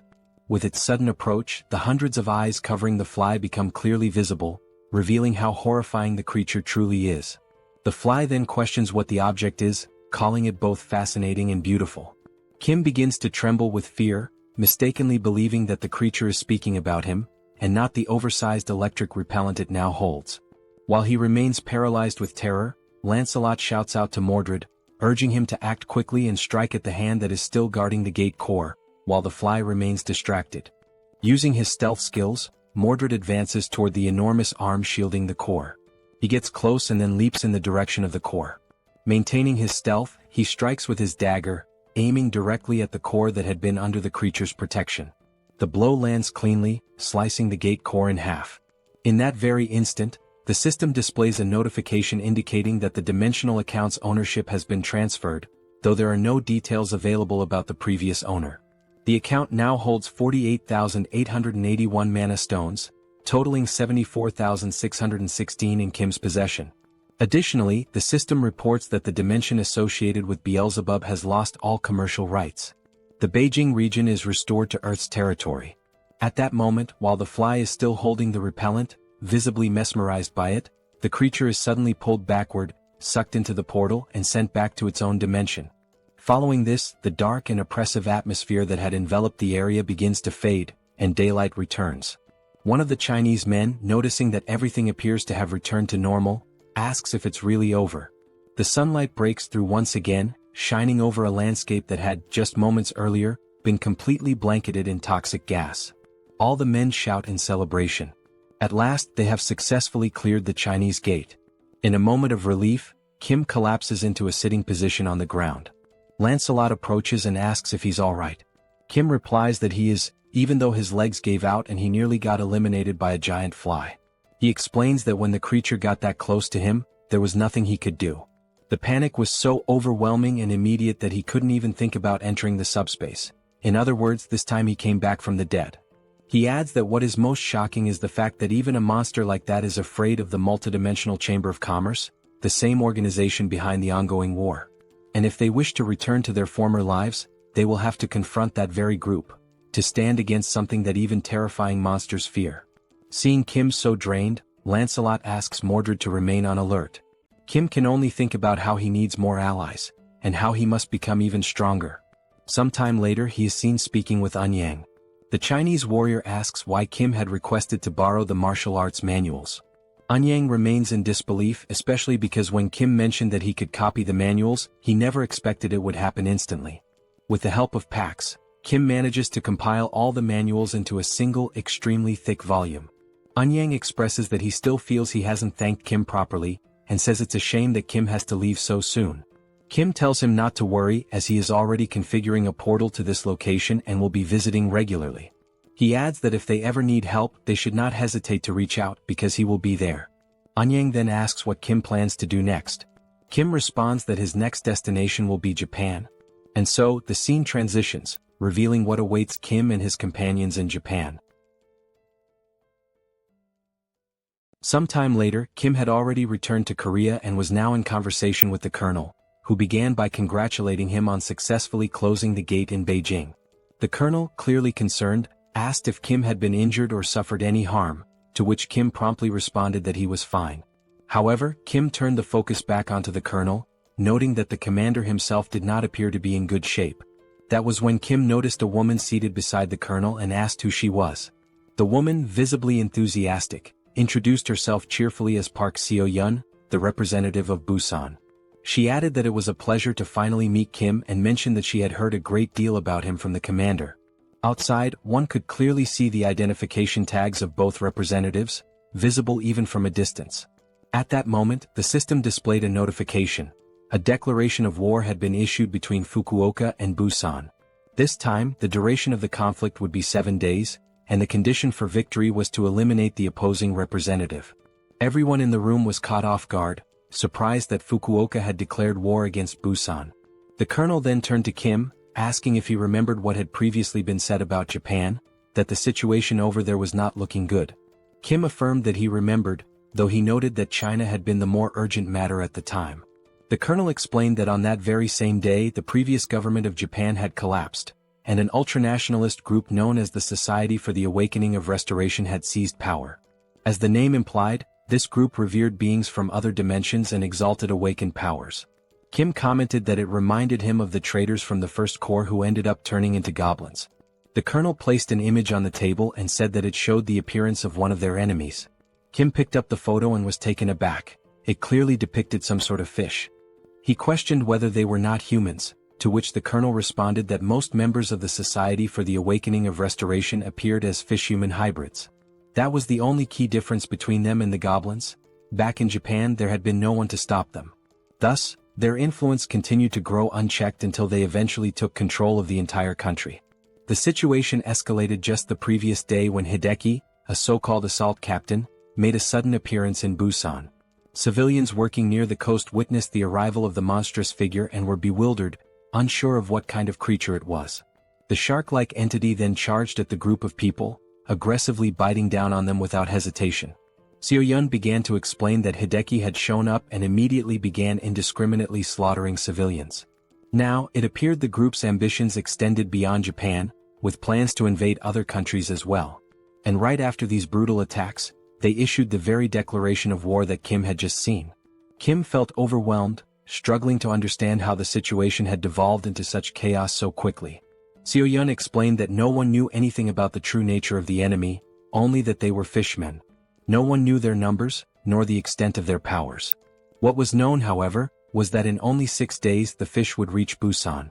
The colonel added that attempts had been made to contact military units to recruit awakened individuals, but the turnout had been shockingly low. Kim joked that he finally understood why the colonel looked so unwell. As he thought further, he realized that these humans had also aligned themselves with beings from another dimension. At first glance, they resembled the goblins of the First Corps. However, back then, the most powerful enemies had still been limited to rank 8. Now, it seemed that nearly every enemy was at least rank 7 or perhaps even stronger. Beyond that, they had no intelligence on their enemies, no information about which beings they had formed alliances with. And relying solely on Mordred to gather intelligence was no longer sufficient. Given all this uncertainty, the only rational approach was to assume the worst and begin preparations accordingly. The colonel acknowledged that Kim had just returned from China and was likely exhausted, but he asked nonetheless if Kim would be willing to help with this new threat as well. Without hesitation, Kim responded affirmatively, surprising the colonel with his speed and resolve. Kim then stated firmly that he would do everything he could to stop the enemies. His first question was how many awakened individuals were currently present in their ranks.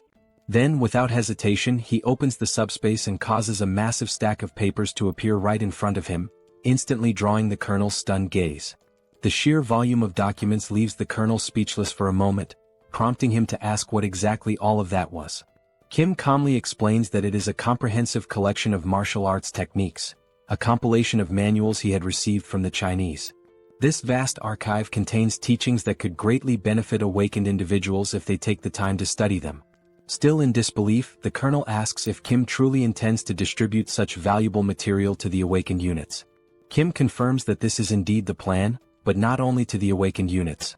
He states that he will also offer them to anyone willing to lend a hand in the upcoming battles. He emphasizes that what matters now is contribution and cooperation, regardless of affiliation. Then, turning his attention to someone in particular, Kim mentions he has someone specific in mind. He notes that it has been a while since he last saw this person and wonders aloud whether that individual is doing well. He's referring to Mr. Song, the large man who had previously been under mind control. Appearing slightly embarrassed, Song responds that he's doing fine, especially since his unique ability lies in being incredibly durable. Kim, looking serious, mentions that he has a difficult request to make. He asks whether Song would be willing to do him a favor, specifically, something important that will take place in Busan within 6 days. The scene transitions swiftly to the international airport, where James stands facing Kim. James tells him not to worry and assures him that this upcoming task will be easy for someone like him. He also mentions that he had been waiting for Kim. Curious, Kim asks him why he had been waiting. James replies that he once said he would only help if it involved going to the United States. But after witnessing Kim's capabilities, James realized he had been mistaken about him all along. James then admits that he had never truly understood the nature of Kim's ability and, intrigued, asks just how many machines Kim currently has connected to it. Sometime later, Kim finds himself walking through the area, deep in thought. He reflects on how the earlier misunderstanding with James had been resolved and shifts his attention toward evaluating their current combat strength. At the moment, their forces consist of 200 awakened troops and 20 awakened fighters, in addition to James himself. Kim wonders if the people of Murim are still occupied with clearing out Beijing and notes that he intends to reach out to them soon. He considers that he might need additional help in order to move forward with his current strategy. His thoughts drift toward the Camelot facility, a base he had constructed to house the knights. Realizing that it has been quite some time since he last used a strengthening stone, he checks the system and sees that a considerable number of enhancement stones have now accumulated. Unable to recall the last time he used any of them, Kim decides it's the perfect moment to put them to use and allocate them wisely to increase his force's capabilities. He immediately uses the stones and initiates the summoning of the other Knights of Camelot. The system promptly displays a notification that all 12 knights are being summoned. And then, almost instantly, the knights begin to emerge one by one, each appearing with purpose and presence. They gather slowly, walking with quiet strength as they come together to regroup. Witnessing this, Kim feels a surge of excitement. It truly feels as though he is reuniting with family after a long time apart. Now, at long last, as everyone has waited for, all 12 knights of the Round Table have been named, assembled, and are fully prepared for the approaching confrontation. After that, on D5 in Busan, a thorough and detailed meeting took place to discuss the approaching battle. However, given the complete lack of intel regarding the enemy's composition, strength, and tactics, the gathering ultimately served more as a damage control session than a strategic planning one. Based on the points covered in the meeting, both the father and James immediately began working on their assigned responsibilities. The father took charge of constructing a fortified base designed to withstand enemy assaults, while James focused on modifying a warship capable of engaging the enemy at sea. In particular, James's role proved to be of extraordinary importance in this operation. Though there was initial concern among the others about the weight of responsibility placed on his shoulders, it quickly became evident that James was nothing short of a technology fanatic. Rather than feeling burdened, he welcomed the challenge with excitement. As time grew short, Kim made the decision to request reinforcements from the martial artists as well. Anyang and his men reported that they had managed to get things in order back in China, just in time to lend their assistance in Busan. Unfortunately, not everyone could leave China, so only the strongest among them came to help. They dedicated themselves to training the awakened troops by using martial arts manuals to enhance their capabilities in combat. While watching the intense training sessions unfold, Kim expressed his gratitude for their support. However, Anyang replied that there was no need for thanks. What Kim had done for China was far greater and could never be repaid so easily. Anyang added that there was something he had been unable to say the last time they met, and now, he had a favor to ask. Curious, Kim asked what kind of favor it was. Anyang pulled something out and showed it to him, a sword of remarkable beauty and significance. He explained that he had used an enhancement stone on the weapon, which had significantly amplified its power. He then asked Kim if it would be possible to duplicate this sword, completely catching Kim off guard. Anyang went on to say that if such a sword could be shared with others who needed it, it would surely make a difference on the battlefield. And he emphasized that this was something only Kim had the power to accomplish. Still stunned by the request, Kim asked him to wait a moment, pointing out that it was such a valuable weapon. Duplicating something so rare felt like a big decision. Nevertheless, Kim accepted the sword and sincerely thanked Anyang for entrusting it to him. Eager to test its potential, Kim promised to treasure the sword and ensure that it would be shared with those who needed it most. The system then displayed the sword's stats. It was a rare-grade weapon with wind attributes and included piercing and acceleration options, an extremely powerful and well-rounded blade. Afterward, Kim opened his portal and summoned Manhwa, telling him that he had brought a gift. Manhwa, exhausted from continuous training, didn't even manage to ask what the gift was. He could only wonder what Kim had in store. A few minutes passed. Manhwa began to speak, saying that once he reached skill level 10, he learned that with 1,000 mana stones, he could obtain a classification and a dimensional account. He had since gone monster hunting to gather stones. Manhwa continued, explaining that he had been the only one left out of the recent battle against the insects due to his lack of official classification. That exclusion left him deeply frustrated. Kim was surprised by Manhwa's frustration and began to wonder whether raising one's skill level truly helped elevate their classification. It was at that moment Kim realized that the majority of martial artists were already at rank 8. He speculated that perhaps some of them had received registration forms from dimensional entities to increase their rank. However, the more likely explanation was that they had simply advanced their level in tandem with their abilities, especially since those registration forms were so difficult to obtain. Then Kim thought about Seoul. She hadn't said much about her own progression, despite always staring at the system screen and muttering that it kept asking for more mana stones, leading her to suspect the system itself was trying to scam her. Kim came to a harsh realization: it would take 100,000 mana stones just to reach rank 6. He turned to Manhwa and asked how many stones he had managed to collect so far. Manhwa answered that he had only gathered 314. Kim then said he would provide the rest of the stones, but only if Manhwa agreed to do him a favor. Manhwa asked what kind of favor that would be. And so, Manhwa joined the upcoming battle against Fukuoka. As preparations progressed, time seemed to accelerate. Finally the day arrived. The day of the battle. Gradually the enemy began to approach from the sea. The waters, calm just moments before, suddenly erupted as the invaders emerged without warning. The fishmen began shouting as they arrived, claiming that nearly 1,000 merfolk were on their way. They boldly declared that human weapons would be useless against them. Furthermore, they offered what they called a bloodless solution: surrender the representative and they would spare the rest. Observing their arrival, Kim noted how articulate the fishman was. The creature had spoken the perfect words to earn himself a punch. Then a magical barrier opened. The fishman, convinced that the humans were about to surrender their representative and capitulate, let out a loud command, ordering the merfolk to attack. From beneath the waves, a vast number of fishmen surged forward. But before the lead fishman could continue his proclamation, something pink came flying toward him. It was a whip. The strike landed squarely, launching him through the air and leaving the rest of his kind stunned in fear. That powerful attack came from the newly appointed knight, who addressed the fishman with absolute contempt, calling him a filthy piece of trash. She was flanked by 3 other knights, standing firm as she boldly declared that those damned fish wouldn't be allowed to take even a single step closer to Lord Kim. The 4-knight formation immediately exuded an intense aura of pressure, striking fear deep into the hearts of the invading fishfolk. Amid the mounting tension, a new figure emerged from among the enemy ranks, a fish-like creature who introduced himself as Lord Makio. His presence marked a shift in the battlefield's atmosphere. Observing the resistance before him, Lord Makio remarked that this scene was quite different from what had previously been described by another of their lords, Lord Hideki. A hammerhead-headed subordinate of his stepped forward, ordering the other fish to stand back as he alone would break through the enemy's defenses.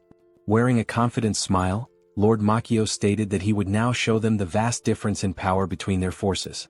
But despite his posturing, the hammerhead fishman was swiftly intercepted and utterly defeated by Percival in a decisive, brutal counter. The blow left him crumpled and motionless, showcasing the sheer gap in strength between them. Witnessing one of their commanders fall so easily, the rest of the fish warriors charged in desperation. They shouted that the mighty Lord Hideki was still with them, and they had far greater numbers. Surely they still stood a chance. Joining the battle's frontline was Anyang, wielding his sacred sword with unshakable determination. Fighting at his side was his trusted aide, delivering a relentless flurry of punches against the enemy.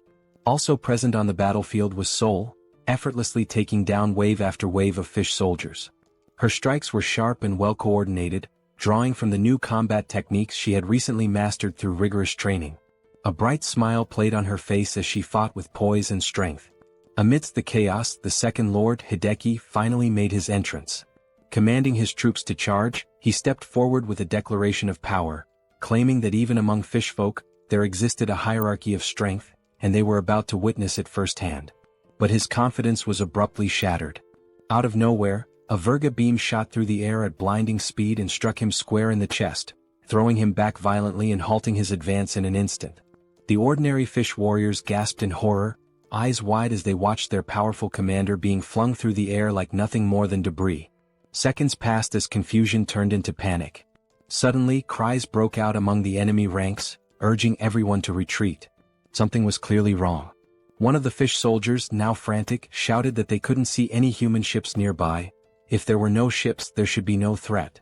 The sea, by all logic, should be a safe haven for them. From the rooftop of a nearby building, Kim silently watched as the fish forces scattered in retreat. There was no celebration in his expression, only observation. He wondered to himself why they were fleeing in such a disorganized manner. Unlike the lizard men or the insect hordes, the fish folk had yet to display any truly formidable power. It left Kim questioning whether this was really the full extent of their strength. Out in the ocean, as the enemy tried to escape, Kim opened a portal high in the sky above the retreating fish. From it, a massive ship descended, an imposing war vessel engineered with unmatched precision and technological enhancements. The fish had plans, no doubt, but against this masterpiece that James had constructed, any strategy would prove meaningless. Inside the ship, Kim gave a direct order to Yangso to set course for Fukuoka. Yangso replied with certainty, affirming that he would take them there, especially now that they had a fully equipped and masterfully modified warship at their disposal. While they sailed on the newly modified ship, Yongsu was excited to be steering the vessel, while Kim thought about how it had already been 2 hours since they had set off for Fukuoka.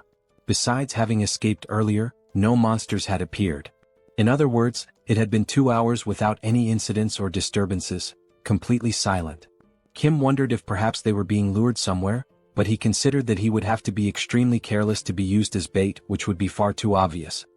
He realized that Lancelot and the other knights must be busy defending the base, except for Mordred. As Kim contemplated what could possibly go wrong, and prepared to enter the subspace to protect himself if something did, he suddenly heard an unusual sound. Quickly, he shouted that it was the noise of a strange monster and continued yelling that he had known it was a trap from the very beginning. Outside, on the sea, a giant whale emerged from the water. Kim said that, at first glance, this whale was at least of the same class as the locust, and if it reached Busan, it would cause total devastation, putting Kim on high alert. He then stated that he would try to stop it right there, even though he had no idea how strong it might be. Kim opened the subspace and launched the Eames dimension beams toward the whale. The beams struck the whale, piercing it easily. Then all the other beams also hit, severely injuring the whale. Seeing this, Kim commented that, as expected, the strength of that whale did not even come close to the power of the locust. As the whale sank into the sea, the system appeared, showing that the ownership of the whale's dimensional account had been transferred to Kim, making his current balance 54,827 magic stones. Looking at the system, Kim wondered if it was normal for such a weak enemy to possess a dimensional account and questioned whether this was also part of a bait strategy.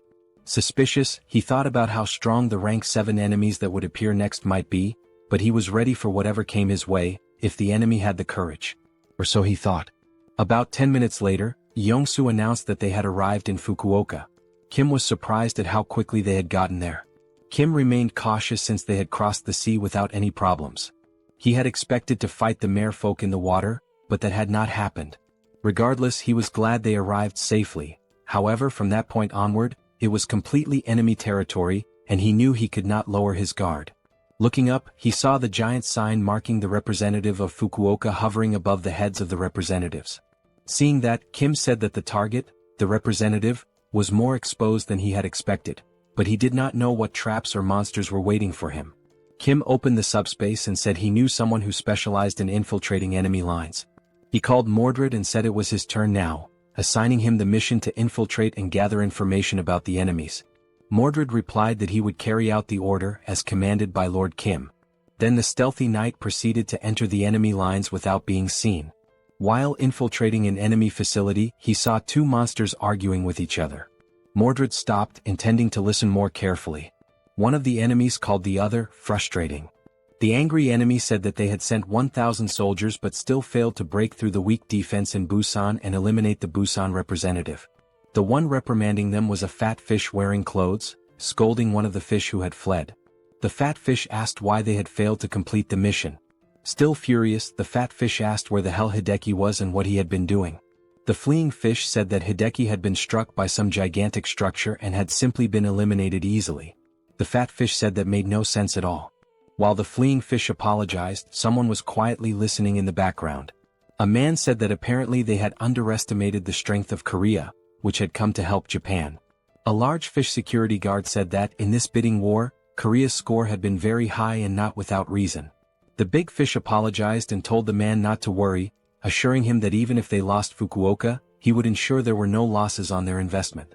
The man then called the big fish's attention, addressing him as chairman, and asked who had given permission to lose Fukuoka. The chairman said that the situation in Busan was not going as expected, but the man responded that, indeed, they had not been able to simply eliminate the Busan representative, but that did not necessarily mean defeat. The director then said that if it was very difficult to confront Busan, they still needed to plan better for the future. Then the director said he would delete the hologram of the regional representative at his own discretion. He gave the command for the president to lock him in the basement. The large man, who was the president, continued walking toward the fat fish and said that, as expected from the director, he had thought of everything and would imprison the representative immediately. The fat fish was the representative, who became frightened and begged the president to wait a little, saying that he was just a rank 8 regular and that the basement was only for monsters like Madagwi. At that very moment, the representative was grabbed by the head by the president, who said he didn't know how long this would take, but he promised. Meanwhile, the representative struggled to free himself but eventually fainted from lack of air. The president then continued, saying he promised that once they eliminated the Busan representative, he would be freed. Secretly, Mordred watched all of this without the enemies noticing. Then Mordred returned and reported everything he had witnessed to Kim, who responded that it was all very insane. Kim then reflected that maybe it wasn't really a trap but rather their firepower. He thought that, besides that, the merman called the president had locked the Fukuoka representative in prison and, moreover, the being from another dimension called the director was the one who ordered it. Lost in his thoughts for a moment, Kim realized that the director's hierarchy was above that of the president, which seemed like a confusing structure, a director giving orders to a president. Mordred would not be the type to confuse information. But anyway, Kim said he came to deal with the Fukuoka representative, and regardless of whether it was the director or president, it was none of his business. However, one thing still worried Kim, as the being from another dimension called the director had managed to make the floating text of the representative disappear from the sky. Kim thought that perhaps this director was an exiled mage like the bald Sozen, and he also wondered what kind of creature this Madagwi who was imprisoned underground might be. Kim then realized it didn't matter. What was important was that he should be figuring out how to reach the underground prison at this moment, and that he needed to focus on Fukuoka, not Japan right now. Mordred interrupted Kim's thoughts and said he had brought something from there. He then showed several keys he had managed to take without anyone noticing. From a distance, Kim asked if those were keys and why there were so many. Sometime later they were already unlocking a padlock using the keys. Looking at the gate full of locks, Kim said he now understood why there were so many keys. Before entering, Kim asked Mordred if there were any troublesome monsters locked inside, and Mordred replied that if he had to guess, yes. Because even the representative had mentioned a monster called Madagwi and seemed terrified of being sent to the same place as it. Kim mentioned that even the name Madagwi sounded ominous, but he warned that they wouldn't take any reckless actions. They would only find the Fukuoka representative quickly and leave. Then they entered the underground prison. Kim said it looked like an abandoned hospital or a prison, but it was emptier than he had expected. Mordred made a hand signal indicating for Kim to wait. Kim then asked Mordred what was wrong. But when he looked to the side, he saw a human silhouette emanating a lot of energy trapped inside a cage. Indeed, it was a human chained up inside. Kim was surprised that there was a person imprisoned there. He asked if that person had been tortured and if he was alright, but knowing he didn't know how the man had ended up there and that he was not an aquatic being, it was better to try to talk first. The prisoner had his eyes and mouth covered. So Mordred removed the tape covering his mouth. The prisoner said he had never heard that voice before and asked who was there, and if he was part of the Divine Awakening sect. Kim replied that he was part of no sect but cautiously said he wouldn't reveal who he was. Only if the prisoner introduced himself first would Kim say who he was. The prisoner then said that he had ended up fighting against the sect, and since Kim didn't know who he was, then he really wasn't part of the sect and had no reason to be eliminated. Kim said the man didn't seem like an enemy and mentioned that those he was fighting against were also part of the Divine Awakening sect. Kim then ordered Mordred to release the man from his chains. While Mordred was freeing him, the man thanked them for saving him even though he didn't know who they were. Kim said that humans needed to help each other survive, and the man replied that Kim was a rare soul in times like these of apocalypse and war. Still intrigued, Kim asked if the man was fighting the sect allied with the government. The man answered no, saying that the cult had taken over the government and unaware of this, he had ended up imprisoned. The man then removed the blindfold from his eyes and said his name was Saito Daichi, just an ordinary citizen. Smiling, he also said that he was the one called the Madagui monster by the cult scoundrels. Kim is left shocked by the revelation and immediately asks if Saito Daichi is truly the Madagui. In response, Saito Daichi asks whether Kim has ever heard that name before and, if so, what exactly he has heard. Kim, still suspicious, replies that he had heard the merfolk fear a powerful monster known by that name. Daichi confirms it. He explains that Madagui is indeed a powerful monster ranked at the 7th classification. However, what the merfolk truly fear is not just the monster's strength, but the heat it emits, an intense energy that practically makes Madagui their natural enemy. Still taken aback, Kim asks if this heat is Saito Daichi's own ability, considering that he appears to be just an ordinary person. Daichi calmly responds that his ability is not to transform into Madagui. He then lifts his shirt and reveals something beneath it, a red mark on his body resembling a scar. He explains that the Madagui is sealed within his body. Kim's jaw drops in disbelief and asks if something like that is truly possible. Daichi begins to explain about the seals.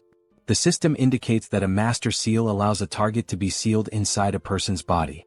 However, only one target can be sealed at a time, and the reaction varies depending on the nature of what is sealed. While they eat pizza, Daichi continues his explanation. He says that the larger and heavier the sealed entity is, the stronger the reaction on the host's body. The host will lose strength, become extremely dizzy, and may even faint.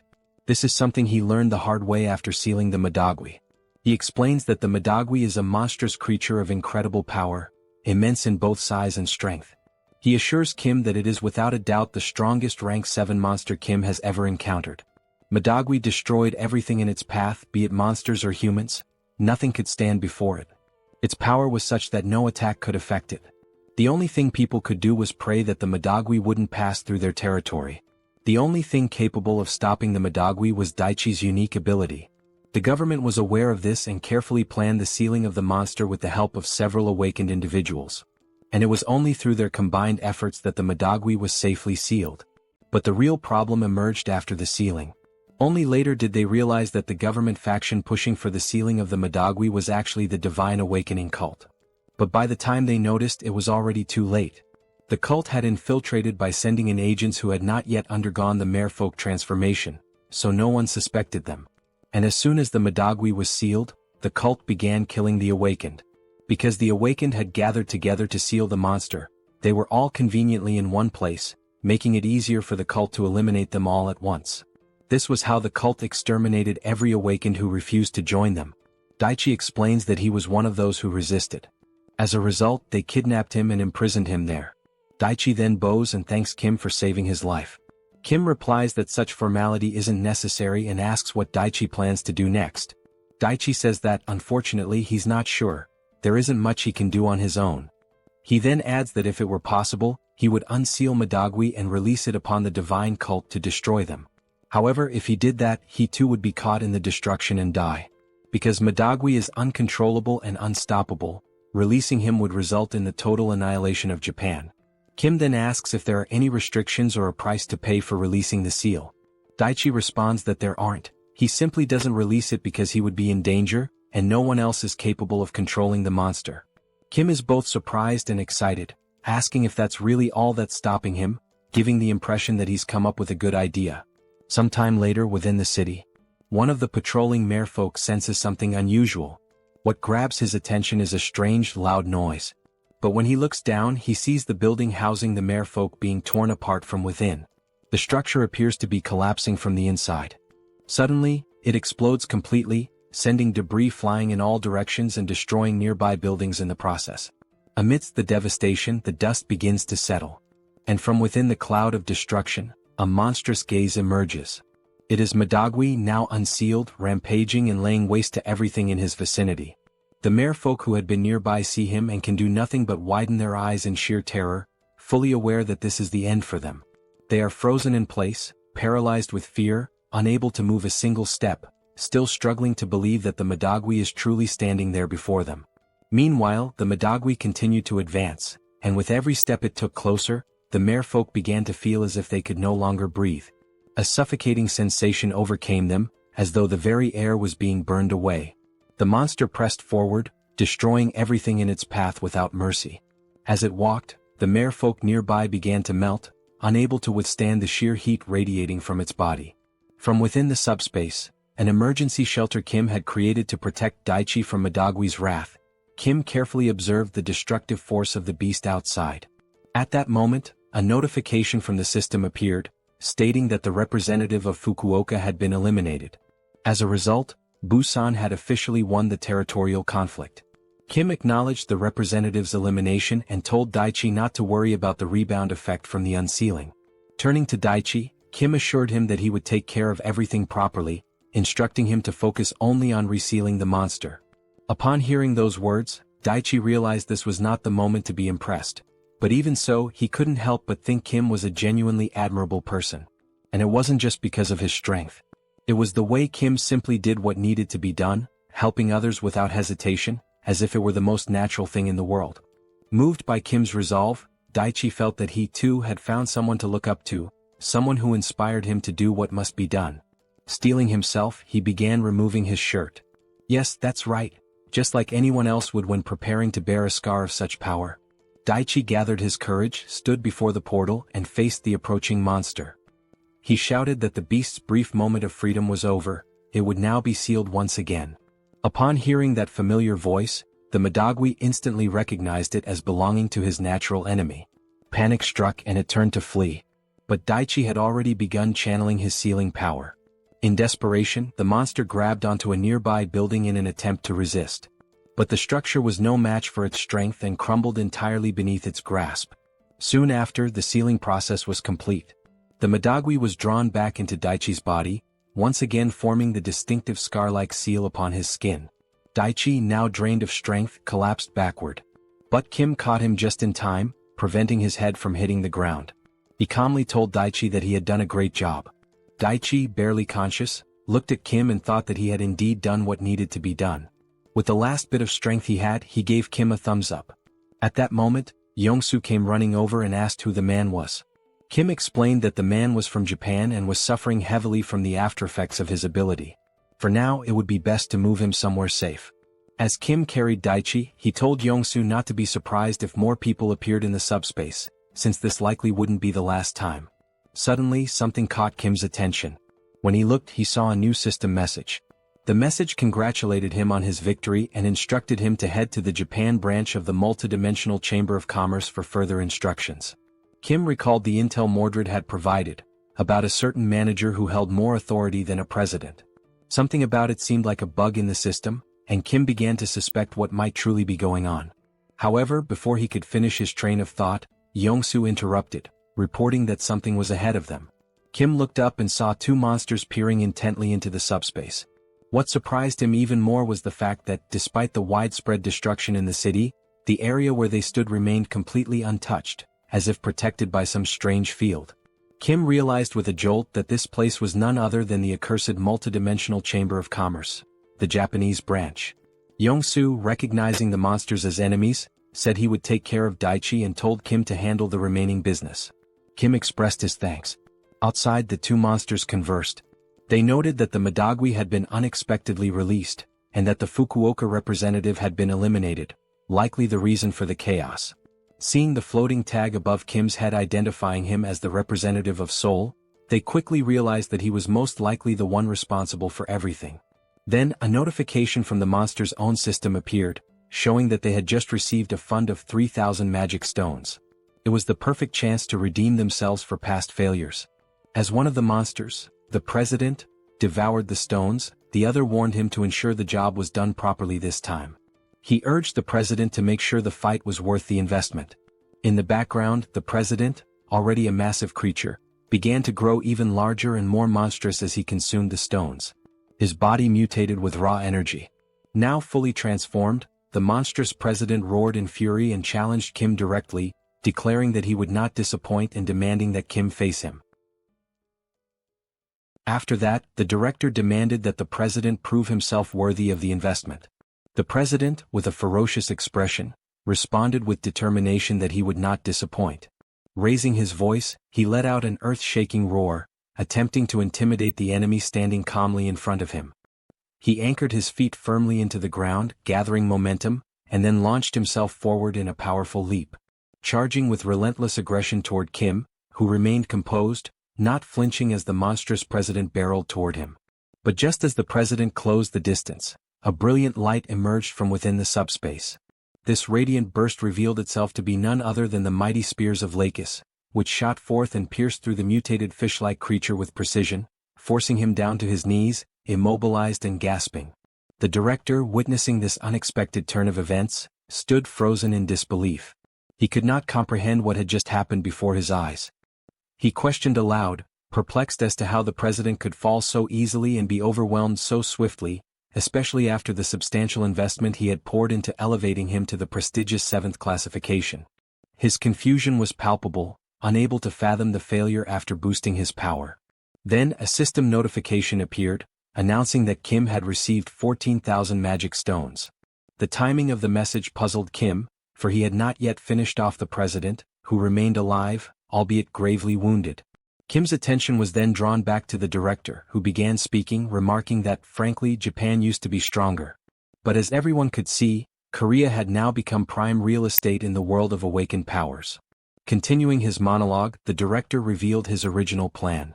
He had intended to establish Japan as his primary base and from there, proceed to conquer neighboring countries, expanding his influence step by step. However, in light of recent events, he admitted that perhaps his strategy had been flawed from the start. The director, adjusting his tone to a more businesslike offer, turned to Kim and proposed a new alliance. He asked whether Kim would be interested in using Korea as the new staging ground to dominate other nations. Should Kim accept the investment, the director promised Korea would reap numerous benefits.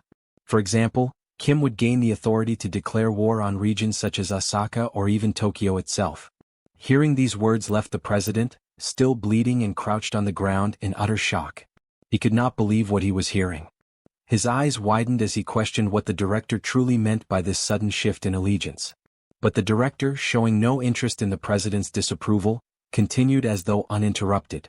He added that, beyond the political power, Kim would also gain access to more magic stones, with the only condition being that it would be rewarded as a prize for victory and for claiming the Fukuoka Gate. He raised his hand, pointing his thumb toward the surroundings, stating that if Kim accepted this offer, he would like him to eradicate this pitiful place filled with losers. He expressed his distaste for working in such a public and exposed office, complaining that it hindered his ability to operate effectively. By eliminating it, he claimed, Kim's classification would increase significantly. Kim couldn't help but wonder silently if this monster truly had the power to raise his classification. The director then, in a seemingly casual manner, asked whether there were any awakened buildings in Korea as well, hinting at his intricate knowledge of awakened infrastructures. At that moment, the president, writhing in pain on the floor, showed signs of deep frustration. Glaring with fury, he gripped the spears lodged in his chest, yanking one free while speaking through clenched teeth. He accused the director of telling a completely different story from the promises he had originally made. Fuming with rage, the president rose to his feet and with all his remaining strength, hurled the spear toward the director, aiming for a lethal strike. However, as the weapon approached, a green aura enveloped the director's body. Despite the force behind the throw, the spear was completely repelled. No matter how much force the president applied, he was unable to breach the director's defensive field. Observing this from a distance, Kim identified the power as repulsion, but something about it felt off. Regardless of how strong a repulsion ability was, there should at least have been some slight impact or recoil, but the director remained perfectly still, unaffected. It was in that moment that Kim came to a realization. The director's power level might not be of a mere 6th rank, it was something beyond. The director then addressed the president sharply, telling him not to interfere when he was in the middle of an important discussion. Turning his attention back to Kim, he requested that Kim eliminate the president first, remarking that while the president excelled at avoiding attacks, he utterly lacked defensive capabilities. But the scene quickly shifted as the president began losing a tremendous amount of blood. Observing this, the director nonchalantly stated that there was no longer a need for Kim to finish him off. The president's end was near, his life slipping away due to his severe blood loss. Curious, Kim inquired about the director's exact classification. With a smirk, the director explained that members of the Chamber of Commerce handled matters differently. He suggested Kim should consider him a rank 0 existence, the highest possible classification. Since they operated on Earth, after all, they needed certain privileges and benefits to manage affairs efficiently. Abruptly shifting the conversation, the director asked Kim if he would accept the proposal or not. His tone left no room for evasion. Kim, now sweating profusely from the sheer pressure of the situation, thought to himself about the nature of the proposal. It was essentially an offer to switch sides, to stop being the invaded and instead become the invader, with a range of perks attached. Nervousness mounting, Kim hesitated, asking for a moment to consider. But the director quickly pointed out that throughout the vast universe, there were countless beings with abilities similar to Kim's. He even mentioned the man Kim had just rescued recently, hinting that he too possessed a comparable power. The director continued, saying that if there were already many like that in the places Kim had been, one could only imagine how many more existed across the entire world. At that moment, the director stated firmly that he was merely offering an investment. He emphasized that this did not give Kim the right to become arrogant or presumptuous about his strength. However, within that very instant, Kim's thoughts revealed his conviction. This being clearly had no understanding of his real powers. The director mistakenly believed that Kim's abilities were limited to sealing alone. It became evident to Kim that the director truly had no clue about his actual potential. Now, with a growing sense of certainty, Kim internally confirmed that the director was completely ignorant of his true power. Kim then confronted the director with a direct question, asking what would happen if he were to refuse the offer. The director, without hesitation, responded that if Kim refused, it would simply be over. In the very next breath, without a moment of doubt, Kim declared his refusal. The abruptness of this answer sent a shockwave through the director, who questioned in disbelief whether Kim was truly being serious. Kim, with a composed demeanor, confirmed once again that his refusal was absolute and unwavering. The director, now visibly frustrated, remarked that he had no idea what Kim was relying on. He urged Kim to reconsider, warning him to think carefully as there were no other options available to him. But Kim, remaining steadfast, turned toward the director and stated that his decision had already been made. He further added that he had accomplished what he came here to do and was now leaving. This bold attitude left the director completely dumbfounded. He had just been blatantly rejected, despite being a high-ranking member of the multidimensional Chamber of Commerce. The director, bound by the organization's strict policies of neutrality, knew that making direct investments was absolutely forbidden. And yet, there he stood, so brazenly discussing an illegal investment, only to be outright refused. His initial plan was to keep everything hidden. No one was ever supposed to find out about this, which was precisely why he resorted to subtle coercion and manipulation, intending to corner Kim into accepting the investment. It was practically blackmail masked as a business deal. But as Kim began to walk away, the director's thoughts raced, questioning whether that man was truly doing this. Was he really just walking away from an offer of this magnitude? Perhaps Kim was a fool, or maybe he had a hidden strategy up his sleeve. Regardless, the director concluded that it wouldn't be too difficult to select a capable individual who could eliminate Kim quietly, thus preserving his secret. It would be a simple matter to erase Kim without causing a scene. On the other hand, Kim, while leaving, contemplated his next move. Given how the Chamber of Commerce had harassed them relentlessly, he was determined to retaliate in some way. However, the director's repulsion ability was overwhelmingly powerful. Not knowing the full extent of the director's strength and understanding that having an enemy within the Chamber of Commerce who could wield such potent repulsion would be unwise, Kim decided that for the time being, the best course of action was to retreat discreetly, or at least pretend to. Kim whispered quietly, issuing a command to PX to begin storing the office. A portal silently opened behind them, swallowing the entire office space into its dimensional void, vanishing it without a trace. The director, oblivious to the sudden disappearance, remained unbothered at first. But when he finally turned around, perhaps sensing a shift in the atmosphere, he realized the office that had once stood behind him was now completely gone. Kim then began to explain, though more to himself than to anyone present, that after defeating the lizard men, he had leveled up before heading to China. As a result, he had gained a special save point as a level-up bonus. However, until now he had never found the right opportunity to make use of it. Given that the director had no knowledge of Kim's hidden abilities, this had been the perfect moment to execute his plan and turn the tables on the Chamber of Commerce, using their own space against them. Meanwhile, still paralyzed by shock, the director struggled to comprehend what had just transpired. His mind raced to understand the implications of the vanished office. But as he raised his head to look toward the portal, ready to curse Kim with a furious insult, his words were abruptly silenced. In that very instant, his head exploded without warning, as though it had been obliterated by an unseen force.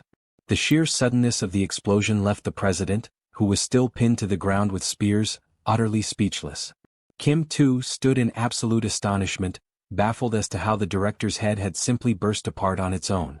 Now, lying on the ground before them, was the lifeless body of the president, his chest riddled with spears, and beside him, the headless corpse of the director sprawled motionless. The president turned his gaze one final time toward the director's fallen body and muttered words of disillusionment. He spoke with a bitter tone, realizing that, in the end, the director was nothing more than a subordinate. From the grand perspective of the vast universe, he had been utterly insignificant, a mere pawn in a much larger scheme. These were the president's last words. With that, his life faded away. The system interface appeared once more, informing Kim that a new dimensional account had been transferred. The accumulated total of magic stones now reached nearly 72,000. As Kim stood there, surveying the aftermath of the battle, the chaotic scene seemed to settle into an eerie silence. With both his enemy and the Chamber of Commerce member lying lifeless, it seemed at last that peace had returned to the area.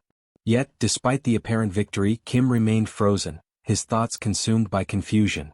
He questioned what on earth had just occurred and whether this bizarre outcome had been his fault for storing the office. He wondered anxiously whether his own head might also explode at random, a chilling possibility that left him with a slight sense of regret for having made the decision to store the office in the first place.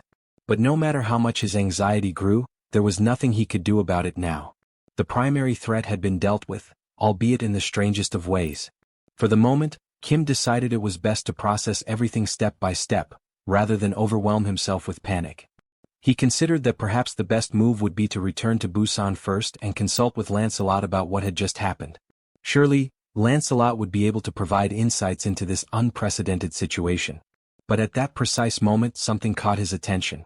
A system notification appeared, indicating that a significant system update had been detected due to the contents that had been stored.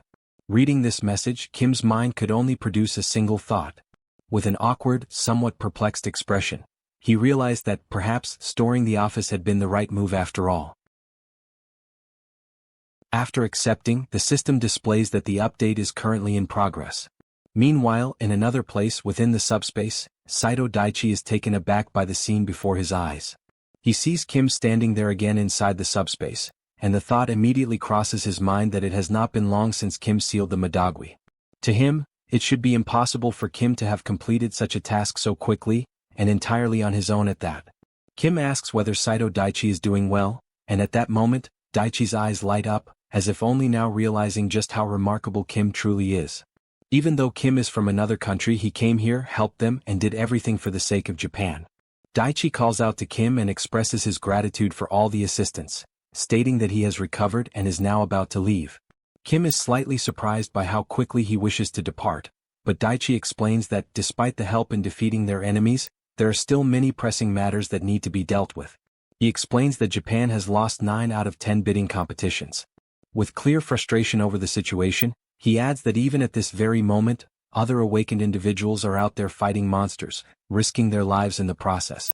He points out that even Kim, a foreigner from another nation, has come here to fight, so he too should go out there and follow Kim's example. Daichi mentions that he had been the representative of Yokohama, but the text confirming this had vanished and could no longer be seen. If he can announce the news that they have succeeded in defeating the fishmen, it should be possible to recruit several awakened fighters to their cause.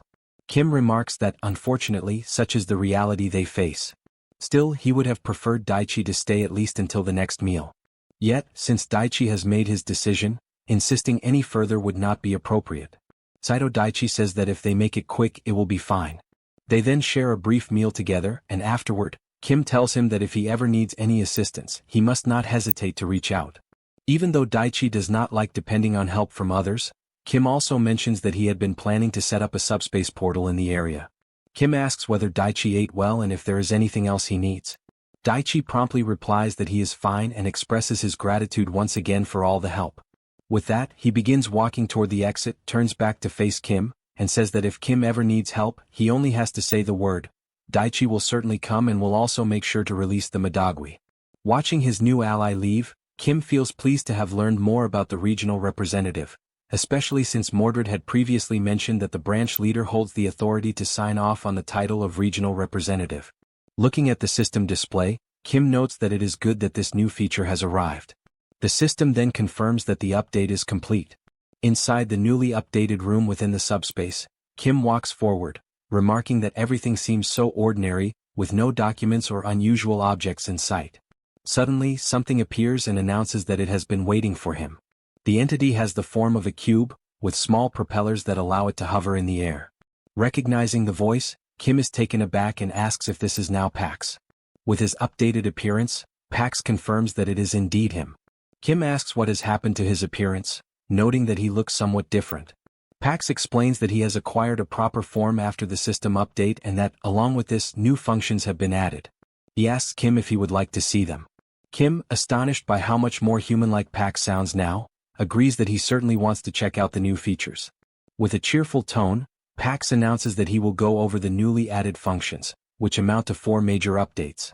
The first is the message transmission system, which can only send messages to targets within a designated area, with certain limitations on the formats that can be used. The second function is the satellite observation system, similar to the first in that it only works within the designated zone. These capabilities leave Kim even more impressed, but Pax continues. The third feature is the hologram adjustment system, a visual interface that allows the modification and customization of holograms. Finally, the fourth addition is the dimensional lifeform registry application. However, due to low hardware capacity, there are limitations on the classification level that can be registered, with the current maximum being level 7. Hearing this fills Kim with delight. His eyes light up at the possibilities and he remarks that Pax is practically a god. With more portals across the world, the range of observation could expand dramatically, and now, on top of that, messages could be sent as well, turning his ability from merely a logistical hub into a fully unified logistics command center. Kim's eyes gleam, and then he forms a mischievous smile, hinting that he has just thought of something. He tells Pax that he wants to display a message. Meanwhile, elsewhere in Japan, Seoul is sighing out of sheer boredom. She complains that Kim had told them to be prepared, yet there were so few enemies remaining that the battle ended before she could land even a single punch. Especially considering the presence of the newly arrived knights, had they even relaxed a little, she could have at least warmed up against these weak foes. She remarks that, had she known things would turn out this way, she would have traveled to Japan without Kim, whom she mockingly refers to as number 3. While she continues to grumble, complaining that she is bored to death and wondering when Kim will return, she hears a voice from below calling out that she is amazing. It is Eun-yang standing on the ground, exclaiming that the system has finally recognized her potential and asking when she had managed to climb so many levels so quickly. At first, she has no idea what he is talking about, until he tells her to look up. When she finally tilts her head skyward, she sees a message hovering in the air, announcing that she is now at level 999, the strongest in the entire world. She freezes in place, staring at the glowing letters for a long moment without uttering a single word. For reasons she cannot logically explain, she instantly knows this is Kim's doing, and the realization fills her with fury. At that exact moment, she decides it is indeed the perfect time for Kim to come back. Aboard the ship, Kim waves cheerfully, announcing his return.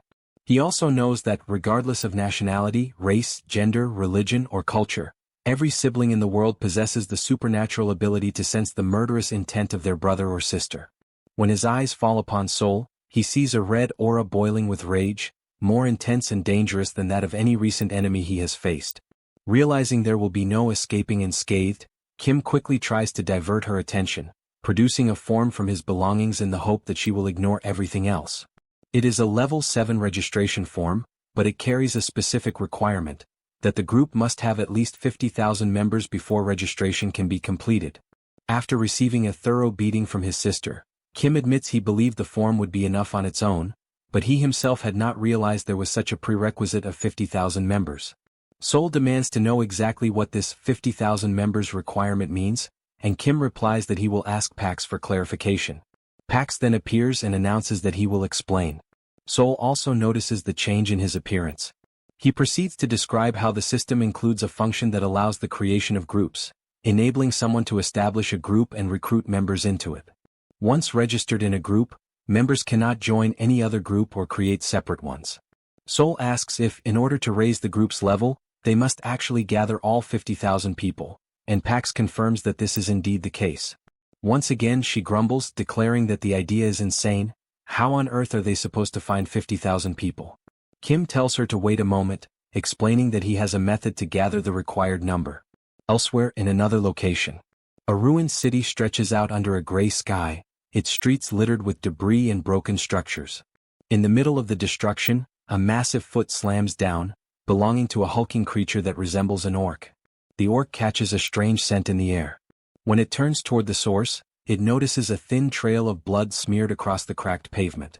It follows the trail until it discovers an injured human, attempting to remain hidden among the rubble. The creature chuckles, confident it has found its prey with laughable ease. The man is paralyzed with fear, unable to move. A sudden spray of blood splatters across the ground, soaking the shattered stone beneath them. The man had squeezed his eyes shut, unwilling to witness what was about to happen to him. But when he slowly dares to open them again, he sees the orc lying motionless on the ground, lifeless, with a sword embedded deep in its back. Cautiously he steps forward to understand what just occurred.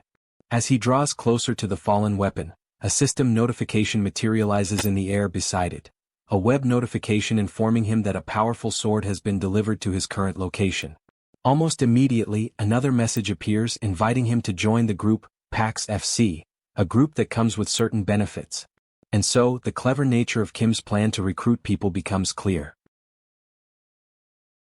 Now that Pax had been updated after absorbing the Japanese branch of the multidimensional Chamber of Commerce, not only had he gained new abilities, but his artificial intelligence had also become significantly more advanced. Thanks to this upgrade, the satellite surveillance system was now able to clearly distinguish between enemies and allies within the operational range of the portal. It could evaluate situations in real time and provide whatever was needed, using this power as a means to assist others. Kim, upon realizing this, also conceived the idea of using that same system as a method to promote PAX FC.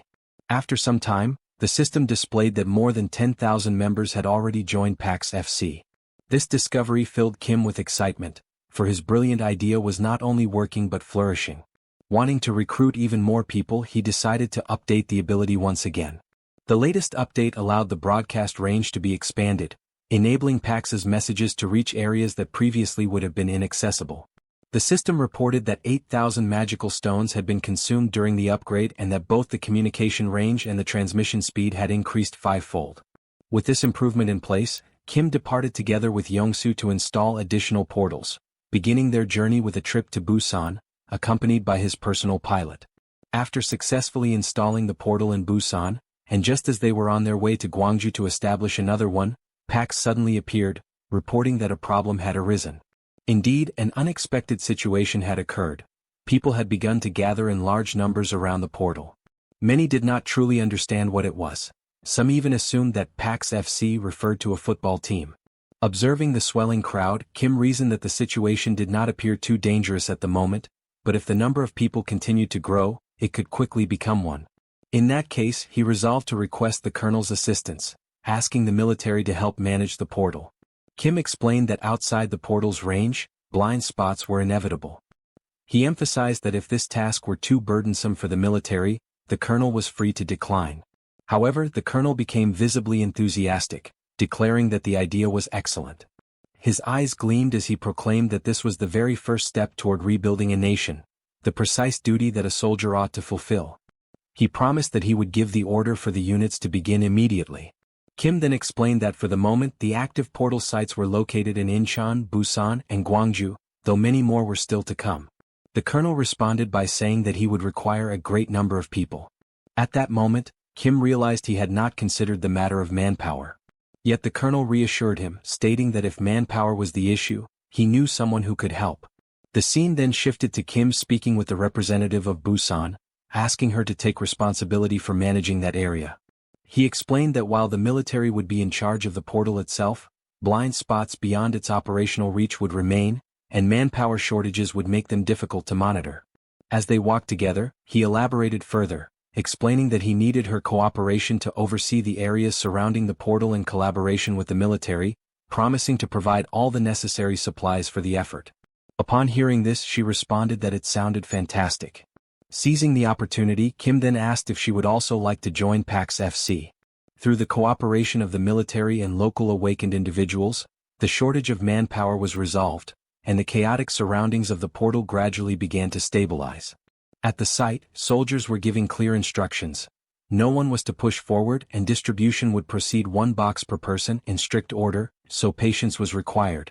As they handed out supplies, they repeatedly announced that these provisions came from PAX FC, adding that anyone who joined would receive even more the following day.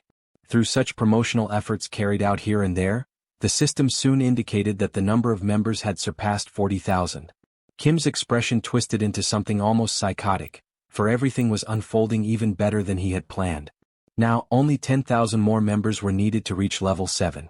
Interrupting his moment of exhilaration, Pax appeared once more, reporting that another problem had been discovered. He explained that he had detected a being from another dimension, one that showed no intention of attacking, and asked what action should be taken. Kim was astonished, questioning whether it was truly possible for a dimensional being to exist without hostility. The scene then shifted to the introduction of this unusual creature. It was small, fluffy, and undeniably cute. Facing it directly, Kim attempted to identify its species, and realizing this, the tiny furry being began to cry, pleading for Kim to spare its life. Astonishingly able to communicate in a manner similar to a human, the little creature begged, insisting that it had nowhere else to go and promising that it would remain hidden, causing no trouble to anyone. Only then did Kim recognize that the creature was indeed peaceful. Kim stated that he wished to hear its story and suggested that they sit and talk for a while. The adorable creature was deeply moved by the human's attitude. While they were speaking inside, the little creature explained that his dimension had been destroyed by an invasion. While searching for refuge, he had managed to infiltrate during a migration toward Earth. Nibbling on some cookies as he recounted his tale, he revealed that his name was Solon and gradually told the entire story of how he had ended up there. Kim realized that the account could very well be true. After all, Earth itself had also suffered invasions from other dimensions. It was entirely possible. If Earth failed to defend itself, humanity too would eventually become nothing more than refugees. Kim asked whether Solon had come to Earth alone, and this question made the small, fluffy creature cry once again. Still sobbing, he clarified that he had not come entirely by himself. In the beginning there had been many companions. He recalled how he had been their leader and had devised a plan to lead them to a mountainous area to establish a settlement. Unfortunately, it had not been a safe zone. Because of his misjudgment, many had been killed and devoured by monsters, and the survivors had scattered. He explained that they were probably still hiding somewhere, but emphasized that they all possessed a heightened sense of smell. This detail piqued Kim's curiosity. The little one confirmed it, explaining that their keen olfactory ability allowed them to evade detection by monsters. To demonstrate, Solon sniffed the air and declared that there was the scent of a goblin coming from the third floor of the building next door. Kim was left stunned by such a remarkable ability. To be absolutely certain, Kim asked if he might verify the claim. He opened a portal and summoned Mordred, instructing him to investigate the building for goblins. Whether or not to kill them would be Mordred's decision. Only a few seconds later, Mordred returned, carrying the severed head of a goblin. He reported that the goblins had attacked him the moment he appeared, which was why they had been eliminated. Impressed by the speed and precision of the execution, Kim reflected that this was exactly how Mordred operated, efficient, direct, and swift as expected.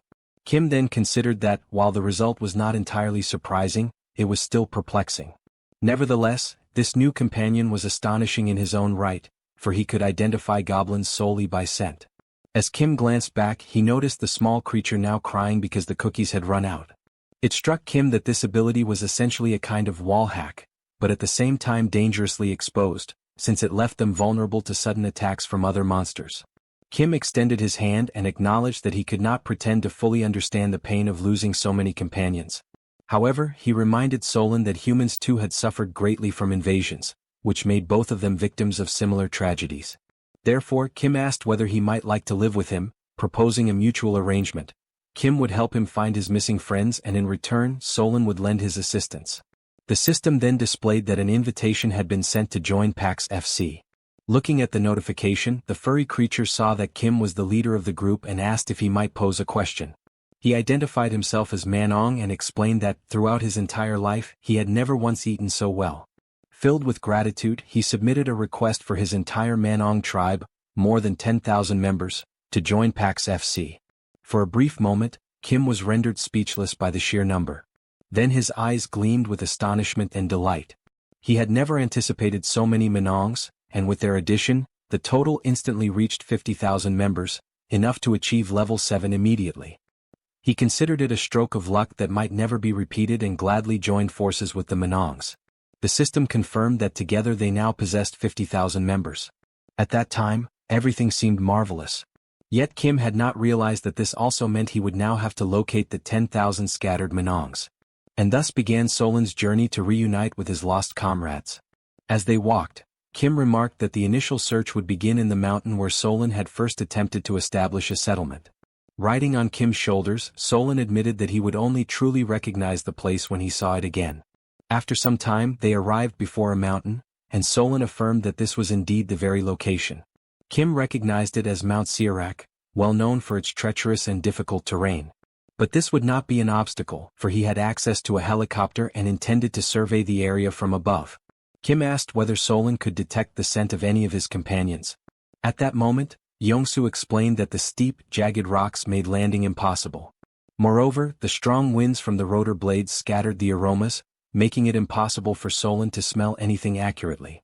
Thus, they were forced to return to square one, but now with greater preparation. Equipped and ready to climb the mountain, Kim commented that the journey would likely be dull and that it was the perfect time to have a partner for conversation. He opened a subspace portal and summoned their old acquaintance, Lancelot. The very first question he posed was whether Lancelot enjoyed hiking. Lancelot confirmed that he did, while inwardly reflecting that this was what humans called socialization. Already anticipating such a response, Kim continued to ask Lancelot various questions as they ascended, seeking to learn more about his life and his past. Lancelot eventually admitted that he could tell his story, though it was not, by any means, a happy one. From vast plains to dense forests, from hidden mountain ranges to the depths of the ocean. This dimension, home to a vibrant ecosystem, is known as Avalon. It is a world where countless creatures coexist, and where the inhabitants of Avalon have learned to endure and survive in the constant presence of monstrous threats.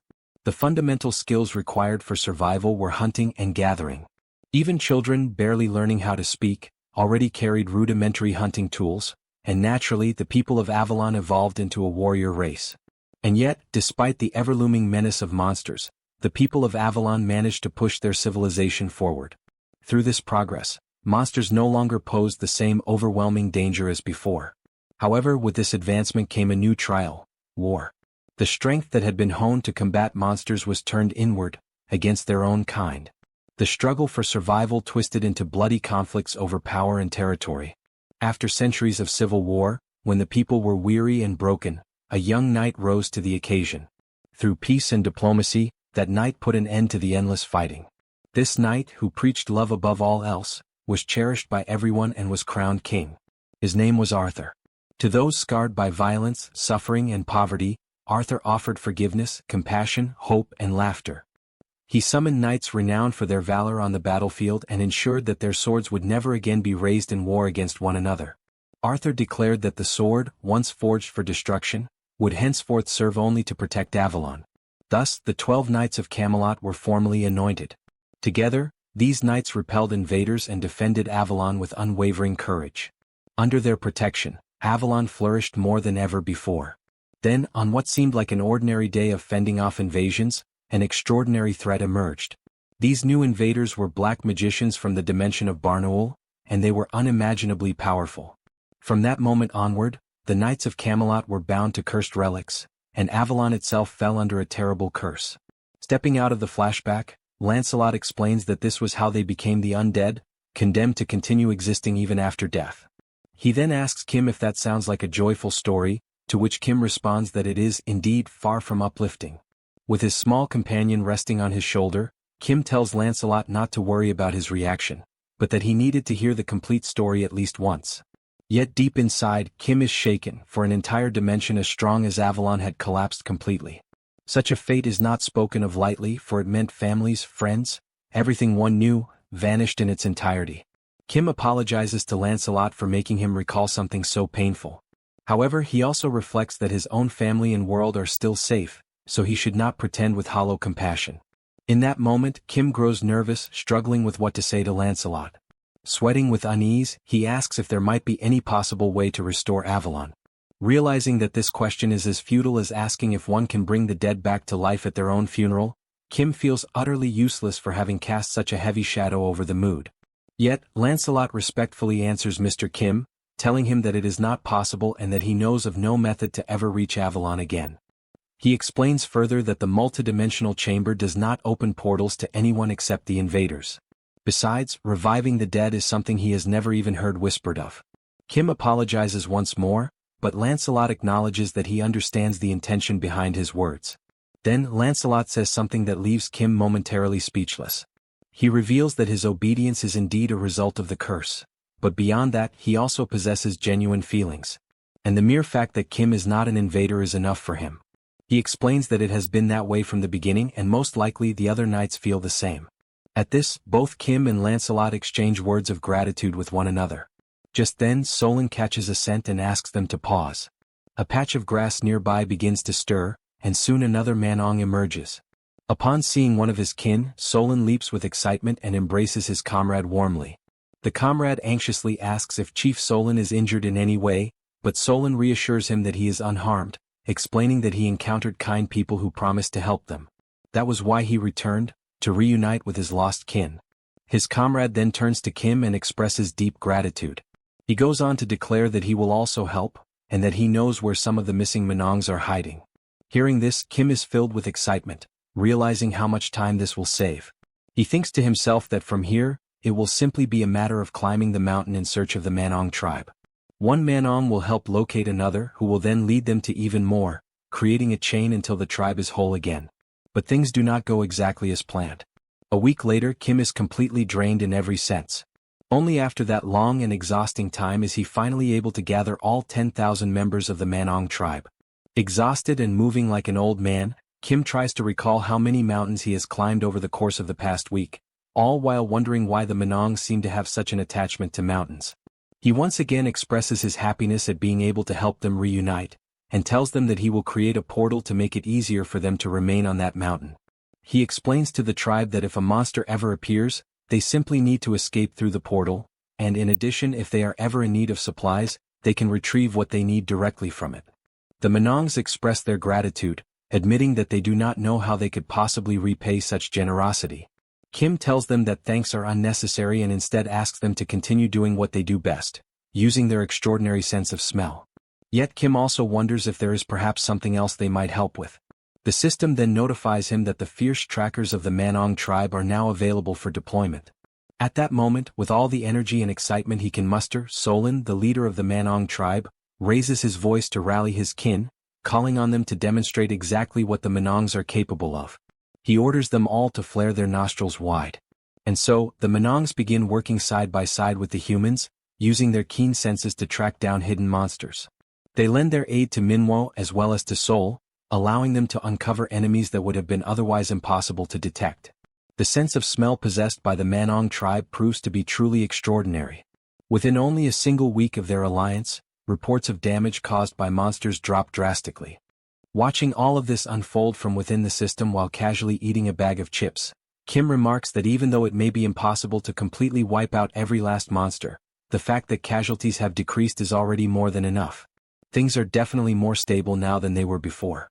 Yet something still gnaws at him, keeping him unsettled. Now that he has reached level 7, secured an alliance with the Manongs, and witnessed a sharp decline in enemy activity, it feels like exactly the kind of moment when something catastrophic is bound to erupt. And right then, Pax appears, agreeing with what Kim has just said, announcing that new documents from the Chamber of Commerce have just arrived. For a brief moment, Kim feels a rush of pride, assured that his intuition never lies. The new document reveals that due to falling profits in the Korean and Japanese regions of Earth's dimension, measures of consolidation will be implemented with other dimensions. Expecting it to be about expansion or new opportunities, Kim realizes instead that it concerns the consolidation and merging of dimensions. He immediately asks which dimension will be merged, and Pax hands him another document. This one, however, is long and tedious, spanning more than 20 pages filled with dense text. Knowing how to make use of Pax's AI capabilities, Kim asks Pax to summarize it for him. Recognizing the importance of the information, Pax summons the other members into SUBSPACE to share the news. Pax then begins to explain that the chamber's objective seems to be twofold. First, to increase revenue in Korea and Japan, and second, to reduce the number of level holders. To achieve this, the continent of Elvenheim will be relocated to the Pacific region and forced into battle. After that, an official warning for Korea and Japan will be issued within 7 days. Upon hearing this, Seoul raises a question. If it is only 7 days away, what is the point of sending an advance warning? Kim clarifies that this is an internal chamber document, one they received early thanks to their control over certain facilities. In short, it means they will soon be forced to fight again. But in the background, Joy raises a troubling thought. She recalls Pax mentioning that it would be a forced battle, and asks if this means the inhabitants of Elvenheim are being compelled to become invaders. At that moment, Kim realizes that their probable enemies might also be unwilling victims, dragged into a war they never chose. This sparks the thought that perhaps there is a chance to clear up the misunderstanding and prevent an unnecessary conflict. Lancelot joins the discussion, telling Master Kim that he is not wrong in his reasoning, but that there is currently no way to establish contact with the people of Elvenheim. He explains that they must physically go to them in order for the battle notice to be delivered. He warns that they have no idea when Elvenheim will be transferred, and in the worst-case scenario, it could happen at the exact moment the official warning is released, immediately provoking them into combat. Pax reassures them that this is not the case, explaining that Elvenheim has already been relocated to the Pacific, and only the formal warning remains, which will be issued in 7 days. Kim states firmly that there is no time to waste. Joy, however, raises another concern, pointing out that there is still a chance that the people of Elvenheim may not see things as they do and may in fact desire war. She adds that it is also possible they might be similar to the primitive creatures they once encountered in China. These possibilities leave Kim deep in thought about what step he should take next. But after a moment of reflection, he declares that he will only decide on a course of action once they arrive. The scene shifts to a beach covered in dark sand. The landscape, though striking at first glance, carries an unsettling air for 2 young elves with golden hair who have just arrived there. One of them remarks that, despite the dirty and gloomy appearance of the place, it still feels preferable to their homeland. As they walk along the water's edge, the young female elf comments once more on how filthy the place looks, yet admits that even so, it is not as unbearable as returning home. Her companion nods in agreement, reflecting that perhaps there are even filthier and more unpleasant places scattered across the vast universe. However, since neither of them has ever set foot beyond their realm, Elvenheim, they have no way of confirming such assumptions. Curiosity eventually takes over the boy, and he crouches down, reaching out to touch the water. As his fingers skim its surface, a faint, luminous blue glow radiates from his hand, a sign that immediately attracts attention. An older elf notices the display, approaches with disapproval etched across his face, and sternly demands to know what the boy thinks he is doing. He reminds them in a sharp tone of the supervisor's strict orders: nothing is to be done on Earth. Startled, the young elf stammers in response, insisting it was nothing, that he was merely playing around. The elder, unconvinced, reprimands them firmly, stressing that they had been clearly instructed to be cautious in every single action. Even the act of purification, he warns, requires express prior permission. Intimidated, the 2 children fall silent under his reproach. From a distance, another elven figure keeps watch, ensuring the rules are upheld and no further mistakes occur. Hidden further away, Kim observes the entire scene unfold with careful attention. Inside a command room, Kim discusses the situation with Lancelot. Together, they observe that although these beings are elves, the environment around them still looks appallingly dirty. Lancelot adds that it appears the young boy has just purified the ocean itself. Intrigued by the term, Kim asks what exactly purified means. Lancelot explains that purification is a natural and unique magical ability belonging to elves, used to restore balance and vitality to nature. He points out that while elves are famous for their combat prowess, this ability is what truly sets them apart. Hearing this, Kim concludes that although elves may look fragile and unreliable, their powers also reveal that they might not be inclined to fight when approached without hostility. Back on the beach, the elder elf suddenly notices something unusual and wonders what it could be. The leader of the group, quietly reflecting, considers the nature of the humans around them. Without warning, she senses a presence drawing near and questions whether enemies have arrived, perhaps after detecting the surge of their mana. A dazzling blue energy manifests before their eyes, condensing into a large glowing cube. The cube slowly opens, unveiling a basket overflowing with fresh vegetables. A notification from the system clarifies that a welcome gift has been modified into this offering. The elves stare at it, completely astonished and uncertain of how to react. It is at this moment that an elf steps forward, acknowledging that he does not know what manner of being stands before them, but that it is undeniably remarkable. With a composed smile and a firm handshake, Kim introduces himself by his true name and declares his origin as Korea. The elf responds by introducing himself as Ethan, and offers greetings in the dignified manner of the noble elves, who, in their belief, live under the blessings of God. The tone of the meeting soon shifts into seriousness. The female elf's expression changes to one of surprise, her eyes widening at the sound of the word Korea, as though the name carries weight and familiarity. Kim notices the reaction and deduces that they must already have received alarming war reports. He immediately seeks to reassure her, urging her not to be distressed. He explains that although the current situation appears to signal the outbreak of war, the truth is far different. It is nothing more than a carefully orchestrated scheme by the Chamber of Commerce. He firmly asserts that there is no genuine reason for them to fight, since they are all merely being manipulated into conflict. Now calmer, the elder elf picks up one of the vegetables from the basket, tastes it, and comments that at last they have found someone who thinks in harmony with the elf's own values. Jong-woo advises her not to rush into speaking further, suggesting instead that she eat more slowly and carefully. He then informs them that their leader, President Ellie, resides in the capital, a destination that lies about 3 days' journey from their current location. Given the urgency, the elf apologizes for the delay, but Kim cuts him off, declaring that there is no time to waste. Without hesitation, Kim summons a massive military vehicle and invites the elves to board, suggesting that traveling together will help them avoid unnecessary misunderstandings and allow conversation along the way. Upon arrival near their destination, however, the elf insists that they continue the journey on foot in order to prevent further misinterpretations. Inside the vehicle, Kim turns to Yongsoo, instructing him to remain behind and deal with any potential enemy attacks while he and Lancelot continue forward to speak directly with the elves. As they enter the town, Kim notices children at play and other elves arguing about watering and fertilizing their plants.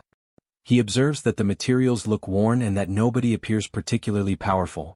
The place resembles a cozy rural village, yet he wonders how far the capital can possibly be. Ethan announces that they have arrived, and Kim had not expected the destination to be like this. The place is almost entirely ruined. One elf who had been sleeping is nudged awake by another, who jokes that the sleeper had drooled. The embarrassed elf grumbles while the other laughs, remarking that some odd sound escaped him. The elves approach Kim to confirm that this is indeed the capital they must reach. Kim studies a building that looks like an old asylum and wonders to himself whether this could possibly be the so-called Galactic Council. Stunned, Kim realizes that the capital he had pictured is in fact a small, picturesque hamlet. His surprise is interrupted by the arrival of a stern, braided elf who berates the litter scattered about and scolds the children, warning that if they keep behaving this way they will grow up as filthy as the elders. Her scolding stops abruptly when an elder announces that Mother Nature will take care of the mess, and then informs her that guests have arrived. Startled, she turns and sees Kim's group for the first time. Led into a council hall, Kim and Lancelot receive a formal welcome. A noble-looking elf apologizes to Kim, explaining that the children apparently caused some trouble and that Kim's assistance eased their journey. Kim replies that it was no bother at all. The conversation shifts toward the future. The braided elf makes clear that they do not want war either and insists she has no intention of leaving Elvenheim. Their only desire is to discover what happened to their people. Kim agrees to maintain peaceful relations and coexistence, but the elf interrupts him coldly, declaring that they do not mingle with outsiders and warning, to eliminate any doubt, that piety does not equal naivete. Whoever dares to invade their people in Elvenheim will be killed. Kim smiles confidently, certain of his previous words, and asks what she means by whoever. The elf confirms bluntly that she means exactly what he heard. Anyone who threatens them will be eliminated. At that moment Lancelot steps forward, sword in hand, and reproaches her for a grave mistake. She has shown disrespect to Lord Kim, who seeks only peace, and she is refusing to distinguish sincere intent from hostile intent, choosing instead to threaten to kill indiscriminately. The fragile calm shatters when the braided elf lunges at Lancelot in fury, spitting insults as she attacks. She sneers that the sight is repulsive and that she does not intend to soil her eyes with the sight of a human. Those are her last words before striking. Kim cries out his knight's name in shock as he watches Lancelot be brutally overpowered. Victorious, the elf begins to explain the nature of her people. She says that while humans live roughly 100 years, for elves that span hardly marks the beginning of adulthood. Their long lives have exposed them to innumerable battles and hardships across many worlds, forcing them to fight for survival for ages. As a consequence, most adult elves have reached at least level 6 in power, and even elders who sweep the courtyard are often level 5 or higher. Turning to Kim with fragments of what is left of Lancelot in her hands, she mocks him, "Apologize? You come here armed to the teeth and expect us to beg forgiveness." She continues, declaring that they have confronted countless sinners like him before. Surrounded by a menacing green aura, she presents a grim offer, "Bow your head and apologize. If you do, perhaps I will let you live." Realizing how swiftly and effortlessly the elf had defeated Lancelot, Kim remarks that her response was far too extreme, given that Lancelot had merely carried a sword on his back. Panic grips him, and he asks if it is truly as simple as lowering his head and apologizing. Without hesitation, he does exactly as instructed, declaring that such an act is no hardship for him. Bowing awkwardly, he expresses deep regret and begs for her mercy. The elf then questions why Kim lowered his head so quickly, especially considering that he is the master. Kim answers that he did so because one of his comrades was on the verge of death. Opening the subspace, he recalls Lancelot back inside. Lancelot, battered and holding his own arm, apologizes as he disappears.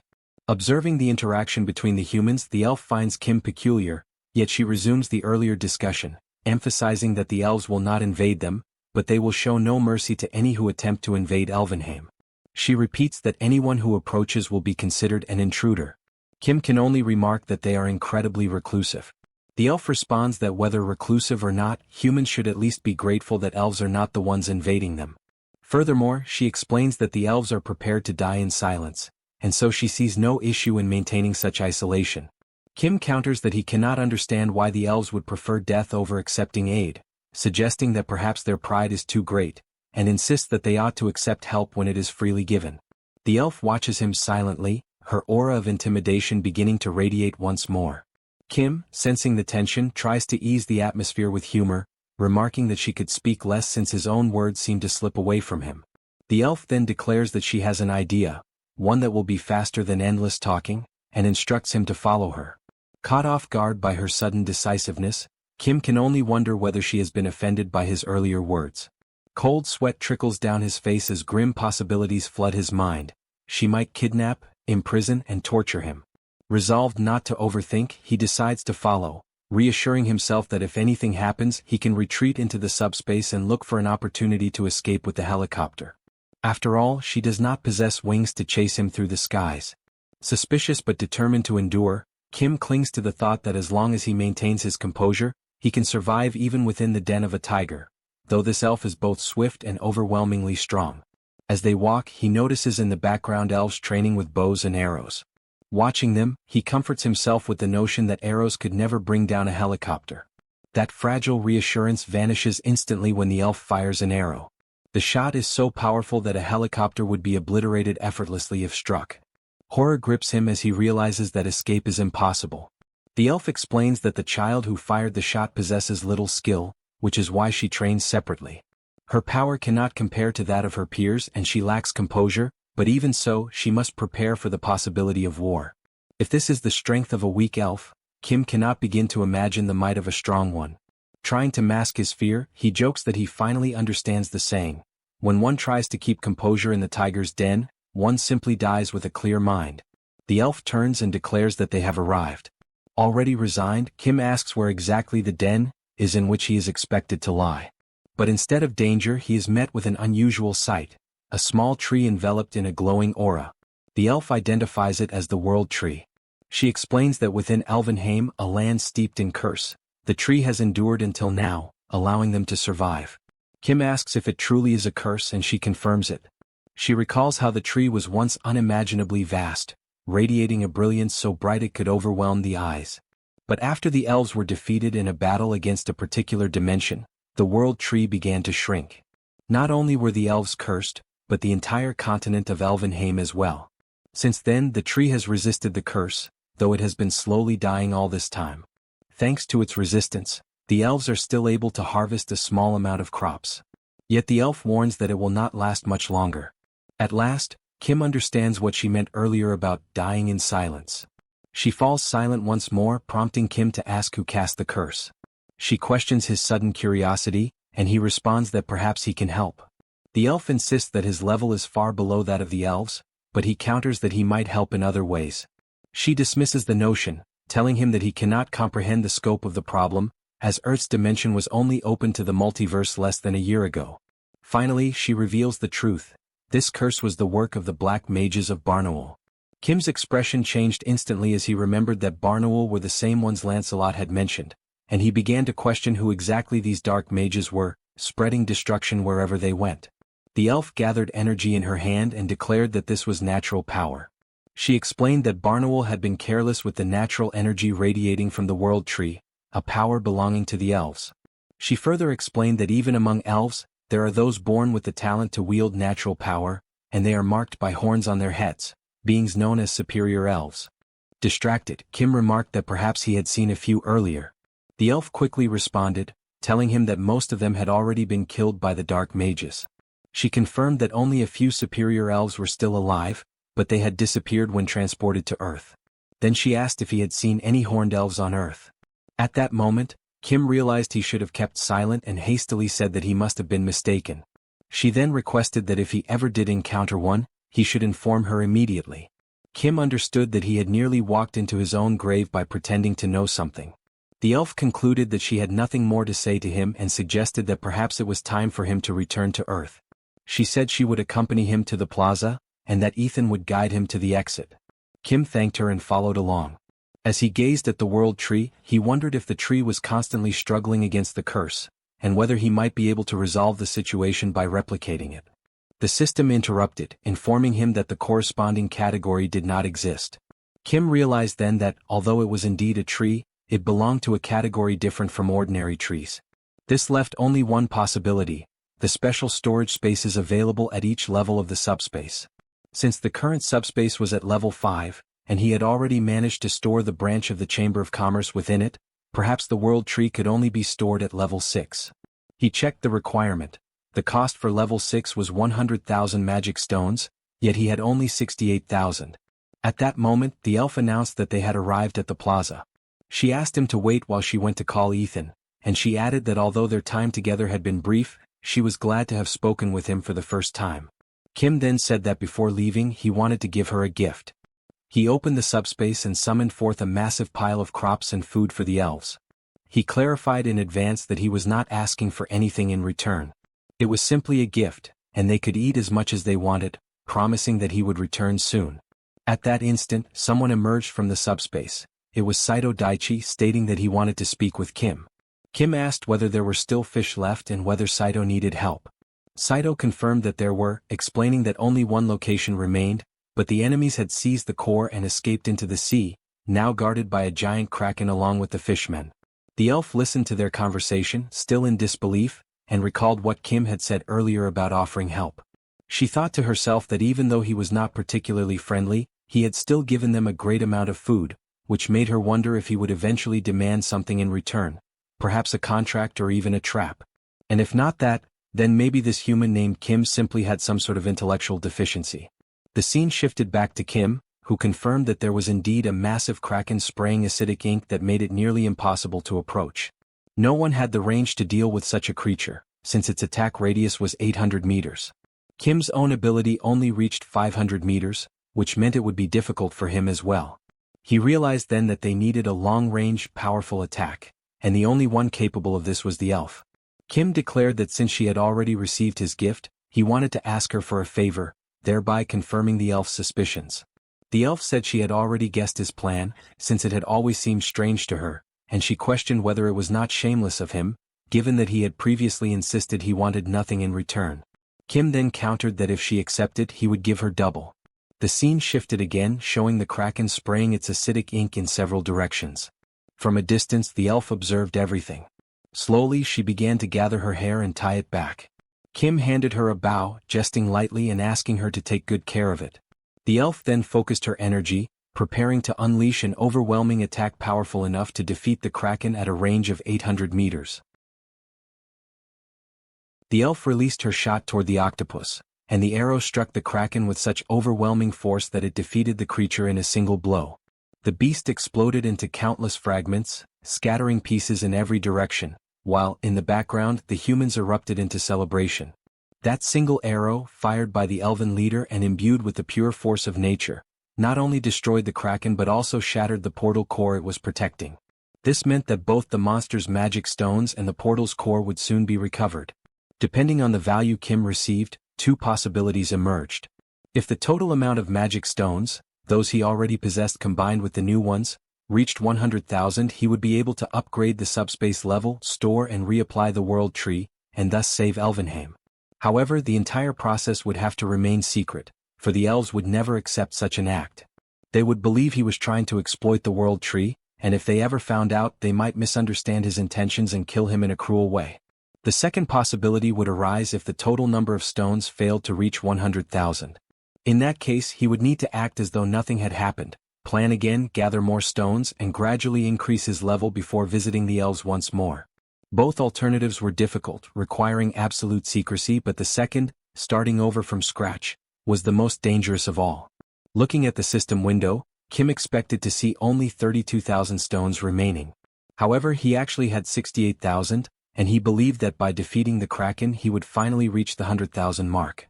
Yet even after the ship returned to Elvenheim, not a single new stone had been added. After all, it was the elf who had slain the creature.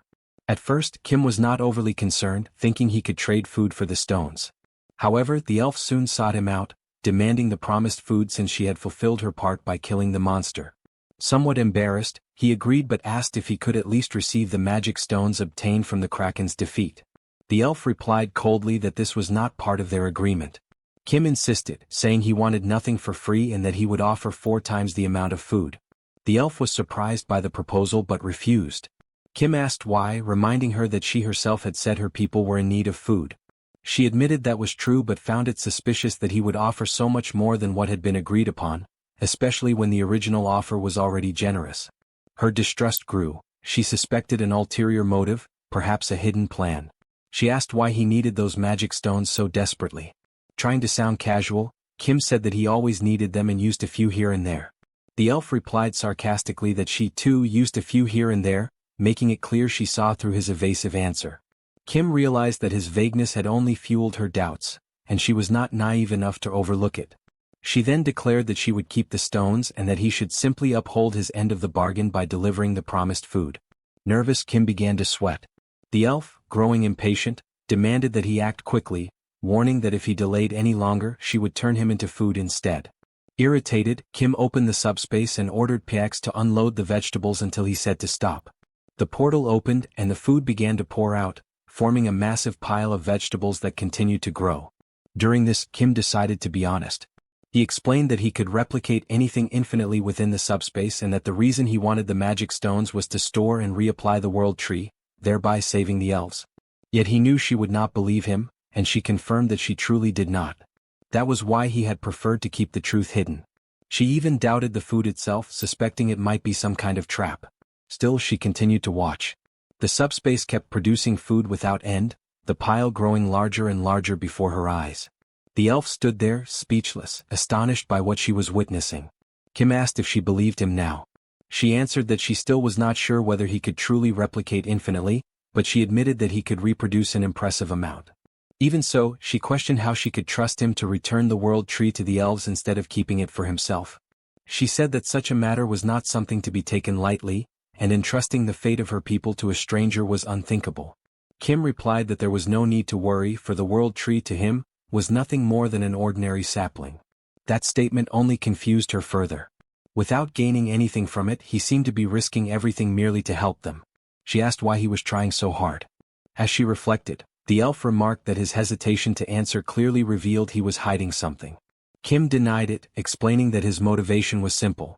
He simply felt pity for her and her people. The elf was caught off guard by the straightforward honesty in his tone.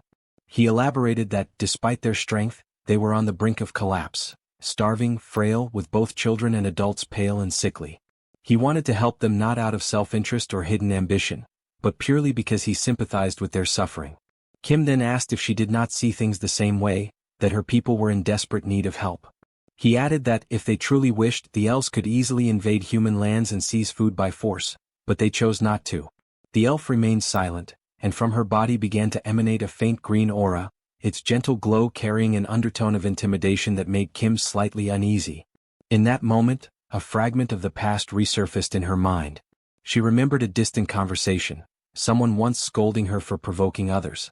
That voice, likely belonging to her father, spoke patiently about the importance of mutual growth and coexistence, saying that both were vital for survival. Competition was necessary, he explained, but the destruction of one another would never lead to prosperity. Coexistence and shared development were the paths of true wisdom. He had called her Elia, reminding her that a hand was not meant solely to strike, but also to be extended toward those in need. And if someone offered help, he had said, there was no shame in accepting it. Even the elves were not perfect. They had much to learn, not only how to fight but also how to receive assistance when it was offered in goodwill. Returning from her memories, Elia looked at Kim and remarked that she did not even know his name yet. Kim introduced himself and she requested that, when the time came to search for the High Elves, he lend his aid to them as well. Kim agreed without hesitation. Moments later, the system displayed a message. Kim had received 46,000 additional magic stones, bringing his total to 115,000. A notification followed, announcing that the level upgrade was complete. Kim immediately summoned Pax again and commanded him not to stop until ordered. He then requested that the world tree be sent out. Back in Elvenheim, the elders watched the sky, struggling to comprehend what was unfolding before their eyes. One of them began to cry, overcome by emotion and shame that Feindrich, a former elder, was no longer alive to witness that moment. From above, countless crates began descending, each one sent by Pax, and inside every box lay a newly duplicated world tree created by Kim.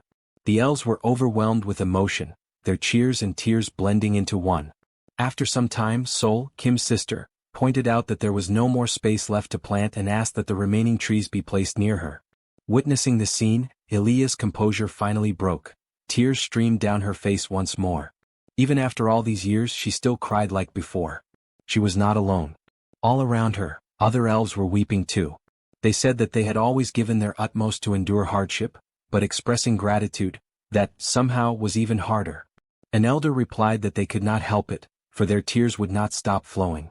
Another elf, smiling through his exhaustion, murmured that they were likely tired down to their very bones.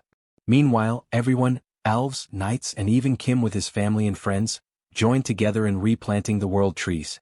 In the midst of the work, one of the knights suddenly began trembling, scratching himself uncontrollably, confused and alarmed by the strange itching spreading rapidly through his body. As Kim observes the growing forest before him, he realizes there are now far too many world trees and not nearly enough people to plant them. Faced with this, he orders Pax to halt the transmission of the trees for the time being. Then, turning to the system, he requests that messages be sent across the realms, summoning anyone willing to come to Alverheim and assist in the planting effort. Before long, countless responses begin to arrive. Among the volunteers are Colonel Myo, an old friend of Kim, and the Chinese man he once helped in the past. Both assure him that they came to lend their strength, insisting that Kim need not worry. Moved by their enthusiasm, Kim decides to explain to everyone exactly what is happening. With a spirited grin, Colonel Myo declares that he trusts his own skill with a shovel and that this is the perfect time to prove the strength of an experienced worker.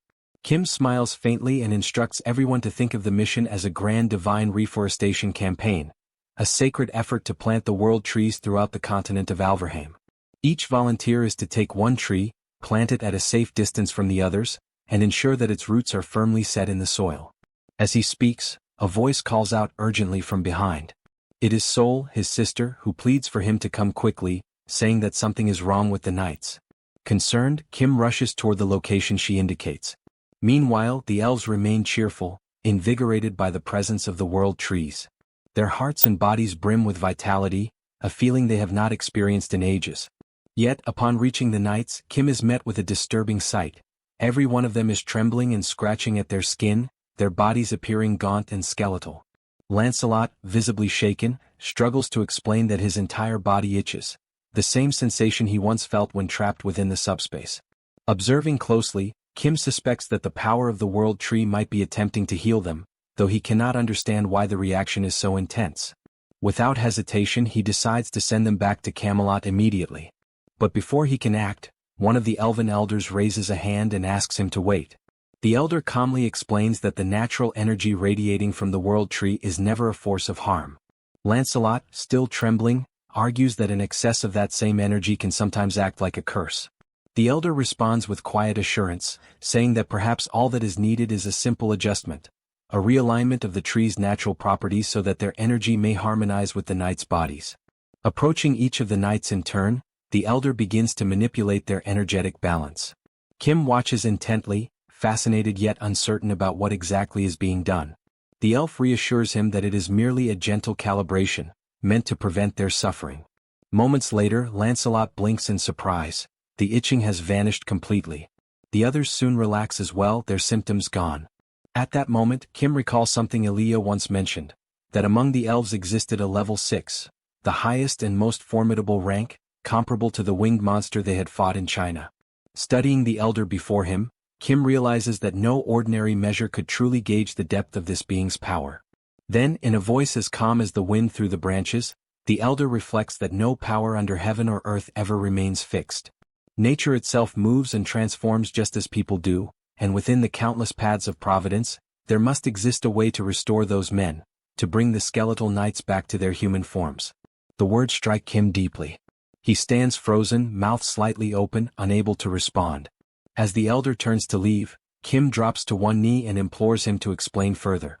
All around them, the world trees continue to grow, their luminous leaves casting soft light across the land. The elder turns back and explains that the power of dark magic, the very force that stripped the knights of their flesh, is vast and wholly opposed to the essence of life. Reversing such corruption, he says, is like trying to gather spilled water from the earth. It demands strength and patience many times greater than the original act of destruction. Dozens, perhaps hundreds of times more. Kim listens intently, still kneeling, absorbing every word as the radiance of the world tree spreads across Alverheim, heralding a new dawn of hope. He then asks what would be required to accomplish what the elder proposes. The elder replies that two things are essential. First, a natural force many times stronger than the dark energy, powerful enough to suppress it. And second, a superior elf with the skill and mastery to channel that energy precisely. At once, Kim recalls the elf Elia had spoken of. The superior ones who vanished during the transfer to the war, perhaps still living somewhere on Earth. The elder nods solemnly, confirming his suspicion. All of them, he says, disappeared without explanation. No one knows where they went. Some may still live hidden among humankind. Others may have succumbed quietly to time itself, their names long forgotten. The possibility that one of the superior elves had died in silence fills Kim with a faint sorrow, a quiet ache for the lost greatness of an age long past.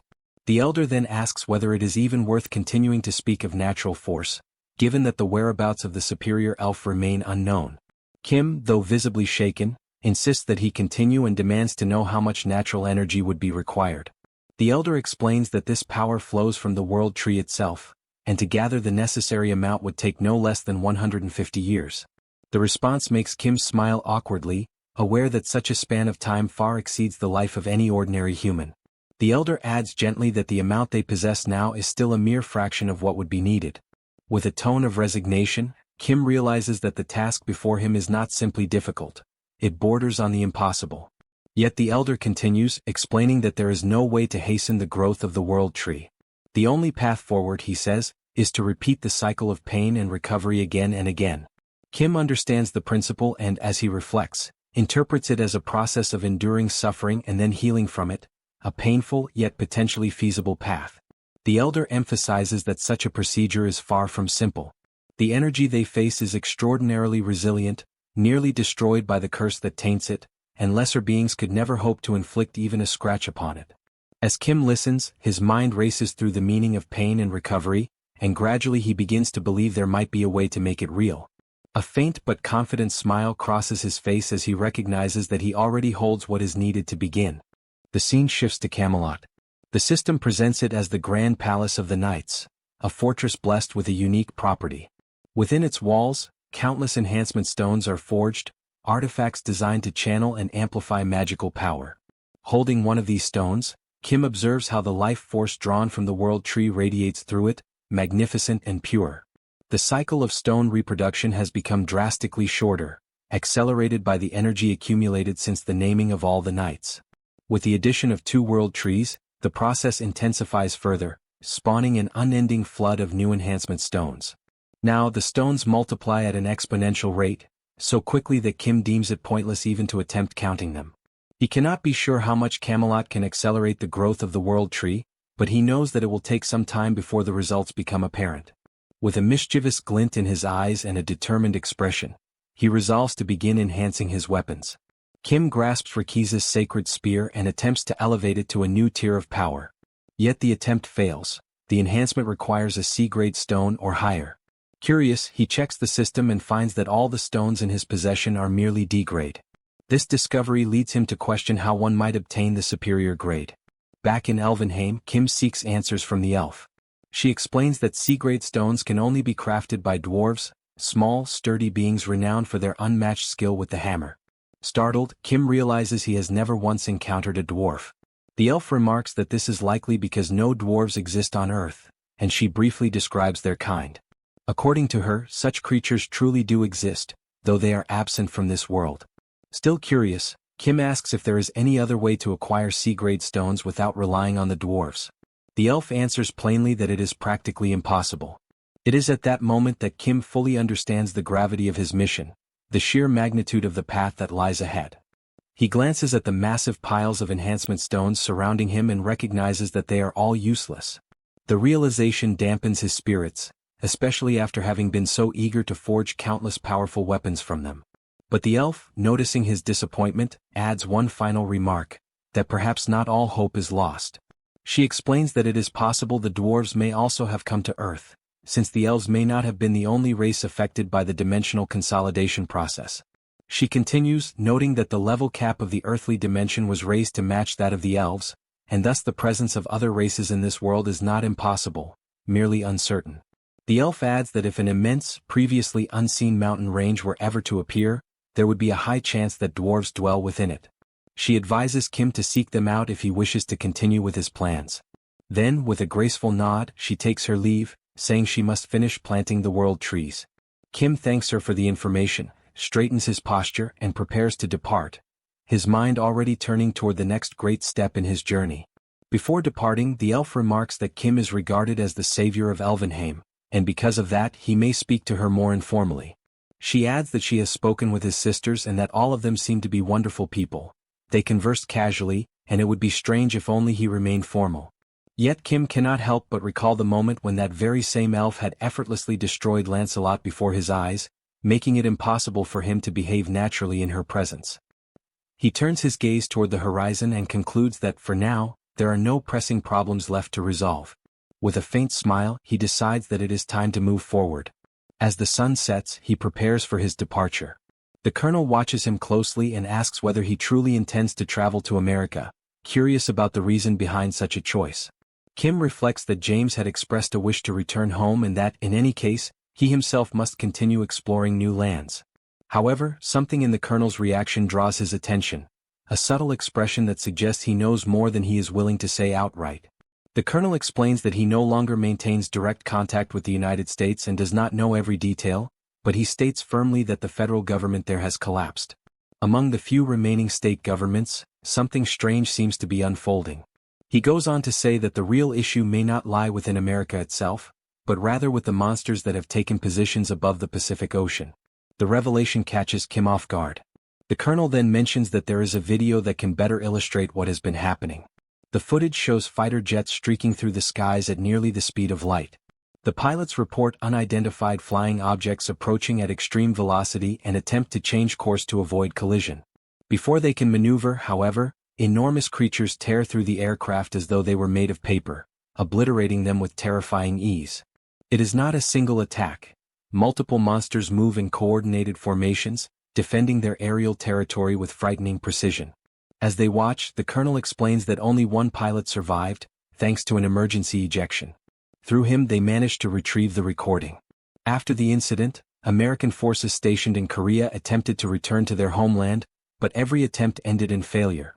The number of soldiers who succeeded in setting foot on American soil remains zero. Kim contemplates the situation, wondering if James might be able to modify an aircraft capable of crossing the ocean despite the dangers. Yet when James studies the data, he realizes the creatures are faster than fighter jets and strong enough to pierce armored warplanes. He concludes that flying over the ocean for more than 13 hours amidst such beasts would be nothing short of suicidal. For a brief moment, James's eyes glimmer with the spark of invention, and Kim expects him to propose some brilliant modification. But, to his astonishment, James simply decides to remain in Korea, calmly concluding that he will live happily there instead. Kim is left speechless by the unexpected decision, silently wondering what he will do if James truly chooses to abandon the journey. After hearing everything, Kim questions James, reminding him that he himself had claimed he wanted to go to America. James still wishes to go, but admits that the plan is impossible under the current circumstances. He explains that the threat level is so high that he would not be able to simply modify the existing plane. He would need to build an entirely new one from scratch. Kim insists, asking whether such a task is truly beyond James's special ability. Even so, James states that he is not a god and that there are limits to his modifications. There are challenges modern technology cannot overcome, and even if he were somehow able to miraculously resolve each one and create a machine capable of surviving that environment, the time needed to complete it would exceed the time it would take to swim across the Pacific. Given that, James suggests a more realistic alternative, securing a better boat and traveling by sea, which might be safer than confronting airborne monsters. Kim thinks it over for a moment, finds the idea reasonable, and agrees, saying they might indeed try crossing by ship. Meanwhile, he silently reflects on the casual way James speaks with him. It does not feel disrespectful, perhaps it is simply James's friendly manner. Kim wonders whether he should start behaving casually as well. The colonel, who has been listening to the conversation, comments that traveling by boat means crossing the entire Pacific Ocean. If that is truly the plan, it might be more prudent to travel by air, even if it takes longer. Kim asks whether there is anything in the Pacific that would prevent a sea journey. The colonel admits he does not know, and that this is precisely the issue. Ever since the world changed, the climate has transformed completely, and no one knows what the oceanic conditions are like now or what kinds of monsters might exist in the sea. Kim smiles, saying that with his current level it might turn out fine. And if things go wrong he can simply hide inside SUBSPACE. He then adds that if the colonel is so worried he can always hire a reliable bodyguard. The colonel asks what kind of bodyguard he has in mind. The next scene shifts to the elf and to Seoul as they receive the travel plan. Seoul becomes immediately excited, asking when they will depart. She is already bored from planting so many world trees. The elf is enthusiastic as well, as the journey is a chance to search for clues about the missing upper elves. She cannot refuse the opportunity, it has been a long time since she last left Elvenheim. When Kim appears through the hatch, he says he is glad to have them accompanying the voyage, but he asks whether they will truly be fine, since they mention the weather could be terrible. He offers them a place inside the aircraft so they can travel comfortably. Seoul reacts with surprise and amusement, wondering to herself what must be going through his mind, since the chaotic weather is precisely what makes her want to remain outside. To her, it makes everything even more entertaining. The elf, on the other hand, asks whether Kim is underestimating her abilities. She thanks him for his concern, but reminds him that she is an elf, and that she hopes the destination of the journey is not a meaningless place. Still, she acknowledges that she is unlikely to find anything comparable to Elvenheim. Kim, observing the two of them, can only think that common sense simply does not work with either of them. In the end, he accepts their decision and allows them to do as they please. The journey begins by ship, heading toward America. The sea is far from calm, storms build in every direction. Even so, Seoul and the elf remain enthusiastic. The elf considers the weather surprisingly mild compared to Elvenheim and notes that Seoul is handling everything better than expected. Kim appears, questioning the endurance of the two, but they insist on staying outside. He begins wondering why they push themselves so hard to face something that, for him, is suffering. Realizing that there is nothing he can do, he returns inside the ship, concluding that, at this point, it might not even be suffering for them. Perhaps they enjoy the experience just as Yong-soo seems to enjoy it. Outside, Yong-soo, the pilot, steers the ship with almost excessive excitement, even in the middle of the storm. The sight makes Kim realize it is already late, and he decides it is best to try sleeping and leave his thoughts for later. The storm intensifies with lightning and violent waves. The sea becomes so agitated that even the elf grows alert. She admits to herself that she is surprised, for she had underestimated Earth. She decides to abandon the outside and enters the ship, still reflecting on the unexpected strength of that ocean. For her, however, the most astonishing thing is Seoul, who continues smiling throughout the entire storm, comparing the experience to an amusement park water ride. The elf notices that Seoul becomes even more excited as the waves grow larger. Without knowing for sure, she imagines that perhaps waves of such magnitude are common on Earth. If that is true, she feels she cannot lose the opportunity to demonstrate elven pride, and she becomes enthusiastic as well, wanting to show the strength of someone who leads the elves. With that thought, she decides to challenge her own nature and begins wishing for even bigger waves. What she does not know is that the Pacific Ocean is the birthplace of typhoons and hurricanes. Adding to that, after the dimensional consolidation, unprecedented geological shifts turned Earth's climate into something extreme. Without realizing it, the three of them end up passing directly through a super typhoon, something that leaves the elf genuinely astonished by Earth's power. On the following morning, the sea finally calms down. Kim goes outside to see how the two are doing and finds them standing upright with their arms crossed, striking a pose reminiscent of Zorro from One Piece. He tries to understand what happened during the night and whether they are actually fine, but both remain silent. Yong-soo comments that he now believes the colonel was right. The climate has changed drastically. Kim begins reflecting on how absurd the crossing was. A trip that should have lasted more than a week was completed in a single night. He recalls Ellie mentioning that transfers occurred in other regions, and he begins to suspect that the effects of those transfers might be connected to the catastrophic climate changes they just experienced. Then Kim, Seoul, and Ellie leave the ship and begin their journey. A growing sense of unease rises around them, but despite everything, they have arrived safely.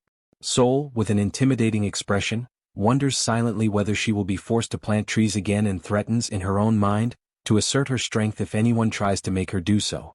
Kim senses her aggressive intent clearly. He simply advises her, in thought, to change her clothes and orders Pax to retrieve Seoul through the portal. Determined to investigate on his own while they prepare, Kim examines some destroyed and seemingly empty containers, as well as buildings that have also collapsed.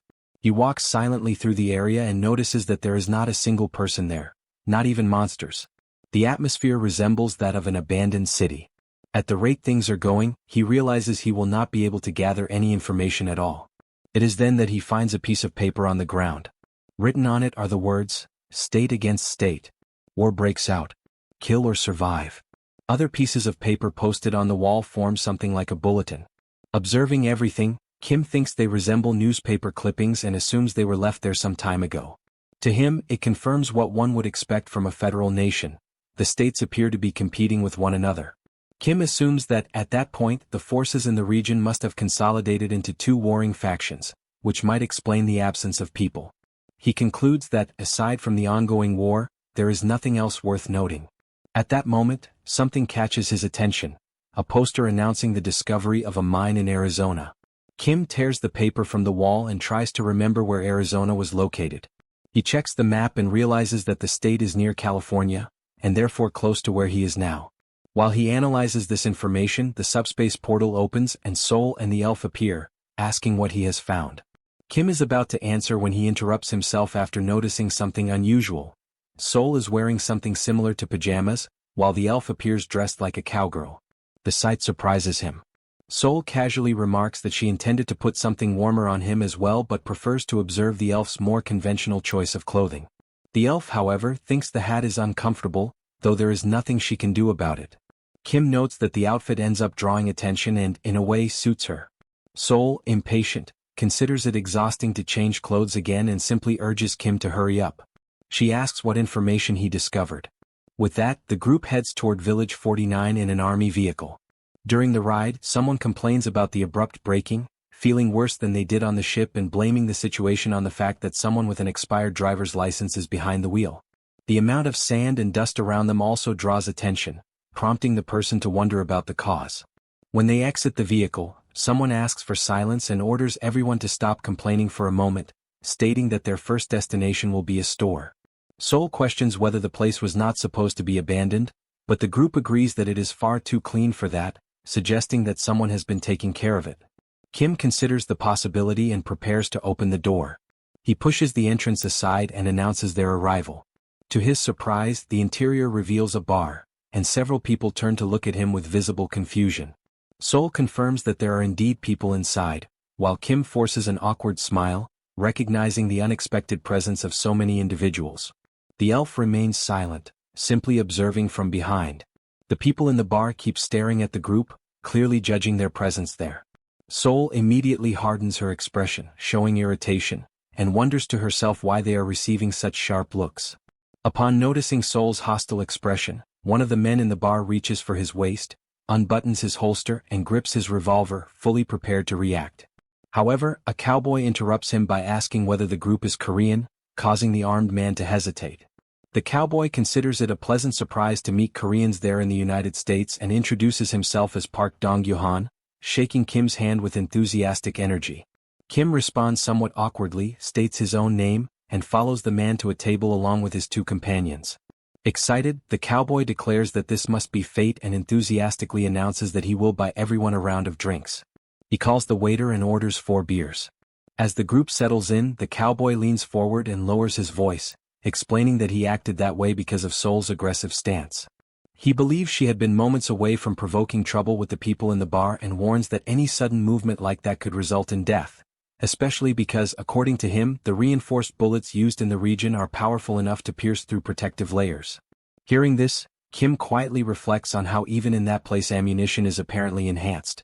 The cowboy continues whispering and comments that, exaggerated as it may sound, the 2 women should wear less conspicuous clothing, since there are too many dangerous people in the world for anyone to walk around dressed like that. The waiter soon arrives with the beers, apologizing that they are not cold. The cowboy thanks him, and Kim watches with curiosity as the man pays for the drinks using magical stones. The cowboy then explains that, in that town, everything needs to be handled as discreetly as possible, and asks where Kim came from to know so little about such basics. Kim answers that he came from Korea, but the man insists, wanting to know from which part of the United States he had traveled. Kim surprises him by stating that the group truly came from Korea, by boat, and arrived about an hour earlier. The cowboy is stunned and insists that crossing the ocean is impossible, recalling reports of waves reaching dozens of meters in height. Seoul and the elf, amused, consider that exact danger what made the journey so thrilling, leaving the cowboy even more confused and suspecting it might be some kind of Korean joke. Kim silently concludes that trying to explain the behavior of the 2 would not be worth the effort. He changes the subject and asks whether the cowboy knows the location of the Liseon mine. The sudden question catches the man off guard, and the entire bar shifts its attention toward them. Kim immediately notices that he has touched on a sensitive topic. The cowboy confirms that he does, explaining that awakened individuals from several places have gathered there to attempt to explore the mine. Kim apologizes for bringing up such a delicate matter, especially after having been told not to draw attention. Even so, the cowboy concludes that if Kim wants to know the mine's location, he is likely also after the reinforcement stones. He sighs and informs him that the group will not be allowed to enter. The elf intervenes, stating that they are not there for the stones because they have business with the dwarves. The cowboy becomes even more surprised and asks why they would not be seeking the stones, but she repeats her claim. She also asks why they are forbidden from entering the mine. At that moment, the man who had previously drawn the revolver approaches once more, still armed, and declares that he wants to know why the group is asking about the mine. He warns that if they attempt to enter, they will end up dead. Sensing the growing tension, the cowboy thinks to himself that the group has drawn far too much attention and that allowing the situation to pass quietly is now impossible. He even considers using his own gun if an opportunity arises. Meanwhile, the armed man presses the revolver directly against Seoul and asserts, based on what he heard, that she likely possesses reinforcement stones. He demands that she hand over every stone she has in exchange for the mine's location, and insinuates that, in the case of the beautiful women, another form of payment would also be acceptable. Seoul simply fixes her gaze on him. The man smiles, convinced he holds all the power. Facing the revolver, Seoul displays a dark and chilling smile. She asks whether the man truly wants her to kill him with a single strike. Then she clenches her fist and delivers a punch so powerful that it launches him upward, breaking through the ceiling as his body is sent flying out of the bar. Everyone in the establishment freezes, stunned, unable to comprehend how a single blow could generate such force. Kim watches the scene and concludes that it has finally happened, exactly what he had expected, because someone had dared to provoke the second strongest person. He stands up and remarks to the cowboy that it would be best for them to leave.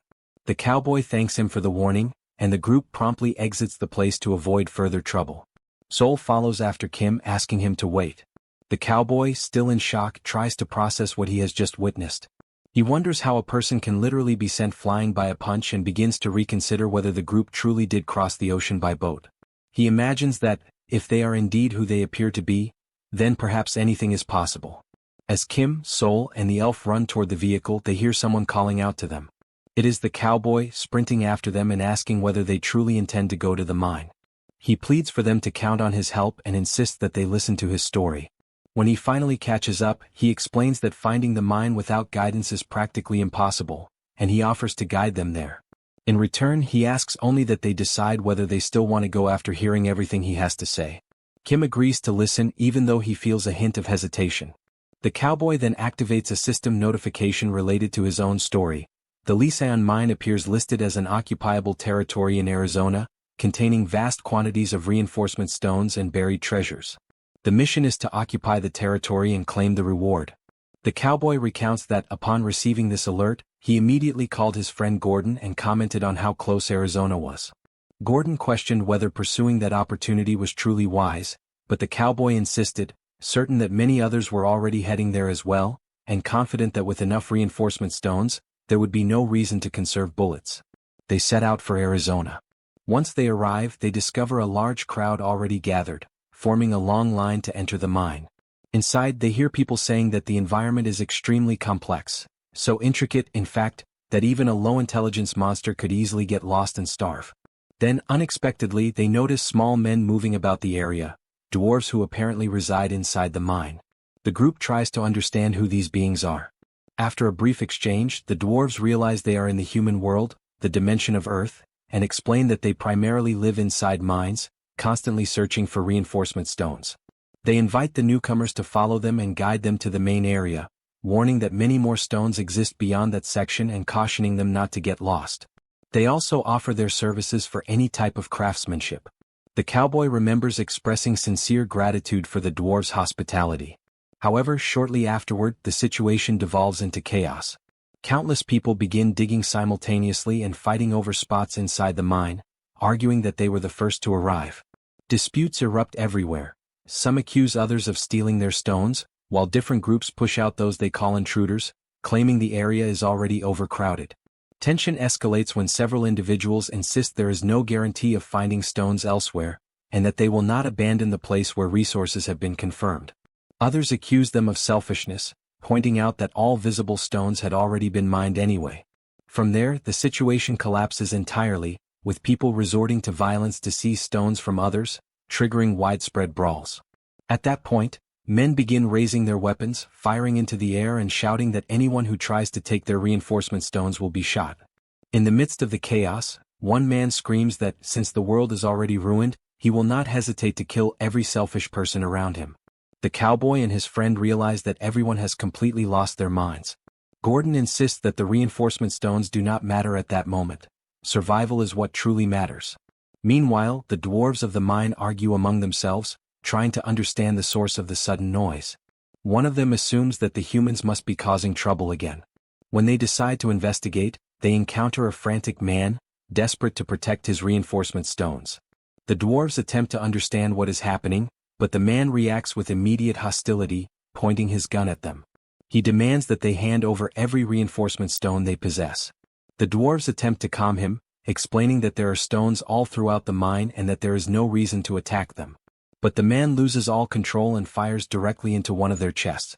The gunshot echoes through the tunnels, reaching the ears of a goblin lurking nearby.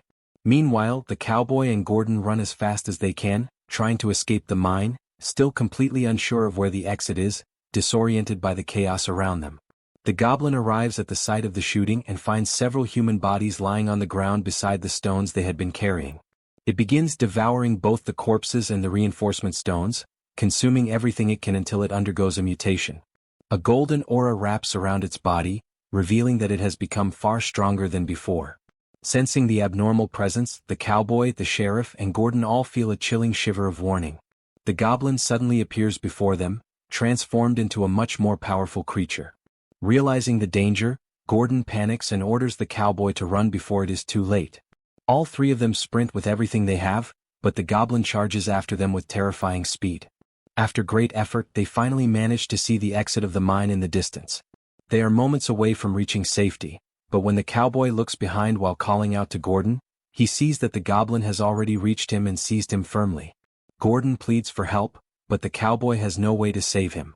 The goblin drags him back into the depths of the mine, disappearing with him. From that day onward, the cowboy never sees him again. Returning to the present, the cowboy explains that no one has entered or left that mine since then. Even so, he asks whether Kim still intends to proceed after hearing everything. He admits that he does not have enough courage to return alone and asks whether he may accompany them if they choose to go inside. Kim understands that the cowboy wishes to find his missing friend, Gordon, and agrees to let him join them.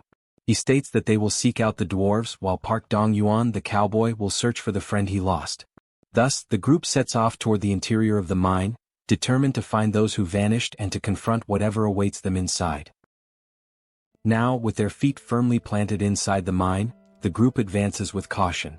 Every step is taken with distrust, their attention fixed both on what appears at their sides and on what stretches ahead. Bloodstains are scattered across the walls. Suddenly, Kim raises his gaze and notices a suspended bridge in the middle of the mine. As he evaluates the path, he realizes they will not make it in time before dawn. He then decides to rely on the help of his companion. Intrigued, the elf asks whom he is referring to, and a small creature appears on Kim's shoulder ready to assist. Using its ability, it guides the group forward. As they advance, Kim's ally senses something approaching at an abnormal speed. Kim rules out a few possibilities. Gordon is only human, and the elf reminds him that dwarves cannot run that fast. With only the monster remaining as a possibility, Kim orders an attack on the subspace.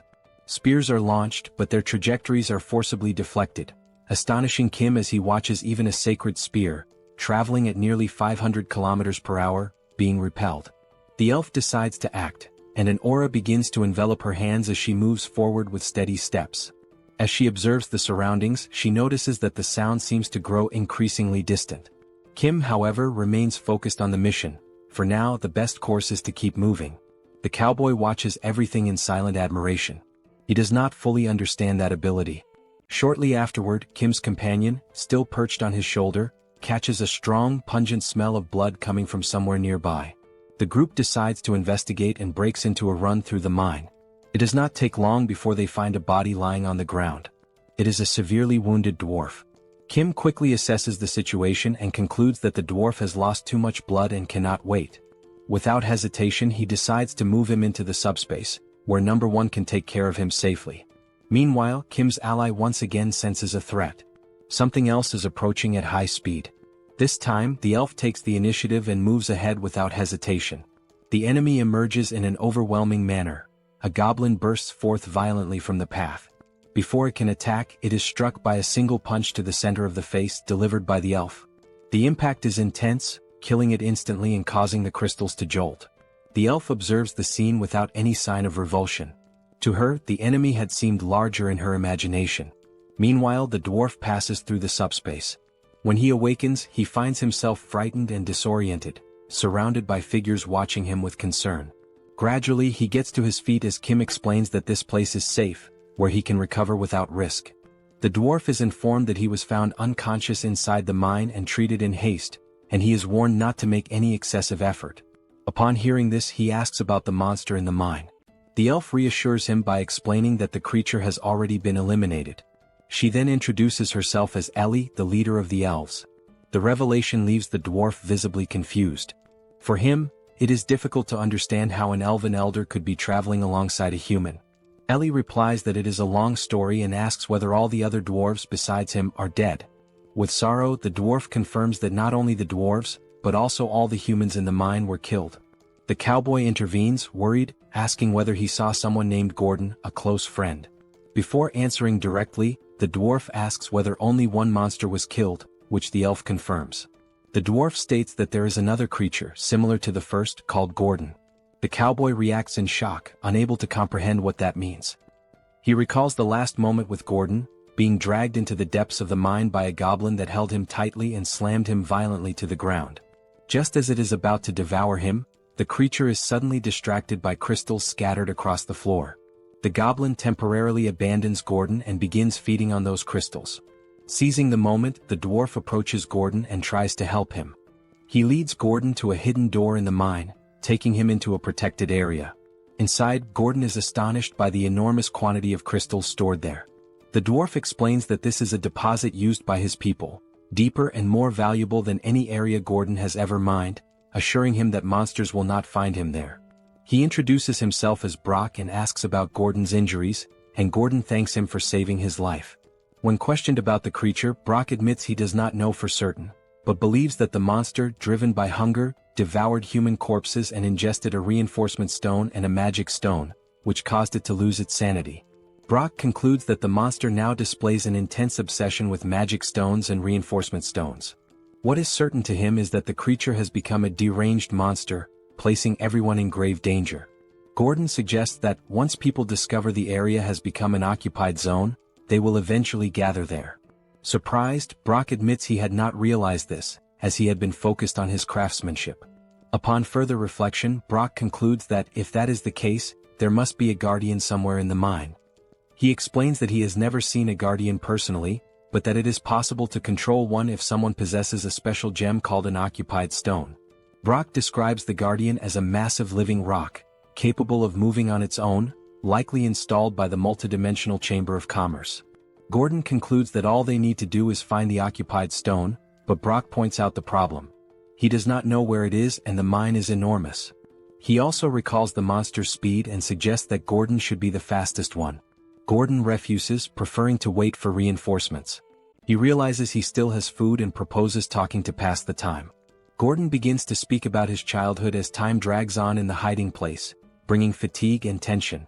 Not knowing what day it is, the silence weighs heavily until Gordon recalls Brock's words about magic stones turning someone into a monster.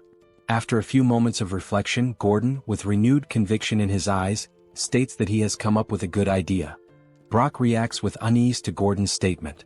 For a few moments, both remain silent, staring at those stones as if they themselves were a sentence being passed. Gordon then lays out his plan to consume the reinforcement stones and transform into a monster.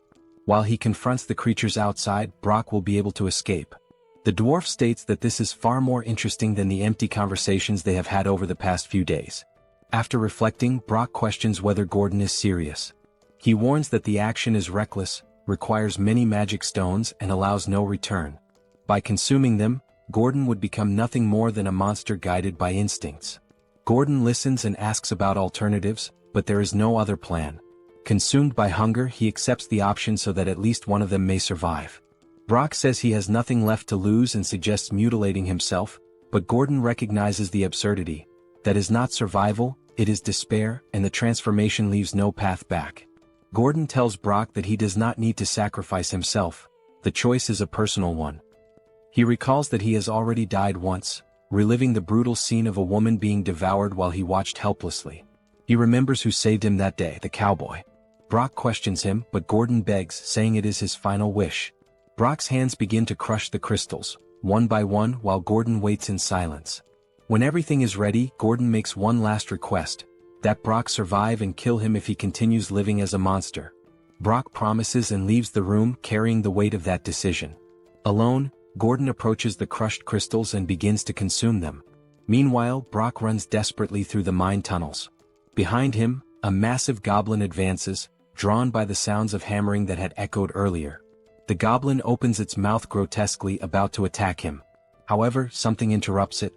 A hand suddenly appears and strikes its head with violence, gripping and forcing the creature back. Brock immediately recognizes who it is. Gordon is there. Gordon stares at him and forms a strange, distorted smile that no longer belongs on a human face. For a moment, Brock believes he is saved, but he realizes something is wrong when Gordon extends claws toward him, not to protect him but to consume him. Now, in the subspace, he recounts that he was injured by the creature Gordon became and that he lost consciousness shortly afterward.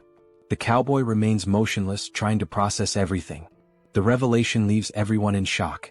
Brock states that Gordon became a monster to face another, not to live that way, and he begs for help to allow him to pass on in peace.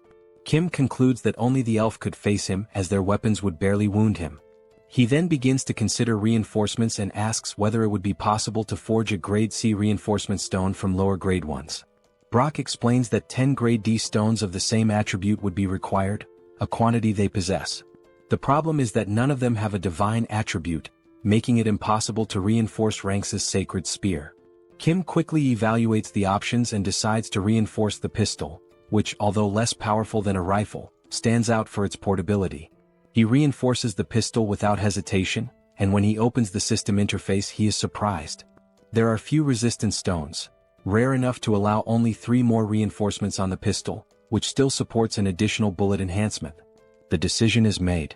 The group responds in unison, accepting the order, aware that the confrontation awaiting them will not be ordinary.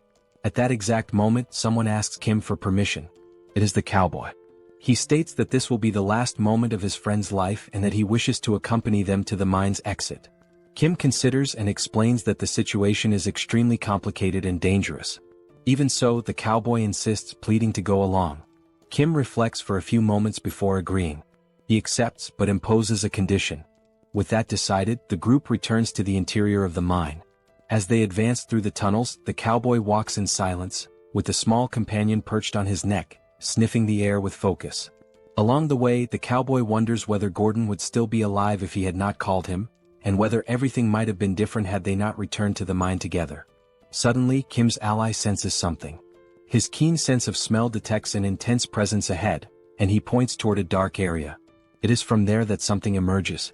Gordon steps out of the shadows and advances relentlessly. His appearance is no longer human.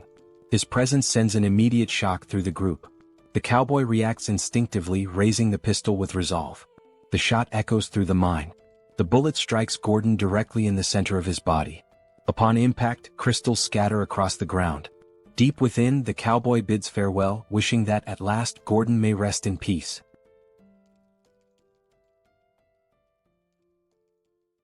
Later, Brooke works in front of the stone, carving its surface with firm and careful strikes. He engraves a name with patience, repeating the same gesture for long hours. Daybreak arrives, and on the face of the stone, Gordon's death is recorded on the gravestone. Standing before the stone, the cowboy remains silent, bidding farewell to his friend. Brooke steps closer and places a hand on his shoulder, a simple gesture of support as if asking him to find strength. Then the dwarf steps away, leaving him alone. Shortly after, Brooke reappears holding a special stone, informing them that it is an occupied stone. That he explains that the gem allows control over a guardian and remarks that it is the first time he has ever seen one in person. After wiping the dust from its circuits, he attempts to activate it. While the group discusses what a guardian is, the elf describes it in simple terms as a gigantic golem that protects an occupied zone. Then the stone begins to glow intensely, drawing everyone's attention. The elf notices the movement and suggests they head toward the mine to investigate. Rain begins to fall, and an intense light starts shining on the ground. From that light, enormous stone figures emerge, true immobile colossi. The sight is absurd, even for those who were expecting something large. Observing the area, the cowboy notices the impressive amount of magical stones accumulated there and concludes that the place was designed to generate conflict, drawing people in to compete against one another. The elf confirms that inciting disputes is exactly the kind of thing the Chamber of Commerce does, creating occupied zones to force competition from the very beginning. She explains that it is clear everything there was planned with that purpose, most likely to create intruders. Brooke then points out that there are only 5 warriors present and offers the occupied stone to Kim, considering him worthy of holding it. Even though he feels insecure, Kim accepts. Brooke explains that there is no secret. One simply has to hold the stone and think of the command. Kim does so, and one of the guardians activates. Facing the colossal creature, he tries to order it to leave the mine and attack the monsters that are harming people. Nothing happens, and the guardians return to their immobile state. Brooke concludes that the command fails because the guardians can only act within the occupied zone of the mine. With that, Kim understands that the true prize there is not the guardians, but the magical stones. The cowboy then decides to give up any reward to him. Everything in that place represents regret and tragedy, and accepting anything from there would dishonor Gordon's sacrifice. That he insists that Kim keep all the stones and use them for a noble cause, making his friend's sacrifice even more meaningful. After hesitating, Kim accepts. Kim accesses the PX and opens the interface before him. When examining the notification window, he sees the record that 100,391 magical stones have been requisitioned and that the total now amounts to 115,443. The number frightens him. It is far more than he expected, something that, until recently, seemed impossible and far too distant to even consider. While he observes the data, the cowboy turns to the elf, remembering what she said earlier about the creation of intruders. That he wants to better understand what that truly means. The elf explains that the Chamber of Commerce offers people the primitive thrill of competition, the satisfaction of victory, and attractive rewards. By repeating this cycle, the awakened grow stronger and end up being trained to become invading groups. The cowboy reflects on the country's current situation, divided between two major factions at war, with several occupied zones spread across the United States. That he realizes that if one of these factions claims all the rewards, the next step will be to invade other territories. The elf confirms that this is exactly what will happen and reminds him that tens of thousands have already died. Kim interrupts the reflection and states that this cannot continue, as he believes it is time for people to unite to overcome the crisis. Soon after, he declares that he will go to war. The cowboy reacts with surprise and tries to treat the statement as a joke, but Kim makes it clear that he is serious. Even while acknowledging Kim's power, the cowboy points out the absurdity of a group of only 5 people facing armies made up of hundreds of thousands.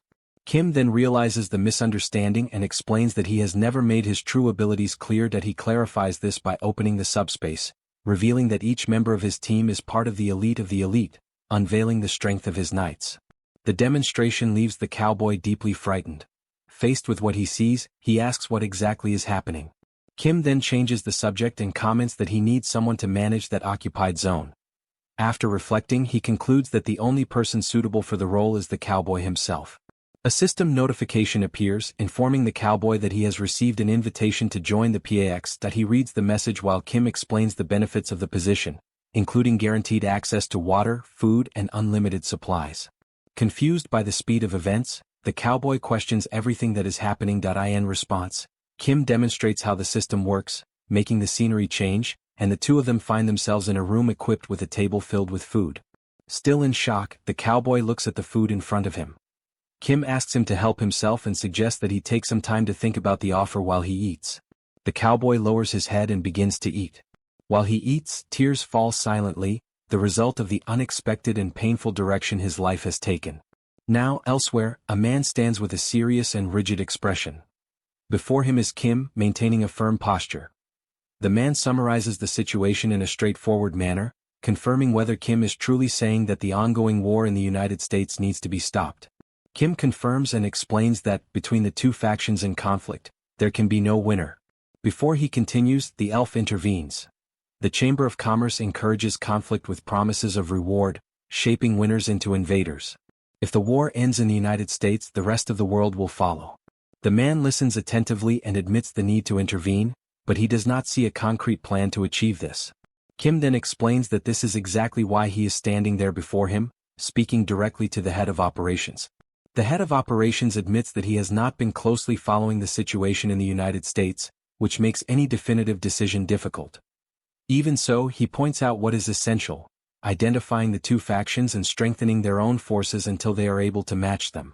Kim agrees and summarizes the proposal, stating that investigation and strengthening must occur simultaneously. He observes that the head of operations is saying exactly the same thing Lancelot had already mentioned. He then adds that Lancelot has a request to make. Lancelot takes a step forward and faces the head of operations with seriousness. He declares his desire to learn directly from him. Upon hearing this, the head of operations is left speechless. He then questions why Lancelot wishes to learn from him and what kind of abilities he could truly offer. Lancelot replies that it is not merely about individual skills, but about the position the chief holds. He explains that, recently, the knights have been reflecting on their own levels of power.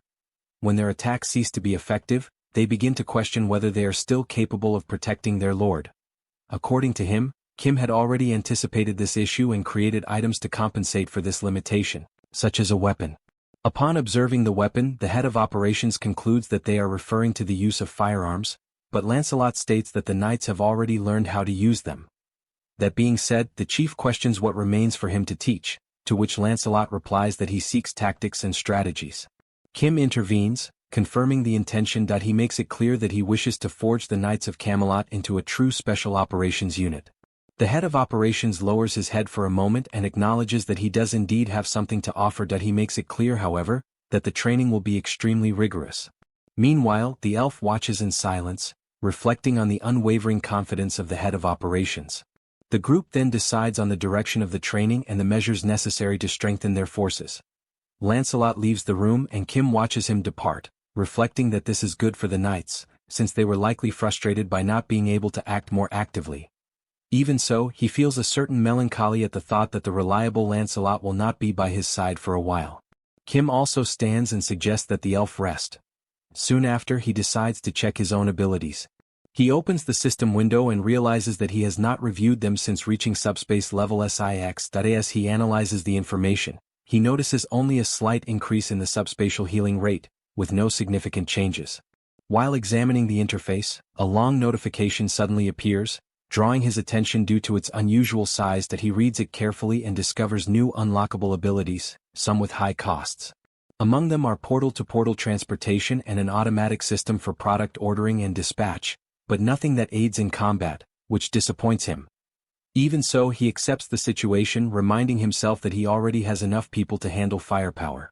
Later, Kim meets another man. Without lifting his gaze much, the man reacts curtly, as if expecting yet another absurd request. Kim greets him and says that he does not wish to impose anything, only to know whether the subspace is satisfactory.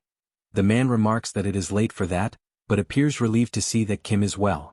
Kim notices the drawing and asks what he is currently working on. The man replies that he is designing an automatic machine to roast food on rollers. Kim's curiosity grows and he asks whether James knows how to build robots. The answer comes cautiously, it depends on the type of robot. Kim mentions the robots from films and comics, large and armed. James frowns and makes it clear that the ability does not create things out of nothing. Kim summarizes the point, understanding that the current level still does not allow for robots of that kind. James confirms with a restrained gesture. Kim walks away, irritating James, who shouts that it is not impossible, just difficult and time-consuming. Kim leaves the area and crosses the subspace, moving to another location. During the journey, the small companion draws his attention, warning him that the cowboy has not yet finished his meal. Under the moonlight, Brock remains in the cemetery. Noticing Kim's approach, he turns around. Kim comments that he finally found him and admits that he spent hours wandering through the mine without knowing he was there. Brock asks whether Kim was looking for him because of craftsmanship. Kim replies that it is not about that and says that there was something he wanted to ask, but he feels that perhaps it is not the right moment. Brock explains that he is past the age of being paralyzed by the pain of losing companions, that he is upset and disappointed, but states that while he is creating something, those feelings quickly fade. That if there is anything to be made, he is willing to do it, and he asks what the request is. Thus, Kim asks directly whether he wants to live and create within the subspace. Brock reacts with surprise, trying to understand what he has just heard. Elsewhere, James continues drawing when Broly suddenly appears, catching his attention. The two stare at each other for a few moments, confused, without fully understanding what is happening. Meanwhile, a man mentions the war in the United States. Kim asks whether it will be difficult to obtain support. The answer comes firmly, no. If the request comes from Kim, there is no reason to refuse help. Even so, the man asks whether Kim will speak with other awakened individuals and regional leaders. Kim confirms that this was always the plan and that he started there. The man then expresses doubt, saying that many will likely not offer help. He explains that, despite the stability brought by Kim, monsters still appear, and that near the portals the system responds, but outside them there are blind spots that depend on the awakened. He questions what these people would do if they were forced to choose between protecting their own regions or helping the United States. The answer seems obvious. Kim absorbs the logic and, with a hint of bitter irony, wonders if this means he is in trouble. The man says that only a few, including himself, will be able to help. Kim thanks him and promises to inform him once there is a plan and a schedule.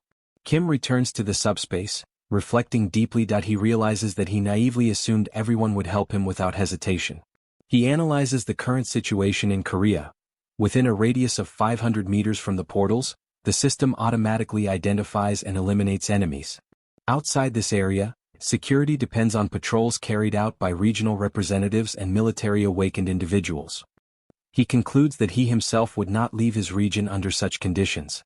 To support the United States, local problems must be resolved first. Kim considers asking James to build automatic defense drones, but dismisses the idea upon remembering that he has already pushed him too far. He then decides to analyze everything calmly, evaluating his own abilities more carefully. Kim looks at the system window and reflects that expanding range is possible, but dispatch remains limited, and he does not have a subspatial laboratory. While assessing the options, a specific notification draws his attention. The system displays the order function, capable of receiving requests and automatically dispatching items from the subspace, with configurable criteria, costs, and evaluations. Kim lingers on this point and wonders whether he can personally designate this channel. The PAX responds affirmatively, confirming that he must designate a channel to receive evaluations and asking whether he wishes to do so now. Before he makes a decision, the scene changes. Elsewhere, a cell phone is visible with two numbers highlighted on the screen, 119 and 112.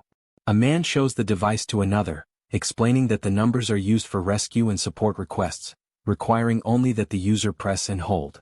The other man reacts with distrust upon recognizing the PAXman. He says that nothing connected to PAX is free and sees it merely as a strategy to charge later. The man holding the cell phone partially agrees, saying that it is still better than dying, which prompts the woman to question whether pressing the button truly brings sufficient help. The man explains that support is no longer limited to areas near the portals and can now reach more distant locations much more quickly. The woman shows surprise and doubt, but admits that if this is true, she may need to consider acquiring a PAX. At that moment, she suddenly screams, overtaken by panic. She warns of the presence of a gigantic monster, but the attack happens in a brutal instant. The woman begins to tremble, paralyzed by horror, while the other man watches in shock. The monster remains with the man who was explaining how PAX works still in its mouth. As the previously distrustful man recognizes the creature, he remembers that it acts in PAX. He decides to draw them away and tells the woman to activate the rescue request on the cell phone. He admits that he does not know exactly what to do, but believes that if help arrives quickly, there is still a chance. At that moment, something unexpected catches his attention. Even trapped in the monster's mouth, the injured man is still holding the cell phone. The screen lights up repeatedly, and with one last desperate movement, his finger manages to press the help request button. Almost immediately, something begins to happen. The couple watches, confused, as presences suddenly appear around them. Seoul moves with precise motion, advancing against the monster without mercy. She strikes it, causing the creature's blood to spray. Her eyes remain cold and focused, as if she had been ready to act long before that moment.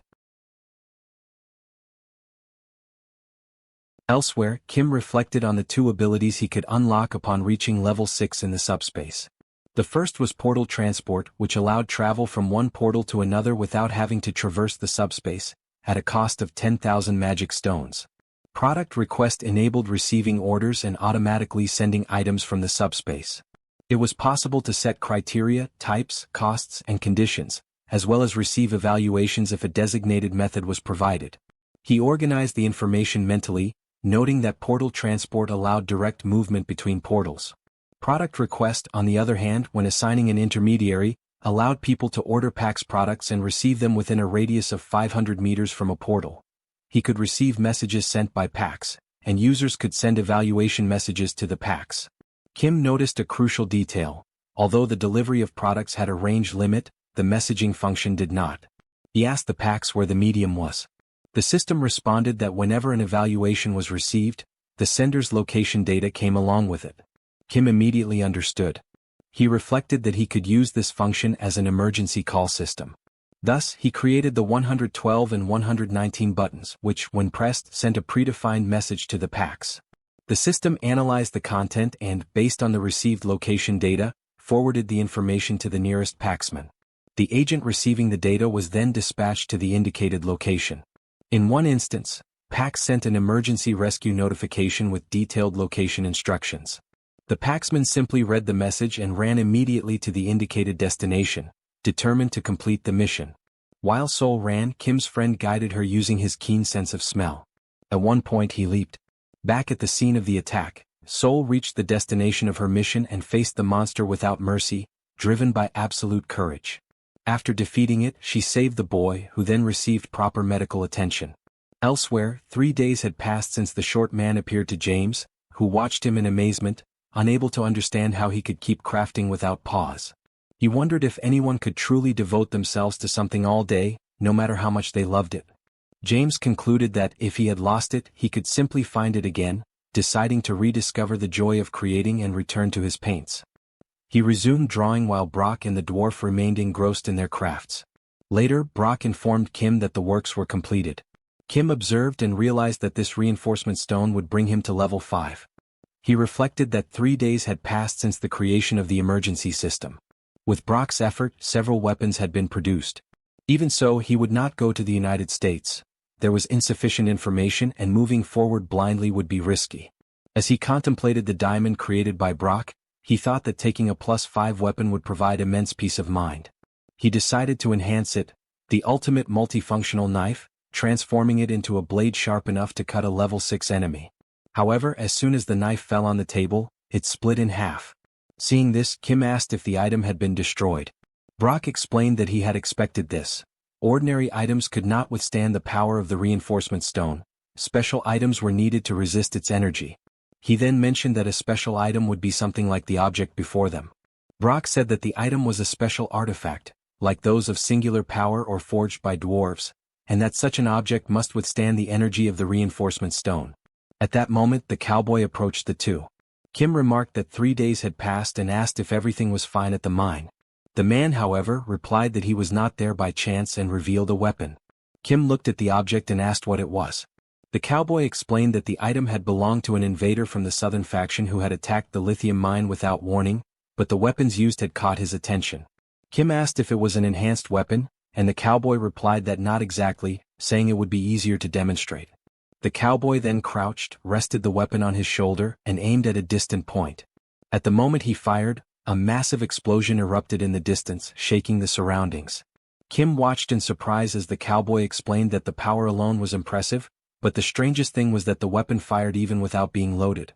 Brock analyzed the piece from a distance and stated that, judging by the finish, it was a weapon made by dwarves, a quality few could achieve.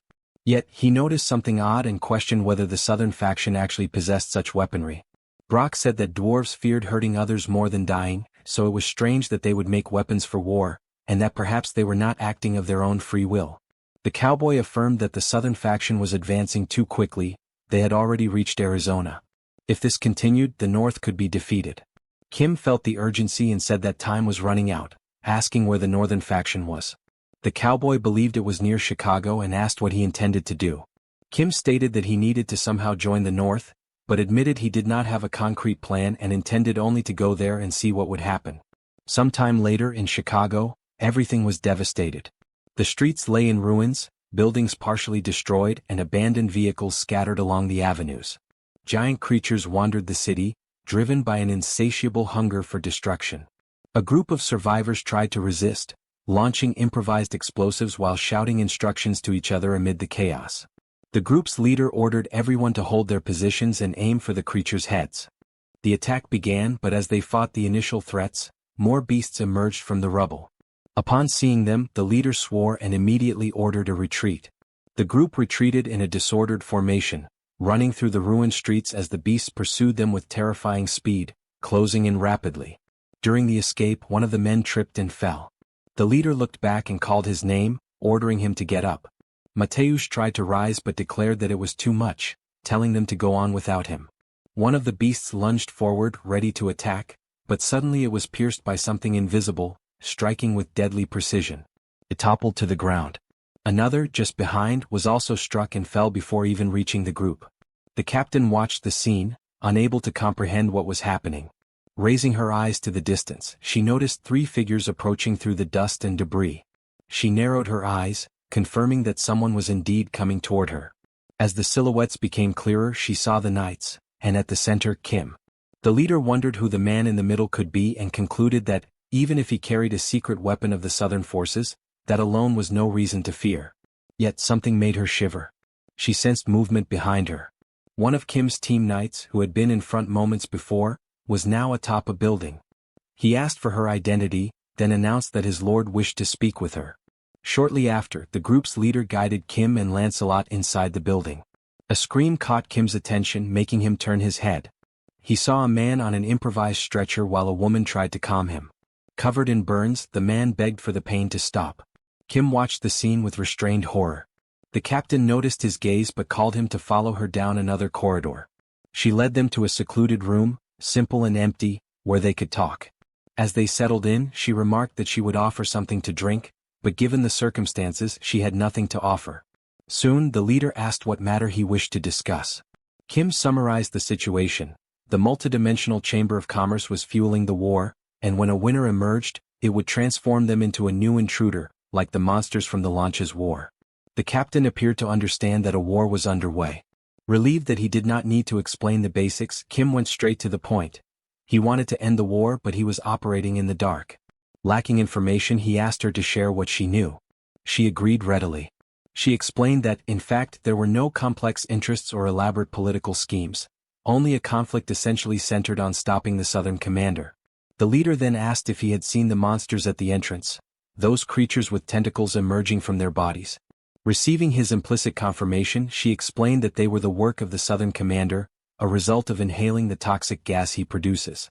She emphasized that there were several types of gas. One induced madness, another caused immediate unconsciousness, and yet another made tentacles sprout from the victim's body, controlling their movements. She clarified that the gas did not kill instantly, but the victim ceased to truly live, becoming only a controlled body. Finally, she noted that Kim had probably already seen victims of the gas upon entering the building. She admitted she did not know if the injured were lucky or unlucky. Some inhaled only a small amount and survived, but suffered excruciating pain. This was not the work of monsters but of the Southern commander who used this power to force an army, killing those who resisted and rapidly growing his faction, bringing it into conflict with the North. She explained that the Northern faction had emerged from the union of major cities to face monsters together. They had never imagined fighting humans, which was different and far worse. By an almost miraculous coincidence, the Northern commander, Glenn Ford, was the only one capable of blocking the Southern leader's ability. No one knew how, despite having awakened as a priest, he neutralized the gas. With Glenn leading, the war reached a stalemate until the South seized the factory.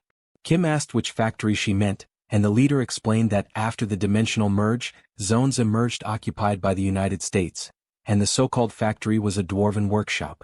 Shock ran through Kim as he connected this information to the weapon the cowboy had given him days before. She continued. The weapons produced by the dwarves at the factory were extraordinary. At first glance, they did not seem much different from human weapons, but their power was disproportionately superior. It was not long before the North was cornered, losing comrades and innocent lives. She explained that Glenn believed that if they retook the factory, they could contain the crisis. He gathered his personnel and found the location of the workshop. Devising a plan, but lacking sufficient men and supplies, he decided to retreat. On the way back, as he approached Chicago, a small confrontation occurred with the Southern faction, and to escape he entered the great forest of Indiana. The leader said that 4 days had passed since his disappearance. Kim asked if the South had pursued him there. The captain doubted it, explaining that the great forest of Indiana was an anomalous territory from which almost no one escaped. A man who had survived reported that the forest's layout constantly changed and that the trees were so dense that sunlight could not penetrate. Compasses and other instruments became useless, and Glenn knew these facts, but he entered anyway. The leader concluded by saying that this was the current situation. Kim said the information was very helpful, affirmed that he would find Glenn, and asked exactly where the forest was located. The captain grew agitated, incredulous, and asked if he had really heard everything. She said that, no matter how strong he was, entering there was suicide, especially with the Southern gas spreading. Kim remained calm and asked if, should he manage to persuade her, she would reveal the location. She reacted irritably, asking what he intended to do. Kim replied that he would search for the forest regardless, with or without her help, and therefore preferred to convince her. The leader stared at him and challenged him to try, asserting that she was not crazy enough to give away the location so easily. After a while, the leader remained silent following Kim's departure. For a few moments, she reflected alone, wondering if he would return safely and if she should have given more instructions. Elsewhere, a motorcycle stopped at the entrance of the great forest of Indiana. Kim observed the forest ahead, remarking that he had always known forests could be dense, but this one exceeded all expectations. Ellie stated that they would have to proceed on foot. Kim, with a gas mask covering his face, commented that the accessory impaired his vision. She reminded him that Ellie could purify the gas with her nature powers and did not need a mask, suggesting that she take the lead. Ellie agreed readily and asked him to follow closely. The two advanced through the forest. Suddenly, Kim sensed something strange and asked what was happening. Ellie replied that something was approaching. He pressed, asking what exactly was coming and if it was something even she could not face, which Ellie confirmed. The answer shocked him, and he immediately suggested that they retreat and hide in the subspace.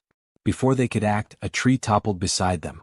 Kim watched, alarmed, as the fallen tree began to move, while the elf recognized the sensation of that power as eerily familiar. Ellie lifted her eyes upward. Perched on a high branch, an elf watched them. He stated that, as he had suspected, it was Ellie who had entered the forest. Kim watched him with curiosity, partially hiding behind the elf. He murmured that this individual definitely did not seem ordinary. Ellie explained that this was the superior elf she had mentioned before, like an older brother she had always played with.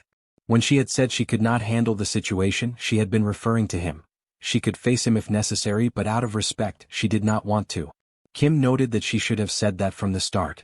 The superior elf mentioned that Elder Frennick was also safe and then offered to take her, ordering her to climb up. Ellie ran to him, relieved, saying she had much to tell, and asked Kim to climb first, explaining that the superior elves controlled the trees and would use this power to traverse the forest. Kim began to follow but was stopped. The elf said that the human could not accompany them, and from what he had seen, humans destroy nature. Someone like Kim deserved to die there. Ellie defended him, insisting that not all humans were the same and that Kim was a benefactor of the elves, reminding the elf that her brother could not even leave the forest on his own. He noticed a change in her and asked if she was being deceived, stating that he had seen humans attempt to destroy the forest before. Before he could finish, Ellie stuffed food into his mouth to silence him, pulled Kim toward the tree, and moved along the branches, smiling, saying that he did not recognize the benefactor before them. Perched on a branch, they were guided through the forest. One of the small elves noticed something in the distance and remarked that it seemed Uncle Obstin was arriving. Her companion confirmed that he had said he would come. Elder Feindrich, who accompanied the children, observed their approach and announced that Ellie was indeed coming, and that she was bringing a guest from afar. They could see the three approaching, while Ellie's brother, with his mouth full of food, waited with a stern expression. As they neared, they quickly descended from the tree branch. Ellie's brother asked if anything inconvenient had happened on the way, and Kim replied that he would make the path darker. Kim introduced himself to Elder Feindrich and remarked that there was much to discuss, but suggested everyone eat first. After the meal, the elves lay down for a brief nap. Feindrich, impressed by the kindness shown, commented that he did not know how they could ever repay such consideration. Kim, however, stated that there was no need for thanks as it was a natural ability. Feindrich expressed interest in hearing more from Kim, who then explained that 4 days earlier, a man with a robust physique had crossed the forest. Feindrich reflected and confirmed that the man had been found wandering, suffering from severe injuries but with eyes full of an intense will to live. Although a stranger, they could not ignore him, and he used his powers to tend to the wounds, even though the man had not yet fully regained consciousness. Kim explained that this man was exactly the person they were looking for, Glenn Ford. Kim recounted that the war between invaders and resistant forces was ongoing. The elf confirmed that, since the man's arrival, human attacks had worsened. Initially small groups tried to invade the forest, but recently they had begun spreading toxic substances. Although they could not neutralize all the attacks, a thin layer of these substances now covered the forest. Feindrich noted that the mask Kim wore seemed to protect him from these effects, explaining that it was a result of the elves' natural abilities, as they were born with the power to purify the environment. In Glenn Ford's case, special measures protected him using the processed leaf of the world tree, which purified the air and enhanced healing properties, physical performance, concentration, and focus. Feindrich handed a leaf to Kim, saying it could be kept in the mouth or attached to him, providing effective protection against attacks. Kim tried the leaf and felt a natural, refreshing sensation. The elf emphasized that, compared to the kindness shown, this was insignificant, but requested that they accept it. When asked if there was more, Friendly explained that, unfortunately, there was not. That he explained that raw materials were scarce, and the world tree, weakened by the curse, was not healthy. But Kim denied this, stating that the world tree was not only healthy but seemed to be spreading everywhere. At that moment, the elf looked up, astonished by what he had just heard. Kim stressed that there was much to discuss. But he was not alone. Others also had important messages to convey, showing genuine concern for the situation. Through a portal, 2 elves could be seen, surprised to find Elder Feindrich alongside Kim. Inside the environment, the trees described by Kim were there, countless in number, leaving Feindrich in complete shock. A leaf was removed from one of the trees and handed to Feindrich, who handled it swiftly and passed it to Kim. Friendly confirmed that the leaf was ready but questioned the necessity as the process was complex. Kim explained that, for him, it was like having access to an infinite stock. The magical system registered the processed world leaf, under the world tree category, costing 1,000 magic stones, now available for use and capable of being kept in the mouth to improve physical condition. Seoul held the world tree leaf along with one of Kim's friends. They prepared to enter the new area, holding on tightly. Joy, meanwhile, was amazed and asked about the leaf. Learning that it could aid in alchemy, she remarked that it would be very helpful, especially since her sister-in-law had requested she prepare some analgesics. Meanwhile, James tried holding a leaf in his mouth that he reflected on the work done, recognizing the masterpiece, yet noticing small points that still required improvement. The scene shifted to Kim, who spoke with joy about the Manhwa tribe, capable of identifying cancer by the smell of external wounds. She dreamed of the possibility of treating internal lesions invisible to the naked eye. Kim then suggested creating a specialized medical curriculum for the tribe. Suddenly, someone called for Kim, informing him that Glenn Ford had awakened. Still disoriented, Glenn Ford asked who the pointy-eared people were. Kim explained that they were elves who had saved his life and that he was merely trying to stop the soloist faction. He informed that Glenn had been attacked while returning from the factory and had hidden in the Great Forest for 4 days. Alarmed, Glenn realized they were still in the forest and that there was no time to lose, as the South faction could attack at any moment. Elsewhere, the elves commented on the density and darkness of the forest, impressed by its strangeness, and wondered what effort had allowed Glenn to survive there. But suddenly something caught the elves' attention. A strange sound echoed through the forest. Curious and alert, they wondered who the enemy was trying to destroy this sacred environment. Kim asked what he meant by mentioning that the southern faction might attack. Glenn explained that he had only recently discovered it upon returning from an inspection of the factory. The faction was keeping troops hidden nearby, something he had not noticed before. He warned that the factory's defenses were weak and that they first needed to plan the attack and gather weapons, taking advantage of the site's limited protection.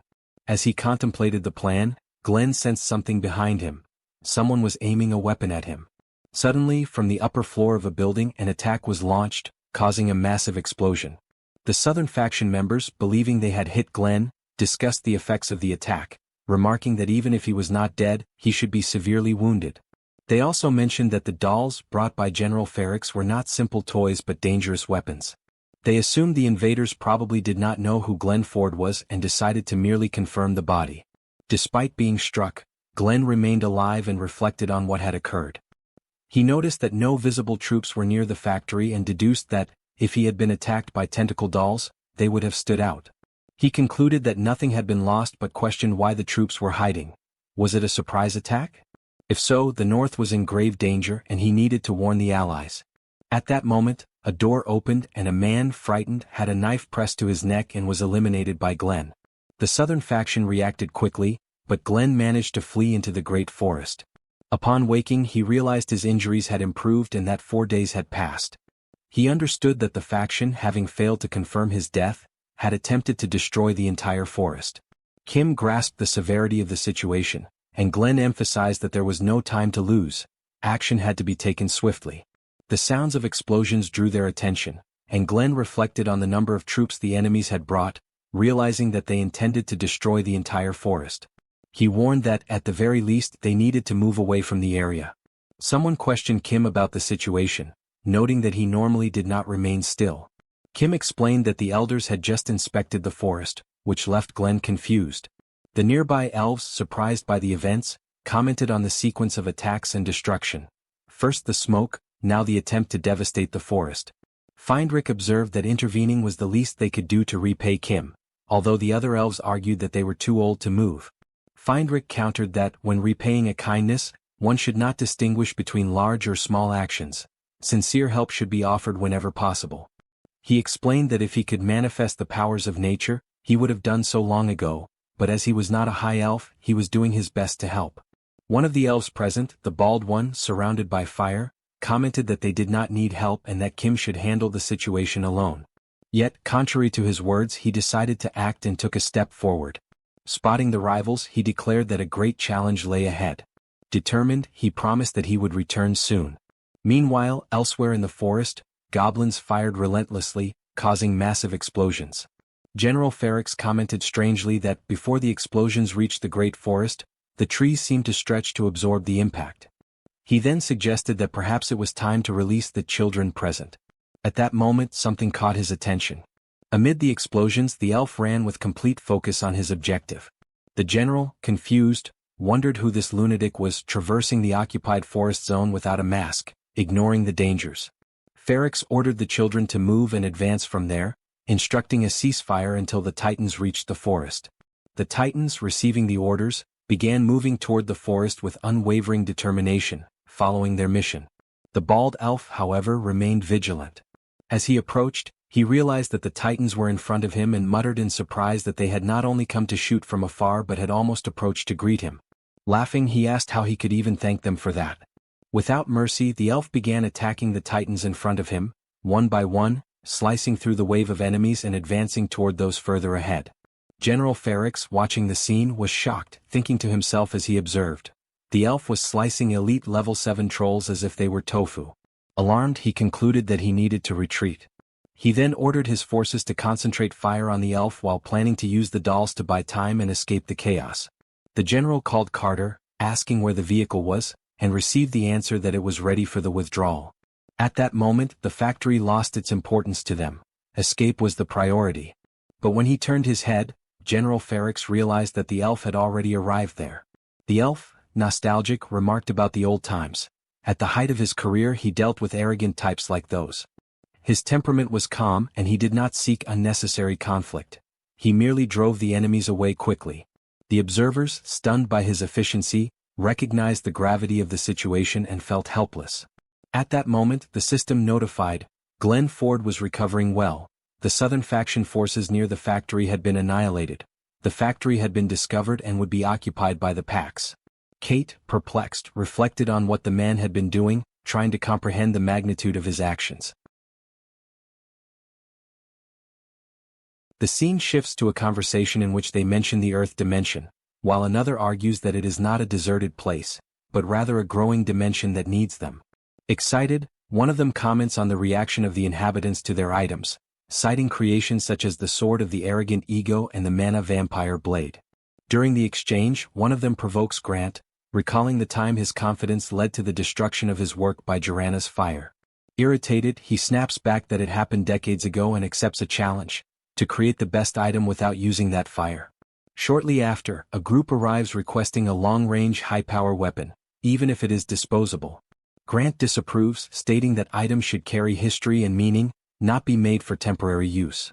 When he questions the purpose of the weapon, he is suddenly taken by surprise as the man in front of him grabs him by the face. Cooper tries to react, but is left in shock as he sees the man tightening his grip on his colleague's head. The aggressor asserts his authority, declaring that they are not there to question anything, only to obey, and orders the immediate start of the work. The group begins a brutal assault, knocking the dwarves down and spreading violence. Blood spills as the force of the blows strikes their bodies. With time, they are forced to work under constant surveillance, producing without rest. Supervisors demand greater speed, threatening punishment and forbidding complaints, while the weakest end up overburdening the others. Exhausted, they continue working, sustained by a dark liquid that keeps them awake despite the discomfort. Cooper, worn down, questions how long they have been living like that, but another replies bitterly that it no longer matters. He suggests taking a substance provided to them, a dark water that causes discomfort but keeps everyone awake. Amid this oppressive routine, something draws the attention of all the dwarves. One of them notices unusual movement, and a dwarf woman, looking outside, confirms that something unexpected has happened. The oppressors appear to have been defeated. The news brings hope, but not everyone believes in change, fearing new masters who may be just as cruel, or even worse. Looking at his own reflection, one of the dwarves states that it does not matter who won, as new rulers will continue to exploit them until they are discarded, possibly with even greater cruelty. In response, he proposes observing and judging the newcomers. If they prove to be the same as the previous ones, he suggests destroying the reactor to prevent any further production. The proposal shocks the others, who consider him insane, fearing that such an act would reduce them to useless bodies, to be immediately discarded. Even so, he questions whether that can truly be called living and decides to speak with the newcomers. Soon after, the new group enters the facility, the very ones responsible for defeating the former oppressors. The atmosphere fills with tension as the dwarves watch in silence. Faced with this uncertain encounter, an elf steps forward and directly addresses the dwarves, questioning whether they are the new masters of that factory. In response, Cooper firmly states that he does not know what they want from the factory, but makes it clear that they will not continue working if their expectations are not met. Kim finds the irritation strange but asks how they can be satisfied. Cooper then demands answers first and questions whether they could guarantee 100 hours of work per week, surprising everyone. Among the dwarves, some interpret this as a negative reaction and begin to consider demanding even more. Noticing their reaction, Cooper changes his approach and asks whether they could at least have monthly vacations. The demand surprises the dwarves, who had never considered such a possibility, yet he remains firm. Ignoring the interruptions, he asks one final question, causing panic among the group. He wants to know whether they will receive wages, food, and decent living conditions. The surrounding dwarves quickly try to silence him, almost desperately asking Kim to ignore everything that was said, as if it had never happened. However, upon observing carefully, Kim begins to understand the reason behind that outburst. He perceives the accumulated desperation, exhaustion, and suffering those workers carry. The emotion hits him, but he restrains himself so as not to show weakness. Composing himself as best as he can, he gets straight to the point and asks everyone to follow him. One of the dwarves watches Kim and, despite his serious expression, feels an unexpected sense of trust. Even so, as they follow him, they arrive at a comfortable place and, for the first time in a long while, truly rest, falling asleep almost immediately. Cooper remains asleep for some time, completely overcome by accumulated exhaustion. Amid his deep slumber, he begins to notice a distant voice calling out to them. Gradually, his consciousness returns and the figure of Brock approaches, trying to wake them. The dwarves awaken abruptly, startled. Still disoriented, Cooper feels an immediate tightness in his chest as he realizes he had fallen asleep without even noticing when it happened. His thoughts become tangled as he tries to recall recent events, remembering only that they had been rescued and brought to that unfamiliar place. Brock introduces himself calmly and explains that, although they are in different areas, he considers it a good thing to encounter other dwarves. Without going into details, he makes it clear that he already understands the suffering they have endured. He also mentions that he had intended to explain everything earlier, but did not have the courage to wake them, respecting their state of exhaustion. However, he now needs to proceed with his responsibilities and therefore asks them to follow him for a brief introduction to the place. Still wary, the dwarves follow him, while Cooper observes everything cautiously, fearing he may have trusted the wrong group. As they walk, they become more familiar with the surrounding environment. Everything appears extremely organized and efficient, which draws the dwarves' attention. Among them, a realization arises that maintaining a structure of such magnitude is no simple task, making it all the more impressive. Some begin to wonder what kind of work someone so methodical would demand of them, concluding that they would hardly be assigned meaningless tasks. Cooper analyzes the situation coldly. He believes there will be rest but also intense work, though more efficient than the previous exploitation. Even so, he remains alert, worried that he may have made a bad impression. Upon arriving at the cafeteria, Brock explains that they are free to serve themselves, and that the food, though unfamiliar, is surprisingly good. Cooper begins to question how much this generous treatment is tied to future demands. After some time, Brock returns and informs them that the explanation has concluded, thanking them for their attention and acknowledging that they must still be tired. Cooper interrupts, demanding to know what work they will be given. Brock replies that they will not be forced, and that the focus is on ensuring their well-being, which confuses the dwarves. Meanwhile, elsewhere inside a building, Glenn Ford returns alive. He shows disbelief, recognizing that his survival was only possible thanks to the help of Kim and the elves. Kim reinforces that a high elf healed him while another took care of an ally, and then states that his true contribution begins now. He reveals a valuable resource, leaves from the world tree, capable of purifying the enemy's gas and strengthening the body, and which can be used orally. Kim declares that he will also fight, and Glenn acknowledges that this could change the course of the war. Even so, Kim warns that it will not be easy, even with his ability to strike targets from long distances. At that moment, Kim opens a system notification. It informs him that the multidimensional trade chamber has approved an investment, selecting the murky world dimension for a new plan focused on the United States. Shortly after, another message announces that, in 7 days, the passage between dimensions will be gradually opened, with permission levels and automatic rules for profits and fees. As he reads all this information, Kim realizes the gravity of the situation. He concludes that the level of difficulty has increased significantly, and that the presence of high-level entities indicates an extremely challenging combat scenario. He reflects on the gap between power levels and equipment, recognizing that his current capabilities are still insufficient to face higher-level opponents. Even enhanced weapons would not be enough to guarantee an advantage against enemies of that caliber. For this reason, he concludes that he must better understand the entities of the new dimension, since without that knowledge he will not be able to prepare properly. Glenn Ford explains that Murky World is a dimension inhabited by beasts that rely on brute strength as their primary weapon. He describes the creatures as agile, powerful, and highly regenerative, emphasizing their danger.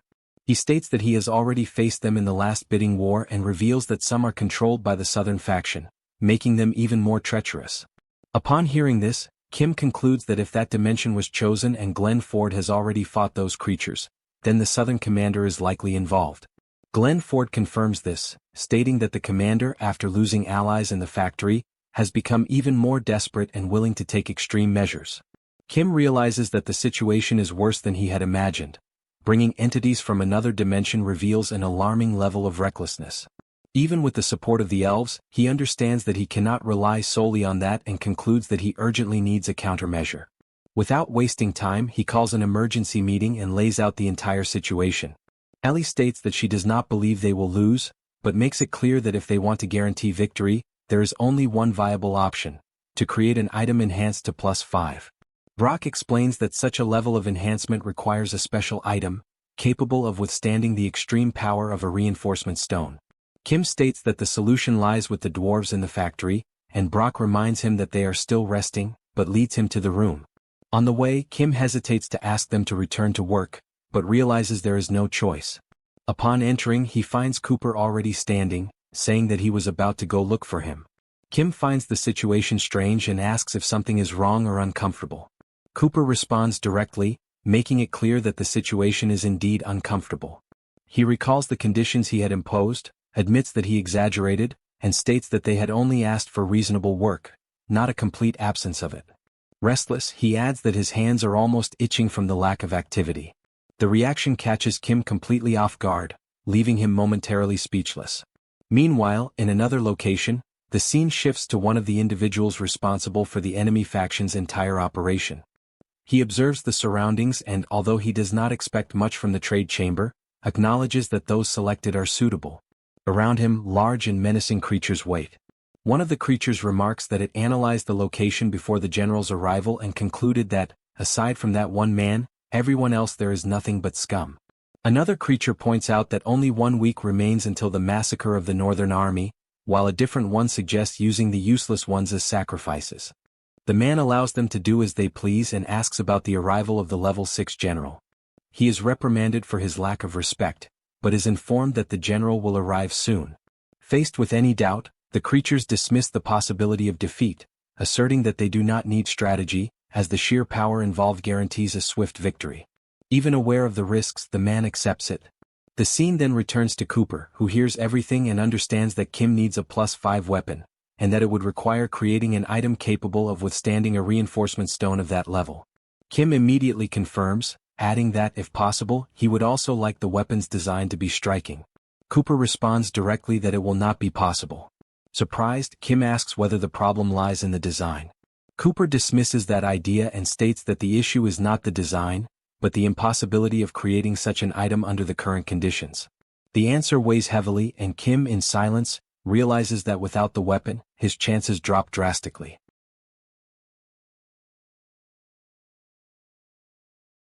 Cooper remains with his arms crossed, unsure of how to help. He explains that a mana reactor would be required to create the item, but the only one in existence cannot be used there. Building a new one would take 10 days, time they do not have, since in 7 days a portal will open in Washington, releasing the monsters from the Murky World. Amid this urgency, an emergency meeting is called. During the discussion, the situation is laid out. Most of the enemies will be level 7 or B, yet there are no weapons capable of dealing with level 6 creatures.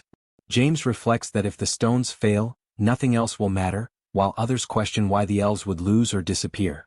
It is clarified that this is not the point. The objective is preparation, and the meeting is not meant to produce a magical solution, but to bring ideas together in search of new approaches. At the table, Cooper proposes creating an item capable of storing the power of a +5 stone. However, he warns that without a mana furnace, the process would be unstable and dangerous. The object would ultimately explode with force comparable to a +5 bomb. If it is not designed specifically for that purpose, the intensity would be unpredictable. Faced with this, James asks whether such an explosion could be controlled. Cooper states that it could, at least to a certain extent, leading James to conclude that it might be possible to adjust its scale and power. Wasting no time, James grabs his notebook and begins to draw. He then shows the sketch to Cooper, asking if he recognizes the structure. Upon examining the drawing, Cooper's eyes light up. He takes the sketch and quickly understands the idea: to use the force of the explosion as propulsion. He finds the proposal interesting but questions its efficiency, noting that 45 gears would generate only vertical movement. James counters by stating that there is no inefficiency in Kim's abilities, as his products are limitless, something that surprises Cooper. Focusing on what matters, Cooper shifts his attention to understanding the engine in order to develop the concept of using an explosion as propulsion, taking into account size, weight, and gearing. As Kim tries to grasp the proposal, Cooper questions whether such a thing is truly possible and who would be capable of piloting it. The answer is unanimous: Jun-soo, the best pilot among them. Cooper admits that it is the first time he has seen something like this, and although he is unsure what to say, he shows clear curiosity. James reassures Kim, explaining that it is not as complicated as it seems, and that he and Cooper have decided to build it, emphasizing that time is the most critical factor. When questioned further, he states that the project will be completed quickly, as the circuits will not take long, and the greatest challenge will be getting Young-gu to adapt to piloting the creation. In the week leading up to the battle, one of the knights positions himself strategically to observe the situation on the other side of the barrier. Meanwhile, Kim's team carefully organizes a plan to face what is coming, even making use of valuable resources such as the leaves of the Tree of Life to strengthen their chances. As time passes in Washington, signs of destruction are already visible in the streets and avenues. The barrier separating the two universes remains firm. On one side, humans stand armed and prepared for war. On the other, the creatures wait for the moment to advance.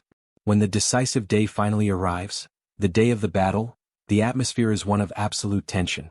Among the creatures, one addresses a figure responsible for the entire situation, asking whether there is anything he desires or wishes to consider before the beginning.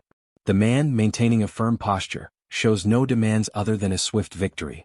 The creature accepts the response and orders the rest of the group to identify and eliminate enemies without hesitation.